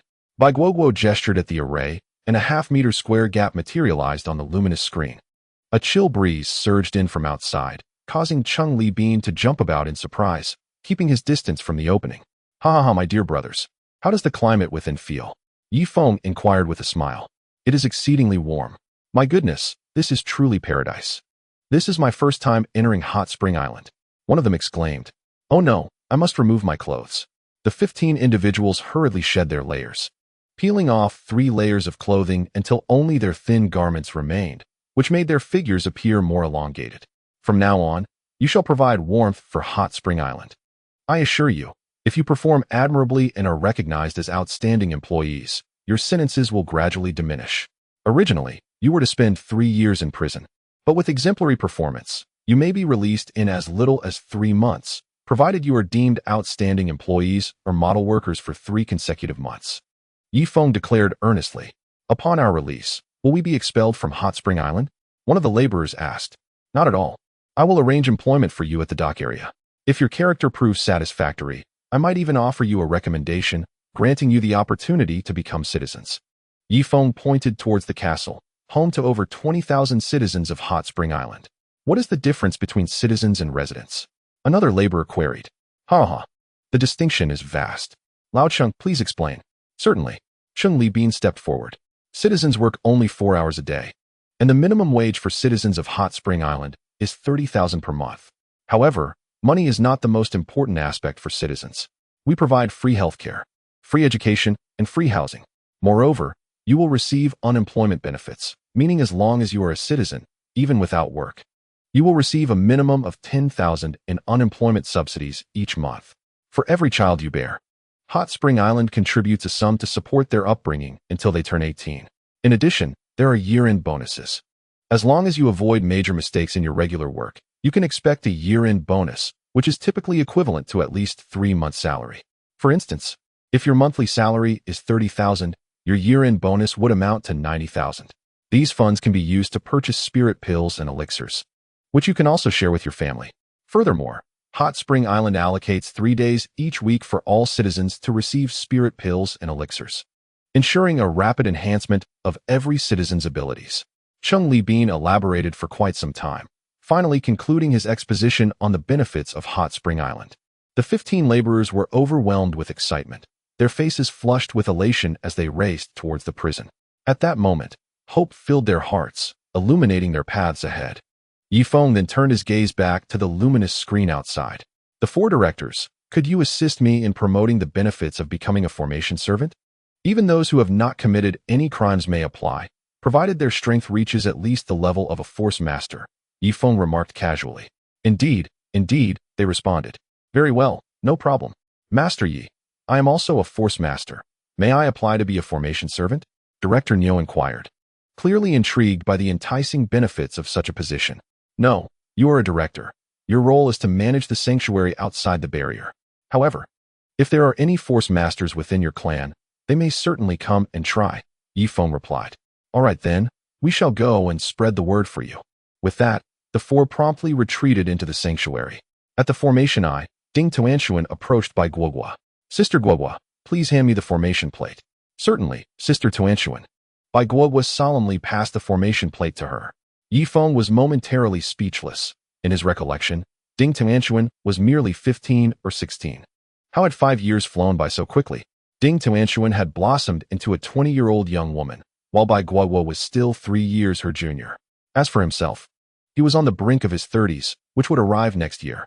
Under Ye Feng's persuasive guidance, Bai Guogwa had imparted her knowledge of formations to Ding Tuanchuan, Cheng Li Bin, and Ilian, and he had also learned some himself. When it comes to the art of formations, Ye Feng sensed that Bai Guogwa's expertise had transcended mere textbooks. She could effortlessly manipulate the shapes and sizes of formations, even setting maximum and minimum values for each formation flag. Chapter 908. Did you not hear my words? In that moment, Chen An suddenly raised a telescope to gaze into the distance. Brother Feng, am I mistaken? That swirling mass of black clouds appears to be composed of people.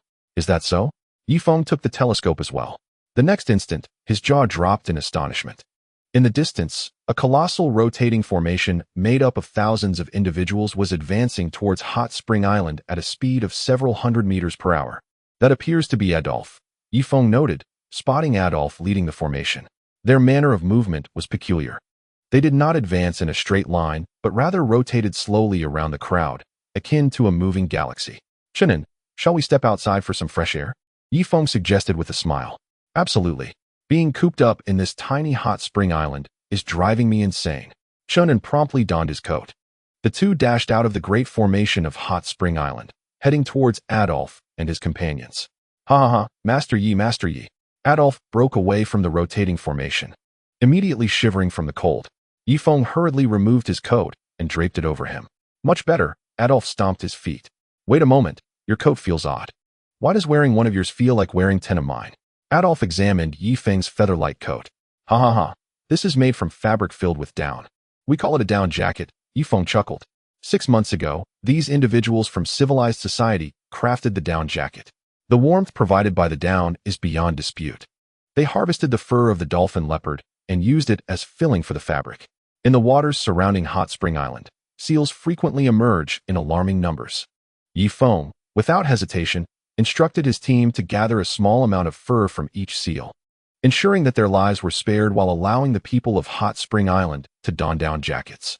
Of course, in terms of insulation, goose down is the most superior. Yet, where could one find geese in abundance? Master Yi, may we now enter Hot Spring Island? Look, they are freezing. They must constantly move, which depletes their energy significantly. Adolf inquired. I apologize, but only researchers may enter. As for the others, they must remain in the shelters outside, Ye Feng replied, shaking his head. After all the hardships we endured to travel from Na City, you deny us entry into the main formation? Master Yi, is this not excessive? Adolf's expression darkened. How small is Hot Spring Island?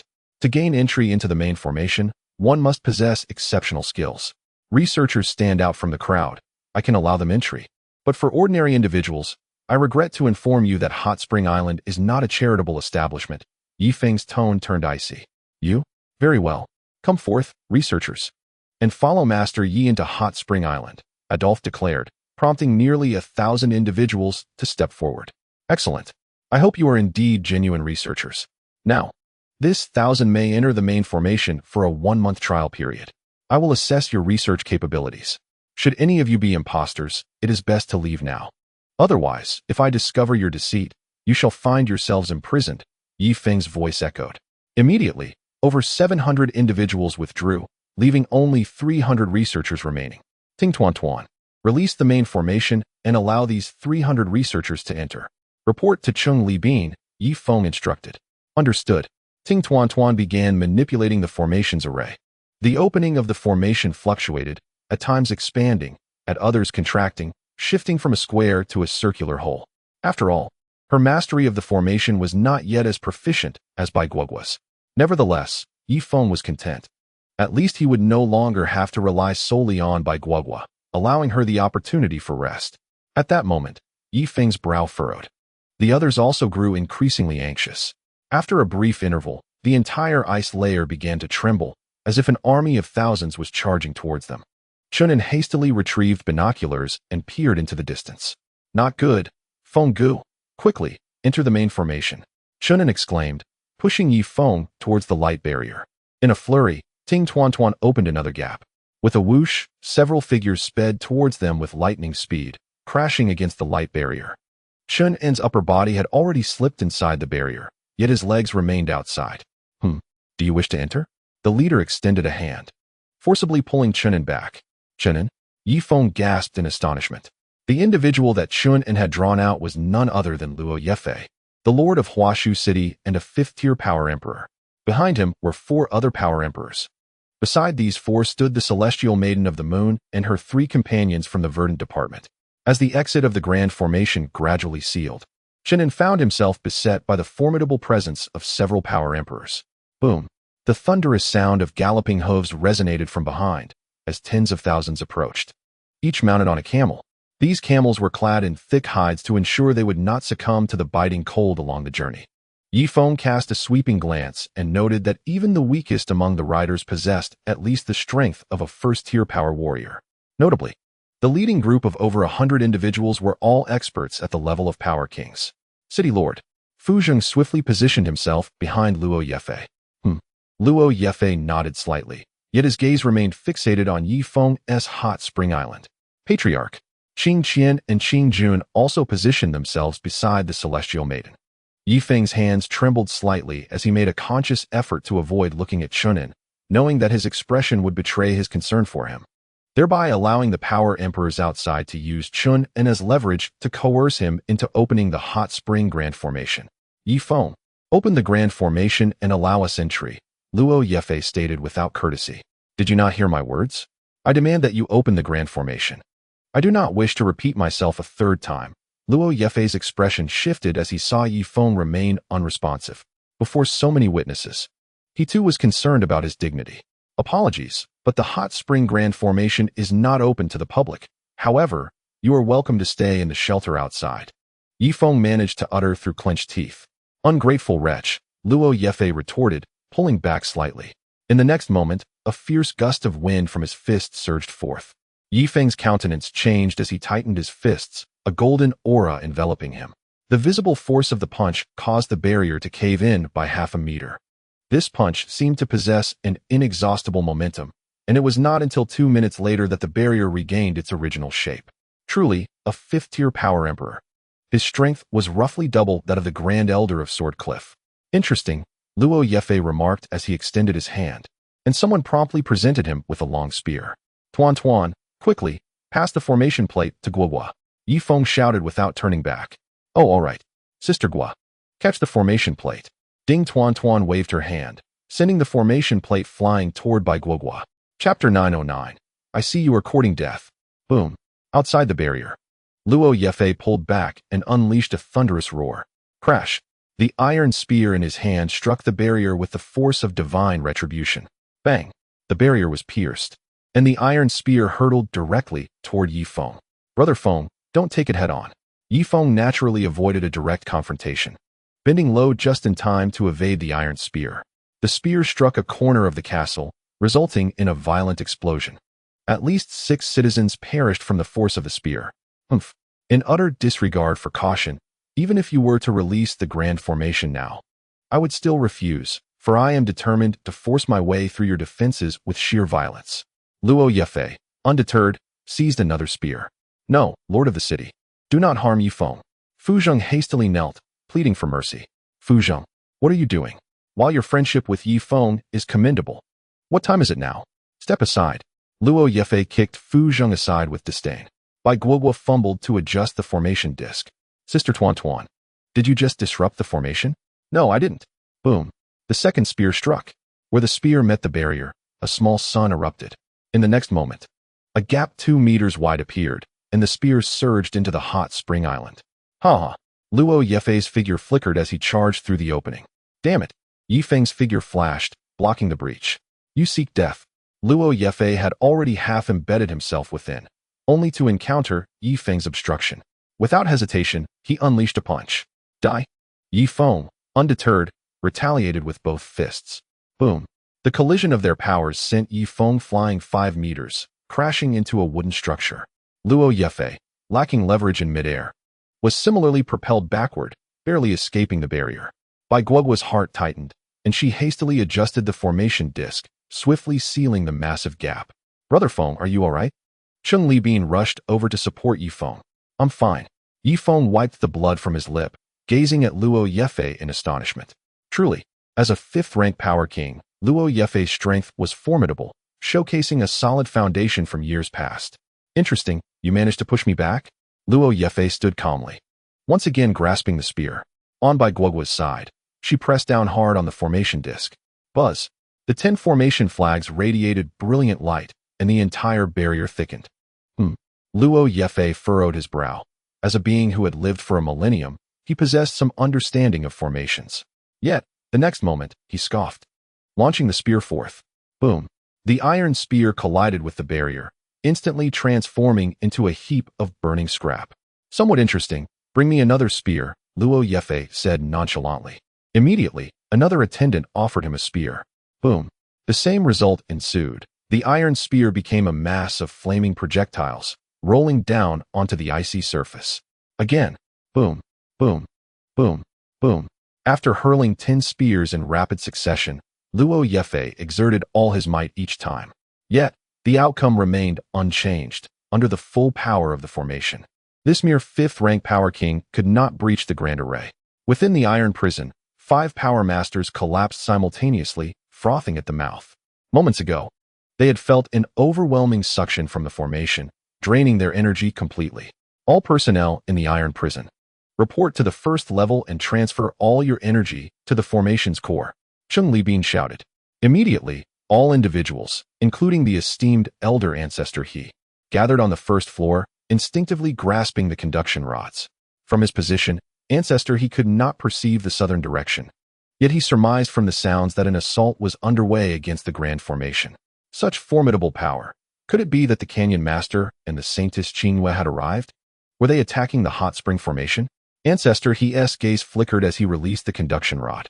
Several 9th-tier power masters also responded in kind, simultaneously relinquishing their hold on the rod.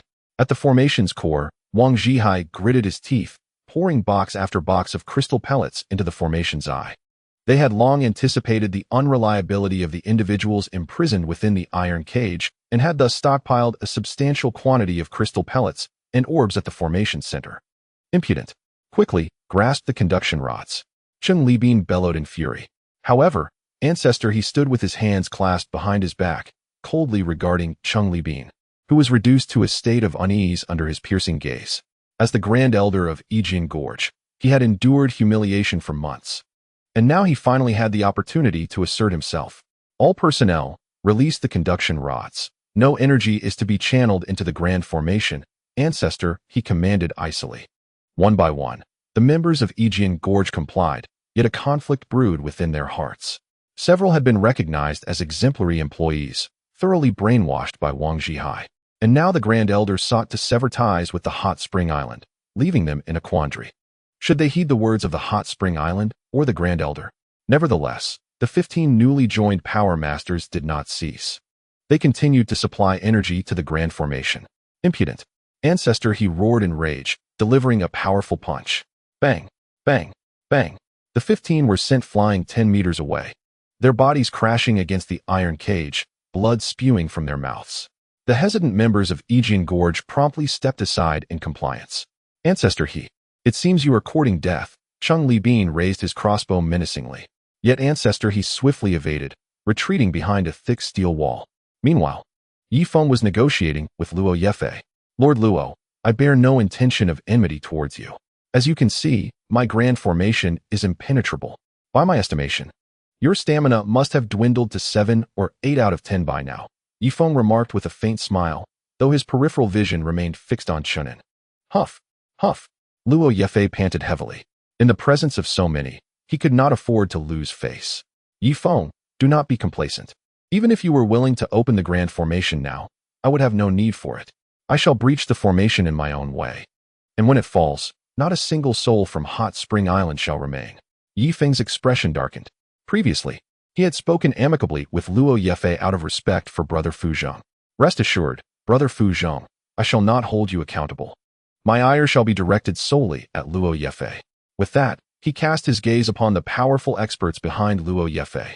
Listen well, esteemed seniors of Birch City. I now command you to take the head of Luo Yefei. Should you succeed, I, Ye Feng, can assure you of a steady supply of sustenance and provide you with a warm refuge. His voice thundered, ensuring that the tens of thousands present could hear him clearly. Outside the luminous screen lay the Green Meadow tribe and the main arena of Birch City, where Adolf's multitude had long taken refuge a kilometer away, trembling in fear as they gazed upon the two colossal clans. Ha! Ha! Ha! A few of the powerhouses from Birch City could not help but laugh aloud. Chapter 9-10. Trembling in the cold wind, the Grand Elder stepped forward. Ye Feng, are you still in slumber? How dare you sow discord between us and the city lord? It seems that Hot Spring Island is destined to vanish from this world. After speaking, he too grasped a spear of refined iron. Behind him, 3 other powerhouses also lifted their spears. With a throw, boom, boom, boom, the 4 spears struck the luminous screen simultaneously. Alas, the Hot Spring Great Formation had activated its full power. Even a full-force strike from a true martial realm expert might not shatter it, let alone the 4 powerhouses. Once more, the 4 spears were raised anew. Boom, boom, boom. The Hot Spring Great Formation remained unscathed. Stop! Luo Yefei halted the 4 elders. As the Lord of Birch City, he possessed extraordinary insight. Do not rush. This formation is indeed formidable, but worry not. If you grant me 3 days, I shall devise a method to breach it. For now, let us conserve our strength. Luo Yefei spoke with calm assurance. Understood, my lord. The 4 elders nodded in compliance. Ye Feng then turned his gaze toward the moonlit ferry. Just as he was about to speak, Ding Tuanchuan hurriedly approached and whispered a few words in his ear. Ah! Ye Feng's expression shifted. Just moments ago, the 4 powerhouses had simultaneously attacked, causing the formation's core to lose 30 25th level crystal cores. It is worth noting that while Hot Spring Island possessed an abundance of crystal cores, the higher grade ones were scarce. At that moment, Cheng Libin also rushed over. Brother Feng, Zhu He has initiated a strike. He has chosen to abandon his post at this critical juncture, Cheng Libin murmured. Ye Feng remained silent, his countenance darkening. However, he could not expose the formation's weaknesses in front of others. The Hot Spring Great Formation was indeed sturdy, but it relied on a steady energy supply. Under sufficient energy, even a true martial realm expert could not breach the formation. The dilemma arose from their current crystal cores, which could withstand no more than 1,000 assaults from the outside powerhouses. With Zhu He and his cohorts ceasing their contributions, would they need to take matters into their own hands next? In that moment, Ye Feng's once unshakable confidence began to waver. Should the 2 great clans persistently assault the luminous screen, the possibility of Hot Spring Island's downfall could become a grim reality. No, it was imperative to swiftly gather some high-grade crystal cores, crystal pills, or aged herbs. Contemplating this, Ye Feng once again looked toward the moonlit ferry. Esteemed elder, the great formation of Hot Spring Island is unassailable and continuously fueled. I trust you have observed this. However, I reiterate, I harbor no intent to oppose the nobility. My only adversary is the Sword Gorge. If you are willing to form an alliance with me to jointly combat the Sword Gorge, I assure you that the day Sword Gorge meets its demise will be the moment you enter the Grand Formation. Ye Feng began to stoke the flames of conflict, hoping to see the 3 great races inflict mutual destruction upon one another. This way, no formidable masters from the Li Huang would lead an assault on the Grand Formation. Hao Yu maintained a stoic expression, refraining from engaging in conversation with Ye Feng. Though she spoke little, the arrogance emanating from her eyes was undeniable, even in silence. As the leader of the Green Meadow clan, she certainly possessed the capital for such pride. Ye Feng, you truly are a cunning little wretch. Attempting to exploit our Green Meadow and Birch City to deplete Sword Gorge's strength while you sit back and reap the benefits within the protective barrier? After a moment of contemplation, Hao Yu finally spoke, swiftly discerning Ye Feng's scheme. Ye Feng's face flushed with embarrassment, yet he stubbornly refused to concede. Fair Hao Yu, I conduct myself with utmost integrity. How could I resort to such underhanded tactics? I lay this proposition before you. Should you wish to ally with my Hot Spring Island, you are most welcome. If not, then let us see whether your endurance surpasses the defenses of my Grand Formation. Having spoken, Ye Feng turned his gaze towards Bai Guogua and Cheng Libin. Old Cheng, withdraw the heating pipes. Yes, Brother Feng, Cheng Libin replied, waving his flag, causing the pipes from all 4 directions to gradually retract back to Hot Spring Island. Hey, The leaders of the 4 shelters emerged, astonished at the unfolding scene.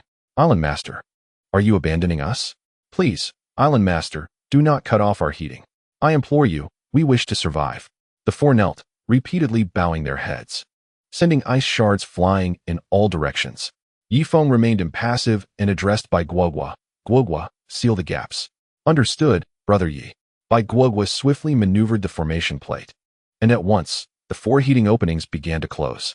The warmth within the 4 shelters plummeted at an alarming rate. What was once a frigid -80 degrees transformed instantaneously into -100 degrees, then -150, and finally -180 degrees. Fortunately, this was still near Hot Spring Island. Had it been further away from the protective barrier, the temperature would have dipped to -200 degrees.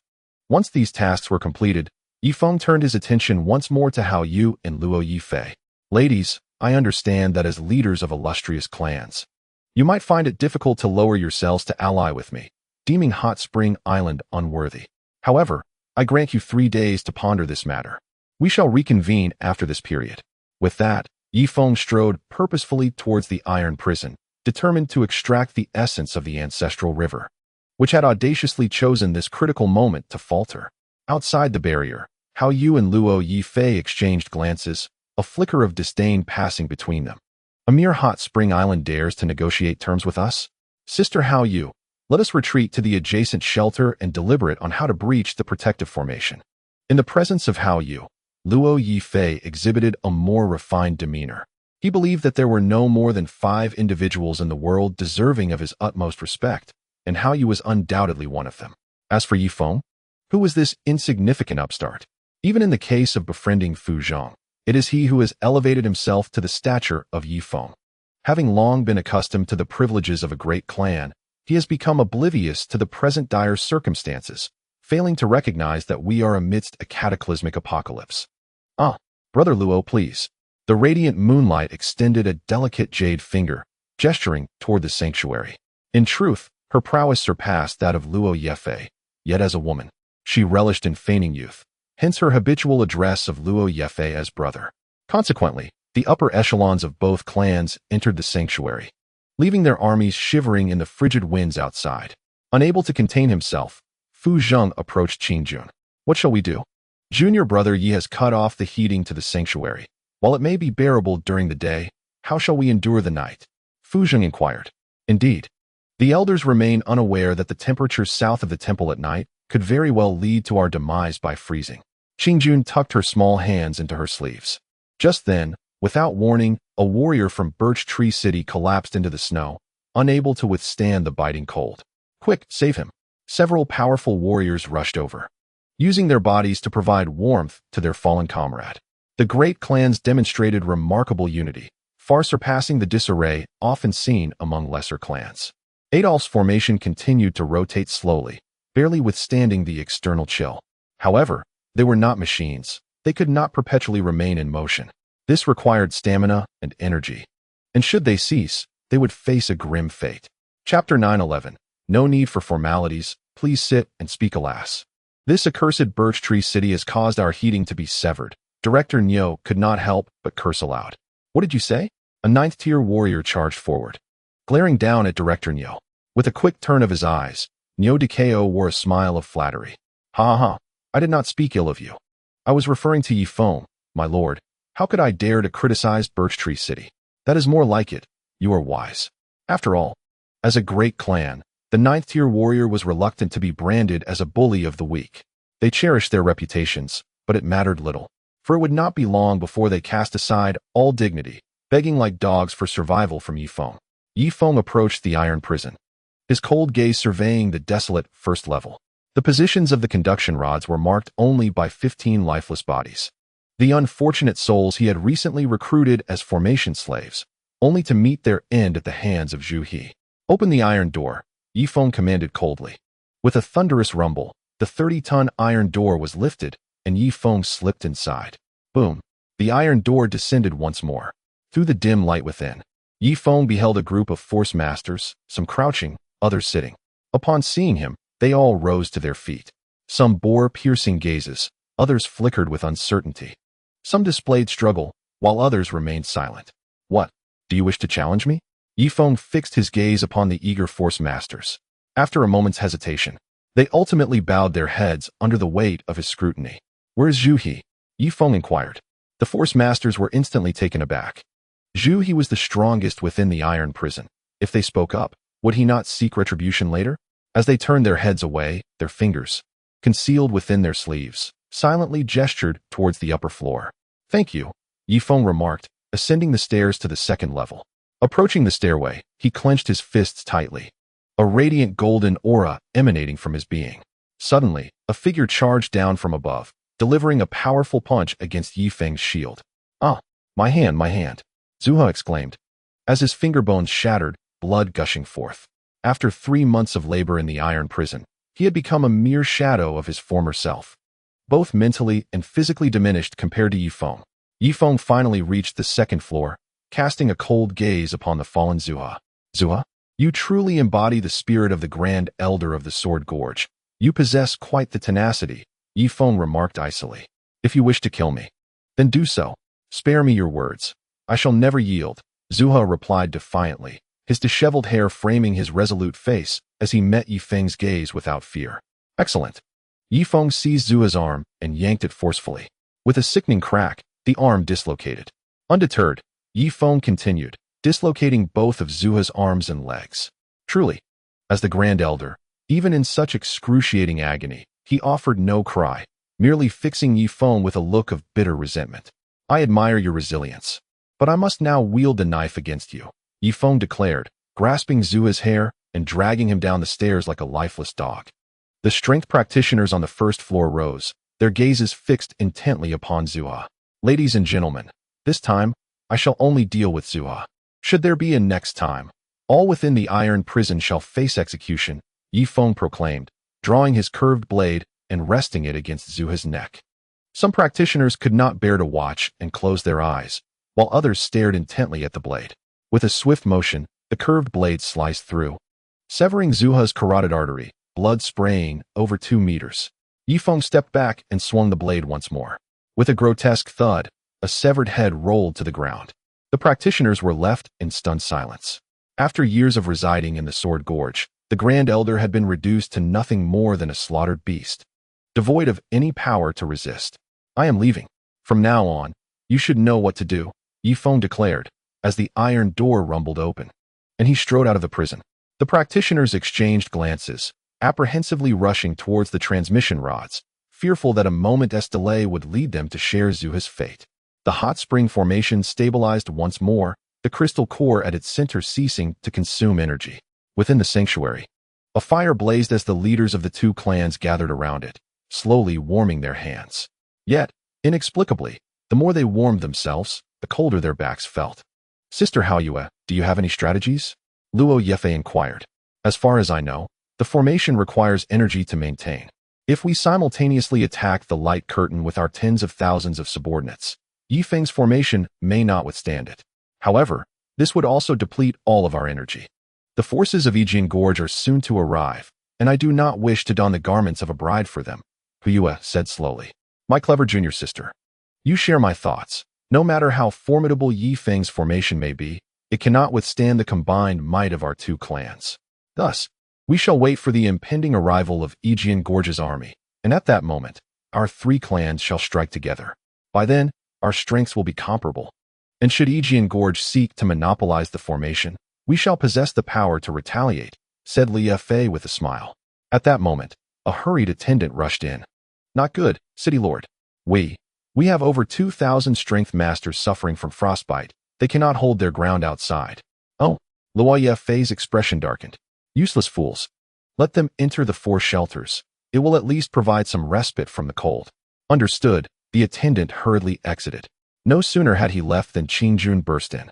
Clan leader, we too have several thousand strength masters frostbitten within our clan.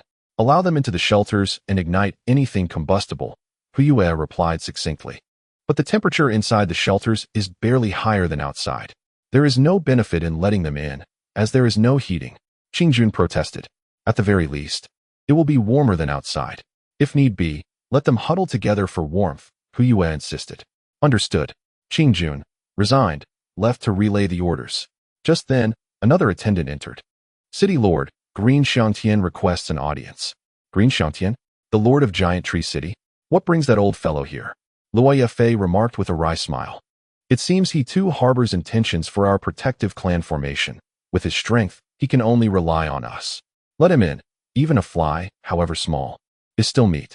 When the army from Yijian Gorge arrives, we shall have them assist in the offensive against the formation. Understood. Before long, Green Xiangtian entered. In the presence of the two powerful clans, the typically domineering Green Xiangtian appeared somewhat subdued. I have met with City Lord Luo and Fairy Hue, he said, bowing at a 90-degree angle. Lord Green, you are a ruler in your own right. There is no need for such formality. Please, sit and converse, Ye Feng replied nonchalantly. Understood. Green Xiangtian obediently took a seat, cautiously perching on the edge. He understood that these 10 individuals were the strength emperors of great clans. Their powers far surpassed that of an ordinary strength emperor like himself. Even the weakest among them could easily best him threefold. Green Xiangtian, what brings you to us? Ye Feng inquired, feigning ignorance. I come to seek your assistance, my lords. Should your clans launch an assault on Ye Feng's formation, please include me. Giant Tree City is willing to serve as the vanguard, Green Xiangtian stated earnestly. Vanguard? It's not that simple, is it? We are all strength emperors here. So please speak clearly, Hue interjected. I hope that once the formation is breached, my people from Giant Tree City can also enter and take refuge from the extreme cold, Green Xiangtian requested.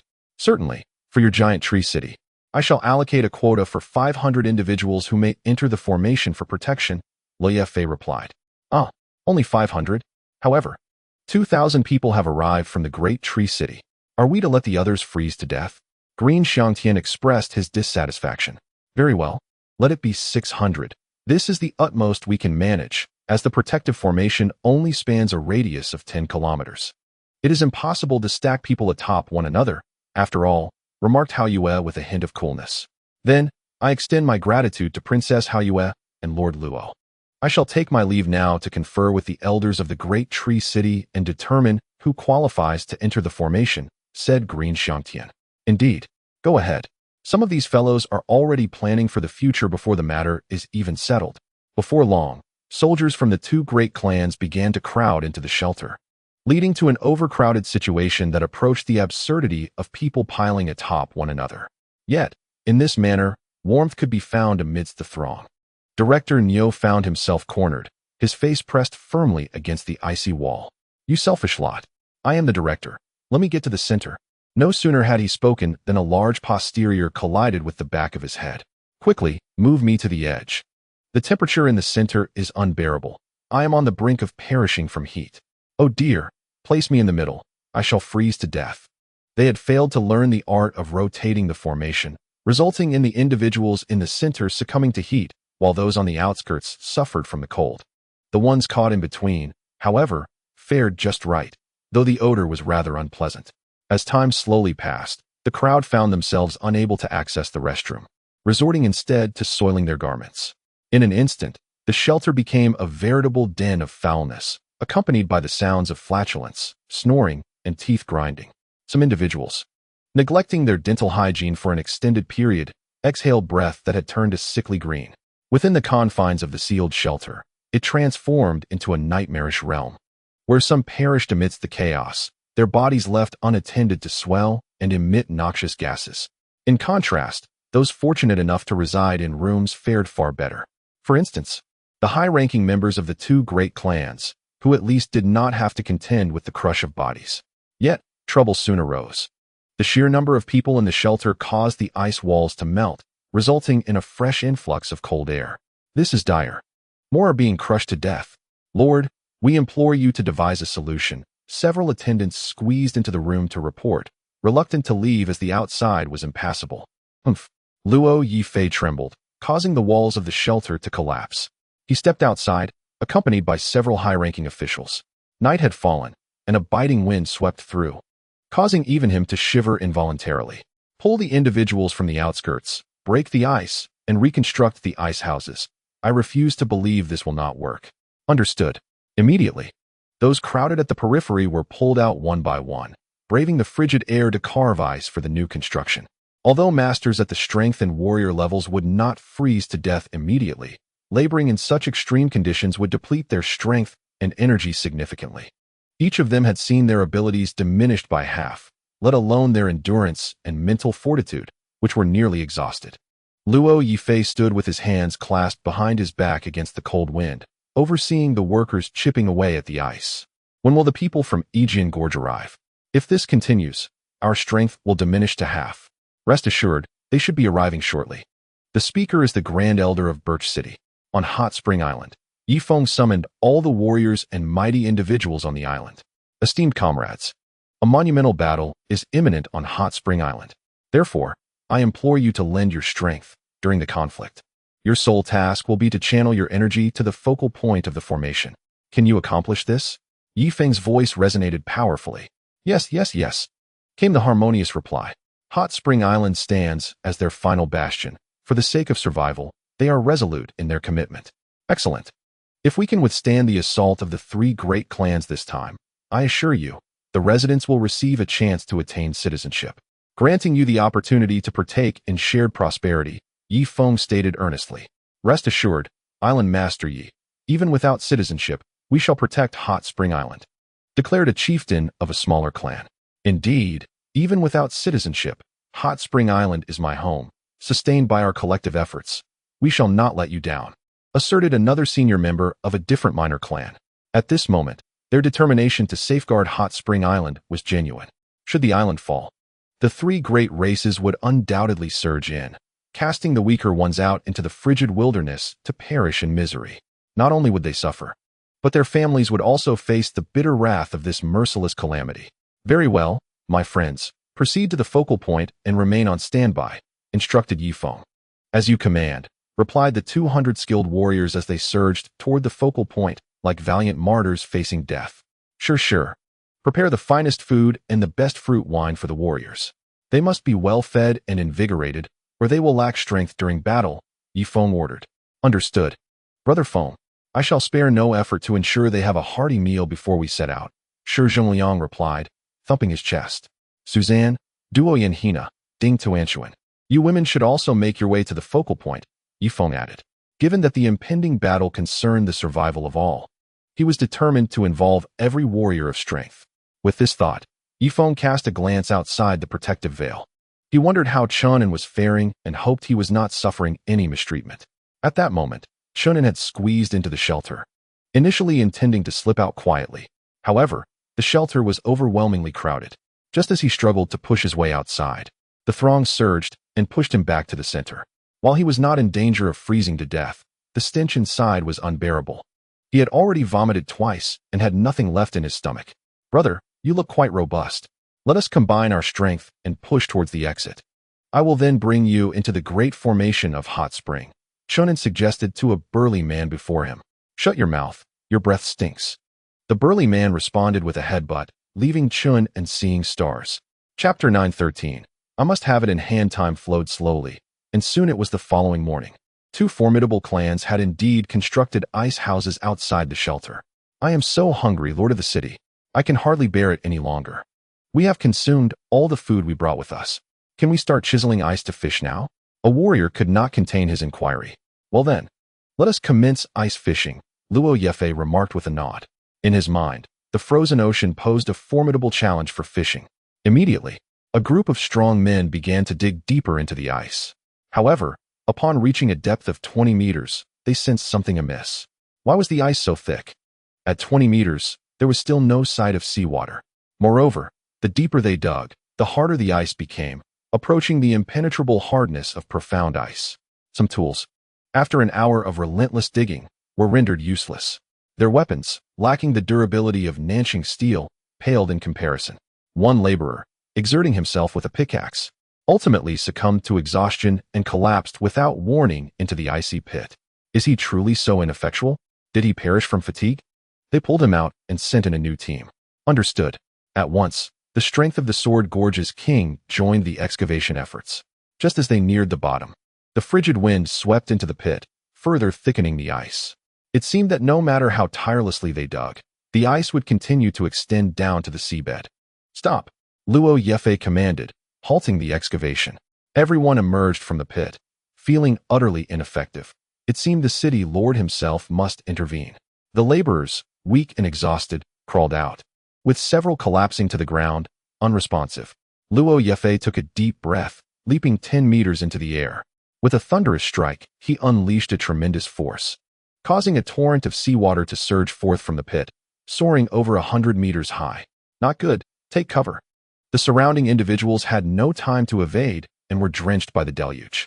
A gust of icy wind swept through, transforming them into frozen statues. Luo Yefei was no better off, as he was the first to be soaked, resembling a drenched chicken. In the next moment, a surge of energy coursed through him, transforming into warm vapor that swiftly dried his clothes. Yet, this came at the cost of depleting some of his energy. Drag these individuals into the ice house to thaw them, Luo Yefei commanded. Instantly, the entire strength of the king mobilized to transport them inside. The ice house, being sealed, retained the warmth within, maintaining a temperature of approximately -100 degrees. Quickly, while there's a moment to spare, catch fish. Luo Yefei had barely finished when the ice layer he had just breached refroze. Reluctantly, he unleashed another powerful strike. Hurry and fish. Several laborers leapt into the pit, managing to catch fewer than 50 fish before the hole was once again sealed by frost. This is maddening. Could the city lord strike once more? Strike again? Do you think my energy is inexhaustible? Luo Yefei's expression darkened as he strode into the ice house. No matter how abundant his energy, it could not be squandered in such a manner. With this thought, he exited the ice house and gazed toward Hot Spring Island. Just a meter away, the inhabitants of Hot Spring Island frolicked in swimsuits while his own people were clad like seals, round and cumbersome. I must obtain the protective clan formation, without fail. The effects of the grand formation solidified Luo Yefei's conviction. Transmit my orders. Confiscate all food from others and supply it solely to our Birch City and the Greenfield tribe, Luo Yefei commanded. As you wish. Instantly, over 100 warriors were dispatched, beginning to pillage throughout the sanctuary. Please, that frozen fish is my sustenance for an entire week. I can only dare to nibble a small bite each day. A pregnant woman clutched her frozen fish tightly, surrounded by countless hungry eyes. The warrior from Birch City turned crimson with embarrassment. Bullying a pregnant woman was indeed disgraceful. Yet the dire circumstances left them no choice but to seize food or face starvation. Hand it over. Once we conquer the hot spring formation, I shall compensate you with 100 fish. What if you fail to breach it? Enough with the nonsense. Just hand it over. The warrior shoved the pregnant woman to the ground and secured the fish at his waist. Her husband helped her up, and together they rose slowly, casting a pitiful yet resentful glare at the warrior. As he departed, a wave of curses erupted around them. Birch City, reputed to be a formidable clan, stooped to robbing a pregnant woman. How shameless. Indeed, it was not just Birch City. Members of the Greenfield tribe also began to brazenly claim their share. What shall we do? How will we survive? Ice fishing. You might as well save your breath. You've just breached a 20-meter thick ice layer. With the chilling wind, that layer will freeze even deeper, unless you possess the strength of a mighty king to break through 20 meters in one go. Oh, what are we to do? Shall we confront those two great clans? With what? Let us survive one more day. That's all we can hope for in this world. After considerable effort, the Greenfield tribe and Birch City managed to seize less than 5 tons of frozen fish. However, compared to their tens of thousands of warriors, this paltry amount would suffice for only a few days. The leaders of the two tribes gathered in a room to deliberate their strategy. What now? All our mighty kings combined captured merely a couple of carts of frozen fish. The ice layer has just been breached, and the freezing temperatures have already sealed the hole. Even with our considerable strength, this cannot continue. Luo Yefei spoke slowly, dead skin forming on his lips. The other warriors were similarly disheartened, their spirits far from the vigor they had when they first arrived. At that moment, a subordinate entered. Lord of the city, there is someone outside requesting an audience. He claims to have a means to procure frozen fish. Who is it? Regardless, bring him in. I am curious to see how he intends to obtain food. Shortly thereafter, Niudit Cao was brought in, accompanied by Chen An. Until now, the two tribes had regarded Chen An merely as an inconspicuous figure from Hot Spring Island. Even if they knew he was Ye Feng's brother, they had no intention of leveraging him against Ye Feng.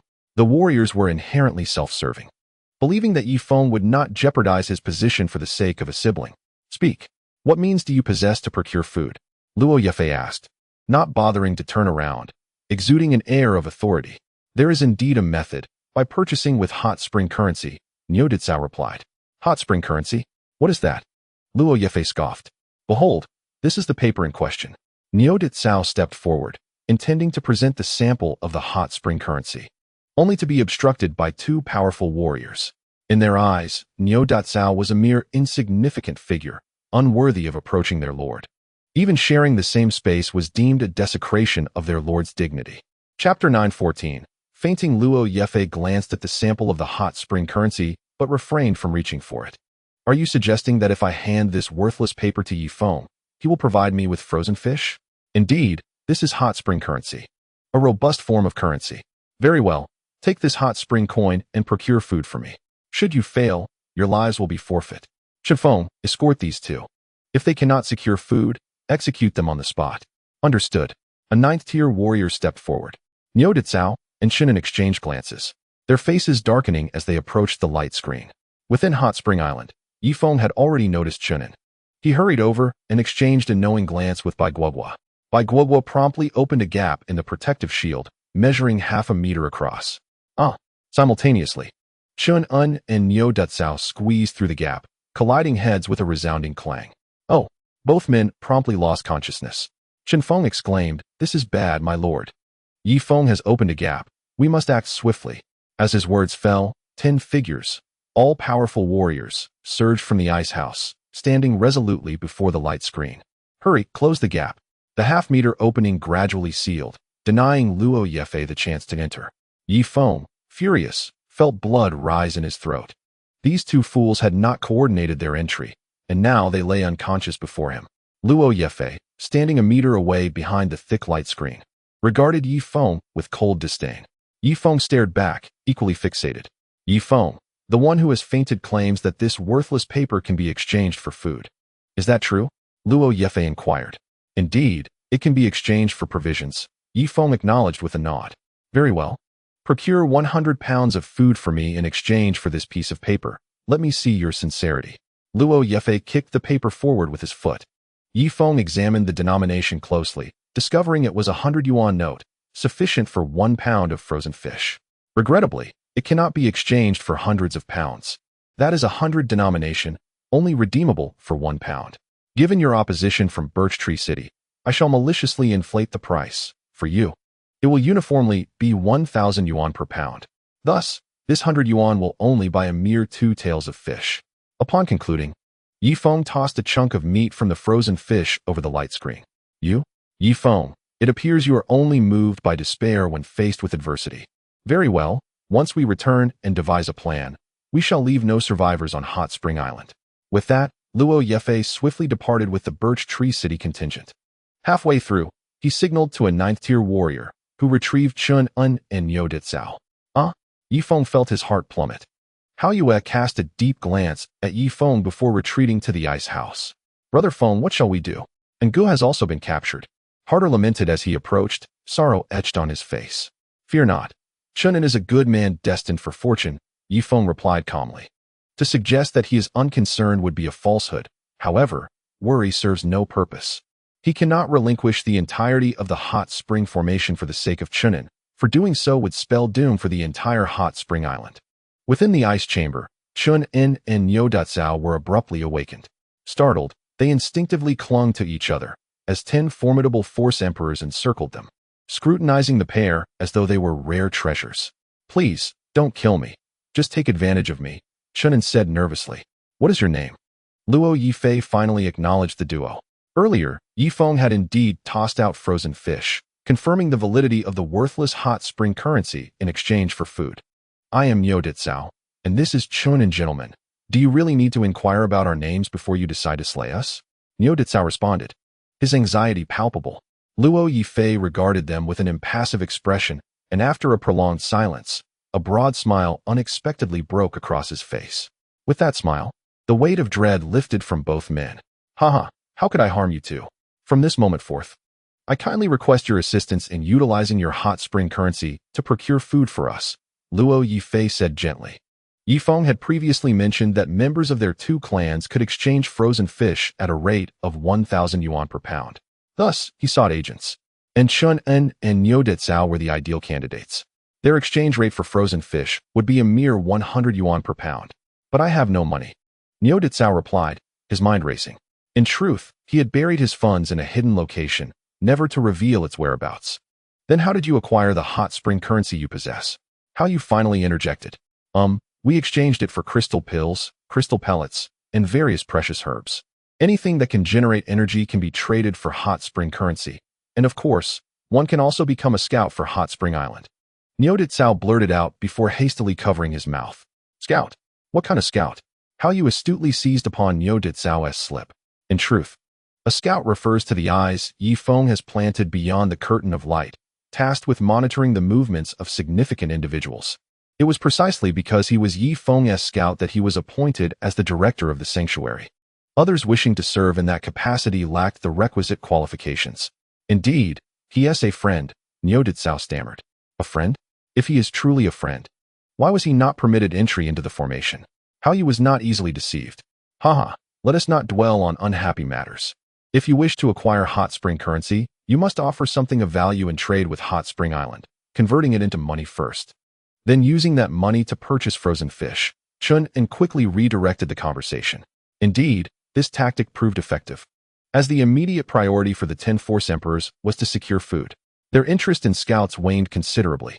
All right, Ye Feng, Chen An, I possess a 35-level crystal pill. Please estimate how much frozen fish it could potentially fetch, how you said, extending her delicate hand. In her palm lay a crystal pill the size of an egg, which appeared to be of approximately 35 levels. At least 10 million hot spring currency, Chen An replied. The 35th level crystal elixir corresponds to the 35th level sand beast, equating to a 9th-tier power sovereign, thus holding considerable value. A sum of 10 million would merely procure a mere 100,000 pounds of frozen fish, which amounts to a paltry 50 tons. How Yue hesitated. Should their two clans exchange for frozen fish, it would amount to 1,000 per pound, prompting her to appoint Chen An and Ye Feng as her representatives. It mattered little. Once the army from Yijian Gorge arrived, their three clans would unite to breach the grand formation of Hot Spring Island. Very well, Chen Feng, take the two to the light screen to exchange for hot spring coins, and then convert those coins into frozen fish, Hao Yue instructed slowly. Understood. Immediately, the two were escorted to the light screen by the 9th-tier power king. Ye Feng remained vigilant, swiftly approaching to lock eyes with Chen An through the wall, sharing a moment of silence, tears welling in their eyes. Brother Feng, oh no, Ye Feng. This is the 35th level crystal elixir bestowed by Fairy Hao Yue. May I inquire how many hot spring coins it can be exchanged for? Chen An asked. Chapter 9:15. Is it you who wishes to exchange? Oh, is it the Greenery clan here to exchange? Ye Feng's expression darkened. 10 million. Primarily out of respect for both of you. Otherwise, I wouldn't even part with 1 million, Ye Feng replied coolly. Beside him, Chen Feng's face darkened. Glaring fiercely at Chen and Jihai, count out 10 million hot spring coins for them. Guogua, open a fist-sized gap in the grand formation, Ye Feng commanded. Immediately, both acted in unison, creating a small opening in the formation and tossing out bundles of hot spring coins. A full 10 million, 10,000 bills of 1,000 each, totaling 100 bundles. After discarding the money, the Power King tossed the cash back into the grand formation.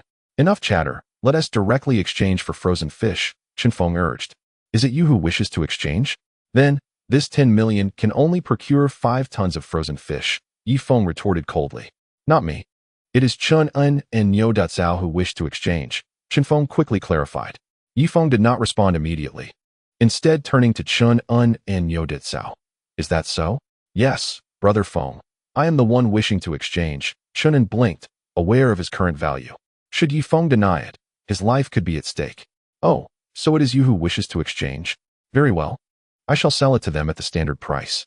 Bring forth the crystal elixir, Ye Feng declared, and the formation opened a gap the size of a head. Chen An promptly tossed the high-level crystal elixir inside. Rest assured, I shall fare well here. Do not worry about me, Chen An said with a pitiful tone. Within the ice house, several heads simultaneously retracted, as Hao Yue and Ye Feng kept a watchful eye on Ye Feng. It appeared that the hot spring coins were indeed quite valuable. Before long, the frozen fish were being tossed out of the grand formation one by one, and the members of the Greenery clan hurried to bring carts to collect the fish. They hummed cheerful tunes, their spirits as lively as a festive occasion. For ordinary people, a single hearty meal sufficed, and this moment was their happiest time. In no time, dozens of carts transported the frozen fish back to the ice house. Relay my orders. Gather everyone together. Understood. Shortly thereafter, the 40,000-strong army of the Greenery Clan and Birch Tree City had assembled. Every individual possesses strength akin to that of a mighty warrior, fully aware that food distribution is imminent, thus standing upright with anticipation. Luo Yifei gestured towards the towering pile of frozen fish, casually kicking it with his foot. Do you see? There is no need for concern regarding sustenance. Maintain your fervent spirit. Bring forth the fish. Each person shall receive 100 jin, he commanded with authority. Lord of the city.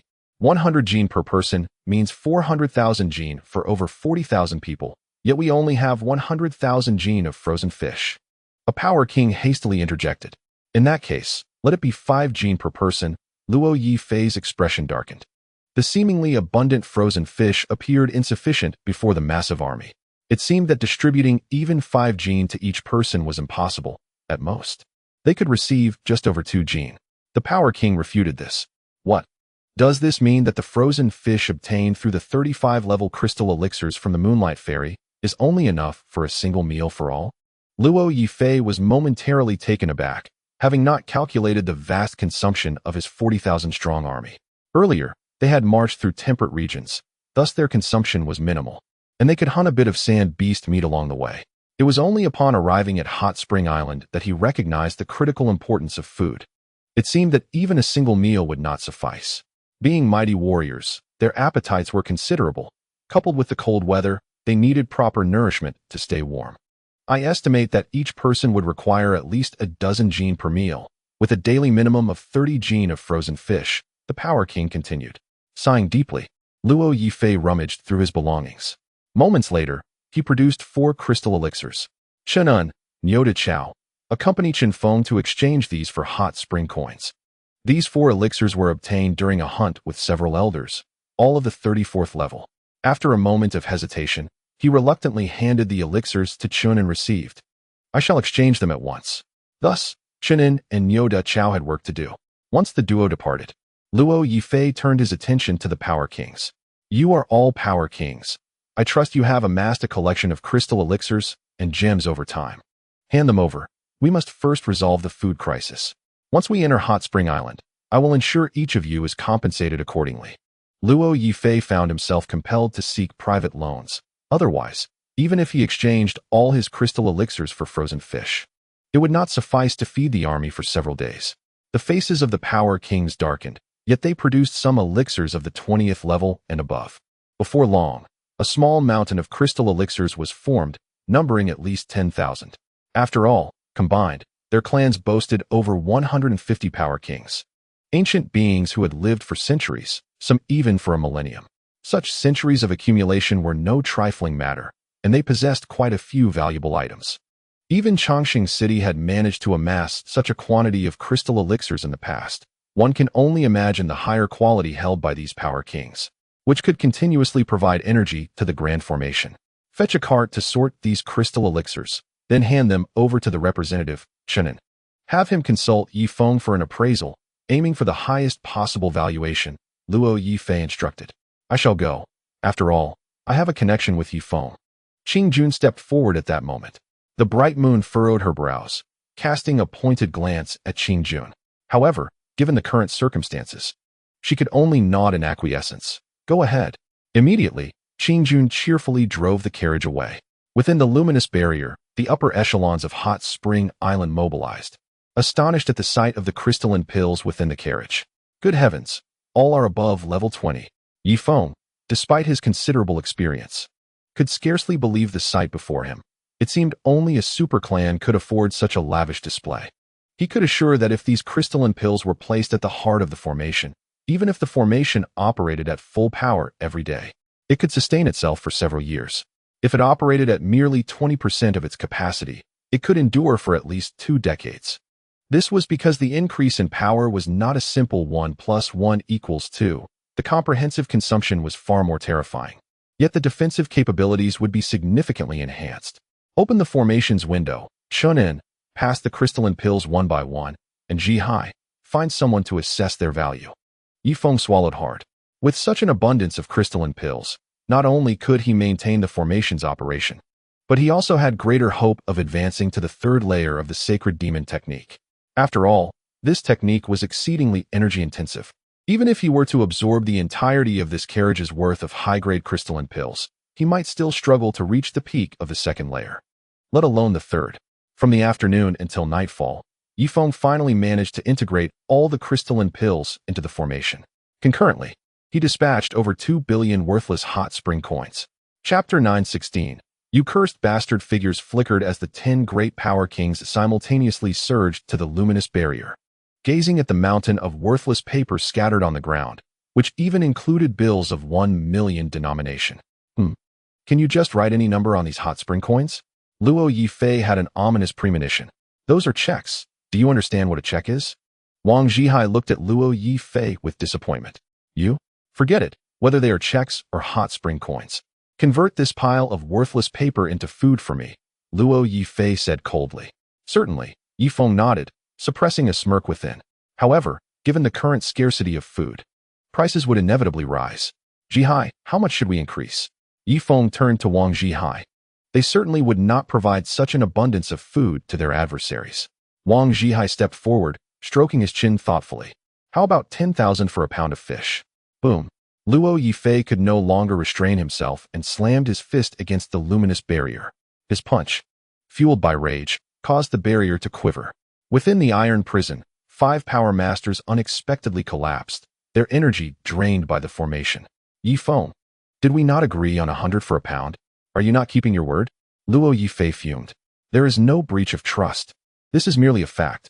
When something becomes scarce, its price naturally rises in accordance with market principles. Just as with some rare herbs that you have inflated to astronomical prices, right? Ye Feng shrugged. His words, though seemingly reasonable, were laced with an unmistakable undertone.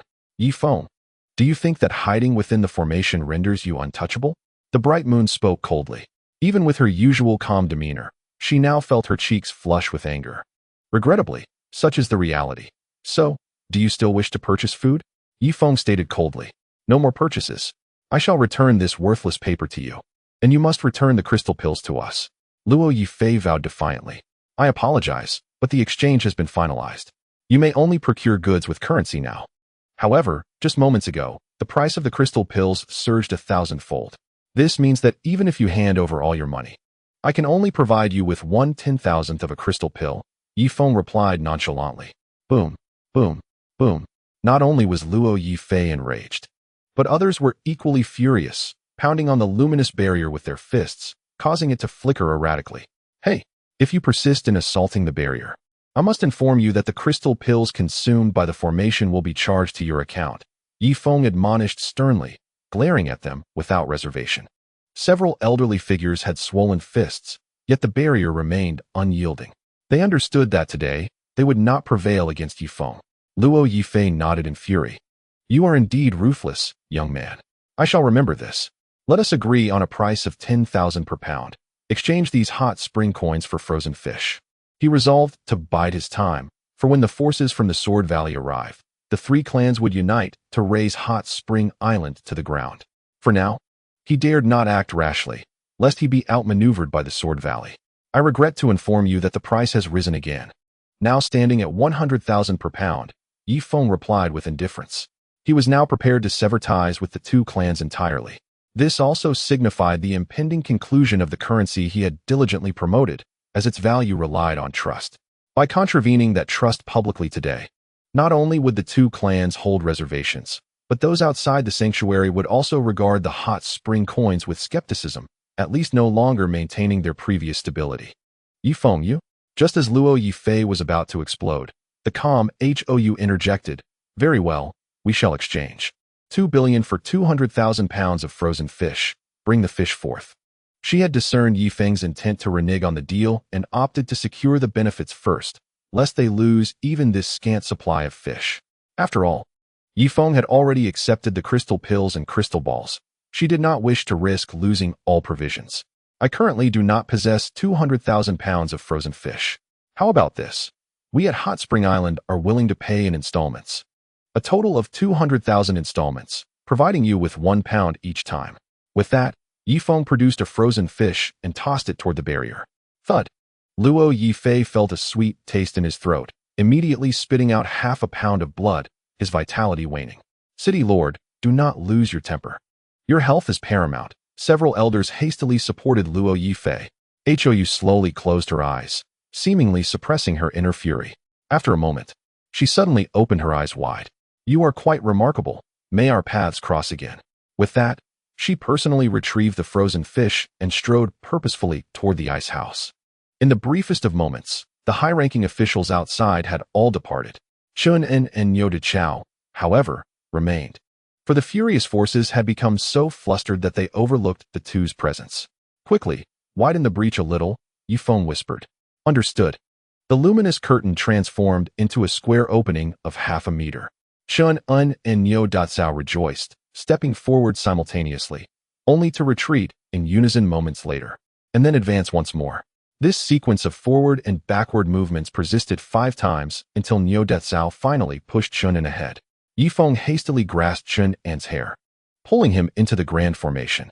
Nyo Datsao stepped back a few paces and executed a move reminiscent of an old cow crashing into a tree.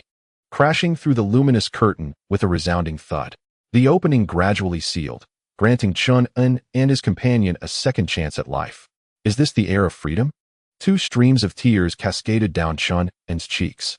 Good brother. Ye Feng enveloped him in a bear hug. Good brother. Wang Zhihai rushed over for a quick embrace. Good brother, you have finally returned. Cheng Libin and others approached, forming a line to hug Chen An. In that moment, a poignant atmosphere enveloped the hot spring island. At this juncture, it was Ding Tuanshuan's turn, and Chen An's eyes widened in surprise. A sharp slap resounded against his cheek. You scoundrel, causing Feng Gu such distress. Be more astute next time. After delivering the reprimand, Ding Tuanshuan shared an embrace with Ye Feng. Chen An looked around as Nyo Datsao quickly ran towards the sea, shedding his clothes in the process. In no time, he leaped into the ocean, completely naked. The nearby bathers gasped, instinctively clearing a large space for him. There was no denying it. This fellow hadn't bathed in at least a year, and once his clothes were off, the odor could be detected from dozens of meters away. Ha ha ha, is this paradise? I have finally arrived at Hot Spring Island. I have succeeded, Nyo Datsao howled joyfully amidst the waves. In the ice house, a somber atmosphere prevailed. The lofty power kings sat in silence, their minds abuzz with thoughts of vengeance against Ye Feng. Let us return to our quarters, Hao Yue stated before retreating to her room. As the leader of the Green Grass tribe, her chamber was, of course, solitary, containing 5 fire basins that barely raised the temperature to -50 degrees. However, the basins were not fueled by wood, but by corpses. Chapter 917. This little girl is too adorable. Qing Nu. Guard the door. No one is permitted to enter. Hao Yue instructed coolly. As you command, a 9th-tier power king replied, exiting the room to stand sentinel. Once assured of their solitude, Hao Yue seated herself cross-legged on the floor, fingers weaving an ancient incantation. In mere moments, steam began to rise from her head. Simultaneously, her youthful face appeared even more juvenile, as if she were transforming from 13 or 14 years old to 10, and then to 7 or 8. Following a swirl of white smoke, Hao Yue astonishingly morphed into a 6 or 7-year-old girl. The only discernible difference between her and a typical child was her eyes. They reflected an unsettling calmness, not befitting her age, reminiscent instead of an ancient being who had lived for millennia. Ye Feng, do you think I cannot enter Hot Spring Island? Hao Yue murmured to herself, slowly rising to her feet. Although her metamorphosis technique allows her to transform into a young girl, her strength consequently diminishes to that of a mere warrior. Presently, she embodies the prowess of a warrior. However, this is of little concern, as long as she can utilize her diminutive form to infiltrate Hot Spring Island. She will require merely a month to mature and regain her former status as a 5th-tier power emperor. Qing Nu, come in, the tender voice of the moonlight echoed. At your command. The ice door creaked open, and Qing Nu furrowed her brow.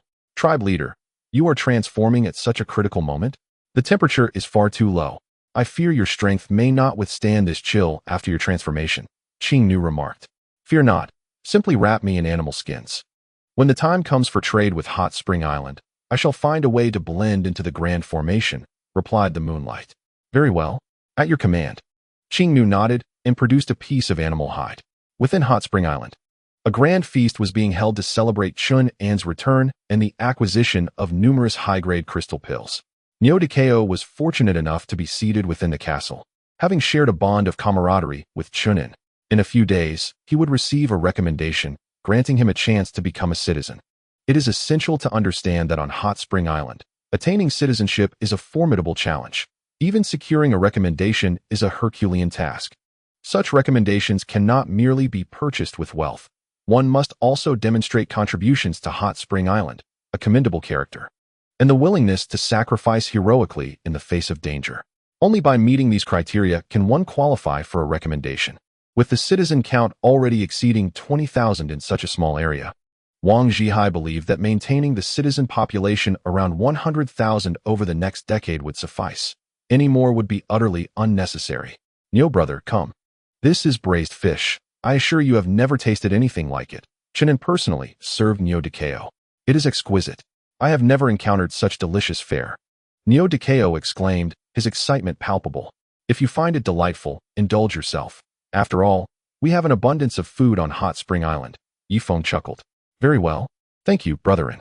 Despite his age, Niodikeo referred to Chen An as brother. In their savage tribe, the notion of might makes right prevailed, far from the advanced systems of Hot Spring Island. At this moment, on the periphery of Hot Spring Island, Ding Tuanshuan was patrolling with a formation plate in hand, accompanied by her formidable guardians, Jin Yemai and Jin Shi. Currently, Jin Yemai had reached the first-tier Power King level, while Jin Shi had attained the 9th-tier Power Master level. Ye Feng mandated that anyone wielding the formation plate must be accompanied by 2 elite protectors to prevent any untoward incidents. As the trio surveyed the eastern sanctuary, Ding Tuanshuan suddenly halted.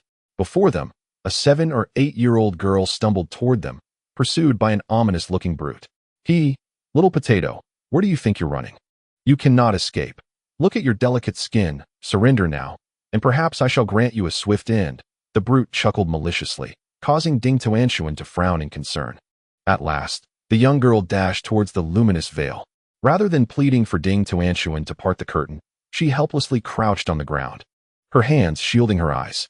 It seemed that by adopting such a self-deceptive stance, she could alleviate her terror to some extent. Eventually, the burly man lunged towards her and hoisted her up. Sister Jean, Brother Jean, please save her. This little girl is far too adorable, just as I once was. Ding Tuanshuan could not help but exclaim. The man, clutching the girl, began to retreat into the distance. However, Fenggu had decreed that anyone allowed beyond the veil must be determined through a vote by the council. If someone were to be let in without consent, we could find ourselves in grave trouble. Jinshi hesitated. As the man and the girl were about to vanish into the swirling snowstorm, time was of the essence. Jin Yimei glanced at Ding Tuanshuan and then at Jinshi. I'll go rescue her. Tuanshuan, you just need to create a tiny gap in the formation, ensuring no one else takes advantage of it. Jin Yimei instructed. Yes, hurry, or that little girl will be devoured. Ding Tuanshuan urged anxiously. All right.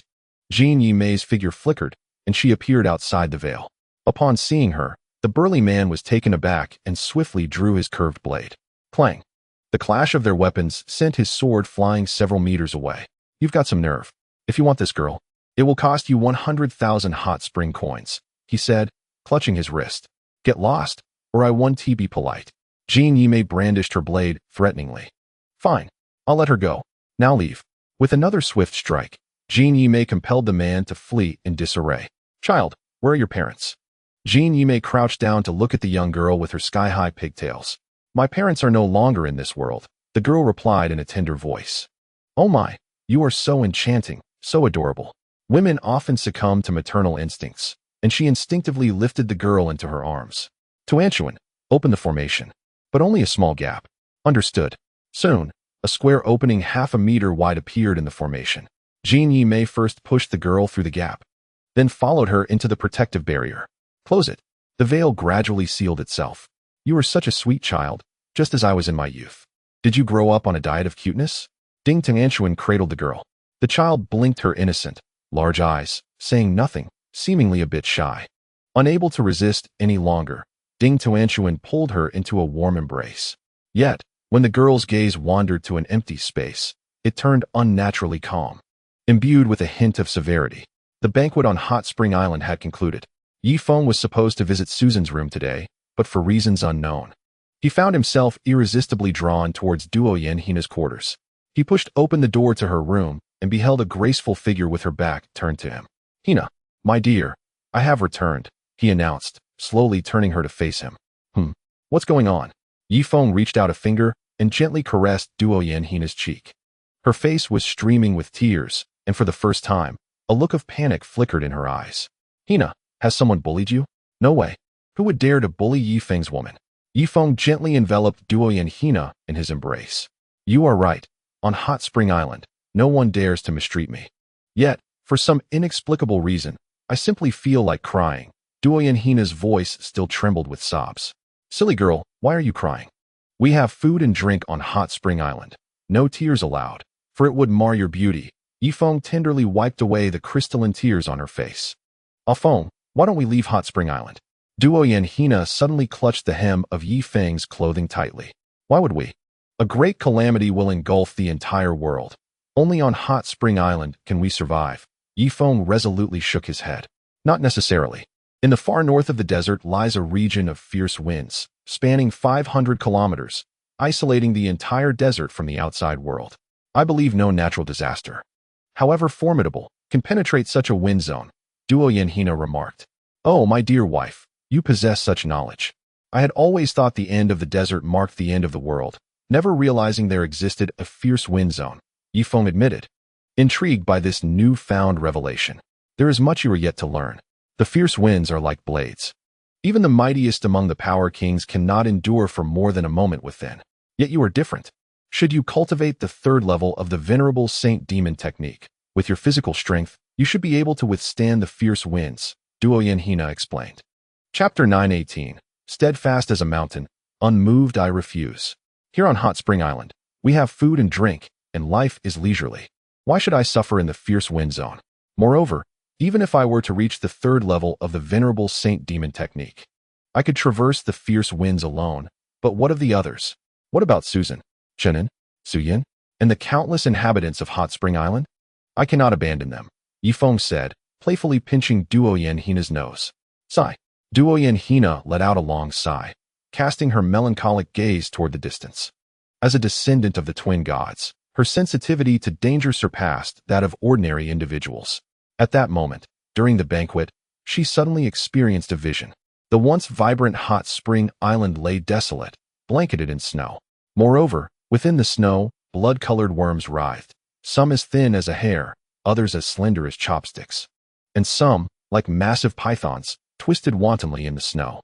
"My dear, do not dwell on such disturbing thoughts.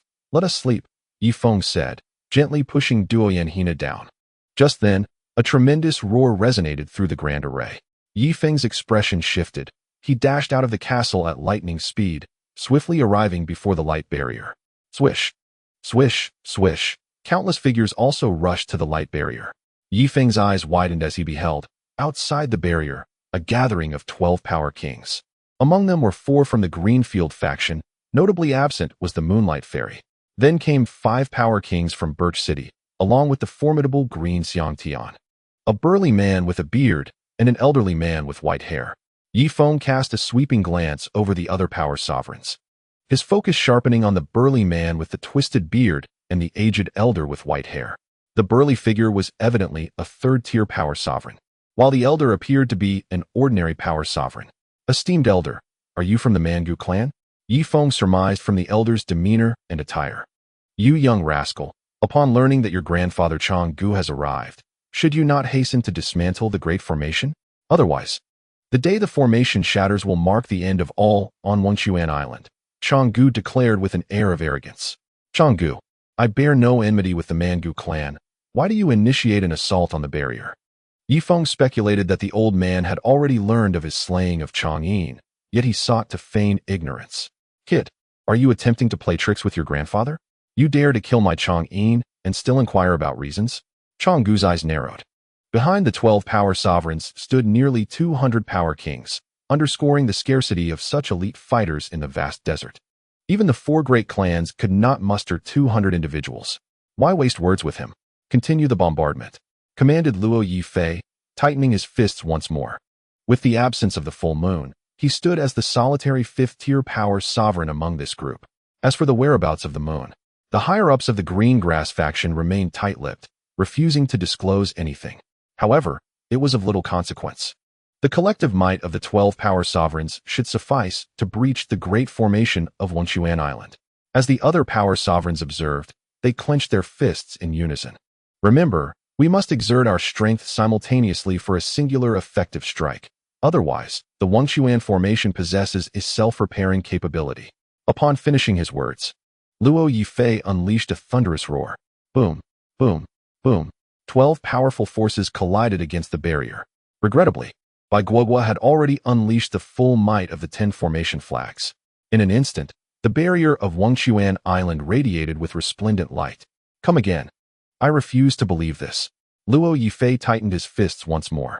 He could not afford to wait for the army from Yijian Gorge. He must first dismantle the Great Formation.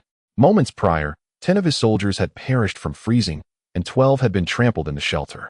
Boom, boom, boom. Another earth-shattering roar echoed as the ice shattered, and seawater erupted, resembling the end of the world.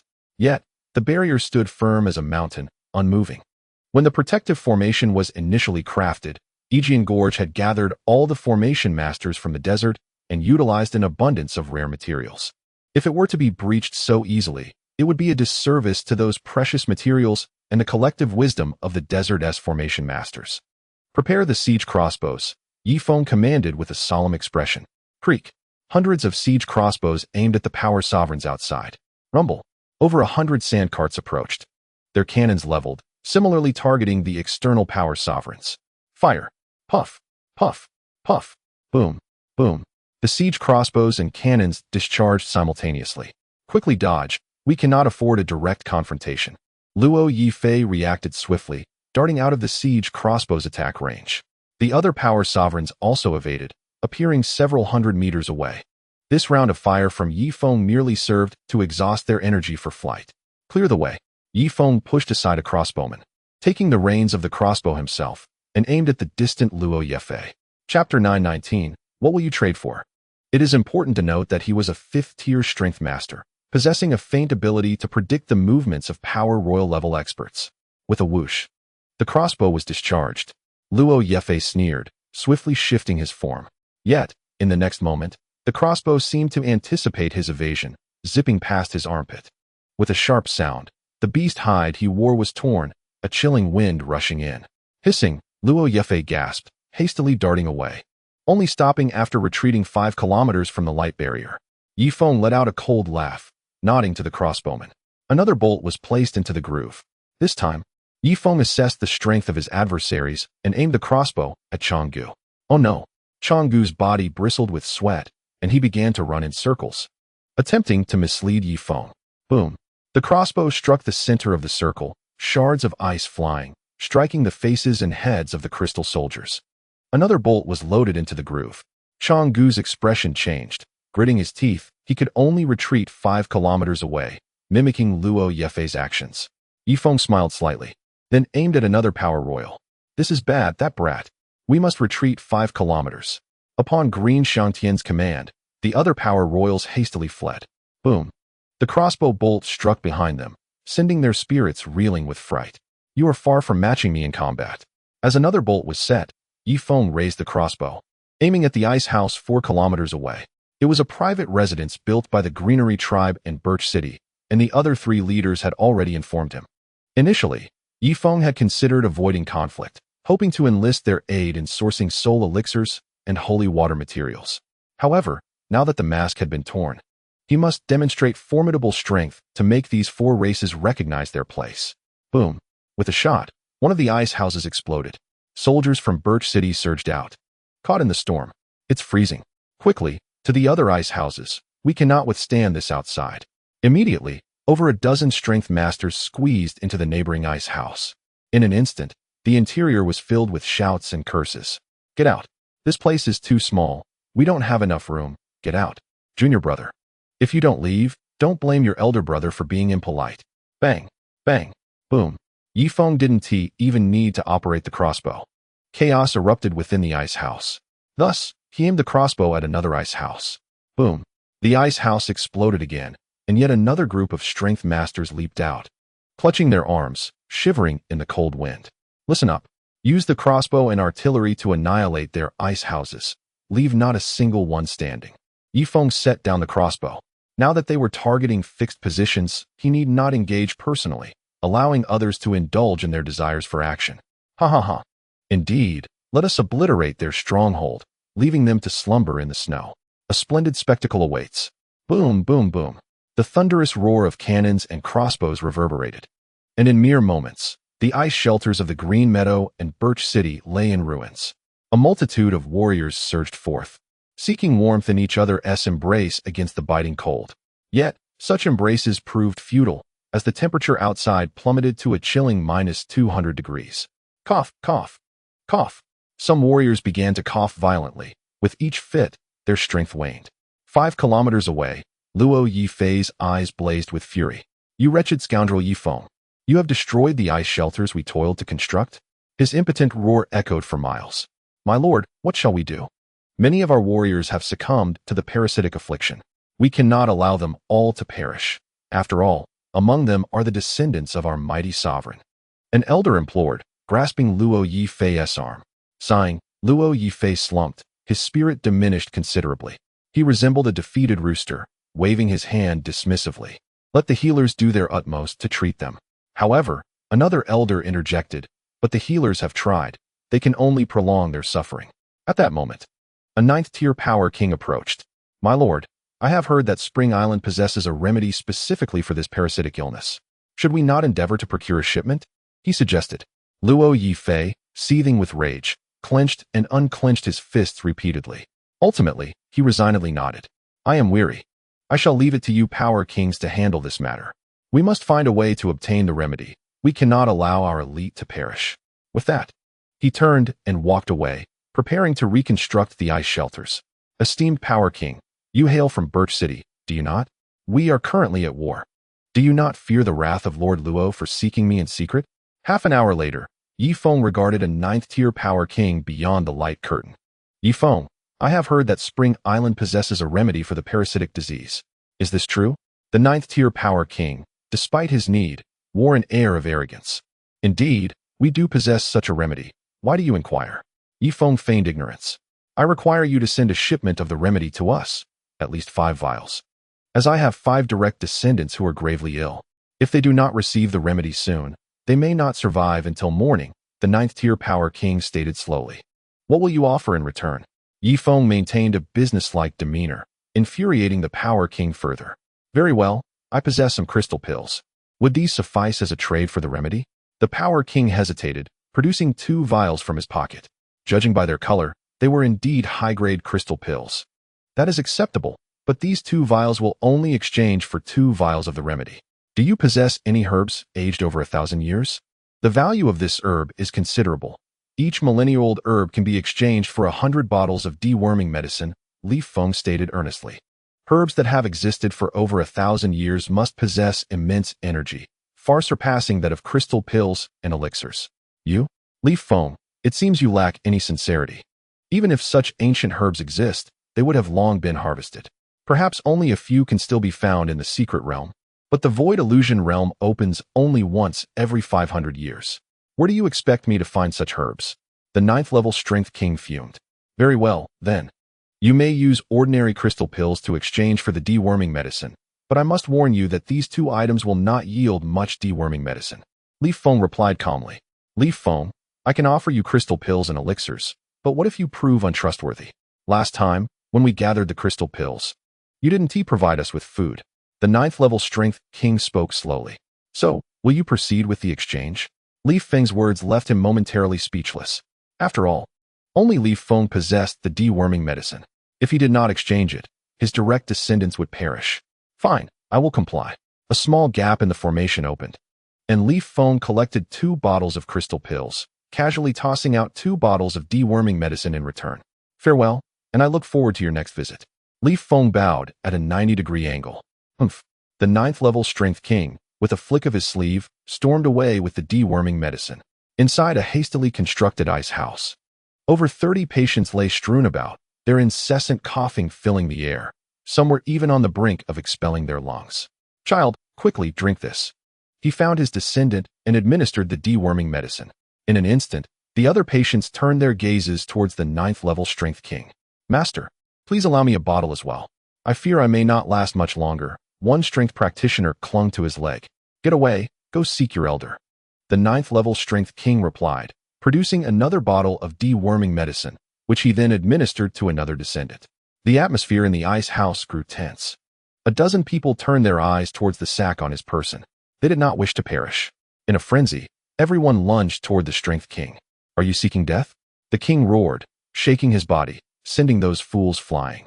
What else could he do? After all, they were of the same sect. He could not truly kill them. Yet, the infected did not care, each one lunging at him. Some clung to his waist, others to his legs. And some even attempted to bite at his ears. "How dare you think I wouldn't kill you?" The 9th-level strength king finally lost his temper, swinging his fist with ferocity. Boom. 2 of the infected were obliterated on the spot, blood splattering across his face, some even landing in his mouth. However, the blood was not warm. It was cold and foul, inducing nausea. "A bunch of insignificant pests. Since you have already attacked, I shall not hold back." With that, he swung his arms repeatedly, leaving only his few descendants alive in the ice house, while the rest were ruthlessly eliminated. "Ancestor I." His 5 descendants were utterly astonished. Is this the true might of the King of Strength? It is indeed remarkable. However, they were now drenched in blood, with no place to cleanse themselves. Bathing in such frigid temperatures would be tantamount to courting death. "Come, I shall lead you to a different ice chamber." With that, the blood-soaked King of Strength escorted his 5 descendants away. After all, he was a 9th-rank king, and the slaughter of a few strength masters and warriors would hardly warrant scrutiny. In their birch tree city, strength was revered above all.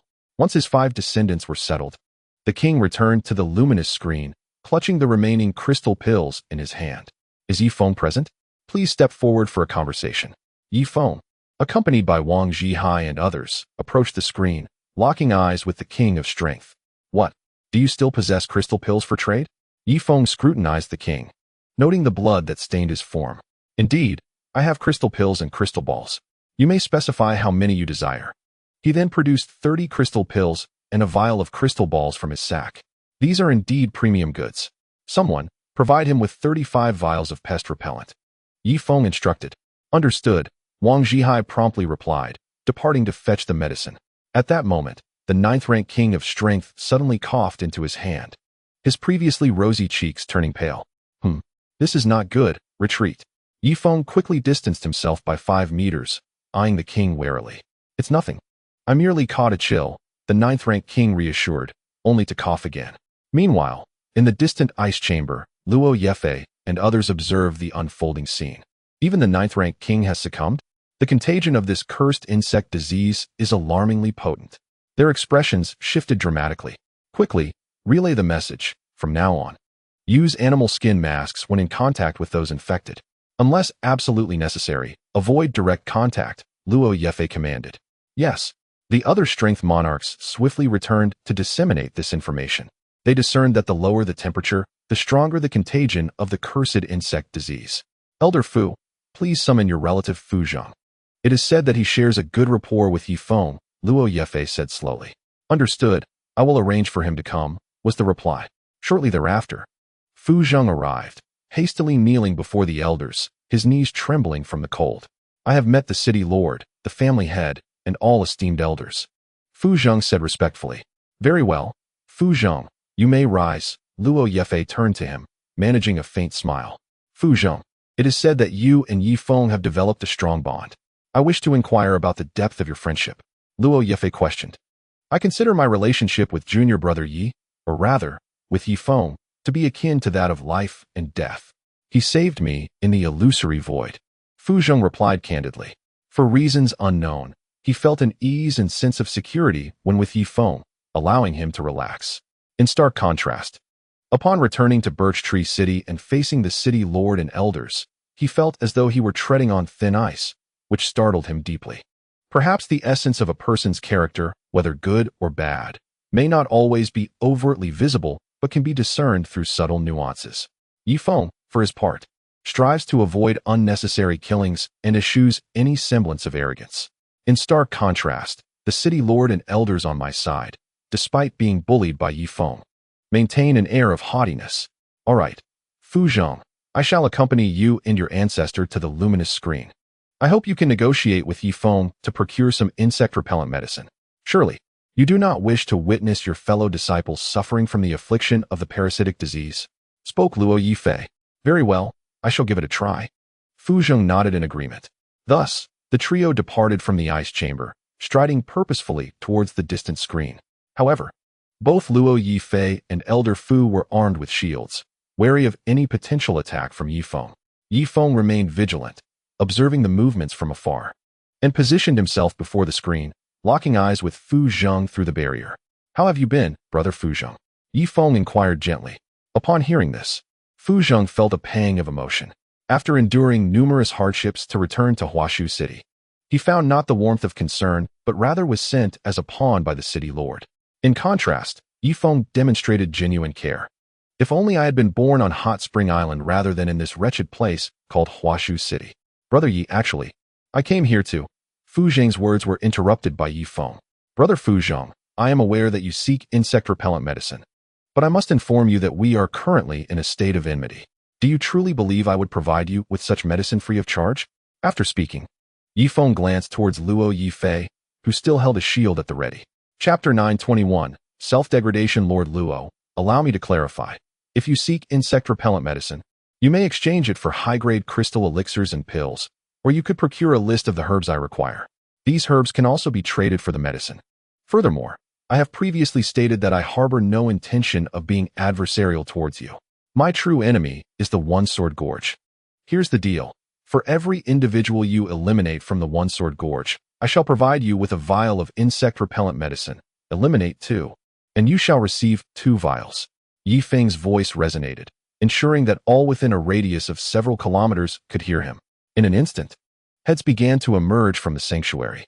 5 kilometers away, similar heads appeared from the ice chamber, all having heard Ye Feng's proclamation. Eliminate someone from the One-Sword Gorge? It seems to me that it is the people from One-Sword Gorge who are hunting us. Indeed, the warriors of One-Sword Gorge are exceedingly powerful, each possessing the ability to surpass their opponents. To contend with them, we would require at least a powerhouse of our own. What shall we do if we do not kill?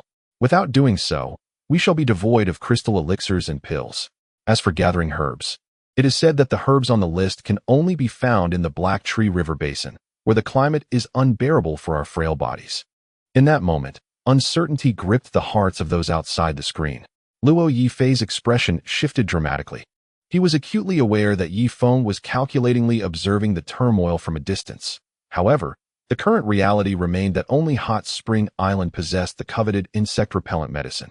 Ye Feng, whether to kill or not at Sword Gorge, can be discussed later. I possess a level 36 crystal elixir that has been preserved for over 10,000 years. Originally, it was the treasured heirloom of my Birch City, intended for the refinement into a crystal pill. However, now it is yours for a bargain. After saying this, Luo Yifei presented the crystal elixir before the luminous screen. Ye Feng was instantly captivated by the hue of the elixir, which was significantly deeper than that of a level 35 elixir. Moreover, within the crystal, it appeared as though a flame danced, exuding an exquisite beauty. A crystal elixir from a true martial realm sand beast? Truly remarkable. Very well, I shall offer you a fair price. Zhihai, prepare 100 bottles of pest repellent. Ye Feng turned and instructed. I will prepare it immediately. Even Wang Zhihai discerned the extraordinary nature of the elixir. Before long, the transaction was completed, and Ye Feng received the level 36 crystal elixir, while Luo Yifei acquired a sack full of pest repellent. I shall take my leave, said Luo Yifei. Travel safely. Ye Feng waved his hand, watching as the group departed. Once alone, Ye Feng examined the crystal elixir again. He sensed that if he placed this level 36 elixir at the heart of the formation, it could sustain its operational capacity for at least 2 years. However, his stock of elixirs was abundant. Thus, such a high-grade elixir would be an unnecessary waste. Would it not be more beneficial for cultivating the divine demonic art of the venerable saint? Zhihai, I intend to enter seclusion for a while. During this period, Assist the Deputy Island Master Nareme in managing Hot Spring Island on my behalf, Ye Feng instructed. Certainly, Brother Feng, Wang Zhihai nodded, feeling somewhat put upon. Though no longer the Deputy Island Master, his authority remained significant. Holding the crystal elixir, Ye Feng swiftly returned to the meditation chamber. Zhuema, you foreguard the entrance closely. During this time, allow no one to enter, Ye Feng ordered. Understood. Zhuema nodded in affirmation. With a resounding thud, the 30-ton iron door descended. Ye Feng settled cross-legged on the ground, gripping the level 36 crystal elixir. His muscles tensed, and the terrifying energy within the elixir was instantaneously drawn forth, coursing through his limbs and bones. The blood absorption technique had this advantage. He absorbed pure energy without needing to expend time filtering out impurities. After circulating the energy through a complete cycle, a golden aura emanated from Ye Feng. 2 Sanskrit characters swiftly danced around him. Soon, the chamber resonated with the sound of chanting, as if 1,000 monks were reciting scriptures. Maintaining his meditative posture, Ye Feng closed his eyes. Beads of sweat trickling down his forehead, soaking his garments. Through introspection, Ye Feng observed that his bones had turned golden, and on the golden bones, minute Sanskrit characters shimmered in and out of visibility. Time passed gradually, and before long, the second day arrived. Ye Feng once again peered within to examine his golden bones.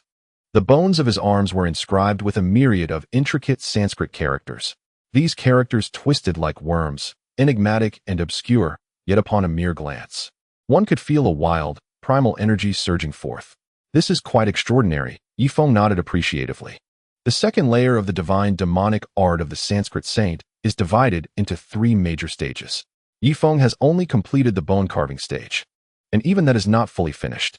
He must inscribe Sanskrit characters on every bone in his body before he can consider the first stage complete. The subsequent stage is the heart inscription, which involves etching inscriptions upon the surface of the heart. Finally, the third stage is brain fortification. It is widely acknowledged that fitness is essential, yet this notion of brain fortification is unfamiliar to him. Is it possible to develop muscle on the brain? Never mind. He will ponder that when he reaches that level of cultivation. Ye Feng murmured to himself as he placed his hand once more upon the 36th level crystal pill. He aimed to fully absorb this crystal pill, hoping to complete the bone carving stage. Time flowed steadily onward.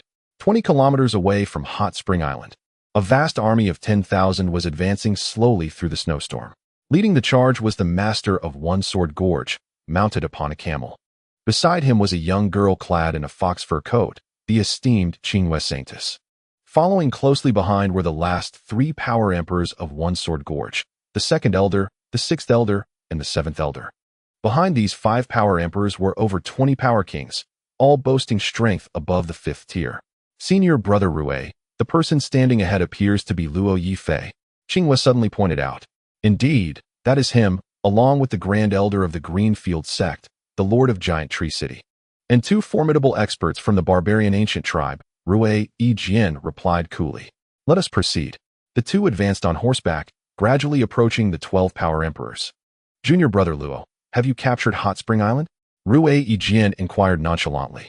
Luo Yifei scrutinized the 2 newcomers before replying slowly, Of course. We have not captured it. Senior Brother Rue, your long journey must have exhausted you considerably, right? Rue Yijian immediately sensed an unusual atmosphere. As a 5th-tier power emperor, his intuition for danger was acutely refined. What is the matter, Junior Brother Luo?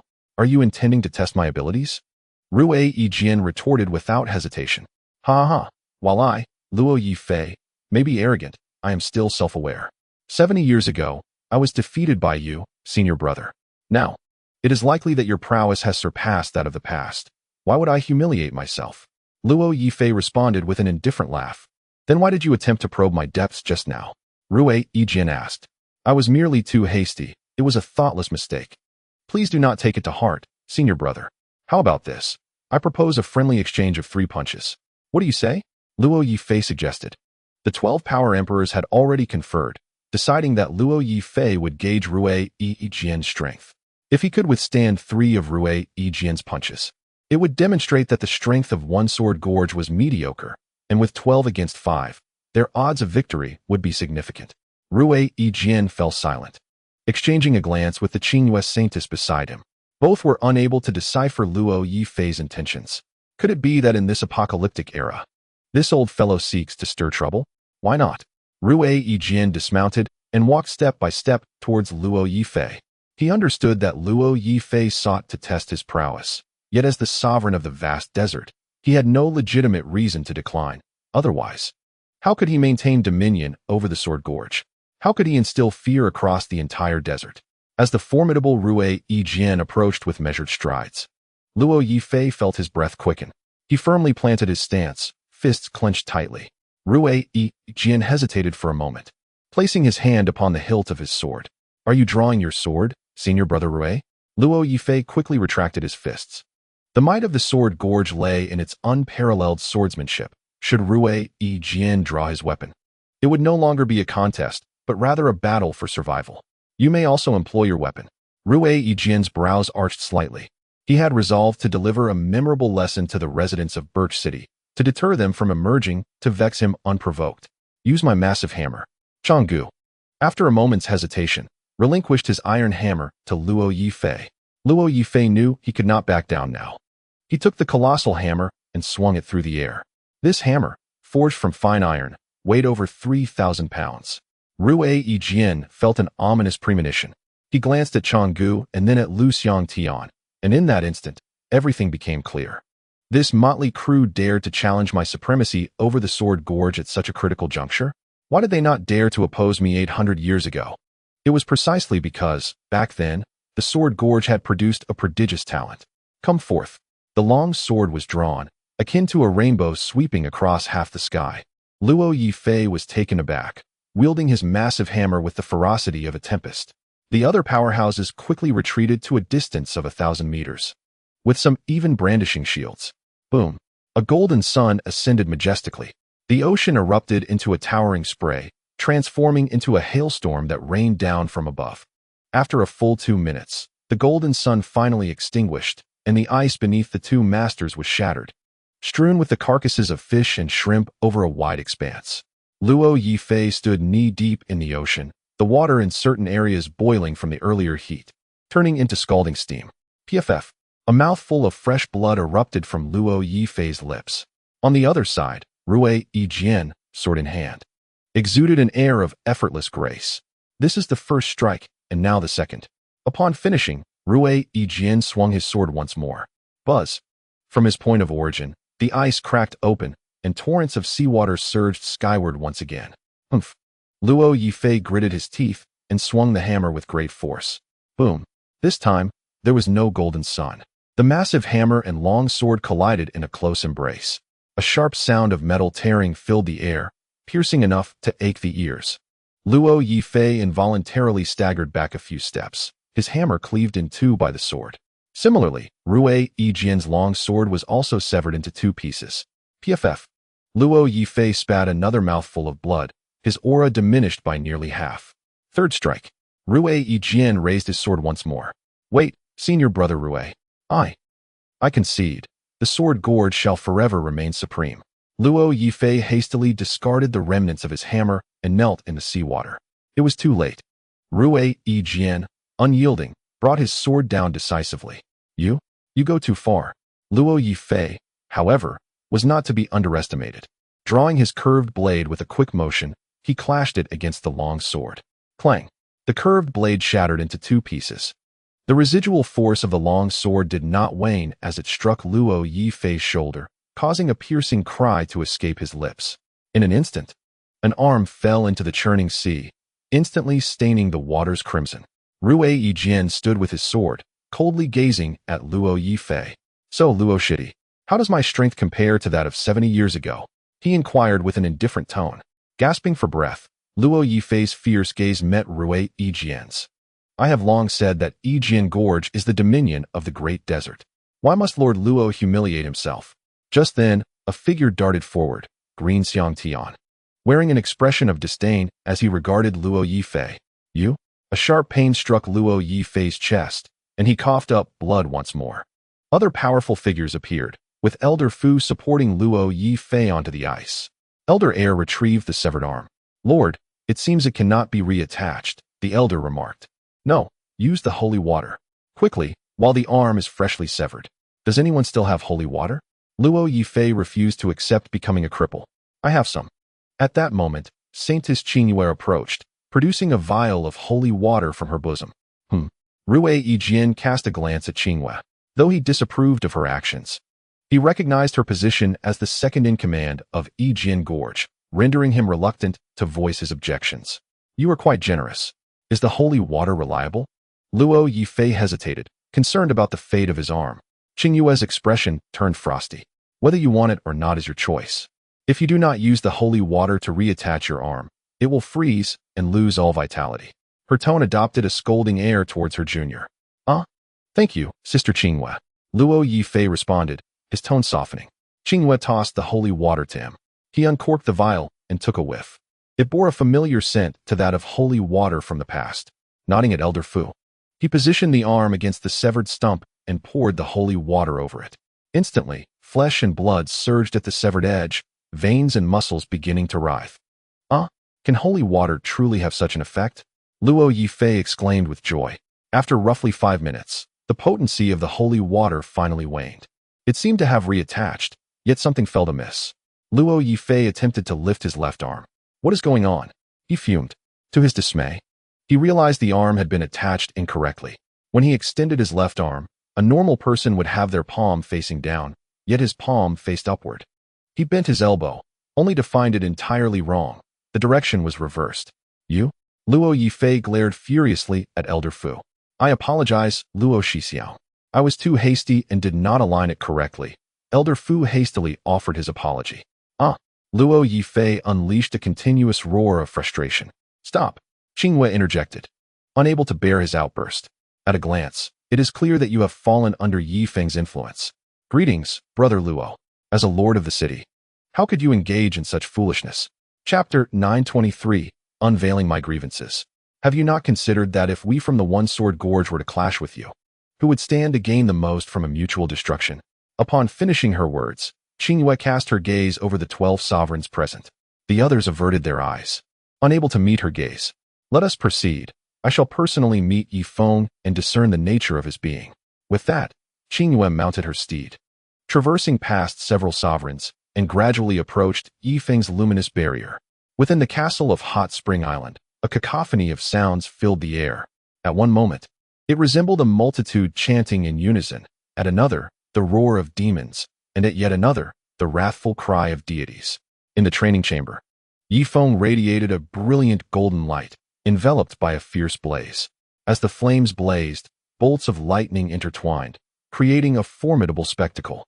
Time seemed to stretch indefinitely until the golden aura receded, and the myriad sounds ceased simultaneously. Ye Feng rose slowly, a faint golden glimmer flickering in his eyes. Uneasy, he closed his eyes once more, introspectively examining the bones throughout his body. His leg bones, arm bones, finger bones, and skull were inscribed with intricate golden Sanskrit. The bone-carving stage was finally complete. Unable to contain his exhilaration, Ye Feng released a resounding howl that reverberated across Hot Spring Island, causing the inhabitants to cover their ears. Simultaneously, the barrier's luminous surface began to tremble. With a thunderous rumble, the door to the training chamber creaked open, and Ye Feng stepped forth. Congratulations, Brother Feng, on your remarkable achievement. The pursuing horsemen hurriedly offered their felicitations. Indeed, Ye Feng nodded, striding out of the castle. There, nearly 20,000 pairs of eyes were fixed upon him. Not only those within the luminous barrier, but even the inhabitants of the shelter extended their necks, gazing intently at Ye Feng. However, when Ye Feng's gaze swept over them, an overwhelming pressure descended upon them. They instinctively recoiled, howling as they retreated into the shelter. Ye Feng, I am Qingyue of the One-Sword Gorge. At that moment, a voice pierced through the barrier, reaching Ye Feng's ears with crystal clarity, as if spoken directly beside him. Qingyue, is that the Holy Maiden? Ye Feng's figure flickered, and in a single stride, he crossed several dozen yards. Appearing beside the luminous barrier, Wang Zhihai and Chen An were startled, warily observing Ye Feng. Indeed, after completing the bone-carving stage, Ye Feng had mastered the art of spatial contraction, enabling him to traverse great distances in a single step. Brother Feng, have you attained the 3rd level of the Sanskrit sacred demon art? Chen An scrutinized Ye Feng from head to toe. Not quite. I have merely reached the first phase of the second level, but it is a significant advancement. Ye Feng replied calmly, his mind now more stable than before. Congratulations. Wang Zhihai clasped his hands in salute. There is little to celebrate. Did you not notice the formidable presence approaching outside the barrier? Ye Feng pointed towards the two figures amidst the swirling snow. They were none other than Qing Wei and the master of One Sword Gorge, Rue Yijian. Upon spotting Ye Feng, they both spurred their horses forward, halting 5 meters from the luminous barrier. Rue Yijian scrutinized the luminous screen with a mixture of anger and regret. Had he known, he would have personally retrieved the formation disc, but alas, Ye Feng had seized the opportunity for himself. Now, it seemed that breaching the luminous barrier would not be an effortless task. I wonder what brings both of you to my hot spring island, Ye Feng remarked, casting a calm gaze upon the two. In the past, he had encountered Rue Yijian, whose imposing aura had once left him breathless. However, now it felt rather trivial, no longer overwhelming. Ye Feng, Qing Yue stated earnestly, after discussions with the Valley Lord. It has been determined that your strength is approaching that of an elder at the sovereign level. Thus, from this moment forth, you shall be the 8th elder of Yijian Valley, ascending to a position of high authority within our ranks. Truly, it was an unexpected honor, yet Ye Feng humbly replied, I am merely a 5th-tier strength master. I fear I am unworthy of such an esteemed title. Internally, he remained composed. Ye Feng, an elder is considered a core figure within Yijian Valley. Are you certain you wish to forego this opportunity? Rue Yijian interjected, unable to contain himself. A core figure? No. No. No, Ye Feng asserted, shaking his head. I am well aware of my standing. I share no blood ties with you, nor am I your most trusted confidant. Therefore, this position of 8th elder would be better suited for another. Ye Feng, do not be ungrateful. Remember, I am your master. Have you forgotten that I took you as my closed-door disciple? Rue Yijian retorted coldly. It was absurd that he, the guardian of the clan's grand formation, found himself groveling before Ye Feng. Ye Feng furrowed his brow and assessed Rue Yijian. Closed-door disciple? It would have been better if you hadn't mentioned it. Your treatment of me during that time was far from commendable. You deliberately allowed Yijian Valley to target me, leaving me without a place to rest.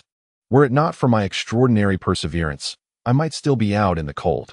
Rue Yijian's face flushed slightly at Ye Feng's words, but he quickly regained his composure. I only learned of your mistreatment a few days ago. How about this? I will summon those who wronged you, and you may deal with them as you see fit. I assure you, I was unaware of their actions. It was all the doing of those beneath me. Feigning ignorance, Rue Yijian sought to absolve himself of responsibility. As for dealing with them, very well. Bring those who have wronged me before the luminous screen, Ye Feng declared, crossing his arms. Rue Yijian hesitated for a moment, but eventually nodded in agreement. Shortly thereafter, over 200 individuals were brought forth.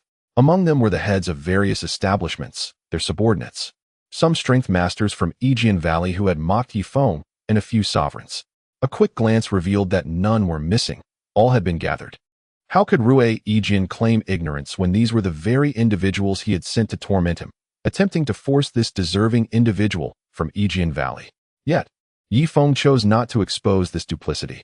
Valley Lord, are you suggesting that I deal with these individuals? Ye Feng addressed the gathering. Indeed, you shall handle them. How many strikes shall each receive? Rue Yijian inquired. Those who have wronged me deserve more than mere strikes. No, no, let them be killed, before my very eyes. Ye Feng's tone turned icy. You? Rue Yijian was utterly taken aback.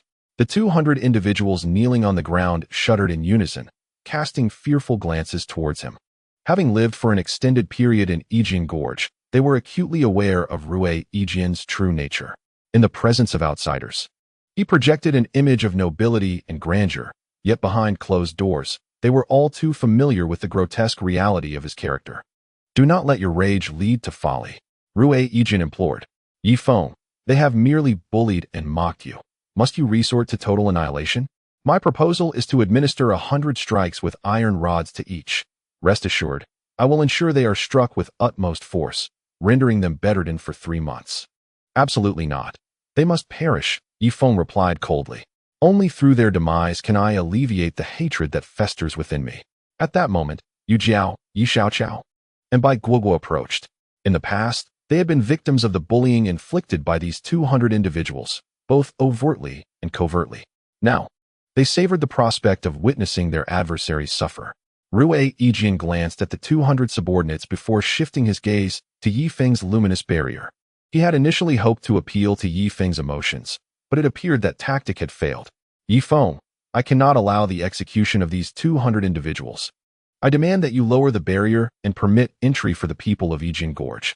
Otherwise, this calamity will eventually pass, and when it does, you will find your hot spring island isolated. How do you intend to sustain those within the barrier? Yijian pressed. Moreover, should the disaster persist, do you truly believe I am incapable of breaching this barrier? Yijian laid his cards on the table. Several hundred of his men had already perished from the cold on their journey. He urgently needed to enter the barrier, for without it, those ranked below the Power King could not endure for 3 months. Even if the temperature remained stable after 3 months, the elite Power King warriors would deplete their energy and ultimately meet a tragic end in this apocalyptic scenario. Of course, the Power Emperor ranks had no such concerns. They could survive even if this disaster persisted for 20 years. Lord of the Gorge, if you wish to engage in a contest of strength, then bring it forth. The barrier of Hot Spring Island is impenetrable. Had it been otherwise, the Greenery Department in Birch City would have breached it long ago, Ye Feng replied without reservation. Yijian fell silent, weighing his options. Ye Feng's assertion held merit. Had the barrier been so easily breached, the Greenery Department, Birch City, Manga Clan, and Giant Tree City would have dismantled it long ago. Furthermore, the strength of Yijian Gorge was only marginally superior to that of the Greenery Department. Even with their combined might, breaching the barrier would not be guaranteed. Once more, Ye Feng spoke. If you desire our sustenance and warmth, you must comply with my stipulations. He gestured for Wang Zhihai to step forward. The people of Yijian Gorge listened intently. If they sought food, they must offer crystal elixirs, spirit pills, or rare herbs in exchange. For herbs over a millennium old, they would provide sufficient sustenance. Additionally, they possessed medications specifically designed to combat goo insect ailments. I presume you have also been afflicted by the goo insect plague? Wang Zhihai chuckled. Yijian's expression shifted dramatically. Indeed, as they traversed the path to the One-Sword Gorge, dozens of strong warriors succumbed to the goo worm disease. The healers managed only to control the onset of the affliction, yet they could not eradicate it. Are you certain you can cure the goo worm disease?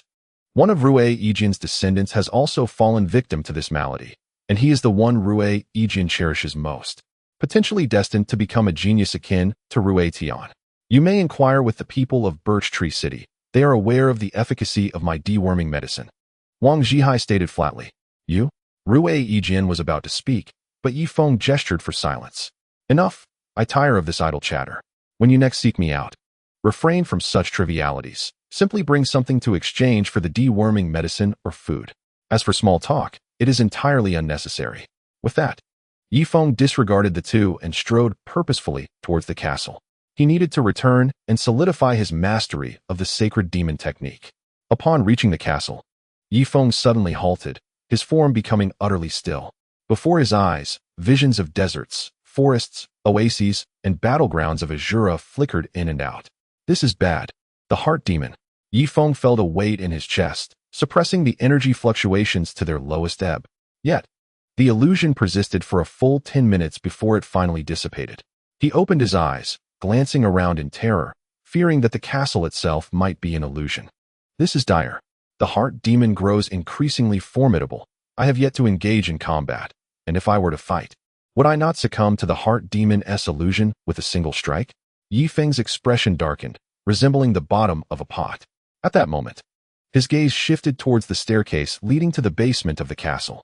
There stood a little girl, 6 or 7 years of age, regarding him with a calm demeanor. Whose child are you? You do not appear to be a citizen, Ye Feng inquired, crouching to meet the gaze of the ethereal girl before him. Indeed, this little girl was the manifestation of Haoyue. Her celestial pupa technique enabled her body to revert to its youthful state, though her strength diminished to that of a mere warrior. Presently, she was far from a match for Ye Feng.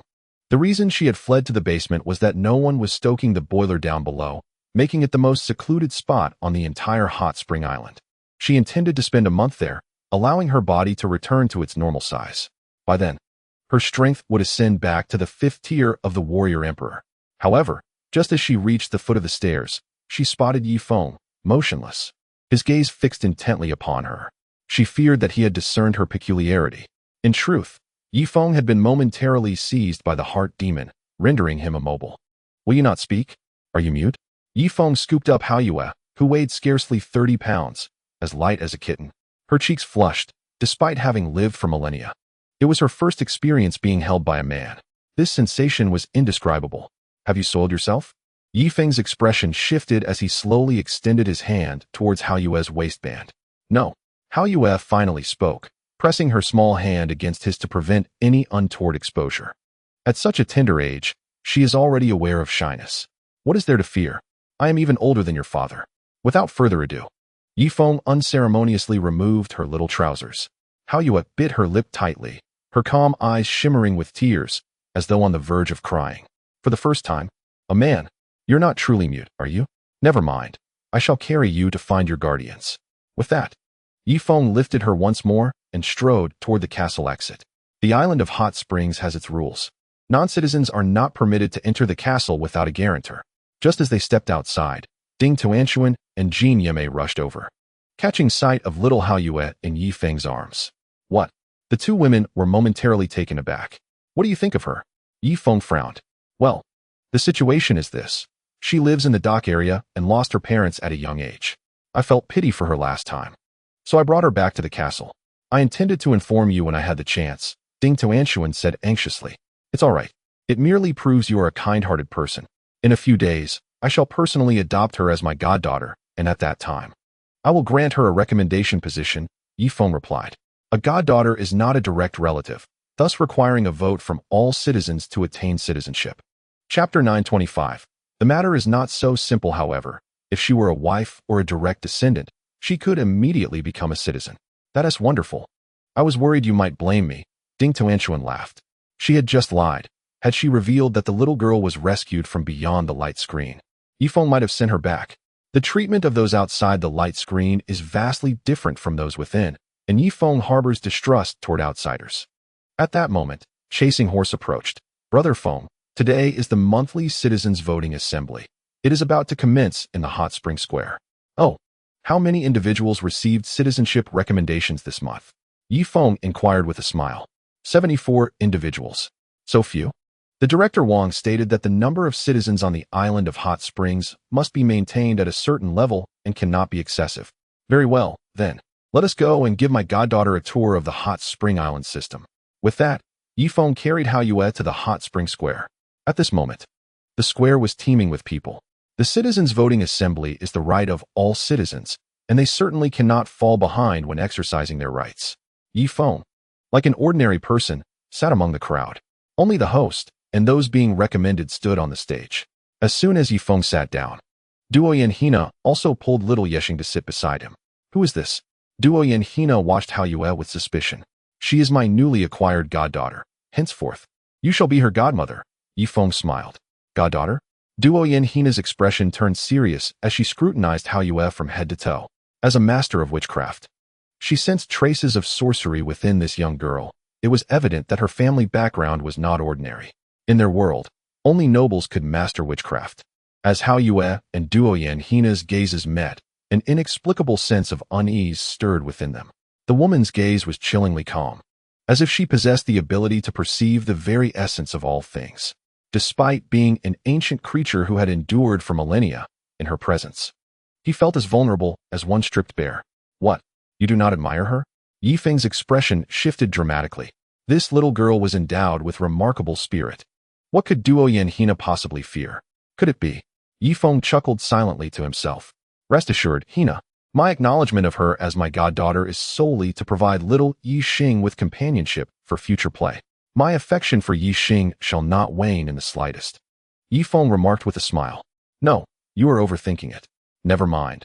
The voting assembly has commenced. Duoyan Hina gestured towards the stage. The host had been replaced by Shi Zhongliang. I hereby declare the 31st Citizens Voting Assembly of Hot Spring Island officially underway. Allow me to introduce this gentleman, Ma Su, a senior engineer from our Hot Spring Armory. His previous candidacy was unsuccessful due to his appearance. Thus I have taken the liberty to enhance his looks this time. Shi Zhongliang announced, beckoning Ma Su, whose face resembled that of a horse, to step forward. Ma Su appeared quite anxious, nervously wringing his hands. Esteemed citizens, I, Masu, vow that if I am granted citizenship, I shall dedicate myself to serving Hot Spring Island, creating formidable weapons to assert our dominance in the world. Should our island ever face invasion by foreign tribes, I solemnly swear to shed my last drop of blood for Hot Spring Island. Upon finishing, Masu cast a hopeful glance towards the citizens below. They scrutinized him as if they were judges, their penetrating gazes seemingly seeking to delve into his very soul. Well, Masu has completed his presentation. Those in favor of granting him citizenship, please raise your hands. A simple majority of over 51% will suffice for immediate effect. I shall bestow upon him the Hot Spring Medal and record his name, age, occupation, character, and family background into the citizenship database, Shi Zhongliang declared loudly. Without hesitation, Ye Feng raised his right hand. The other citizens, initially hesitant, soon followed suit, inspired by his lead. A raucous wave of hands surged upward, easily surpassing the required majority. Ha ha! I announce that Masu is now a citizen of Hot Spring Island. Bring forth the medal. A beautiful woman approached with a tray bearing a silver circular badge, emblazoned with the words Hot Spring in gold at its center. Exhaling a long, relieved breath, Masu felt tears streaming down his face, overwhelmed with emotion. After 5 attempts, he had finally succeeded under Ye Feng's auspices. The woman draped the medal around Masu's neck and embraced him warmly. I am a citizen now. I am a citizen. Wahaha! Masu could not contain his exuberant laughter. Silence, please. I now announce the benefits of citizenship. Masu, a senior engineer, will see his salary increase from 15,000 a month to 60,000, matching that of our esteemed brother Feng. Furthermore, his wife and direct relatives will also gain citizenship and reside in the castle, enjoying free education, healthcare, and housing. The most crucial point is that at this moment, Masu possesses the right to contest for the title of Island Master.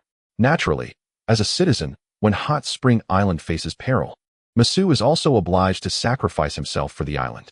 After a lengthy oration, Shi Zhongliang concluded his speech. Ha ha ha! I have succeeded. I, Masu, am now a citizen, he exclaimed exuberantly. Amidst the astonished gazes of the crowd, Masu, in a fit of exhilaration, disrobed completely and began to run a marathon around the square, evading the grasp of 2 strong men. It is understandable that an ordinary person, upon attaining citizenship, might experience a moment of euphoric madness, akin to a leap across social strata. What shall we do, Feng? Shi Zhongliang turned his gaze towards Ye Feng in the audience. It's fine. Let him cool off by running. Once he has exhausted himself, we can carry him to the Hot Spring Hospital for a checkup. Ye Feng responded nonchalantly. Very well. Shi Zhongliang picked up his speech notes once more. Next up, the head nurse of the Hot Spring Hospital, Kazina. Ye Feng was taken aback. Did Kazina still not have citizenship? Unbeknownst to him, Susan had deliberately suppressed Kazina after discovering her involvement with him, though she could not exert her power overtly, as that would be too conspicuous. Thus, she colluded with other women. Whenever Kazina was nominated for citizenship, they refrained from raising their hands. Even so, there were instances when Kazina almost succeeded, as all the men had voted in her favor. After all, who could resist her beauty and grace? Following a round of self-introductions, they proceeded to the voting segment for citizenship. Ye Feng curiously glanced at Doi and Hina and asked, Hina, considering how long Kazina has been with us, why did you not raise your hand? This, I simply prefer not to disclose it. I just don't wish to vote, Doi and Hina replied. Ye Feng then looked towards Ding Tuanshuan and the other women, who also abstained from voting, their eyes occasionally darting with apprehension towards the front row. In that foremost row, Susan sat with her legs crossed, her piercing gaze sweeping over all the citizens. Observing her, the women quickly averted their eyes. A few audacious men, however, raised their hands enthusiastically. Ye Feng's countenance darkened immediately.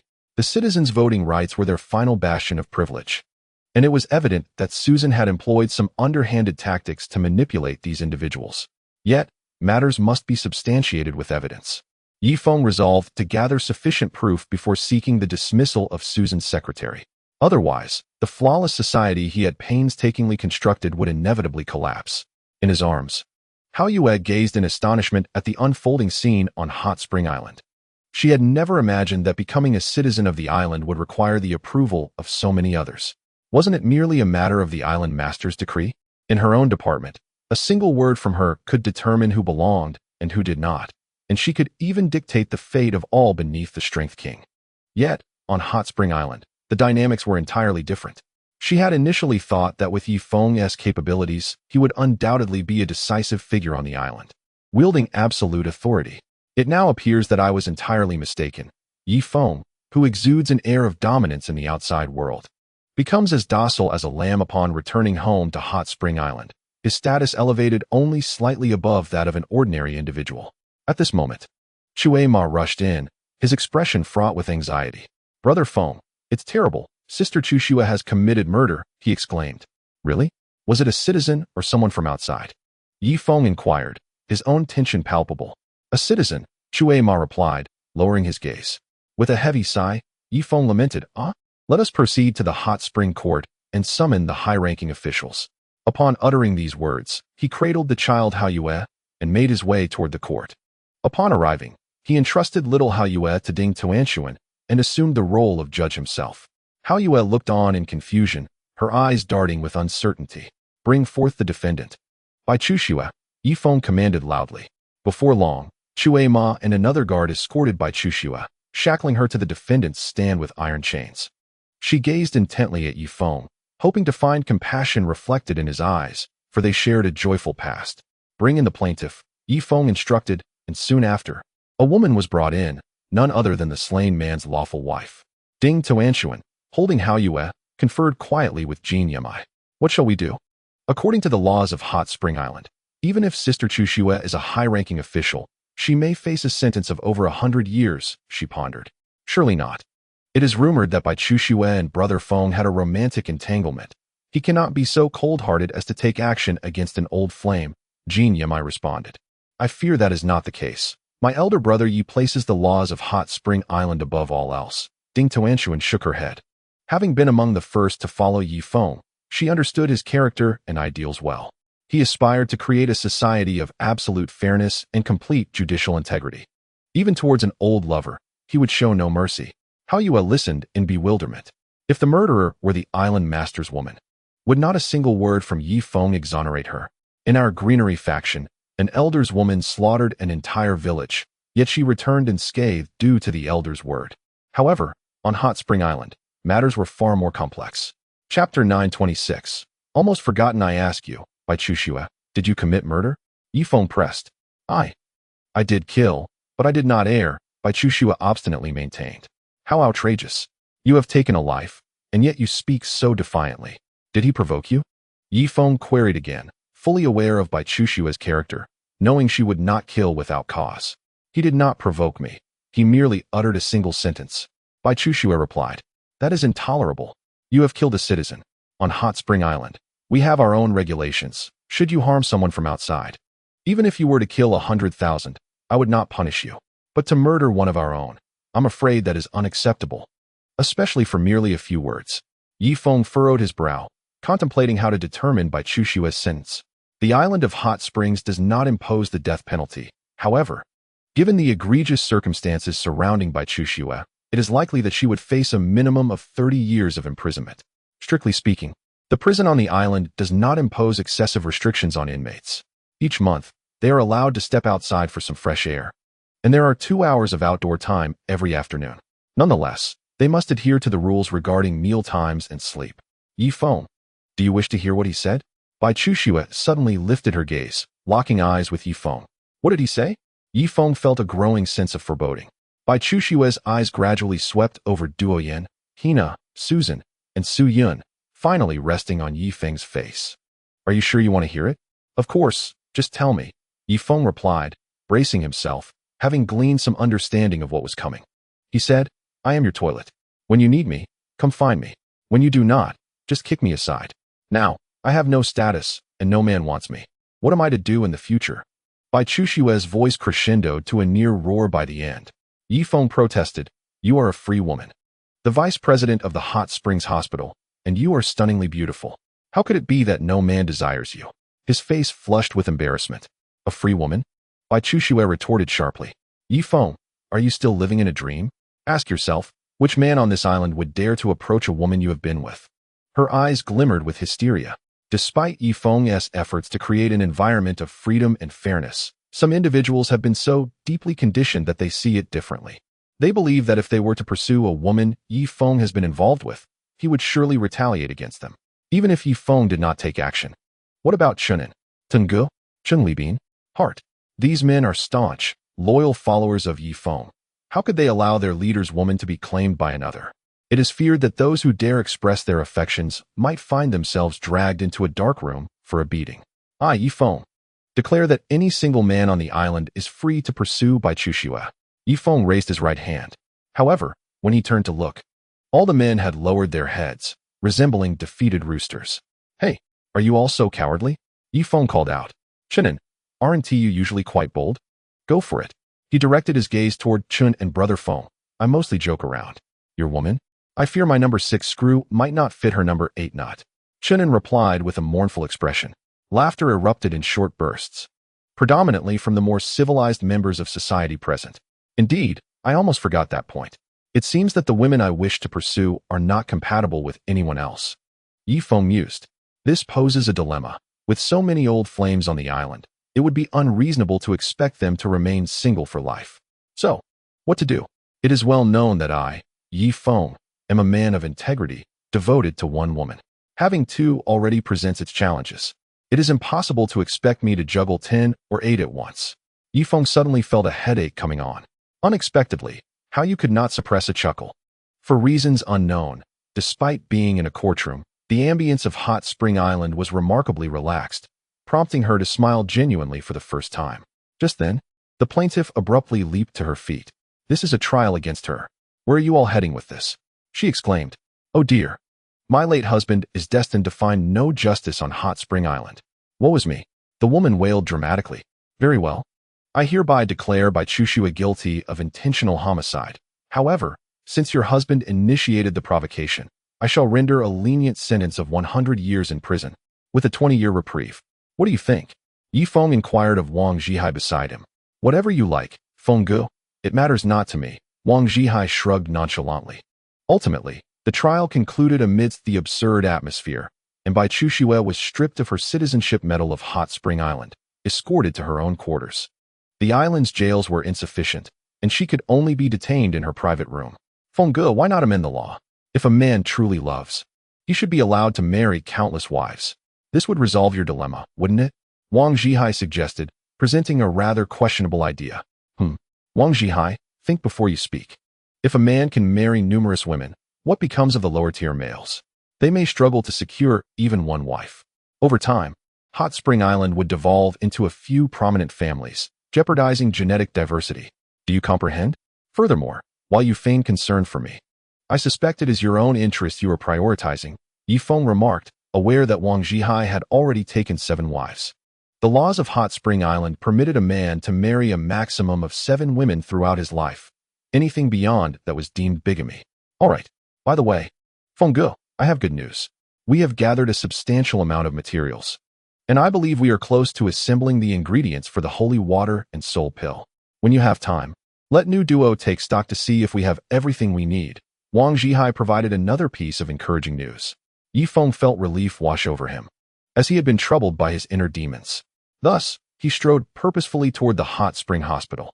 Upon arrival, he found the hospital nearly deserted.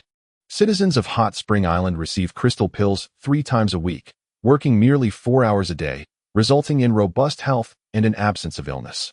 Consequently, over 20 doctors and nurses were dozing off. With Bai Chushua now detained, New Duo had become the sole authority at the hospital. Ascending to the 3rd floor, Ye Feng located New Duo in her office. You have come, New Duo exclaimed joyfully, rushing over to lock the door and then embracing Ye Feng around the neck. Ever since their last encounter, she had longed for him to seek her out, and now he had. New Duo, refrain from this. I have serious matters to discuss. Ye Feng gently pushed her away and took a seat. New Duo's complexion paled as she slowly pulled up her collar to cover her ample bosom. Chapter 927. Let me take a look. New Duo, have you compiled the materials available on Hot Spring Island? Have we gathered everything for the holy water and soul pill? Ye Feng inquired. New Duo forcibly calmed her agitated heart, swiftly returning to her usual composure. As a formidable woman, she was adept at adjusting her mindset promptly whenever Ye Feng spoke of serious matters. Although the materials for the sacred water had yet to be gathered, the ingredients for the soul elixir were complete. Are you planning to concoct the soul elixir? Nuoduo inquired, taking a seat on a nearby chair, her long, graceful legs elegantly crossed. Indeed, I require you to prepare the soul elixir immediately, for my inner demons have intensified with each passing day. Ye Feng sighed deeply. To what extent have they worsened? Nuoduo asked. Ye Feng recounted his experiences, revealing that the manifestations of his inner demons were becoming increasingly severe. Now, if he refrained from confronting his enemies, they would arise periodically, possibly once a month, each episode lasting a quarter of an hour. However, if left unresolved, they could escalate to daily occurrences, each lasting half a day. If this continued, he risked becoming permanently ensnared in the illusion of his inner demons, rendered immobile, as described by Chu Xue, a state akin to being a living corpse. Nuoduo furrowed her delicate brows. Ye Feng was the backbone of Hot Spring Island. She could not bear the thought of him faltering, for without him, there would be no one to govern the unruly citizens. Time is of the essence. Please assist me in concocting the soul elixir now. Is there anything you require from me? Ye Feng asked. However, the crafting of the soul elixir necessitates a royal alchemist. Ordinary alchemists lack the energy required to shape the elixir.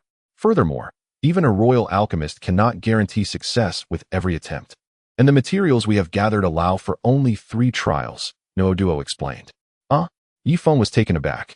He had not anticipated the difficulty of the task. Requiring a royal alchemist with no room for error, failing to succeed, even once would render the materials he painstakingly collected over the past 6 months entirely wasted. What if I give it a try? Though, the success rate is less than 1 in 10,000, Nuoduo tentatively suggested. Perhaps not. I will find a way myself. Ye Feng replied, his face clouded with dejection as he exited the hospital. At that moment, Ye Feng's eyes narrowed. He observed the 5 royal alchemists of Yijian Gorge standing before a luminous barrier, confronting Wang Zhihai. Bring Ye Feng to me, Rue Yijian stated nonchalantly. Humph. You have lost the privilege to converse with our island master. I shall speak with you. Now, what treasures do you offer in exchange for the insect repellent? Wang Zhihai declared arrogantly. Though merely a strength-level figure, he dared to act with impunity before a royal alchemist. You? Rue Yijian felt blood rush to his face. As the esteemed master of Yijian Gorge found himself disregarded by a mere strength-level individual. He pressed his hand against the barrier again, sensing the energy contained within. Rue Yijian was no fool. After merely a brief assessment of the barrier's energy, he recognized that he could never shatter it with a single strike. Even with all his might, 20 attempts would not suffice to breach this 1-meter-thick barrier. Master, has your insect repellent run out so quickly? Ye Feng stepped forward from the crowd. Ye Feng, your presence suffices. I shall transact solely with you. As for others, they lack the merit to engage with the master of this gorge, Rue Yijian remarked with an air of indifference. Master, pray tell, what do you possess that could be exchanged? Ye Feng crossed his arms. I possess a tome of great significance. One that I believe will be of immense assistance to you, Rue Yijian declared, drawing forth an ancient book with a weathered cover, upon which were inscribed 3 prominent characters, Soul Refinement Technique. Ye Feng's eyes widened in astonishment. Could it be? He could not resist placing his hand upon the luminous screen, gazing eagerly at the Soul Refinement Technique. Ha! I am aware of the tormenting affliction of your inner demons. This was unearthed from the depths of the library after 3 months of labor, involving the efforts of 100,000 individuals. I had not anticipated it to be buried so profoundly. I can only provide you with a brief overview. If you cultivate to the 1st level, you will restore your 3 souls, at the very least halting the growth of your inner demons. Upon reaching the 2nd level, the inner demons will gradually weaken, and in 5 to 6 years, they shall completely vanish from your heart.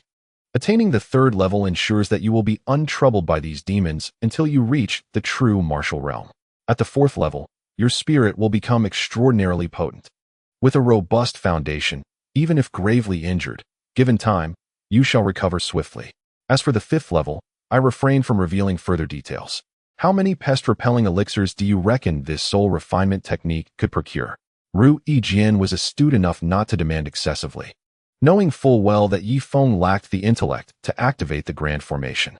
However, obtaining a few pest-repelling elixirs would certainly alleviate immediate concerns. Show it to me. What if you are attempting to deceive me with a counterfeit? Ye Feng was not easily fooled. In such circumstances, it was imperative to inspect the content of the book. Not possible. I shall reveal a portion of the 7th layer for your scrutiny. You, being somewhat knowledgeable, should be able to discern authenticity from deceit. After saying this, Yijian flipped through over 100 pages, presenting one page against the luminous screen. Ye Feng glanced over it, drawing upon his years of experience for evaluation. It appeared credible, as the cultivation methods described were indeed traceable and not mere fabrications. Yet, Ye Feng remained skeptical. Turn to page 50. Let me examine its contents. You think I would resort to trickery? Very well. Regardless, you shall not deduce the entirety of the soul refinement technique from just a couple of pages. Thus, Yijian flipped the book to the 50th page. Ye Feng scanned the page rapidly. A surge of elation coursed through him, though he maintained a facade of nonchalance. The soul refinement technique is so challenging to cultivate. It is unlikely that I could reach even the first level in my lifetime. Therefore, you may keep it. I shall not take it. He intended to feign disinterest to prevent Yijian from raising the price. Oh, Yijian appraised Ye Feng with a discerning gaze. And upon noticing Ye Feng's pale fingers, a smirk crept upon his lips. Ha ha ha. Indeed, let us leave it at that then. Farewell. With that, Yijian departed without a backward glance. Hey, you, do negotiate further. Ye Feng's heart roared in protest, as Yijian strode forward with an air of nonchalance. His heart roared with turmoil. Ye Feng, why don't you call out to me? I have so many people waiting for the pest repellent at Yijian Gorge. They can't all perish, can they? Qingyue, please hold me back and feign persuasion for me to exchange the pest repellent with Ye Feng. Whatever we can trade. Let's do it. After all, this soul refinement technique is unattainable for most. Yijian murmured. Ah, very well. Qingyue pretended to obstruct Yijian's path. Master of the Gorge, please prioritize the greater good. We must acquire the pest repellent today, or else your immediate descendants may succumb to illness, Qingyue declared loudly for effect. Humph. I have countless descendants. If some perish, so be it, Yijian countered, halting his steps and responding to Qingyue with deliberate volume. However, you cannot simply stand by and watch a talent like Ye Feng fall victim to his inner demons, can you? I know you are tough on the outside but tender within. You have already regarded Ye Feng as a successor, or else you wouldn't have produced such a precious tome as the soul refinement technique. Qingyue decided to test Ye Feng. Ah, Yijian sighed deeply, slowly turning to cast a gaze of disappointment upon Ye Feng. You know me well, Qingyue. Back at Yijian Gorge, I had those people target this child, Ye Feng, not out of malice, but to temper his resolve. And now, he misunderstands my intentions. I had planned to step back in a few decades and pass my position to this child. But why do I even speak of this? Yijian chuckled self-deprecatingly, his performance rivaling that of an acclaimed actor. Ye Feng silently reveled in the spectacle of their exchange. Eventually, swayed by Qingyue's persuasion, Yijian approached the luminous barrier. Ye Feng, your master wishes to trade this soul refinement technique for 100,000 bottles of pest repellent. What say you? Qingyue boldly declared. Apologies, but I refuse to trade, Ye Feng replied, shaking his head. That's all right. At least provide a counteroffer. I cannot be the sole negotiator, Qingyue said, a gentle smile gracing her face. Not even one bottle, for I cannot ascertain the authenticity of that soul refinement technique. What if it is a deception?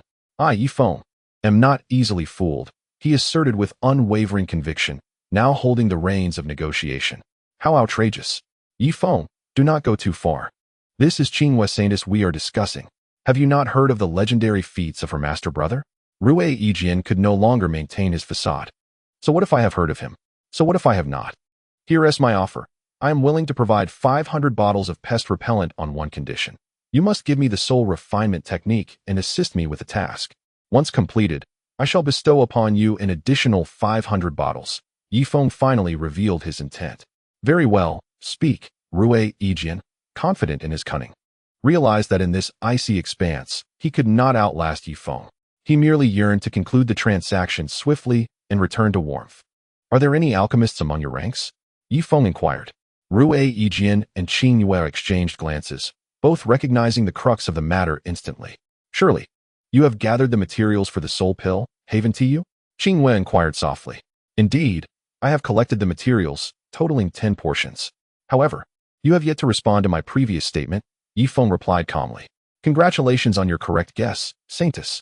She is indeed a top-tier alchemist. Achieving a success rate of 20% in her pill concoctions, Rue Yijian pointed towards Qinghua. 20%? Ye Feng was taken aback.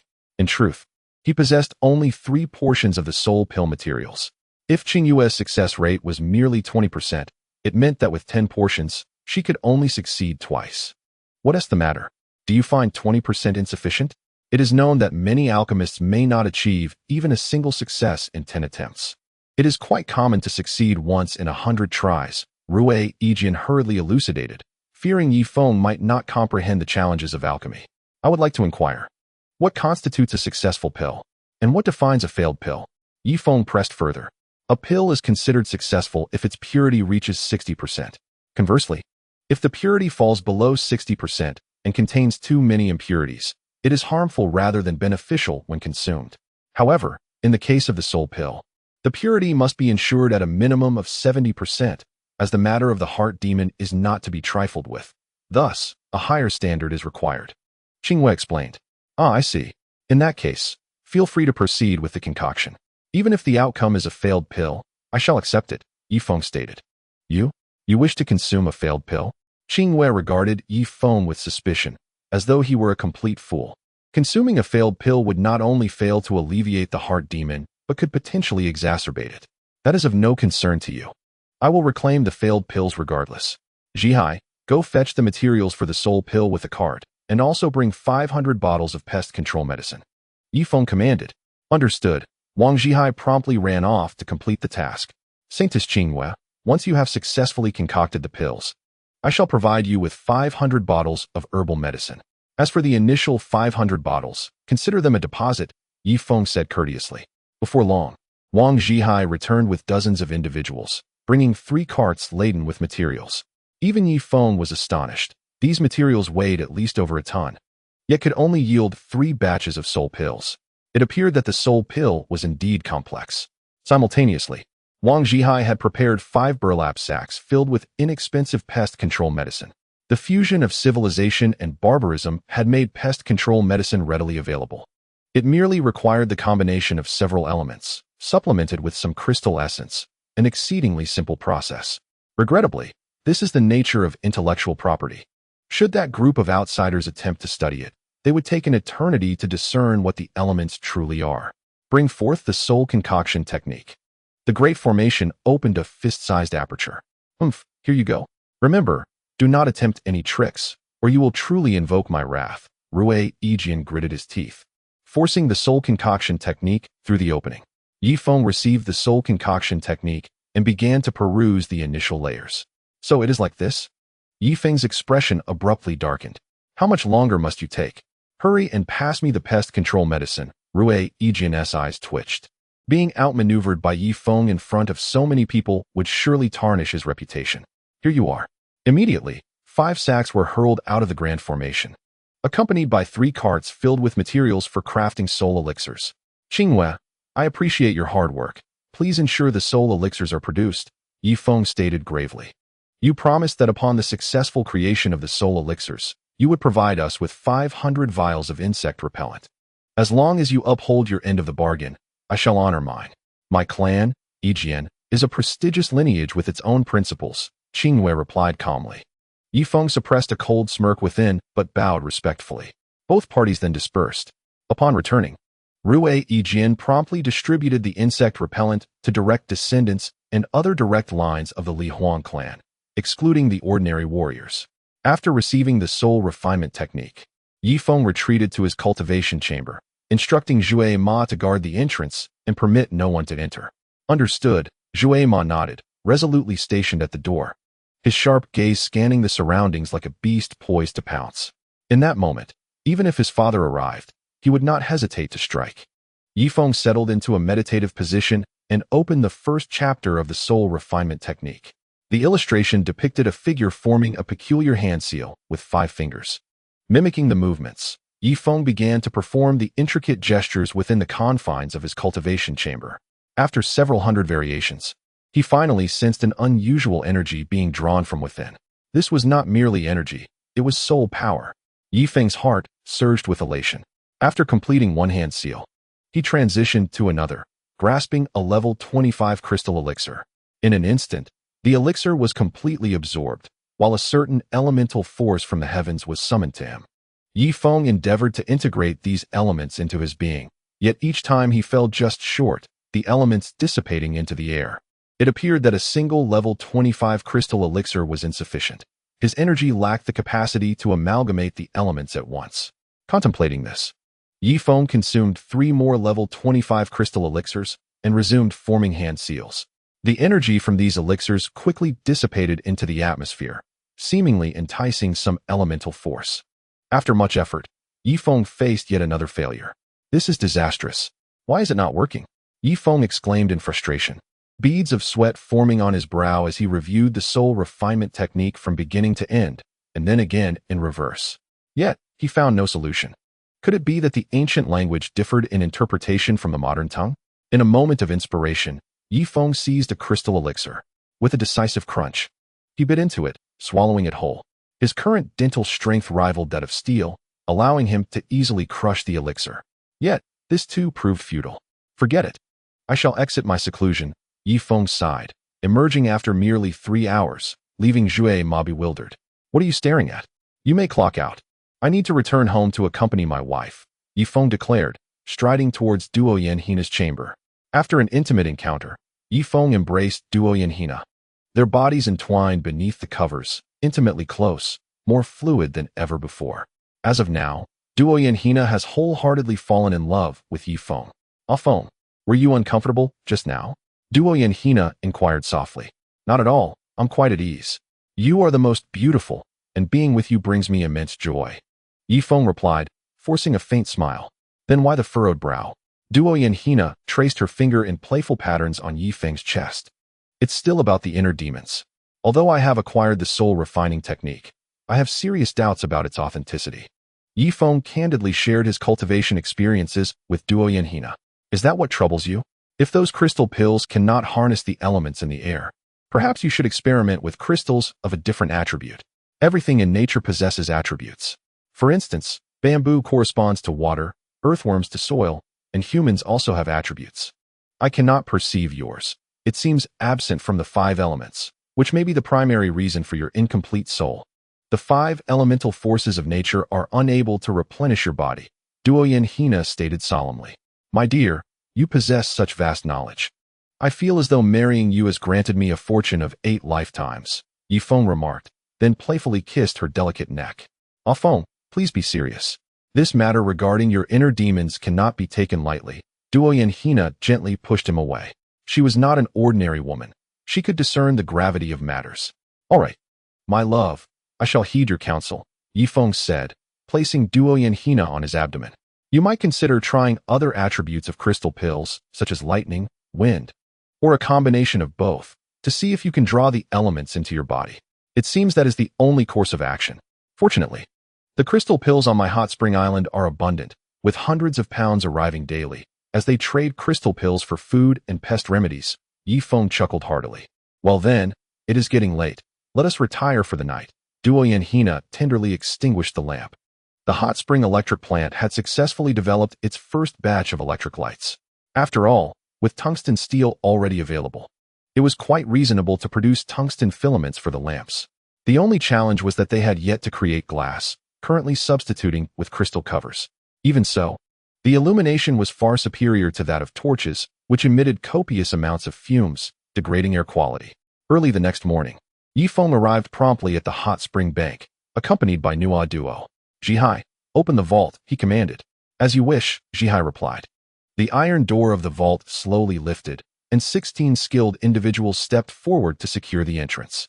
Inside lay an array of crystal pills of level 20 and above, alongside some high-purity crystal pellets, exquisite herbs, and a substantial amount of hot spring currency.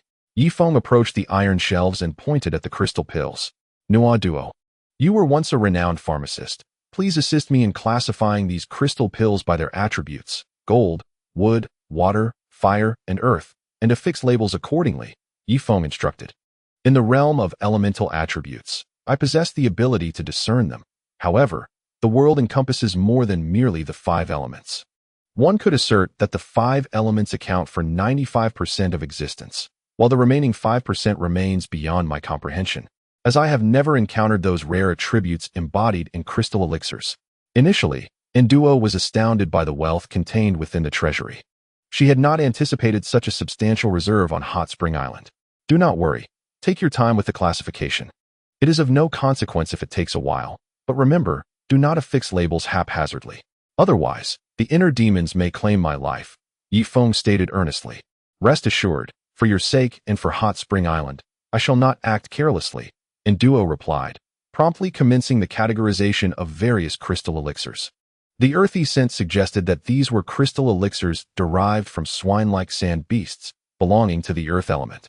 The fragrant aroma of grass and wood indicated that these were elixirs from bovine or ovine sources, associated with the wood element. The crystalline substance was hard and of a verdant hue, belonging to the metal element, likely from avian or feline origins. With each crystal elixir she examined, Induo provided explanations to Ye Feng. Induo, why not work within the treasury? Would you like some assistance? Soon, we will close the treasury doors, and you will be required to continue working inside until the designated time when the doors are opened, Ye Feng chuckled. You intend to confine me behind iron doors? No, Induo exclaimed, visibly terrified, as the majority of humans harbor a fear of enclosed spaces. Then we shall leave the doors open. I shall remain here with you, Ye Feng concluded, settling into a meditative position to rest. The first line of the soul refinement technique states that its essence lies in rest and sleep. Only with sufficient rest and high-quality sleep can one's soul power gradually strengthen. Once well-rested, one may then practice the soul refinement technique.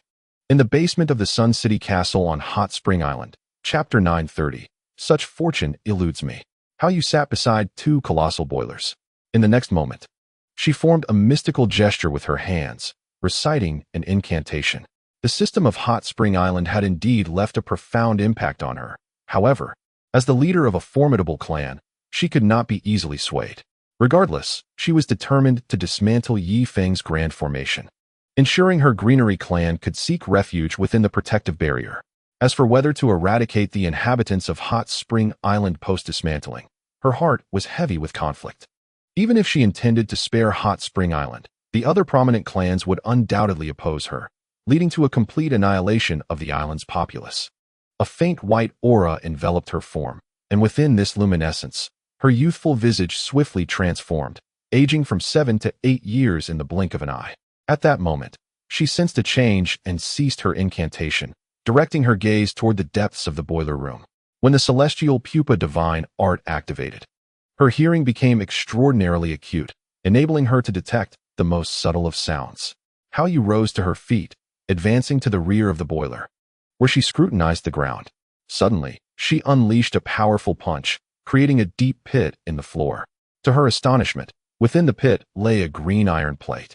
With a forceful gust from her punch, the dirt atop the plate was entirely swept away, revealing a radiant green aura beneath. In the radiance, a piece of yellow talisman paper was affixed to the iron plate. Was this a relic of ancient cultivators? A surge of joy welled up within Haoyue as she reached out to tear the talisman. However, upon contact with the layer of azure glow, her hand was repelled with force. Such formidable protection. I refused to believe it. With that thought, Haoyue's delicate form trembled, her fist striking the azure barrier simultaneously. The seal, having endured the passage of millennia, had long since waned in strength. Thus, with Haoyue's full force assault, it was utterly dispelled, revealing the talisman attached to the iron plate. Slowly, she extended her hand, her gaze flickering with uncertainty. With a rip, the talisman was torn away. Oddly, there seemed to be no immediate reaction. Haoyue furrowed her brow. At the deepest abyss of Hot Spring Island, darkness enveloped the surroundings, rendering visibility non-existent. Yet at this moment, 2 lantern-sized orbs of light ignited in the pitch-black depths, flashing intermittently. Boom, boom, boom. Suddenly, an array of flames surged forth around the lanterns, illuminating the abyss completely. Should anyone be present, they would recognize that the bottom of this abyss housed a magnificent triangular altar. Towering at a height of 1,000 meters, atop the altar, a thick, barrel-like black iron chain bound a serpentine creature. This creature bore resemblance to both a python and an earthworm, yet if Ye Feng were here, he would discern that it was, in fact, an enlarged version of a goo worm magnified 1 billion times. Squeak, squeak, Squeak. The creature emitted a series of high-pitched sounds. Yet its cries could not escape the confines of the altar. Simultaneously, its body was securely shackled by the black iron chain, which was inscribed with ancient runes, identical to those on Ye Feng's golden bones. Furthermore, hovering atop the altar was a small azure cauldron, prominently displaying the character for Gu in its center. Within the Sun City fortress, Duoyan Hina abruptly sat up, gazing skyward. For reasons unknown, she had just experienced an inexplicable sense of trepidation. Howl! The little sycophant suddenly sprang up, letting out a mournful wail. Chirp! The previously docile giant bird took to the skies, flitting anxiously within the light barrier. What on earth is happening? Chen An pondered, stroking his chin. In the cultivation chamber, Ye Feng sat cross-legged, vaporizing crystal pills into the air. A multitude of elements converged upon him. Success! The initiation was a triumph. Ye Feng was overwhelmed with joy. Just moments ago, he had finally discerned his attributes. A fusion of metal, fire, and thunder. Thus, after expending 500 crystal pills of the three attributes, he successfully summoned the elemental initiation, ascending to the first layer of the soul refinement technique. At the very least, his inner demons would no longer grow. With the blood-sucking technique as his aid, he could infinitely vaporize crystal pills. Once more, Ye Feng drained 3 more crystal pills, drawing yet another copious influx of elements for his initiation. Time passed swiftly, and after 3 days and nights, Ye Feng emerged from the cultivation chamber. At this point, he had advanced to the second layer of the soul refinement technique, gradually diminishing the strength of his inner demons. Thus, in the third layer, he could choose another day to cultivate. Feng Ge, you have finally emerged from your seclusion. Sister Duoyan has visited you twice and seems to have something urgent to discuss, Zhuaima remarked. Urgent matter? Forget it. I shall return home to check, Ye Feng said, patting Zhuaima on the shoulder. You, my friend, ought to find a wife. One cannot remain a bachelor forever, Ye Feng added with a smile. I am not in a hurry, Zhuaima replied, scratching his head innocently. At that moment, a deafening boom erupted, akin to a magnitude 10 earthquake. Both Ye Feng and Zhuaima were thrust into the air. This is bad. The expressions of both men changed dramatically as they glanced down. They beheld a massive fissure forming in the ground beneath the castle. The protective clan array emitted a piercing shriek, its light flickering erratically. Outside the shimmering barrier, in the frigid expanse, the elder of the Green Meadow clan stepped forward, gravely observing the grand array of Hot Spring Island. It appears that senior sister Hao Yue has succeeded. Quickly, notify the other clan's power sovereigns. As commanded, 5 kilometers away, the sovereign-level powerhouses of the 4 clans gathered, their faces alight with astonishment as they gazed at the protective array of Hot Spring Island. A thunderous roar erupted from the depths of the abyss, soaring into the heavens. The protective array trembled like a balloon, and the ground split open, revealing a fissure stretching 1,000 meters. In the next moment, the 30 array slaves within the iron prison were simultaneously drained of their energy. What is happening? Wang Zhihai looked towards the crystal core at the array's center, only to find it shattered into dust. Meanwhile, the entire Hot Spring Island began to quiver. This is disastrous. Ye Feng's expression shifted dramatically, his heart racing as he darted towards the abyss's exit. At this moment, on the altar at the abyss's bottom, a gigantic worm-like beast writhed, its enormous body twisting. The iron chain binding it, after enduring millennia, had finally exhausted its divine power. With a resounding snap, the black chain broke in two. Another thunderous roar resonated from the earth's depths. Ye Feng felt his ears buzzing as a golden aura enveloped him, the venerable sacred demon art instinctively protecting its master. As for others, their fortune was far less favorable. Several citizens of Hot Spring Island standing at the abyss's edge were instantly obliterated into a mist of blood. Ignoring his physical discomfort, Ye Feng looked skyward. The shimmering barrier had transformed into a semi-transparent veil, ripples dancing across its surface. Bai Guoguo had already seized the array plate and dashed out of the castle, urgently pressing a button on the plate. In the next instant, 10 array flags radiated brilliant light, unleashing their full power. Another thunderous roar echoed. Bai Guoguo felt a wave of dizziness wash over her, nearly collapsing to the ground. No, I cannot faint. She shook her head vigorously. The luminous barrier above shattered, and the swirling snow fell like a cascade over the castle of Hot Spring Island. Chapter 931. What are your intentions? A gust of icy wind swept through, freezing hundreds clad in short sleeves in place. "This is unacceptable," Bai Guogua exclaimed in alarm, hurriedly manipulating the array plate. The previously ruptured barrier began to slowly mend itself. Alas, it was already too late. Dozens of figures swiftly descended into the barrier. Rue Yijian stood at the forefront, his piercing gaze sweeping across the entirety of Hot Spring Island. "Ha ha, ha ha, Ye Feng, today is your day of reckoning." With that, Rue Yijian unleashed a swift strike, cleaving over 50 citizens in two with a single slash. In the military camp by the dock, Kelsu gasped in astonishment, kicking aside the crossbowman and taking up the crossbow himself. Boom! The crossbow was fired at Rue Yijian. Yet, in the next moment, Rue Yijian's form became translucent. "Where is he?" Kelsu glanced around in confusion. Suddenly, a sharp sword pierced through his chest. Ugh! Grasping the sword's tip with one hand, Kelsu drew his curved dagger in a desperate bid to retaliate against his assailant behind him. Unfortunately, it was too late. The sword swept upward, bisecting Kelsu's torso. "Kelsu!" A burly figure rushed forward. It was Madhav. "You scoundrel! How dare you slay my brother?" Without hesitation, Madhav raised his heavy machine gun. However, after firing only 3 shots, he staggered and collapsed to the ground. Rue Yijian had already dashed to him with astonishing speed, severing his legs in a single stroke. "I'll fight you to the death." Madhav, despite his injuries, managed to flip over and aim the machine gun at Rue Yijian once more. Boom! A figure descended from the sky, landing a foot squarely on Madhav's head. With a resounding thud, blood splattered, and Madhav fell lifelessly. "Ha ha, let us make it swift." One after another, the mighty warriors leaped into the fray, slaughtering indiscriminately, as if possessed by the spirit of death itself. In an instant, Hot Spring Island was engulfed in flames, the air filled with the cacophony of battle cries, screams of agony, and the wails of infants intermingling into a haunting symphony. Haltet, gripping his heavy machine gun, had bloodshot eyes. "I command the army of Hot Spring Island to take up arms and defend our homeland with your lives." Just as he finished speaking, a figure descended from above. It was Qing Nu Thud. Haltet had barely fired 3 shots when Qing Nu seized him. "I ask you, where is the 7 or 8-year-old girl, the Moonlight Fairy, located now?" Qing Nu inquired, determined to find and protect the Moonlight Fairy, whose current strength was still below that of a Force Master.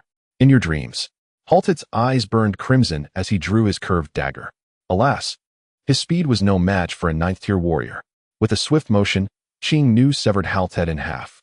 Even so, he still raised his dagger, crawling on the ground towards the 9th-tier warrior, oblivious to his impending doom. "Fool!" Qing Nu swung his dagger again. With a sickening thud, a head flew 2 meters into the air. "People of Hot Spring Island, take up your weapons and resist the invaders." A captain had just finished speaking when a spear shot from afar, pinning him to the ground. Ye Feng stood at the edge of the abyss, his blood-red eyes surveying the hellish scene of Hot Spring Island. Among the 5 great races, the Force Emperors and Force Kings had fully penetrated the island, accompanied by thousands of Force Masters. "Ah!" Ye Feng charged into the throng. He wielded his curved blade 3 times, and 3 powerful warriors fell simultaneously. "Ha ha ha, Ye Feng, I have finally caught you," Changgu declared as he descended from the air with a thunderous crash before Ye Feng. "Hey, Ye Feng, how do you wish to meet your demise? Before you perish, I intend for you to witness your woman at my mercy." Just as Changgu finished speaking, a dark projectile hurtled towards him and struck his nose with a resounding thud. "Ouch!" Changgu exclaimed, clutching his nose. Before he could react, Ye Feng seized him by the throat. Blood-sucking technique. Glug, glug, glug. What kind of supernatural ability is this? Changgu struggled desperately in Ye Feng's grasp. But Ye Feng's strength surpassed his own. He was held as helplessly as a chick in a predator's claws. Boom. A powerful fist crashed against Ye Feng's back. An elder from the barbarian ancient tribe, with flowing white hair, arrived just in time to save Changgu's life. Changgu exhaled in relief and quickly retreated to a distance of 100 meters, confronting Ye Feng from afar. The white-haired elder also withdrew to 100 meters away, flanking Ye Feng on either side. "Ye Feng, it seems you are facing a day of reckoning." One of the figures announced as another shadow landed beside Ye Feng. It was Luo Yifei. "Ye Feng, has your grand formation finally been breached?" Rue Yijian approached, each stride covering considerable ground. The 4 formidable warriors encircled Ye Feng completely. "Ye Feng, I fear I can no longer refine the soul pill for you." A voice chimed in, As Qing Yu joined them, her body stained with blood. The cacophony of battle seemed to quiet, and in that moment, Ye Feng's heart transitioned from chaos to tranquility. It appears today I must become a desperate warrior, he proclaimed, discarding his curved blade and clenching his fists tightly. A golden aura radiated from him, enveloped in flames and crackling lightning, creating a formidable spectacle. Interesting. He has actually cultivated to the second level of the Brahma's sacred demon art, Yijian mused, nodding slightly as he glanced at Luo Yifei. Luo, junior brother, do you not harbor a grudge against Ye Feng? I shall leave this opportunity to slay him to you, Yijian said nonchalantly. However, as soon as the words left his lips, a wave of flames surged towards him. Ye Feng was the first to strike. Seeking death, Yijian sidestepped and swiftly slashed with his sword. Clang! His long sword shattered into two pieces. In contrast, Ye Feng remained enveloped in golden light, directly embracing Yijian at the waist. You? Yijian was taken aback. He prided himself on his swordsmanship and never anticipated Ye Feng would close the distance. Although he was a fifth-tier warrior, Ye Feng was no longer troubled by inner demons and had mastered the profound intricacies of the Brahma's sacred demon art. In terms of overall strength, he was now nearly equal to Yijian. Bang, bang, bang. Let go, let go, let go. Yijian pounded his fists against Ye Feng's back, causing the golden aura to flicker erratically. Luo Yifei was preparing to intervene when suddenly, a glimmer of derision crossed his face. Changgu had also intended to act, but the earlier fright from the blood-sucking technique left him momentarily paralyzed. Senior brother, I shall assist you. As Qing Yue concluded her words, she pointed her longsword forward. Wait. Luo Yifei interjected, positioning himself in front of Qing Yue. Luo shitty. What are you planning? Qing Yue's expression darkened. Senior brother Rui is someone who values his reputation. If he cannot even handle a mere Ye Feng, he would be unworthy of the title of Master of the Sword Gorge. Thus, it would be best for senior brother Rui to confront Ye Feng himself, while we merely stand aside and observe. A piercing glint flashed in Luo Yifei's eyes. It is time to avenge the severed arm. Moreover, the four great clans are not united. Once we seize Hot Spring Island, who will take the lead? Chapter 932. A state of chaos. The Sword Gorge was home to two fifth-tier power emperors, wielding absolute authority. Consequently, he had to consider long-term strategies. The massacre on Hot Spring Island continued unabated. Duoyan Hina led little Yexing to the edge of the abyss. At this juncture, escape was no longer an option. Once they left Hot Spring Island, they would all freeze to death. Perhaps, the only glimmer of hope lay in leaping into this abyss. People of Hot Spring Island, I, as Ye Feng's rightful wife, command you to jump into the abyss, Duoyan Hina declared, closing her eyes and leaping into the chasm with Yexing in tow. She understood that she could no longer assist Ye Feng.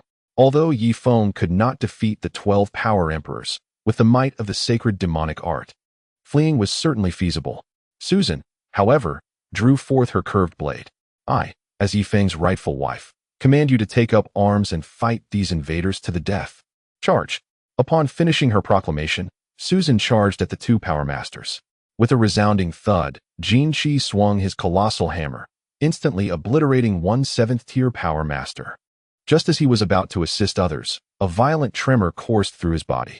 A bloodied spearhead pierced through his chest. Jin Qi roared in fury, retaliating with a hammer strike behind him. Ultimately, he and a ninth-tier power master perished together. On another side of Hot Spring Island, a similarly harrowing scene unfolded. Qing Jun, sword in hand, stood helplessly gazing at the battlefield. The inhabitants of Hot Spring Island displayed a ferocious tenacity, employing a strategy of mutual destruction. Even those who were half alive continued to writhe and fight. What belief fueled their indomitable spirit? The southern winds howled, reminiscent of a woman's lament. A small, eager creature lunged forward, killing Ding Tuanshuan's opponent on the spot. It seized Ding Tuanshuan and galloped towards the abyss with relentless determination. Little pup, let me go? I must save the other citizens. Ding Tuanshuan protested, frantically striking the creature's face. Yet, the little pup had already carried her to the edge of the chasm. Releasing her, Ding Tuanshuan let out a piercing scream, her voice gradually fading into the depths below. The small creature stood upright, its keen eyes scanning the distance before it resumed its run towards Ilian. Ilian had been cornered by two power masters. Had it not been for their lustful intentions, she would have long since perished. So tender, Little sister, uncle will take care of you, one power master leered, reaching out. Suddenly, a massive shadow descended from the sky, swiftly capturing him. Crack! The adept was severed in two, seeking death. The other individual was taken aback and struck the little pet with a sword at its waist. Howl! The wild nature of the little pet was unleashed. And with a powerful swipe of its paw, the second adept was crushed. Puff, puff, puff. A great plume of hot air erupted from the little pet's nostrils. It opened its mouth and swiftly seized the young Yijian, dashing towards the abyss with great speed. Little pet, what are you doing? Ah! A piercing scream echoed as Yijian's voice gradually faded into the depths. The little pet licked its wounded nose and stood upright once more. This time, it charged directly towards Ye Feng's position. Howl! Its voice was filled with urgency, as if calling for Ye Feng. At that moment, Ye Feng was locked in a fierce struggle with Rue Yijian. Little pet, run! Ye Feng bellowed furiously. Thud! A long spear descended from the heavens, pinning the little pet to the ground. Howl! A tear streamed down from its bear-like eyes. Little pet. Ye Feng suddenly intensified the power of his blood-sucking technique. Rue Yijian, who had been stalemated, knelt down to the ground. Meanwhile, Qingyue had engaged in a fierce battle with Luo Yefei, pushing him back step by step. However, with the arrival of Elder Fu, both of them turned the tide and forced Qingyue to retreat. Changgu hesitated for a moment before launching an attack on a green-clad elder of the power sovereign level. They were ancient beings who had lived for millennia, aware that once they entered the Grand Formation, it would be their turn to contest. At this juncture, Ye Feng was no longer their greatest adversary. They needed to plan for the future, striving to eliminate the foreign power sovereigns to maintain their own influence. Even if they could not eradicate them entirely, taking down 2 or 3 would help achieve a certain balance of power among the factions. Moreover, the 3 major clans had long harbored grievances, and now was the perfect time for reckoning. This turn of events unexpectedly granted respite to Hot Spring Island. Sister Susan, cease the fighting. Let us jump into the abyss. Duoyan Hina was right. We cannot leave Hot Spring Island now, or we will freeze to death outside. That abyss is treacherous. Yet perhaps descending into it offers a glimmer of hope. Su Yun grasped Susan, whose arm was drenched in blood. But Ah Feng is still battling the enemy. I cannot abandon him. Susan gasped heavily. No, you cannot assist. That is a battle of power sovereigns. What we can do now is not hinder Ah Feng. Su Yun replied. Me? Susan cast a deep glance at Ye Feng, gritted her teeth, and, clutching Su Yun, leaped into the abyss together. Caw! A colossal bird circled in the sky, suddenly diving down to rend the adept beside Chen An into a bloody mess. Ah! Feathered beast! The adept roared in fury. Unfortunately, Chen An seized the opportunity and cleaved him in two with a single stroke. The giant bird snatched Chen An and soared to a height of 2,000 meters. Simultaneously, it willingly loaded itself with explosives. I strike. Chen An swung his blade, causing the explosives to rain down like a torrential downpour. In an instant, chaos ensued below, with casualties among both the hot spring people and the foreign invaders. Relatively speaking, individuals from foreign tribes suffered greater fatalities, as they all surged into the Grand Formation. Bo Kachin emerged from the chamber, dragging behind her a wooden board upon which lay 3 lifeless bodies, Tuba, Yang Li, and Gu Deshan. Additionally, she bore on her back her child with Tuba. Jump! I find Duoyan Hina's words to be most credible. With a resolute bite of her teeth, Bo Kachin first cast the 3 bodies into the abyss. Then, she closed her eyes and leapt into the depths, cradling her daughter. The air above Hot Spring Island resonated with the woeful wails of the heavy artillery, as some brutish combatants met their grim fate, directly pierced through. Eldest wife, second wife, third, fourth, fifth, sixth, seventh wives, quickly, take the children and leap into the abyss. Duoyan Hina speaks the truth. Only by jumping into the abyss can we find a glimmer of hope. Upon uttering these words, Wang Zhihai pushed forcefully, prompting a cacophony of screams from his family. A robust woman, clutching a diminutive elderly man, charged toward the precipice. The old man in her arms bore a stain of blood upon his chest. Indeed, Shi Zhengliang had demonstrated remarkable wisdom in selecting a strong woman as his spouse. Curse it, at such a time, you still jest, let us jump together. With that, they both leapt into the abyss simultaneously. The artillery continued to rain down, finally capturing the attention of a third-tier power king. Chapter 933. This Ye Feng must not be left alive. With a full-force strike, he repelled Yu Jiao. Truly, as a power king of the Sword Gorge, his third-tier strength could contend with Yu Jiao, a sixth-tier power king, even gaining the upper hand. Subsequently, he deftly hooked his foot, seizing a spear into his grasp. Not good. Yu Jiao gasped, pressing onward towards this power king. The spear surged skyward with unparalleled force. A massive wound appeared upon the chest of the giant bird, which emitted a mournful cry before plummeting from the sky. No, please, dear bird, do not perish. Chen An wept profusely, incessantly striking the giant bird's head. With a thunderous crash, the giant bird, along with Chen An, fortuitously fell into the abyss. At that moment, Ye Feng was fully engaged in absorbing the energy of Yijian. Previously, he had never failed to absorb the power of a royal, and with his blood-sucking techniques, he had rarely encountered setbacks. However, this time, he had met his match. The energy of Yijian flowed relentlessly, akin to the mighty Yangtze River. Whenever Ye Feng absorbed it to the level of a first-tier royal, the entity would invariably restore itself, maintaining an undefeated stalemate with Ye Feng. This clearly indicated the solid foundation Yijian had established in his earlier days. With a strong foundation, one's recovery capacity and spirit must be formidable, far surpassing the crude methods employed by Ye Feng. How exhausting! Though Ye Feng could replenish his stamina with the energy from Yijian, the prolonged stalemate left his arms achingly fatigued. With a sudden forceful push, Yijian finally broke free from Ye Feng's grasp. Instead of attacking immediately, he recoiled in terror, retreating several steps while casually picking up a long sword. The suction he had just experienced was indeed terrifying. Fortunately, his foundation was robust, allowing for an unending supply of energy. Even so, he felt as though his very soul had been severely wounded. Ye Feng, I demand your life. With a swift flourish of his sword, a blade of energy extending 100 meters surged forth. Boom! The two Sanskrit inscriptions on Ye Feng shattered simultaneously, and he was sent hurtling 200 meters away, beyond the protective barrier. What? Ye Feng gasped in astonishment, rushing towards the barrier in a desperate attempt to force his way back in.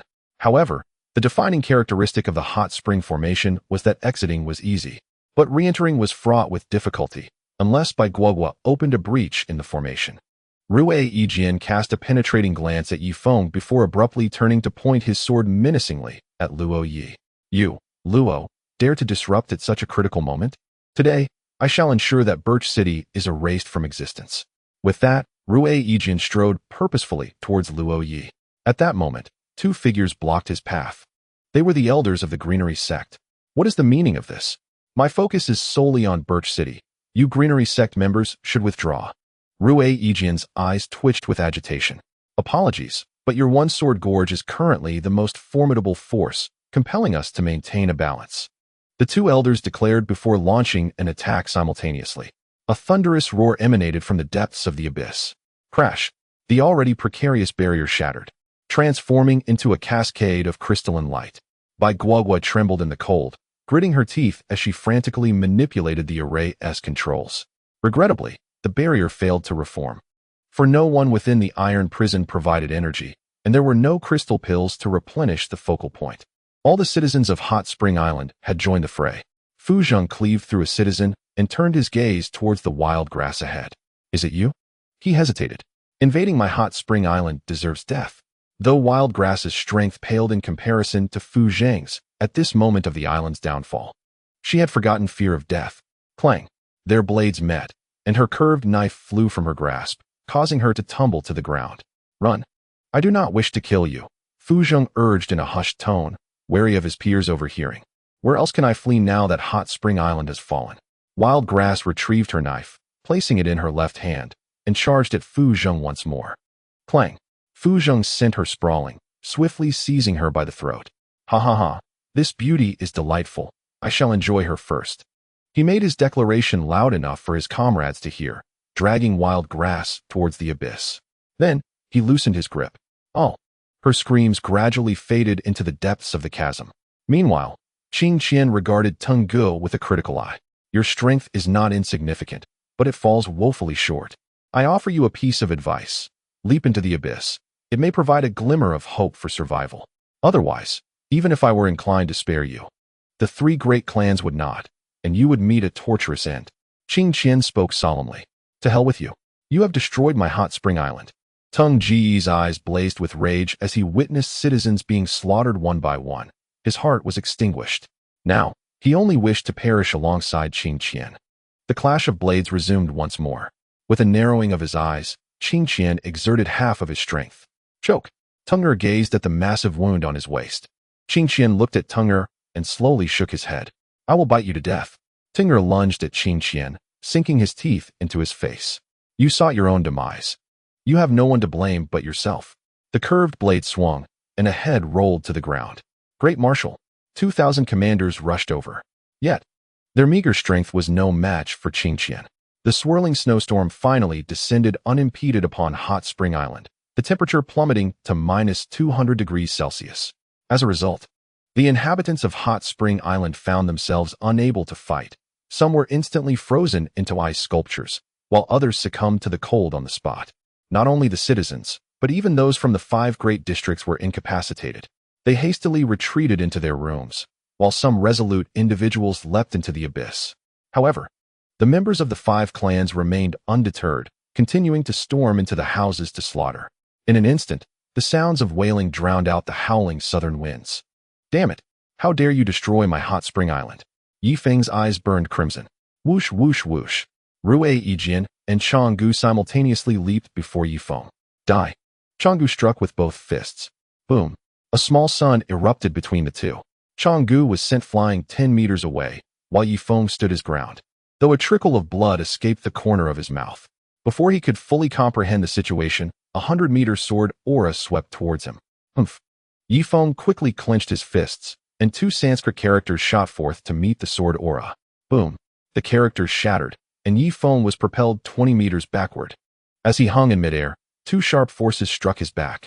The white-haired elder retracted his fists, following Ye Feng's movement. Boom! Before Ye Feng could land, another punch connected with his chest. Bang! Ye Feng's body crashed heavily onto the ice layer.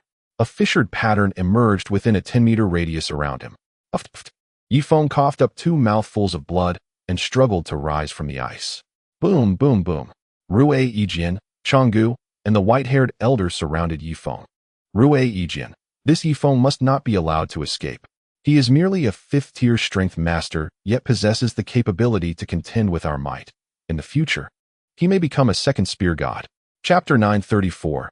Don't kill him, capture him alive, Changgu said gravely. Though they had just clashed with Rue Yijian, it did not hinder their collective effort against Ye Feng. Needless to say, Rue Yijian suddenly waved his hand, and the sword aura surged toward Ye Feng once more. Meanwhile, the white-haired elder and Changgu also made their move. Ye Feng, enduring the discomfort in his chest, invoked the Sanskrit divine demon art once again. Boom! Even the Sanskrit divine demon art could not withstand the strike from the 3 great power monarchs. Ye Feng collapsed to the ground, left with only a layer of blood scales protecting him. Ha ha ha! Do not engage. Leave him to me. He has killed my Kuanger. At this moment, El Xiangtian descended from the heavens, crashing down beside Ye Feng with a resounding thud. Ye Feng, you never anticipated that this day would come for you, did you? El Xiangtian drew his curved blade with a sharp hiss. He discerned that Ye Feng was gravely injured, presenting the perfect opportunity for revenge. Die! Ye Feng suddenly erupted, his hand seizing El Xiangtian by the throat while the other grasped his groin, lifting him effortlessly. Oh! El Xiangtian was not without his defenses. He roared in fury. In that instant, 2 shadowy figures rushed in from a distance, his crafted golden-armored puppets. Alas, they had barely reached the fray when Ye Feng used El Xiangtian's body as a projectile, hurling him forcefully towards the puppets. Boom! The 2 9th-tier puppets were obliterated upon impact. El Xiangtian fared no better, collapsing like a rag doll upon the icy surface. Seeking death? Changgu seethed, recalling their agreement with Tree City just yesterday. The barbarian ancient tribe had allied with Tree City, thus granting them the strength of 3 power kings. Barely enough to contend with the 3 major super tribes. Boom! Another punch landed, and Ye Feng's blood scales surged. Brother Rue, do not hold back. Changgu urged Rue Yijian. Understood. Rue Yijian stepped forward, halting 10 meters away from Ye Feng. In the next moment, a white sword aura swept forth. Whoosh! Ye Feng inhaled deeply, casting a lingering glance at Hot Spring Island before delivering a mighty punch to the ice. The thick, 20-meter ice layer shattered, sending torrents of seawater spraying into the air. Puff! The sword aura finally struck Ye Feng, yet his body instinctively dove into the gaping hole in the ice. Within mere seconds, he found himself submerged in the warm sea. Attempting to evade by water, Yijian roared in fury. He gripped his sword tightly, propelling himself 30 meters into the air. In that suspended moment, he became one with his sword and plunged into the water. Instantly, the disturbed seawater began to freeze, rapidly spreading downwards. As Ye Feng swam beneath the surface, he turned back to see Yijian pursuing him. "Damn it, you scoundrel!" Ye Feng extended his index finger, directing it towards the water. A golden current erupted forth, electrifying the surrounding fish, flipping them onto their backs. Yijian felt a jolt course through his body, his hair standing on end.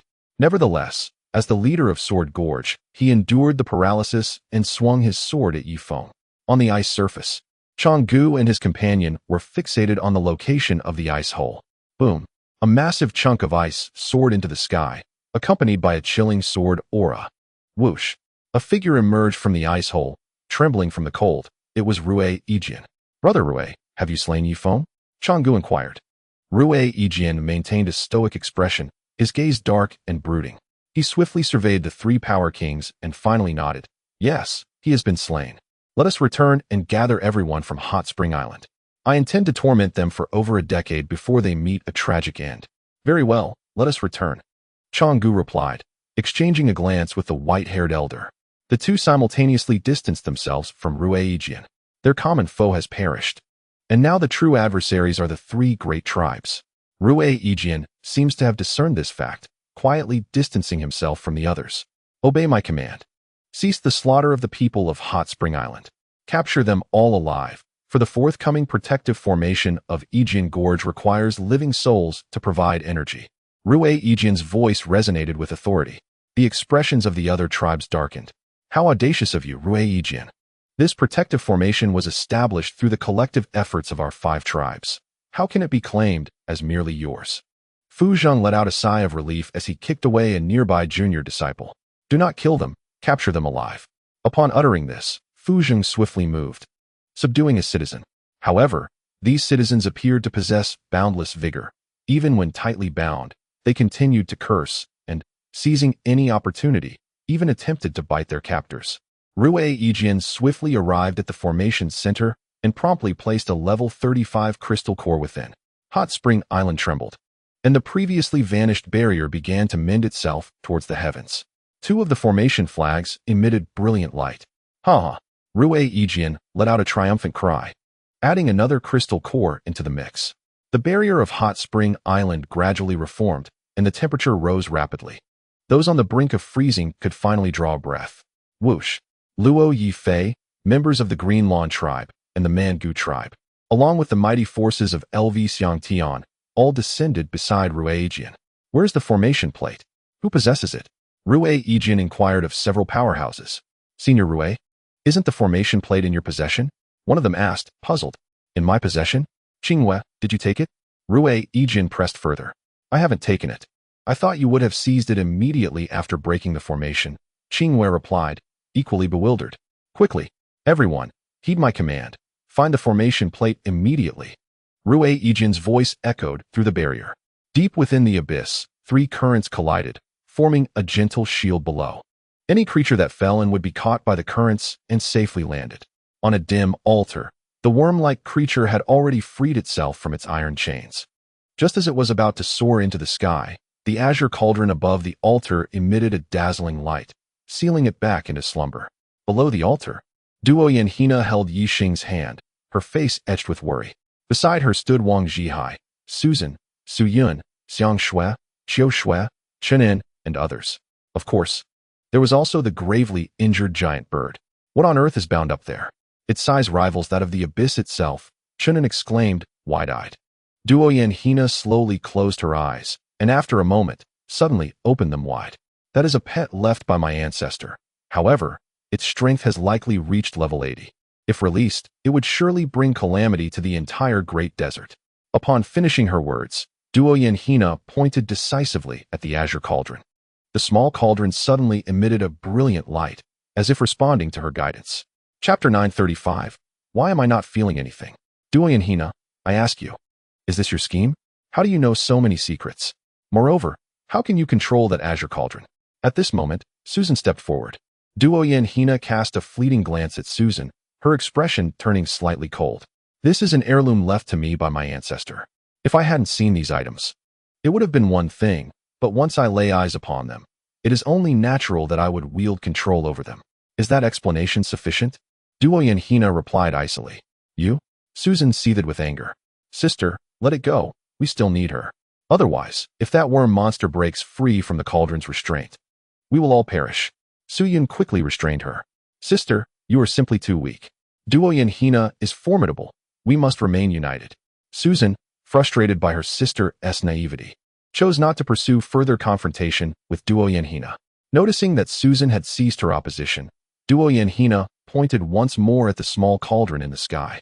The cauldron radiated an intense glow, suddenly forming an azure light barrier that enveloped an area of several kilometers. Within the azure barrier, the temperature gradually rose, shifting from -80 degrees to -50 degrees, and ultimately stabilizing at around 5 to 6 degrees. Remarkable. This is akin to the protective clan formation. Chen An exclaimed in astonishment. No, the protective formation is merely a flawed imitation. This azure cauldron was left by my ancestor, the Gu god of yore. Its power far surpasses that of any protective formation, Duo Yanhina asserted, once again manipulating the cauldron. The temperature within the barrier continued to rise, soon reaching approximately 30 degrees. Is it truly that powerful? Chung Li Bin observed the cauldron in the sky through his single eye.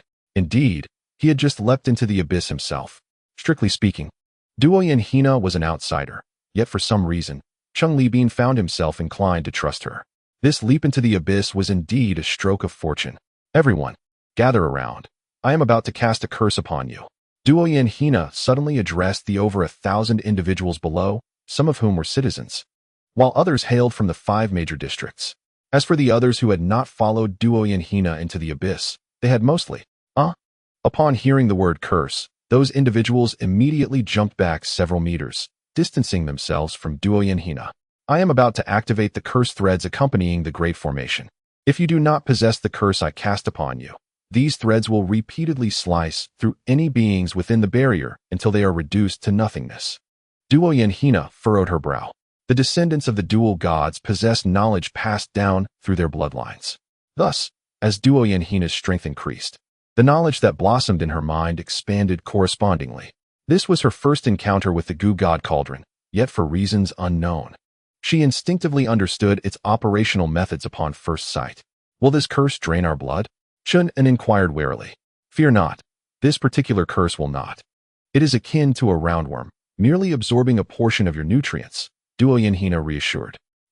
Chen An immediately thought of the iron wire worm. I will partake.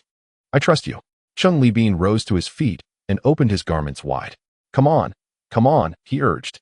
All right, your curse has already been set, Duo Yanhina stated calmly. Why can't I feel anything? Chung Li Bin's face darkened instantly. When I cast a curse, how could it possibly be detected by you? After saying this, she directed her captivating gaze towards the others. Those willing to be cursed, please raise your hands. I shall perform the ritual with utmost speed. If you are unwilling, please step outside the light curtain now. Otherwise, once the curse blade is activated, you shall be severed into nothingness. Duo Yanhina's voice was somber, yet resonated in the ears of every listener. Ultimately, the others raised their hands one after another, except for Susan, who looked at Duo Yanhina defiantly. All right, the curses have all been cast. Sister Susan, please step outside the light curtain now, Duo Yanhina instructed. Step outside the light curtain? Susan bit her lip tightly. Just then, a wailing sound echoed from the heavens. The noise ceased when it was 500 meters away from them. A powerful warrior from Yijian Gorge was blown outside the light curtain by a gust of wind. Upon landing, this warrior first checked his body and then let out a long sigh of relief. Thank goodness, I thought I was going to be smashed to pieces. He muttered to himself, noticing Duo Yanhina and the others within the azure glow. Truly a stroke of fortune.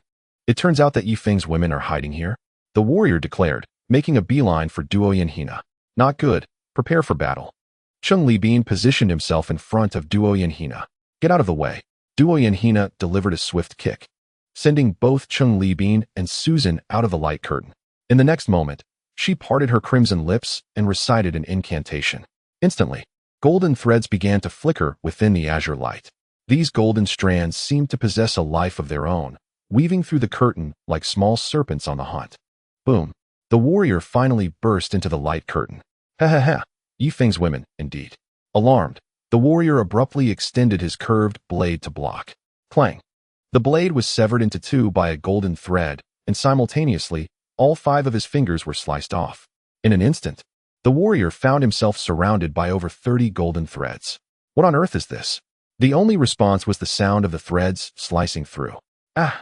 In mere moments, the very atoms of the warrior were cleaved apart, reducing him to nothingness as if he had never existed in this world. All present gaped in astonishment, their mouths agape as if they could swallow an apple whole. Incredible! This formation far surpasses the clan protection array of Hot Spring Island by countless magnitudes. Duo Yanhina then turned to face Susan and Cheng Libin outside the light curtain. Sister Susan, do you truly wish for me to cast a curse on you? Me? Susan, initially intent on arguing further, hesitated. Sister Susan, please listen to her. I beg you, Cheng Libin pleaded. Indeed, sister, it seems this formation is our only sanctuary now. Su Yun chimed in, offering her counsel.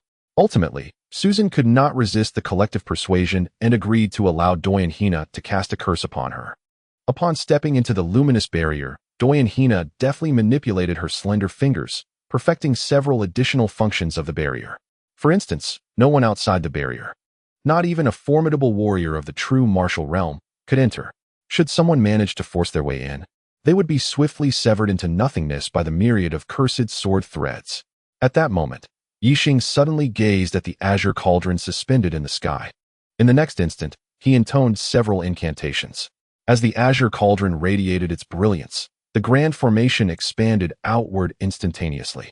Son, you truly comprehend the cauldron's core secrets? Doyan-hina exclaimed with delight. Yixing remained silent, his incantations flowing incessantly. The speed of the barrier's expansion accelerated tenfold. Chapter 936. I need to regain my strength if this continues. Will the grand formation extend above the abyss? Cheng Libin furrowed his brow suddenly. That would be fortuitous. If this barrier could reach the surface, it would ensnare the rulers of Sword Gorge within the formation, allowing the cursed sword threads to obliterate them entirely. Chen An cleverly remarked, No, there are still many people on Hot Spring Island. What if we accidentally harm our own? Susan hurriedly interjected. Her words bore some weight, prompting Yixing to cease his incantations. In the next moment, he collapsed into Doyan-hina's embrace, his face ashen. A cacophony of screams echoed from afar, and suddenly, with a soft thud, a figure fell within the barrier, an inhabitant of Hot Spring Island. As he was about to voice something, golden threads began to shimmer around him. With a series of swift cuts, the cursed sword threads reduced the citizen to nothingness. This is dire. The fallen individual was a citizen. Have these cursed sword threads not harmed them? Yixing, heed Uncle An's advice. Quickly, retract the barrier to its original size. Protecting even 10,000 people is sufficient. Chen An urged fervently. Chen An, do you not see that Yixing is already drained? Cheng Libin scolded. It's all right. Yixing stood resolutely, reciting the incantation once more. The barrier retracted to its original size at an astonishing speed, but the cost was Yixing collapsing on the spot. Deep within the pitch-black ocean depths, a figure floated silently. A shark approached, snapping its jaws toward the figure. Crack! The figure shimmered with golden light, causing the shark to flee in terror, leaving behind a few shattered teeth. Ye Feng slowly opened his eyes. A gaping wound marred his chest, exposing the writhing intestines within. With a sudden spurt of blood, he stained the seawater crimson. I cannot die, not yet. Even if I must perish, it cannot be now. Ye Feng struggled to move his arms, gradually swimming upward. After hundreds of meters, his hands finally brushed against the ice layer. Boom!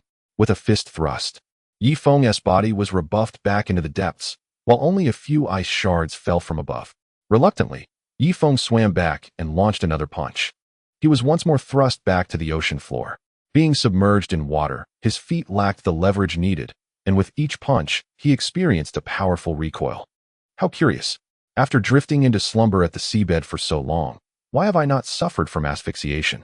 With this thought, Ye Feng activated his internal vision technique.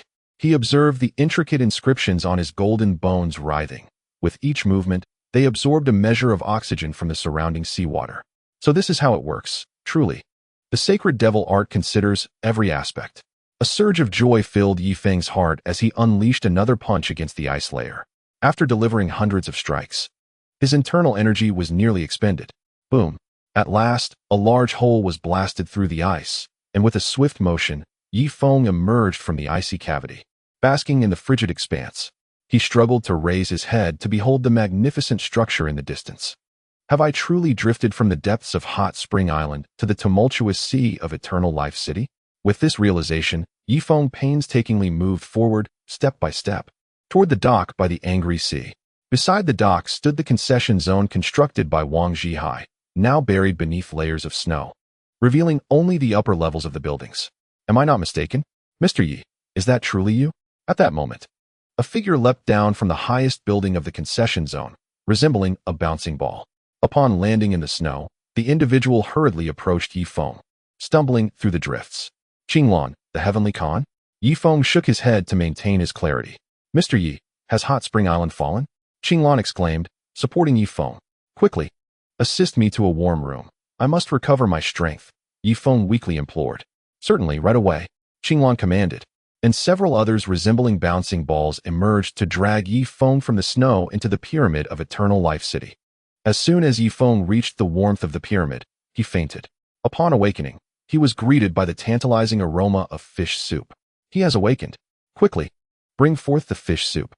A member of the Duoyan tribe approached with a large iron basin.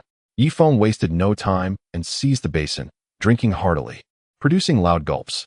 The onlookers nearby could only swallow their saliva. Ever since the 5 great clans besieged Hot Spring Island, they had been deprived of frozen fish. For days, they had relied on a third-generation sand vehicle left by Ye Feng, using its cannon to bombard the ice layer, barely managing to catch a few fish. Even so, the cannon's ammunition was now exhausted.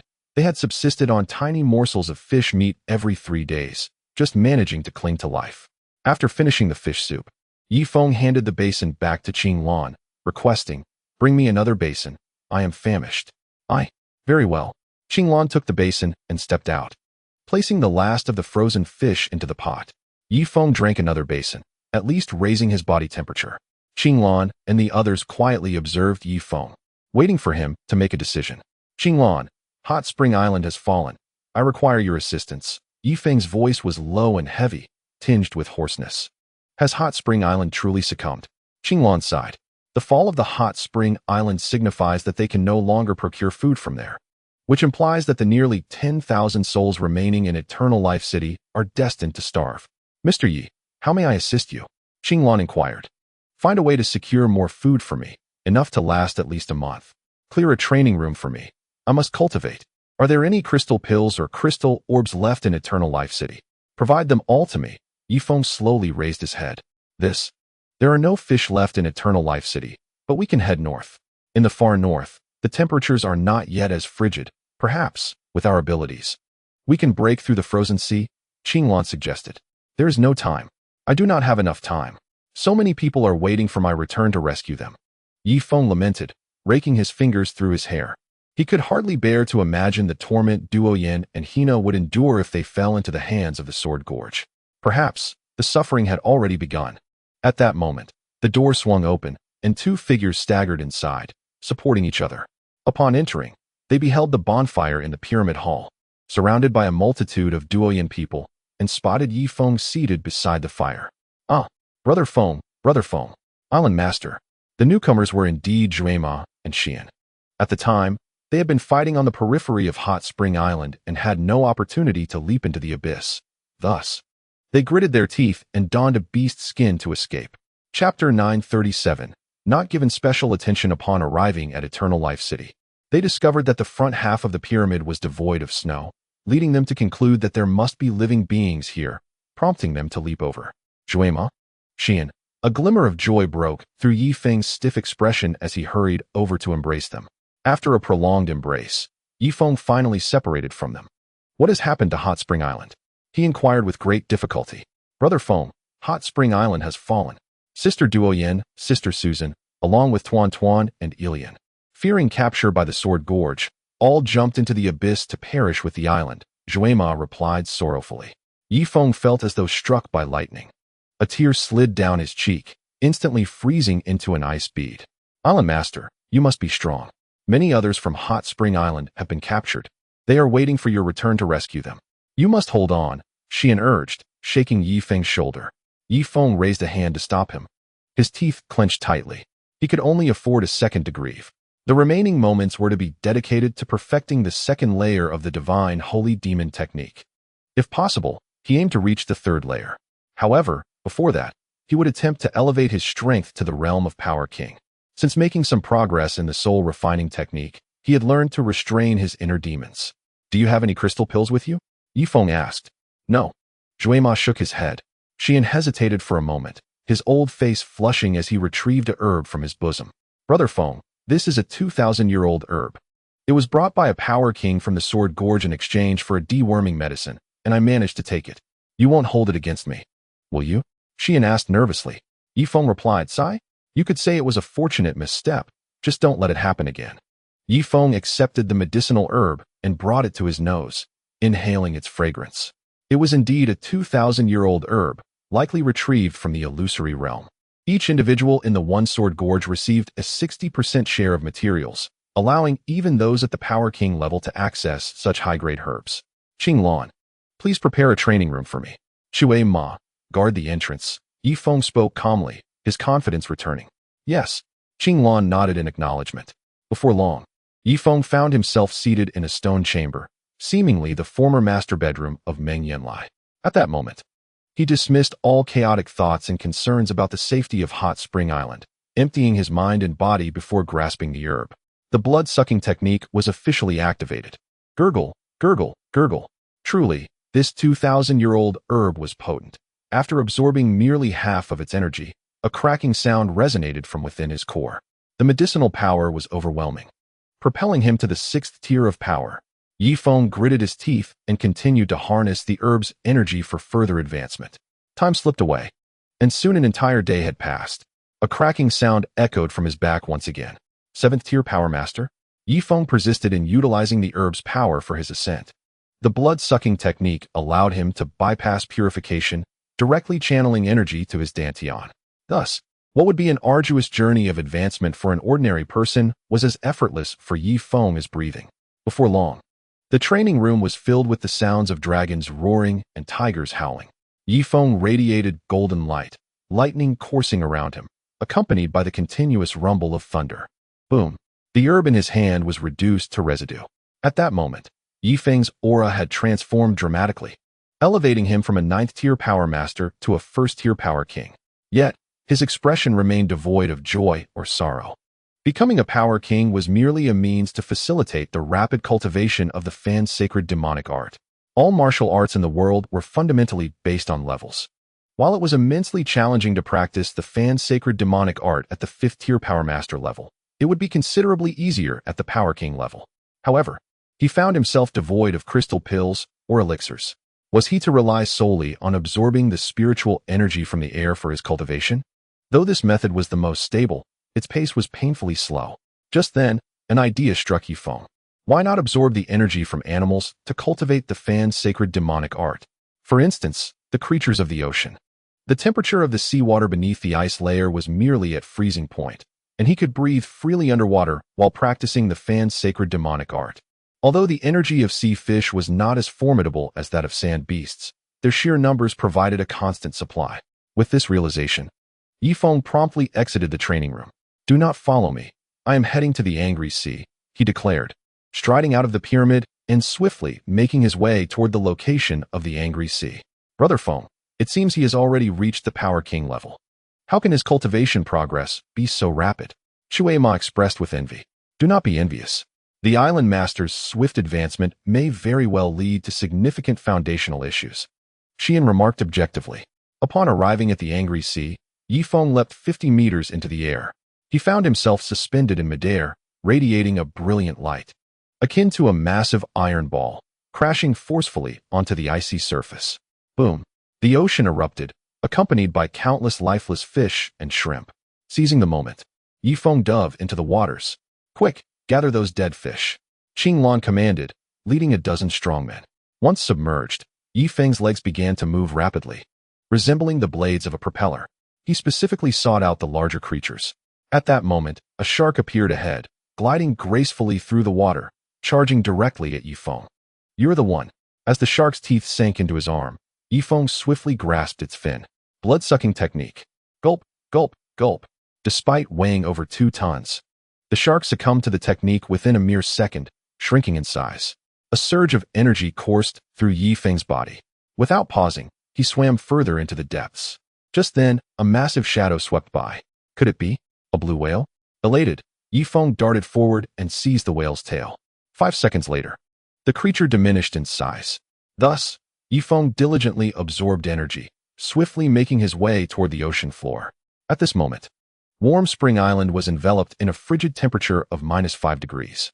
In the hot spring plaza, a crowd of 50 to 60,000 citizens and residents mingled, making it nearly impossible for those from Sword Gorge to distinguish themselves. At the forefront of the plaza sat Rue Yijian, Luo Yefei, and the 10-year-old Hao Yue. Flanking them were the formidable powerhouses of the 3 major clans. However, the Greenfield clan had lost 2 of their powerful leaders in the battle a fortnight prior. The elder Fu from Birch Tree City had been cleaved in 2 by Rue Yijian, and now, the city lord Luo Yefei had lost dexterity in one hand, equating to the loss of 2 leaders. Sword Gorge suffered the most, aside from Rue Yijian and the Saintess of Qingwei. The remaining 3 leaders had been eliminated by the combined efforts of the 4 major clans. In contrast, Giant Tree City sustained little damage, with only the Green Sky sustaining severe injuries.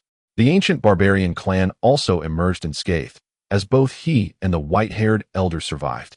During that chaotic battle, the 3 super tribes primarily targeted one another, while the ancient barbarian clan and Giant Tree City became unexpected allies, thus escaping special scrutiny. Chapter 938. Who else wishes to court death? Step forward. Consequently, the strength of the 3 major clans had diminished by at least a third. Nevertheless, any one of these clans could still easily overpower the ancient barbarian clan and Giant Tree City. Rue Yijian's piercing gaze swept over the thousands of captives. Who possesses the formation disc? His voice resonated, causing a buzzing in everyone's ears. However, the captives all covered their ears, pretending not to hear him. Whoever holds the formation disc, return it, and this chieftain will reward you handsomely. If I uncover the truth, I shall ensure they endure excruciating torment until death. Rue Yijian's eyes flickered. The formation eye and flags were not an issue, but without the formation disc, what could be accomplished? It was as if every day he placed crystal cores into the formation eye, only for others to control it. At this moment, a woman stepped forward. My lord, perhaps the formation has been destroyed? Nonsense. If the formation were to be obliterated, the great array would cease to function. Though I am not an expert in the art of formations, I possess a modicum of understanding.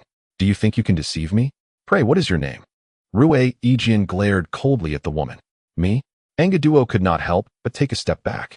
She had contemplated leaping into the abyss, but halfway through her jump, she was seized by a mighty force from the Greenfield faction. Not speaking, I ask you all, what is her name? What purpose does she serve on Hot Spring Island? Rue Yijian turned to the others. However, these individuals were staunch loyalists of Hot Spring Island, despite their current captivity. Their pride remained intact. Rue Yijian was seething with rage. As prisoners, do you still dare to defy my will? With that, he flashed forward, directly confronting a middle-aged man, whom he thrust into the center of the square. Tell me, what is her name? Rue Yijian inquired. Me? The middle-aged man clenched his teeth, his gaze flickering. After a moment, a smile crept onto his face. My lord, your sword is exquisite. May I take a look? The middle-aged man approached Rue Yijian with a grin. You? Answering a question with a question? No sooner had the words left his mouth than the middle-aged man lunged forward, abruptly drawing Rue Yijian's long sword. You scoundrel! You have destroyed my Hot Spring Island. I will take you down with me. The middle-aged man's words were cut short as his body was shattered, blood splattering across Rue Yijian. You? Rue Yijian was utterly enraged. He could not fathom what was so commendable about Hot Spring Island that it inspired such blind loyalty. You. Step forth. Rue Yijian pointed at a young girl. The girl hesitated for a moment, then slowly emerged, a glimmer of determination in her eyes. I ask you, what is the name of this woman? Before he could finish, the girl suddenly drew a carving knife, rushing towards Rue Yijian's throat. Ah! Rue Yijian was driven to madness. He grasped her limbs and yanked with all his might, tearing the girl asunder. Alas! On the high platform, how you could not suppress a sigh. Having lived alongside the people of Hot Spring Island for a while, she understood that these individuals were untamable. After all, in their eyes, Hot Spring Island belonged to them, not to Ye Feng. They would naturally fight to the death for their home. Engaduo, witnessing her fellow citizens perish for her sake, could no longer contain herself. Let me tell you, my name is Engaduo. Spare them. They are innocent. Engaduo positioned herself in front of Rue Yijian. Engaduo? And what of that? I demand they speak. I do not believe their lips are so resolute. After speaking, Rue Yijian dragged another resident forward. Tell me, what is her name? Rue Yijian looked at the resident, gesturing towards Engaduo. The resident, not foolish, had studied at Hot Spring Primary School and understood that Rue Yijian aimed to obliterate the dignity of the people of Hot Spring Island and enslave them. I say, she is your great-grandmother. In a sudden move, the resident drew a carving knife. Unfortunately, his reaction was too slow. Thud! The curved blade swung, and yet another head tumbled to the ground. Rue Yijian leaned on his long sword, his gaze sweeping over the front row of the residents of Hot Springs Island. Regrettably, these individuals showed no signs of submission, meeting his stare with unwavering courage. Was it true that not even death could intimidate them? Were the inhabitants of Hot Springs Island truly so resolute? Rue Yijian's heart sank. If he could not tame these islanders, he would be forced to expend his precious crystal elixirs to sustain the energy of the Great Formation. Unfortunately, he had already exchanged all his elixirs with Ye Feng, leaving him with scarcely any. You three, step forward, Rue Yijian commanded, pointing his sword. 3 of the Hot Springs Islanders strode forth, chests puffed out, locking eyes with him. Kneel before me and call me Valley Master, and I shall grant you clemency. Otherwise, your heads will roll, he declared. He was determined to bend this small tribe to his will. He could not allow his reputation as Valley Master to be tarnished. Valley Master? Pray tell, did your mother and uncle give birth to this title? One citizen mockingly inquired. Indeed, it seems you wish to subjugate us islanders, another added. Rue Yijian, if you wish to kill us, then do so. I curse you and your valley to be obliterated from existence. With fury igniting within him, Rue Yijian swung his sword, causing 3 more heads to fall. His piercing gaze surveyed the thousands of Hot Springs Islanders, his eyes bloodshot with rage. Who else seeks death? Step forward, he coldly challenged. A deafening chorus of thousands stepped forward, unflinching in the face of mortality. So, you seek your demise? Rue Yijian retorted. Valley of One Sword. Heed my command. Eliminate every last one of them. Since you refuse to be my slaves, you shall face eternal extinction. His anger surged. With the sound of swords being unsheathed echoing in the air, a multitude of warriors advanced toward the islanders. Yet, in the eyes of these warriors, there was no disdain or mockery, only respect. If they were in the position of the captives, would they still possess such fortitude? In this world, the brave are forever honored, unlike in certain places where the courageous are ridiculed as fools, leading to a decline in valor. Those who cast such insults, the true fools, suffer even more grievously under oppression. Stop! Nua Duo suddenly dashed forward, shielding the residents with his hands. You are all commendable. Ye Feng would be proud of you. But he certainly would not wish to see Hot Springs Island annihilated. Listen to me, and allow me to negotiate with Rue Yijian. He implored the citizens. The warriors of the Valley of One Sword halted in their tracks, momentarily wishing for their master to show mercy to these people. The resilience displayed by the Hot Springs Islanders indeed deserved admiration. Nua Duo, what gives you the right to negotiate with me? Rue Yijian raised an eyebrow. Though he appeared victorious, he was, in truth, utterly defeated. Not a single Hot Springs Islander respected him as their valley master, and this reality left him humiliated. The citizens below shook their heads in dismay. Nua Duo, you do not understand. If I were to kneel before him, even if we survived, Hot Springs Island would be but a name. Chapter 939. Is it not your desire to survive? Freedom is akin to a potent elixir, rendering one's knees impervious, making it impossible to kneel, no matter the effort. It matters little now. Feng Ge has departed from this world. Should there exist an afterlife, we would continue to follow him there, establishing another Hot Spring Island. An elderly man spoke slowly, his gaze unwaveringly resolute. It is often said that the elderly fear death more, Yet the denizens of the hot spring island are an exception. New duo, you have heard his words. At present, the demise of these hot spring islanders is of little consequence. However, you possess a certain cleverness. If you kneel before me, I shall spare them for the time being, allowing them to serve as living energy for the grand formation, Yijian stated coldly. No, you underestimate the people of my hot spring island. I shall not bow to you. Yet this item may serve as a point of negotiation, New duo replied, producing a vial of deworming medicine from her bosom. Yijian swiftly moved, snatching the deworming medicine from her grasp. Where was this stored? Take me there now, he exclaimed with delight. Many of our power masters and warriors have contracted the parasite disease and are in dire need of this. Regrettably, this deworming medicine is out of stock. However, I can produce it continuously, New duo stated. Very well, provide me with the formula for the deworming medicine. Now, at once, Yijian extended his left hand. I would be inclined to hand it over, but I fear that once I do, the people of my hot spring island will lose their value. And you would annihilate my kin, New duo replied, shaking her head resolutely. What do you mean? Yijian's eyes twitched. For the first time, he found himself being coerced as a victor. I can assist you in producing the deworming medicine, on the condition that you do not force the citizens of my hot spring island to kneel, nor tame them, nor allow them to serve as pawns in your formation. Otherwise, I would rather perish than produce this medicine for you, New duo said slowly. Everyone discerned that this was her ultimate line in the sand. Should Yijian resort to force, she would prefer to shatter than yield. With a sudden movement, Yijian seized New duo by the throat, lifting her off the ground. Do not! Qingyu exclaimed in shock, stepping forward hastily. Senior brother Rui, this matter is of great import. Do not act rashly, she urged. Luo Yifei felt a surge of delight and also stepped forward. Senior brother Rui, should you kill her, the supply of deworming medicine will cease. And both our Birch City and Greenfield clan are in need of it as well, he remarked casually. In truth, he cared little for the lives of the power masters and warriors, but this presented an opportunity to unite the other four clans against Yijian Gorge. At the very least, they could delineate their factions. In the future, these four clans would need to navigate their relationship with Yijian Gorge. As the hot spring grand formation was singular, they would all have to coexist, and he did not wish to be persistently targeted by Yijian. Indeed, she must not perish. How you also stepped forward. Following him were Ling Xiangtian, as well as Chong Gu from the Mangu clan and the white-haired elder. Yijian's gaze slowly swept across all the power emperors, his expression shifting between various emotions. He understood that to slay New duo now would mean enmity with all. After a long pause, he finally erupted into a hearty laugh. Ha ha ha, splendid.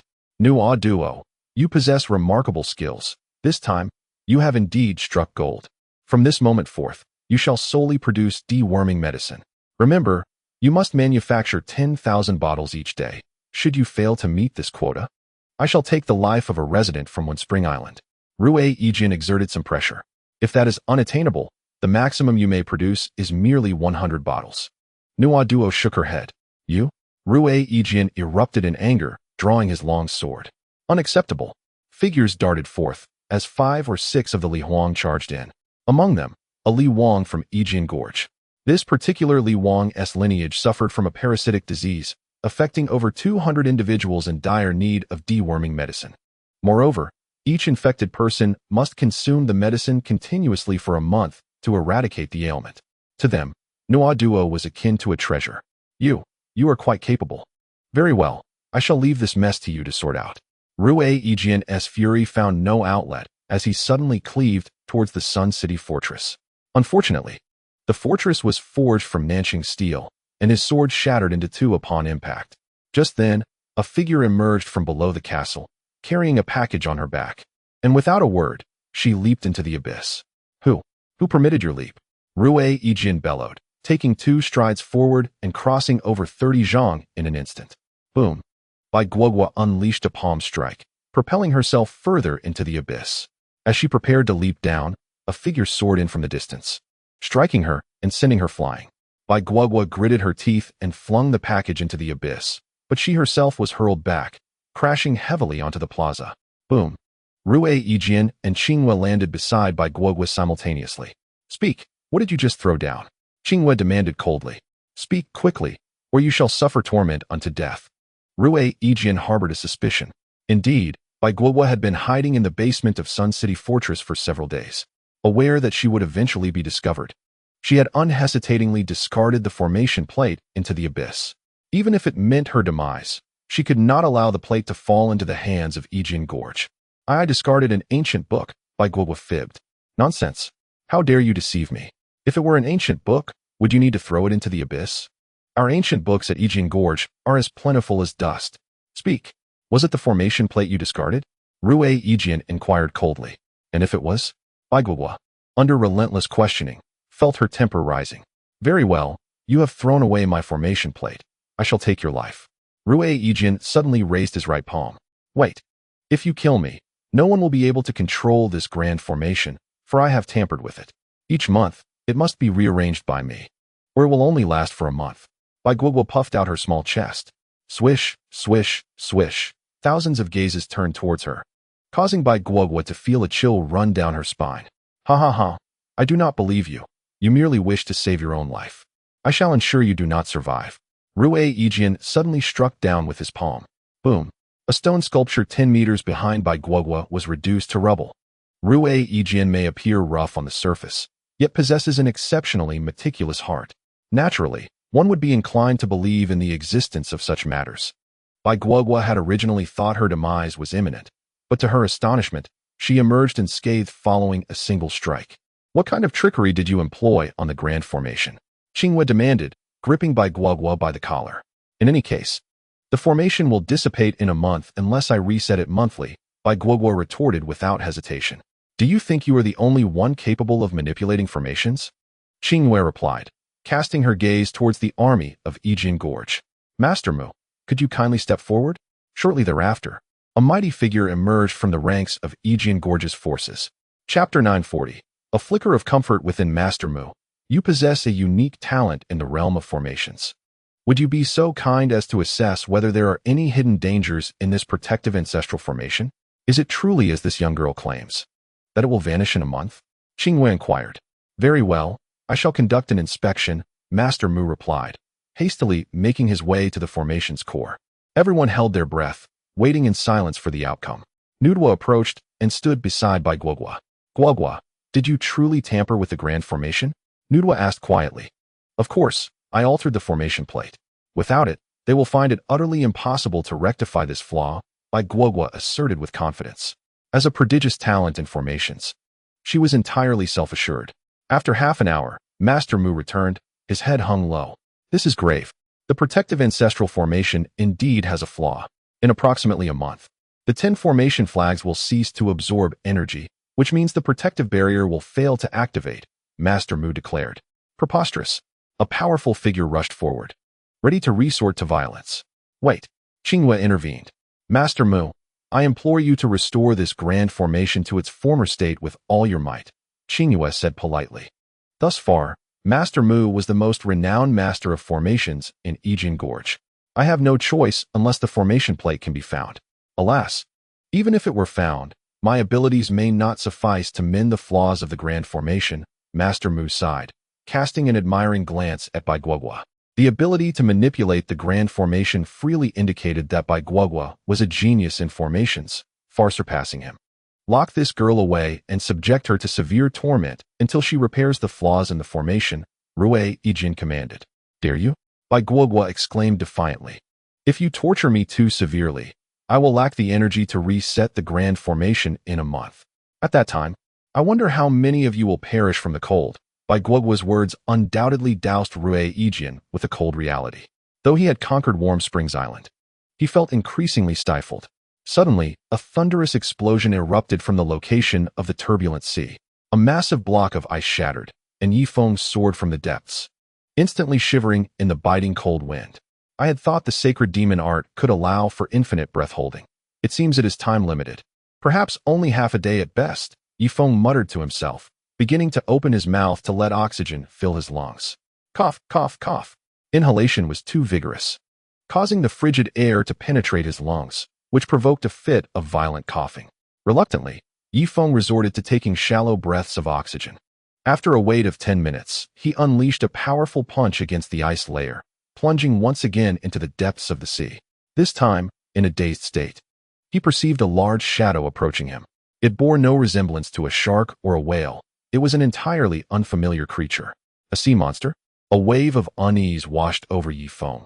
He sensed that this creature possessed a mere level 5 aura. Yet the presence of a deep-sea beast always instilled a sense of trepidation. I shall not concern myself with it. Ye Feng swam boldly towards the creature. Boom. He delivered a stunning blow to the monster before thrusting his hand, like a blade, into its abdomen. Gurgle, gurgle. As the blood-sucking technique activated, the creature flipped over, revealing its white underbelly, adorned on either side with claw-like appendages. Time flew by, and in the blink of an eye, 7 days had passed. On this day, the winds and snow above the ice layer began to swirl violently. Zhui Ma and Xian had been anxiously awaiting Ye Feng atop the tumultuous ice. Boom. A massive chunk of ice soared into the sky as Ye Feng emerged triumphantly from the water. At that moment, empowered by the energy of numerous sea creatures, he had inscribed his heart's surface with intricate runes. With the achievement of the heart inscription realm, Ye Feng's heartbeat became robust and vigorous, and with each breath, it seemed to generate currents of air that extended over a radius of several meters. Brother Feng, how do you feel now? Zhui Ma rushed over. I feel incredibly cold. Is my dry clothing ready? Ye Feng shivered, hugging his arms tightly. It's all prepared. Hurry and change. Ye Feng promptly stripped off all his clothes in the icy wilderness. Zhui Ma and Xian exchanged glances, unable to suppress their embarrassment as they covered themselves. Once clad in his garments, Ye Feng sensed the elemental energies in the air. In the bone-chilling realm, he could contend evenly with Rui Yijian. Now, having attained the heart inscription realm, he might even surpass Rui Yijian. Regardless, his foremost priority was to rescue the citizens of Hot Spring Island, saving as many as possible. He no longer harbored aspirations of reclaiming the island. He simply wished to liberate its inhabitants. You two should return to Chongqing City. I must venture alone to Hot Spring Island. Ye Feng accepted Zhui Ma's curved blade. Brother Feng, let us accompany you. Zhui Ma stepped forward. Your presence could lead to your demise. This time, I may not return unscathed, for I must confront nearly 10 sovereign-level experts. Should I falter, I would have no choice but to flee, leaving no time for the two of you. Ye Feng spoke calmly. No, as citizens, we have long set aside our fears of life and death. Brother Feng, you underestimate our resolve, Zhui Ma asserted earnestly. Ye Feng's expression shifted as he turned to Xian. No need to look at me. My thoughts align with Zhui Ma's. As citizens, we must contribute to Hot Spring Island. Now that you have achieved mastery, we shall no longer flee, Xian declared. Excellent, truly excellent. Ye Feng nodded, feeling a surge of gratitude within. Under his influence, the citizens of Hot Spring Island had cultivated a commendable sense of awareness. Let us depart. Having spoken, Ye Feng strode purposefully towards Hot Spring Island. He had resolved to first rescue all the surviving citizens and settle them in Chongqing City, after which he would devise a plan to journey north, hoping to encounter the Gale Zone as described by Douyin Hina. In any case, he was determined to attempt to lead the citizens through the Gale Zone. Otherwise, they would surely perish in the frigid expanse of the desert. On the periphery of Hot Spring Island, for shelters remained steadfast. Inside, they were already overcrowded. Adolf had taken refuge in one of the rooms. Seated beside the 4 directors of the shelters, including the prominent Niu Ditsao. On the day of the Great Battle at Hot Spring Island, he had stealthily escaped from the barrier, seeking concealment within the shelter, thus evading calamity. What shall we do? The individuals within the barrier refused to trade us frozen fish. No matter how many treasures we offer, they remain obstinate. If this continues, we shall starve. One director rose in indignation. Indeed, how I long for the old days of Hot Spring Island. Though Ye Feng was harsh with us, he at least granted us a glimmer of hope, allowing us to exchange herbs for food, sighed the Eastern Director. Precisely. There was promise when Ye Feng was the Lord of Hot Spring Island. I was on the verge of accumulating 1 million Hot Spring coins, and now, with the change of ownership, what is to become of it?